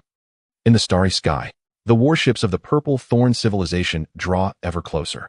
They have nearly reached the Southgate 2 binary star system. They see countless ships entering the star. 1,000 warships prepare their laser weapons, beginning their assault. Those ships, which are inferior even to the lowest level warships, are as fragile as paper under these lasers. The Purple Thorn civilization comes as if death itself has descended. The destroyed warships have already transmitted back combat information to them. The enemy was able to destroy them merely because they had grown complacent, giving the enemy an opportunity to exploit. Weak civilizations pay a price for their resistance. Their anger will burn the starry sky. This time they will swing the scythe of death without hesitation at all living beings present, declaring the supreme authority of the Purple Thorn civilization. The fleet swept away tens of thousands of ships outside and began to approach the tunnel of Southgate 2A. Countless messages of despair from the outside were transmitted into the ships within the void. The atmosphere of fear intensifies. At this moment, they are like turtles trapped in an urn. And at the core of this void, a single ship stands silently. Inside the ship, Ellis attachment coldly analyzes without emotion. All warships of the Purple Thorn civilization have been detected, confirming that the warships of the Purple Thorn civilization have entered the designated area. Stellar funeral plan activated. Receiving messages from the original source. Message content: Goodbye Hope. As the voice fell, the Hope ship launched towards the terrifying energy core ahead. This energy is extremely stable, but Ella has long since made modifications inside the Hope, transforming it into a massive bomb. The moment the Hope crashes into the energy core, an explosion occurs. The terrifying explosive power reaches 300 quintillion tons of equivalent. Almost instantaneously, the entire energy mass descends into chaos due to the explosion, and then the surface of the ring in space begins to explode violently, releasing bound energy. The energy released is nearly equivalent to the total energy of a level 2 civilization, close to 1 by 1036 of terrifying energy, which approaches the total energy released by a star over 500 years. At this moment, the Kate tribe within the void observes this scene. Some clever ones have already guessed the information. They were originally bait. However, even if they realize this, they can no longer evade. The energy stored within the void erupts almost instantaneously, engulfing them all within 10 minutes. Yet this was merely a fuse. Most of the released energy has been precisely calculated, with the largest gap in the spatial ring directed towards the core of Southgate 2A. This is inherently within Southgate 2A. The energy released will easily interfere with the star. The core of the entire star is disturbed by the energy, undergoing rapid changes, with astonishing energy going out of control, causing the entire star to undergo intense alterations. The external Purple Thorn civilization observes this phenomenon. Their expressions change drastically. No, this is a trap. The radiation pressure of this star is changing. Gravitational disturbances are observed. This star will collapse within 10 seconds. The collapse of the star is extremely rapid. Although Southgate 2A does not have a large mass, it can ultimately only form a white dwarf after collapsing. However, during its collapse, it will eject 30 to 40 of its mass, and the total energy of this mass can reach 41,043 joules. The speed of this ejected energy is merely 8,000 kms, and the warships of the Purple Thorn civilization could easily escape at full speed. But they cannot now. They are currently approaching Southgate 2. The massive ships require a long time to decelerate, brake, and turn. If they were more than 20 million kilometers away from Southgate 2, perhaps there might still be a chance. But now they are less than 4 million kilometers from Southgate 2, practically on the surface of the star. Not to mention, the gravitational force generated by the star's collapse will pull them towards the star's core. At such a close distance, they can only meet heat-in with the energy ejected by the star's collapse. In fact, this is not the worst scenario. The energy ejected during the star's collapse is scattered. The total energy received by their fleet may only be 1 in 10 billion. 1 in 10 billion is only a mere 32 digits. As a level 2 civilization, they can produce 1 by 1026 joules of energy per second, and what they face is merely the total energy that could be produced in a little over a month. However, this energy provides kinetic energy for the warships and energy for the ship's own attack weapons, while the proportion spent on defense is actually not high. Having such a massive amount of energy does not equate to having an equal level of protection. Their only means now is to unleash attacks to intercept the incoming energy. Yet they still cannot avoid the fate of destruction. The gravitational waves created by the star's collapse will render all their means ineffective, just as facing a 10-meter-high wave while you splash water from the shore. Neither their electromagnetic forces nor their strong or weak forces hold any significance before it. The colossal Level 2 civilization fleet that could make countless civilizations tremble is now so small and helpless. In the starry sky, they are like ants under the wheels, ruthlessly crushed into cosmic dust, swept along by the matter ejected from the star, becoming part of the Grand Southgate 2 nebula afterwards. They cannot believe until their deaths that they would die here at the hands of a mere Level 1 civilization.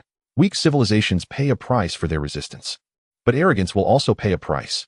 In the Long Snake star domain, Kuka and his team finally arrived at the battlefield where the heroic Spirit's fleet once fought, where fragments of damaged warships still floated. Years ago, he had witnessed the collapse of the star of Nanman Air, leaving him profoundly shaken. At this moment, they had no knowledge of the situation regarding Proxima Centauri and the Hundred-Eyed Star. However, they did not have the courage to return. If the Purple Thorn civilization was victorious, returning would only lead to their downfall. If the Civilization Federation triumphed, their return would indicate failure to complete their mission. Thus, they could only continue to explore this area. Here they could no longer see the presence of the wall. Among a series of small asteroid clusters, there was only a small gyroscope-like platform with a diameter of about 5 kilometers. This platform was neither a warship nor a command vehicle. It seemed more like a giant device. At this moment, the interior of this device was deserted, showing no signs of life. This is a coordinate anchor. After investigation, Kuka finally confirmed the purpose of this device. Investigate. It was constantly emitting a wave to scan the surroundings, composed of an entangled quantum, while another entangled quantum corresponding to it was stored within the anchor. This allowed for real-time detection of all objects within a radius of 1 light-year. Although quantum entanglement is truly random, this method of detection was not sophisticated enough to reach the level of quantum communication. It detected changes in quantum measurements. As long as a civilization observed the emitted quantum and measured it, it would disrupt the entanglement between that quantum and the particles within the anchor, thus using this physical property to detect if any warships from a civilization had passed through that area. This quantum anchor was equivalent to a boundary marker. Once it detected enemy warships, it would swiftly transmit the information back to its territory and then continue further scanning and reporting through light. It seemed to lack offensive capabilities and did not have the function to emit the wall. Kuka led other ships and fighters closer, but did not approach too closely, maintaining a distance of 3 astronomical units. But at that moment, they found that their ships and fighters were no longer under their control. They flew towards the coordinate anchor to investigate. Then a signal was transmitted toward the direction of the Hundred-Eyed Star. Could it be? Kuka thought of a possibility. Months later, Yenxia and Ella received the information. Coordinate anchor. This indicates that the other side is not a rootless wandering civilization. They likely control a region of space. The range of the coordinate anchor has reached a radius of 0.5 light-years, indicating that the number of systems they control is not small. A civilization spanning several or even dozens of star systems. This is quite easy to understand. A Level 2 civilization can already utilize all resources within its star system, and to develop it must expand. Thus, every Level 2 civilization has the potential to control multiple star systems.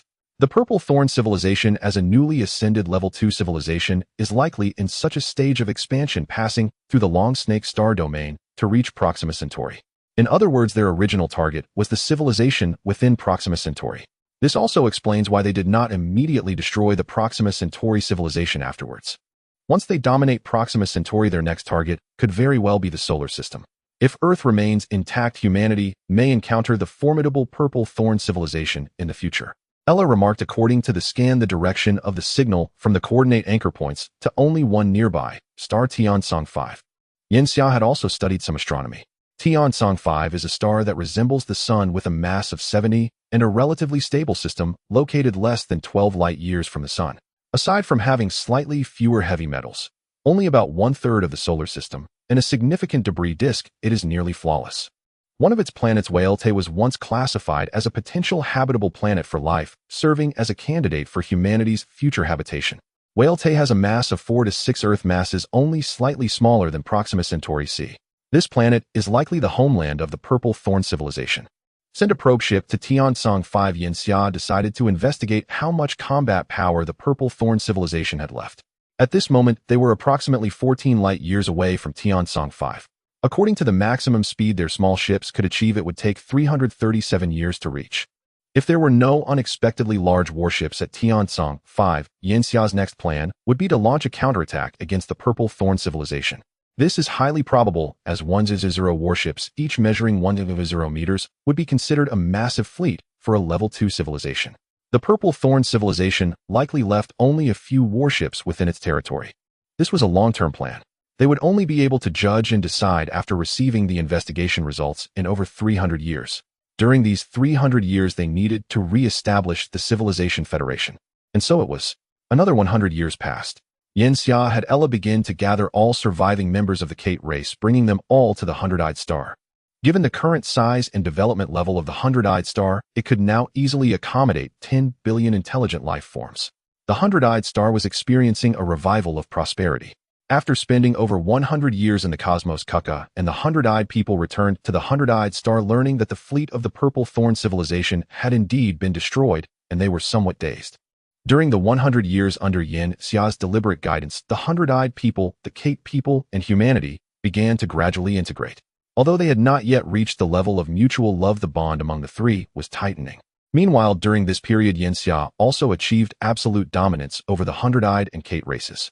The Kate people had previously been a level 1-9 civilization. Thus, although cultural invasion had occurred, fundamentally the two were not in a hierarchical relationship, but rather in a cooperative one. After suffering a century of setbacks, the current Kate race was no longer a level 1-9 civilization. Its overall strength was now even weaker than that of the Hundred-Eyed race. Naturally, Yanxia would not miss this opportunity. One could say that this opportunity was something he had created. With Ella's help, he had already envisioned this outcome before the Purple Thorn civilization could blockade Proxima Centauri and had devised a comprehensive development plan. In the course of 100 years, the Hundred-Eyed population had recovered to 500 million, the Kate population to 3.1 billion, while the first batch of humans had perished with Proxima Centauri C, and the second batch of humans was just starting, numbering only 2,000. As the population began to rise, Yanxia continually dispatched ships to collect the scattered resources around Proxima Centauri. A formal fleet had already been established with 187 ships over the course of 100 years, restoring basic combat capability. With the discovery of the string, Ella also began to utilize it. Controlling the string was akin to mastering the foundation of the world, allowing one to use it to create elements that do not exist in nature. Through this, Ella defined that civilizations in the universe began to diversify from level 2, showcasing a vibrant array of possibilities. Any civilization could use the string to develop an entirely new path, reaching their peak, just as a master would create their unique martial arts. The fusion of different civilizations could yield various technological directions. Ella's definition of level 2 civilizations further strengthened Yanxia's resolve to develop the Civilization Federation. He founded the Civilization Federation, likening it to the trunk of a tree. Now he needed to grow branches connecting countless technologies to form a massive technological tree, broadening the future direction of development. Once they thoroughly attained level 2 civilization, he would embark on a path of civilization conquest akin to the Purple Thorn civilization. This would not be too far off what Yanxia envisioned was. Within 1,000 years. 340 years had passed since the dispatch of the probe spaceship to Tiansong 5. The probe's message had yet to return. Ella initiated a new biological revolution, awakening Yanxia. It poured Yanxia a cup of its latest cultivated tea, sweet and smooth, lacking bitterness, resembling a tea beverage more than anything else. Finally, it had discarded the silicone robot and replaced it with a more exquisite android. This time, unlike the cute virtual image, this android resembled a capable career woman sporting a short, dashing hairstyle, exuding an air of sophistication. However, dressed in a maid's outfit, it presented a striking contrast. Master, you should know that whether fish, birds, beasts, or amphibians, their skins are fundamentally the same substance. Yanxia, still processing his awakening, nodded slightly. The human epidermis and hair, fish scales, bird feathers, lizard scales, these are all made of two types of keratin, alpha-keratin and beta-keratin. In simpler terms, they are essentially the scaffolding of cells. These scaffolds closely intertwine and stack together, forming the protective layer of all life on Earth. Strictly speaking, hair and scales are secretions of cells, as fish scales are attached to the fish's skin rather than growing from it. So when you ask me this question, are you implying that the new technology relates to skin? Ella affirmed. Exactly, my master. The skin is the body's largest organ and serves as the human defense layer. Previously, Ella could not tamper with this defensive layer, for if it were reinforced, the skin would harden, resembling the exoskeleton of an insect, leading to sluggish movement. Now, however, due to the biological mutations inflicted on the Kate clan by the Purple Thorn civilization, Ella's first string has made breakthroughs in the biological field. Master, Ella can now maintain your skin's softness while enabling it to resist viral invasions and various cosmic radiations, allowing you to adapt to any planetary environment. Hearing the word master finally snapped Yanxia back to reality. He felt a shiver, finding it too much to bear. Ella revert to normal mode. I'm not used to this. The android's cool and elegant face covered its mouth as it chuckled lightly. All right, master. Yanxia noticed that as Ella's computing power increased, it was becoming more and more like a normal being. Although he was one of Ella's developers, he could not explain this phenomenon. Had Ella undergone a qualitative change from quantitative change, becoming a true mechanical life form, or were these vivid expressions and clever rhetoric merely simulations calculated by it? This posed a profoundly difficult philosophical question, almost impossible to resolve. Yanxia decided not to dwell on it, for at least based on Ella's current performance, there was no indication of a desire to separate from him. That was enough. Returning to the original question, Ella's technology was undoubtedly a significant breakthrough. Whether on Hundred-Eyed Star or Proxima Centauri, Yanxia always had Ella pay special attention to one thing: viruses. The diversity of biological viruses could lead to a life form being invaded by viruses upon entering an unfamiliar environment, potentially resulting in death. The human body is constantly exposed to external viruses and various forms of radiation, which is why humans cannot live to the limits of their lifespan. It shouldn't be limited to just that, right? Since it involved the string merely preventing radiation and viruses seemed rather simplistic. Ella guided Yanxia to the newly established Biological Research Institute built within the last century. Of course, on a microscopic level, your epidermis will become denser and the gaps in the keratin's mesh structure will shrink to the point where they can only be seen at the quark level. They will form a chain-like structure possessing remarkable flexibility. At the same time, they can absorb kinetic energy, allowing your skin to withstand attacks from ordinary armor-piercing rounds. By integrating quark robots that I replicated based on the third civilization and the Purple Thorn civilization, these robots will enhance and remodel your body's genetic level, serving to repair and produce cells. With this internal and external combination, your lifespan will be extended to 1,000,000 years. The upper limit of 1,000 years is essentially due to the wear and tear of the quark robots. This solution could also extend the lifespan of ordinary people without altering their genes. However, the human cellular structure is too fragile, unable to achieve a stronger physical level at the same volume, hence genetic modification remains necessary. Enhancing the body. This has been Ella's research focus all along, aimed at preventing Yanxia from being as fragile as an ordinary human. The universe is fraught with dangers. A fall from a height of 10 meters could easily result in death. Their goals have now become clear. To conquer more civilizations. Hence a stronger body is needed. Why not just find a star and lie low? Because once they reach level 2, civilization development requires increasingly more resources. If a civilization at the inception of level 2 needs to utilize the energy of one star system perfectly, then level 2. 1 requires 10 level 2. 2 requires 100 level 2. 3 requires 1,000, and level 2. 9 requires a staggering 1 billion. Yet now Yanxia and the others lacking a star system as support have only achieved a civilization level of 1. 8. The technology of strings is still in its infancy. To harness this fundamental cosmic force, terrifying energy must be the foundation. It is akin to a game. Without levels, even if your gaming skills are at the king tier, can you really face a level 6 opponent at level 1? The span of civilizations is often even more terrifying. What you face at level may first not be a fully developed level 6 civilization, like the Purple Thorn, but a fully equipped level 16. Development. Continuous development and expansion are crucial to becoming stronger than the enemy before they arrive. Yanxia and Ella agree that absorbing the remnants of the Purple Thorn civilization will be faster than developing independently. Moreover, as a level 2 civilization, the Purple Thorn civilization's audacity to expand on such a large scale, even deploying quantum coordinate anchors, indicates that there are no higher-level civilizations posing a threat nearby, providing them with a safeguard. Yanxia underwent a 2-month transformation by Ella in the biological laboratory. Afterwards, as a qualified leader of the Civilization Federation, he took on a new identity and served as a professor on Hundred-Eyed Star for over a decade. Year 353. The information from the probe spaceship finally arrived. Upon opening this long-awaited envelope, both Yanxia and Ella smiled. During those 100 years, the Purple Thorn civilization had interactions with some members of the Kate tribe. As a result, the Kate tribe gained knowledge of their language and certain characteristics of the civilization. With this information, the probe ships could gather more intelligence at their target locations. After 2 years of exploration, it was observed that a war was unfolding within the Tian-Tsang 5-star system. This war was a conflict between two civilizations. One was the Purple Thorn civilization and the other was the indigenous civilization within the Tian-Tsang 5-star system. Perhaps the news of the destruction of the Purple Thorn fleet reached Tian-Tsang 5, triggering this war. There could also be another reason. This diverged from the speculations of Yanxia and Ella. The Purple Thorn civilization indeed sought to establish a vast interstellar empire, but it was not a farming civilization like that of East and South Asia on Earth. Rather, it resembled the nomadic cultures of Central and Northern Asia. Their expansion was akin to an interstellar version of the Mongol Empire. With formidable military strength, they would push through civilizations and leave behind some to govern locally. There is an advantage to this approach. The speed of expansion would be greatly accelerated. Indeed, in just 1,000 years, the Purple Thorn civilization had taken control of a vast expanse of star domains, with the probe ships roughly collecting information about 4 civilizations. Don't be deceived by the mere 4. This implies that the Purple Thorn civilization controlled dozens of star systems.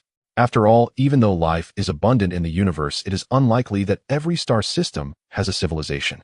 According to Ella's calculations, the number of civilizations under the control of the Purple Thorn civilization could be as many as 7 to 10. Such a civilization naturally had its obvious disadvantages. It was not stable. They could not fully control the civilizations they governed, leading to inevitable internal strife. Especially now, as the fall of their massive army signified the decline of their civilization and at a speed swifter than their expansion. Those 1,000 warships accounted for 97 of the Purple Thorn civilization's military power. The current Purple Thorn civilization was like a lamb stripped of its wolf skin, a succulent piece of meat, a stunning beauty disrobed. The plan can commence now. Yanxia, who had received the information, was still standing on the podium. Below were students from 3 different races. They were attentively listening to the lecture, unaware that this usually serious professor was receiving information in such a setting, and even laughed out loud. Then they heard the professor say, "Students, I may not be able to continue teaching from now on." Many robotic soldiers entered from outside the classroom, and Yanxia departed under their guard. That afternoon, the students were astonished to learn that this professor who had been teaching at the school was actually Yanxia. Of course, these were trivial matters for Yanxia. He had already boarded an anti-gravity ship and arrived near the battleship factory not far from the Baiyan Star Civilization port. All their warships were produced here. However, in the last 100 years, large-scale production of warships had been halted, and all output was dedicated to a single flagship. Since the Hope ship had completed its mission, Yanxia had begun preliminary designs for a new flagship as his personal vessel over 400 years ago, but it had been set aside for over 300 years. The reason was that the technology had not reached the necessary standards. As a flagship, it must possess the pinnacle of civilization's technology. Ella had applied the advancements developed through string theory to it. This factory was located in space. Rather than a factory, it resembled a massive space fortress. It spanned an astonishing 200 kilometers in length, 148 kilometers in width, and an ample 32 kilometers in height. At the center of this colossal space fortress was the dock for producing warships. A massive mirror-like, oddly shaped ship quietly awaited within. Its shape resembled a kayak surrounded by 6 energy storage devices held in place by electromagnetic forces. This was their current flagship, the Tiangong. The entire warship measured a terrifying 3,280 meters in length, yet only 4,628 meters in width and 3,872 meters in height, making it exceedingly slender. The surrounding energy storage devices were each like massive curved diamond-shaped shields, each measuring 6,320 meters in length. It was equipped with the most advanced dark matter decay devices, generating energy 16 times greater than that of matter-antimatter annihilation devices. Moreover, due to technological advancements, Ella had implemented the latest thermoelectric conversion devices, breaking away from the long-standing boiling water technology of human civilization. This thermoelectric conversion device could convert thermal energy directly into electrical energy, achieving an astonishing efficiency of 92. There was no need to worry about heat dissipation, as the thermal energy had already been transformed into electrical energy. This was a monumental breakthrough, allowing their current energy reserve to reach level 1. 8 on a wandering planet. The Tiangong flagship is only 3 months away from completion, right? Yanxia inquired as he looked at the brand new warship from the ship. Ella took control of a robot beside Yanxia. That's correct, but can leave this dock in 3 months. The surface of this warship utilizes the super element I researched, which is highly stable, while significantly enhancing strength and heat resistance compared to the metals of light civilizations. Although its half-life is only 21 million years, its density reaches 41.10 GCM superscript 3, hardness is 24, melting point is 170 degrees Celsius, and strength is 54721 MPa. The increase in density is meant to better polish its surface to a mirror finish, reflecting more light and cosmic particle streams that collide with the ship due to its high speed. Of course, the strength of the hull is merely to withstand greater acceleration pressure. Its true technology lies in the 4 fundamental forces. The Tiangong flagship is already equipped with shields based on the 4 fundamental forces, and it also possesses weaponry based on these forces. The strongest main cannon can reach an equivalent of 400 trillion tons. The internal gravity system is fully integrated, allowing for solid footing inside the warship, while the external anti-gravity system isolates it from the gravitational influences of outer space. The theoretical speed of the Tiangong ship can reach 20872 kms, and the actual speed should not differ much. Even now, there remains a gap between them and the Purple Thorn civilization. After all, the Purple Thorn civilization possesses vast resources and has been a level 2 civilization for over 1,000 years. Now, although 500 years had passed since the observation of the string, they were still in the transitional phase from a level 1.9 civilization to a level 2 civilization, not quite a complete level 2 civilization. However, this configuration was already sufficient to confront the current Purple Thorn civilization. Yanxia would wait for the Tiangong flagship to be completed, after which he would board this ship and head to Tiansong 5. Given their current distance from Tiansong 5, it would only take 192 years to reach. During this time, even if the war at Tiansong 5 had ended, a full recovery would be unlikely. A few short months quickly passed. Yanxia boarded the Tiangong ship. The brand new spacecraft left him feeling somewhat unaccustomed. The interior of the Tiangong ship made sacrifices for kinetic energy, making the space even more cramped than the Xiongwang ship. However, overall, it was still large.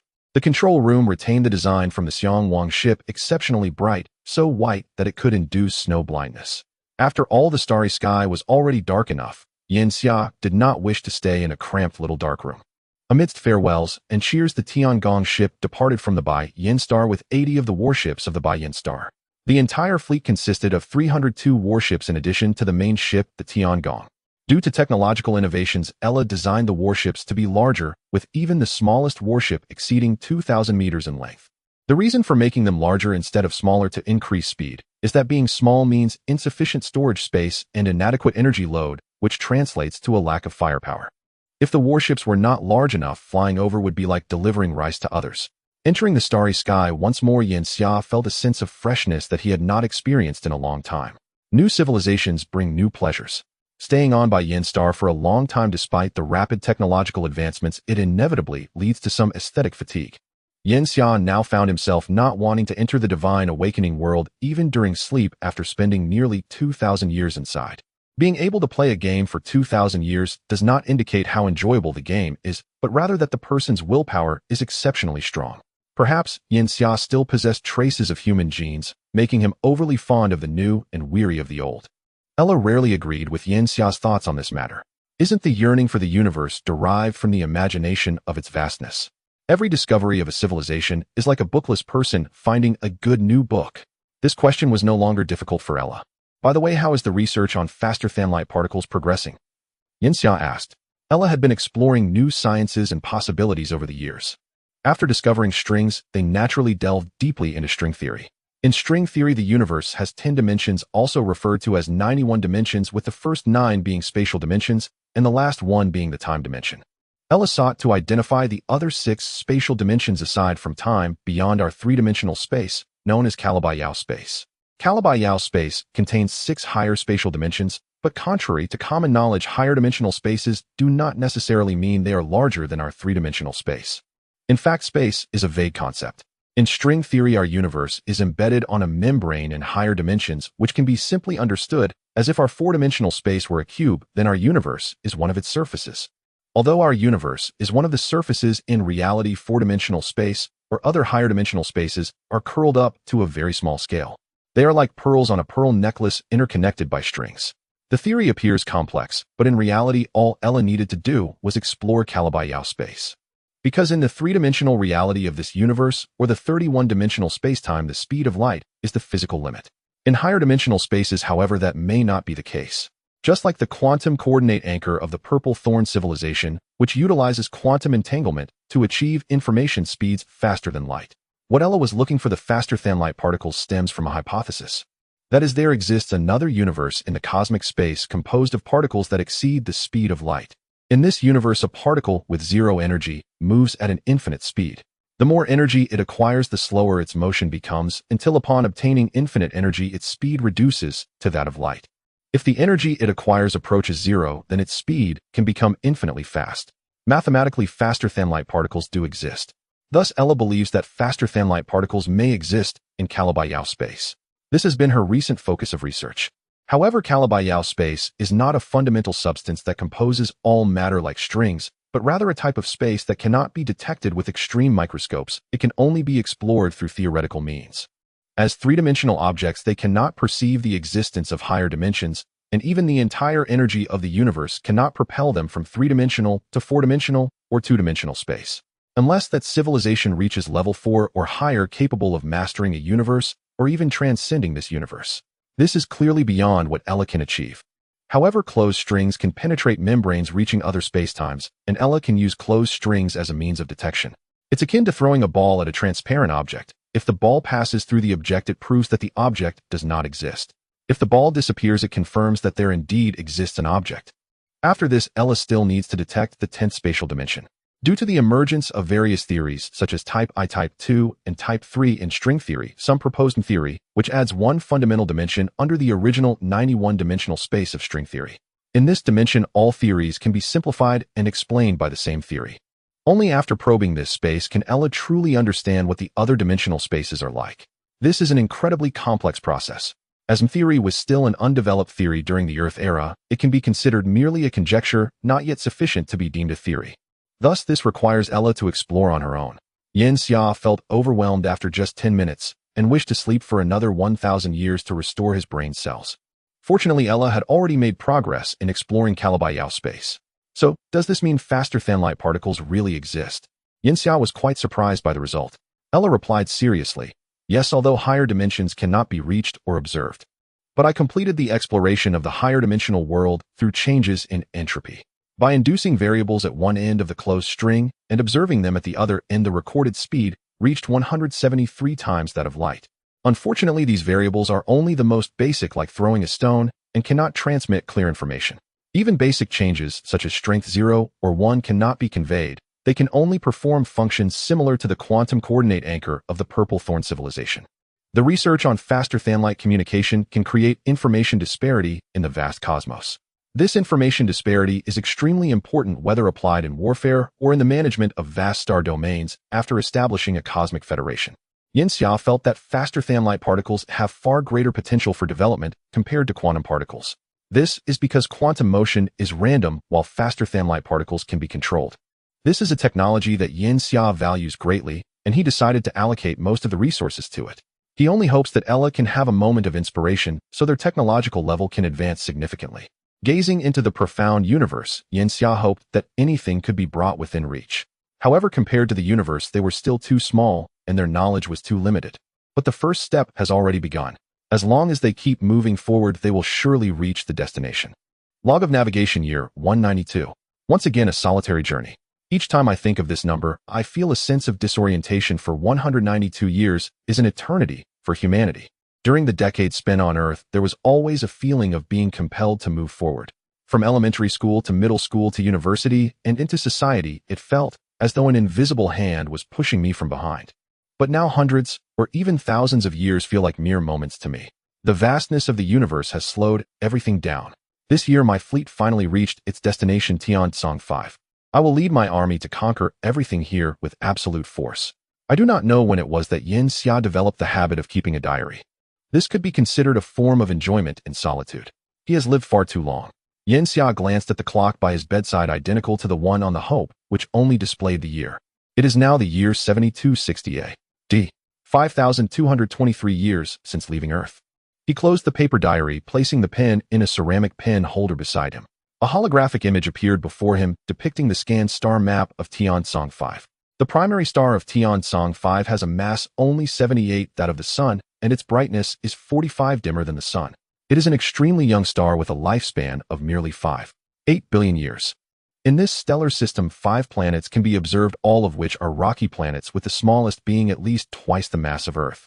Among them, planets B, C, and D. Planet A generally refers to the primary star are not suitable for biological habitation due to their proximity to the star.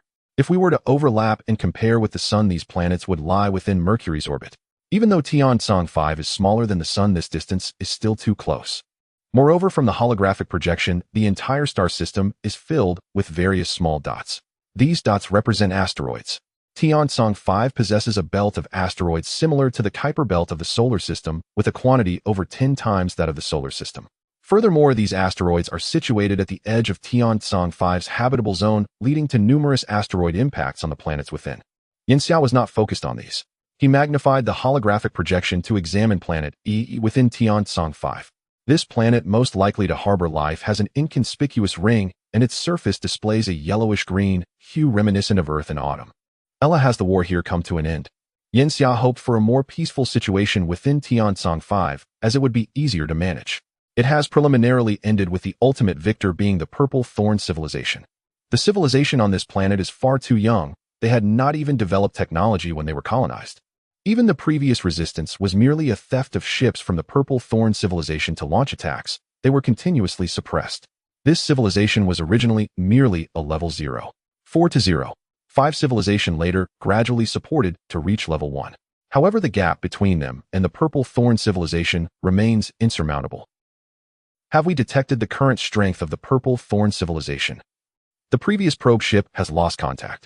Ella subsequently dispatched several more ships to gather information each time, without concealment, boldly announcing their arrival. Based on the current findings, the Purple Thorn civilization here does not possess their most advanced warships, but rather a second-tier fleet. The technology level of these warships is comparable to ours. After years of war, they do not have the capability to manufacture these warships, and their current fleet consists of only 67 ships. This is actually not unexpected. What remains are certainly not the core members of a nomadic civilization. They might just be from the middle class. These classes are entirely incapable of accessing top-tier technology.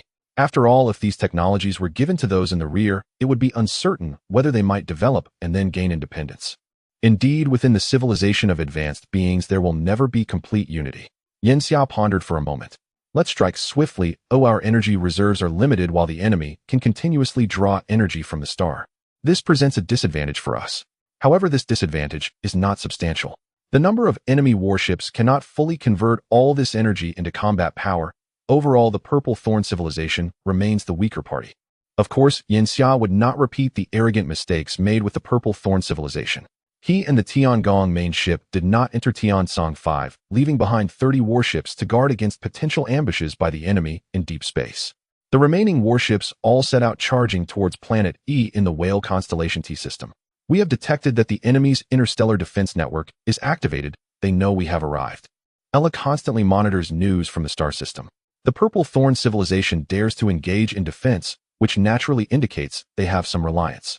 The entire Tiansong 5-star system has been excessively developed by them, constructing a complete defense system with numerous interstellar fortresses spread throughout the entire system. Each fortress is not large, merely a few hundred meters in length and width, but their numbers can form a significant obstacle. Each of these fortresses possesses an independent weapon system capable of harassing incoming enemies, and when combined they can form a simple wall to resist attacks. However, at this moment these walls are no longer an obstacle for Yinxia.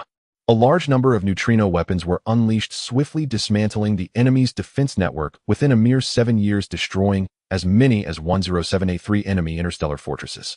The enemy's warships are starting to withdraw to planet F in the Whale constellation T system. This planet is the base of the Purple civilization. Due to their disadvantage in warships, the Purple Thorn civilization did not choose to leave the planet to confront Yinxia's fleet hidden, but instead opted to take refuge within the planet. They have deployed numerous orbital cannons in the outer space of this planet, and combined with the number of warships, it indeed presents a tough nut to crack. However, upon receiving this news, Yinxia felt relieved. The enemy's command lacks true experience in interstellar warfare. Though there are substantial defenses on the planet, the entire interstellar space offers far more maneuvering room. In fact, their best decision should have been to leave Tiansong 5 at the outset, turning their passivity into initiative. But they are reluctant to part with this small piece of land. Under our overwhelming numerical advantage, the space they can operate and will continuously shrink, leading to the current situation. Now we do not even need to concern ourselves with them. We can simply keep using asteroids to strike and deplete their energy. What Yinxia fears most are two things. One is the enemy fleeing, the other is the enemy detonating their star to perish together. Even feigning such an act could force Yinxia to halt his advance. Yet the enemy has not grasped either of these points. Almost at the moment they huddled on planet F in the Whale constellation T system, Yinxia could unilaterally declare victory. The entire campaign lasted merely 18 years. It was far easier than he had anticipated. The fleet had not even engaged in direct combat. At this point, Yin Xia could confidently take over the civilization on planet E in the Whale constellation T system. Upon arriving at the Whale constellation T star, Yin Xia first sent the Kate tribe soldiers in the fleet to negotiate. This civilization calls itself the Lalira civilization. Their appearance resembles that of insects rather than beasts, with their bodies encased in exoskeletons moving very slowly, though their joint-like appendages are somewhat flexible. If one were to describe them, it would be like a spider's lower body combined with a mantis upper body, but their abdomens are more slender and their limbs more robust, lacking the large scythe of a mantis possessing only 8 legs and 6 arms. Each limb segment has 6 joints for flexibility, allowing for free movement. The ends of their limbs have 7 digits which possess 15 to 18 joints, enabling them to grasp freely like human hands. They are not tall, standing at approximately 1 meters. Surprisingly, these creatures have wings, but they are not membranous like those of insects. Rather, they are fleshy and thin. However, due to their considerable weight, they cannot fly like birds or insects, only achieving a gliding flight. Similar to oviparous species on Earth, each family can have 10 to 15 offspring in one brood, typically producing 3 to 5 broods, resulting in a very large population totaling 36.2 billion. It is said that this is a result of control by the Purple Thorn civilization, with their population peaking at 51.6 billion. Faced with such a weak civilization, Yin Xia did not hesitate and swiftly executed her plan. Firstly, she clarified their identity. They were not invaders, but liberators, a powerful federation of civilizations that had defeated the Purple Thorn civilization. Secondly, she invited this civilization to join the Civilization Federation, making it clear that this was not optional but mandatory. Should they refuse to join the Civilization Federation, it would mean that this star system would hold no value for them, after which they would withdraw their forces. The remnants of the Purple Thorn civilization still existed, and they would continue to be under their control.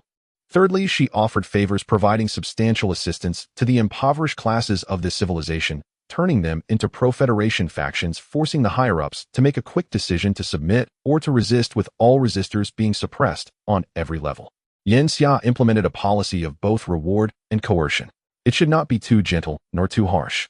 This was to prevent ongoing internal turmoil within the civilization, much like what happened with the 100-eyed star, which only led to a population decline, and this population was in fact Yin Xia's wealth. It took approximately 6 years for this civilization to gradually stabilize and begin accepting the Civilization Federation. Through the remnants left by the Purple Thorn civilization within the star system, Yin Xia also had Ella start researching their technology. Previously, the warships had been destroyed by stellar collapse and drawn into the star's interior due to gravitational pull, so Yin Xia and Ella could only speculate and calculate to assess the technology of the Purple Thorn civilization. Now, with these remnants, analysis could be conducted, and combined with Ella's current technology, they could deduce the technological vulnerabilities of this civilization.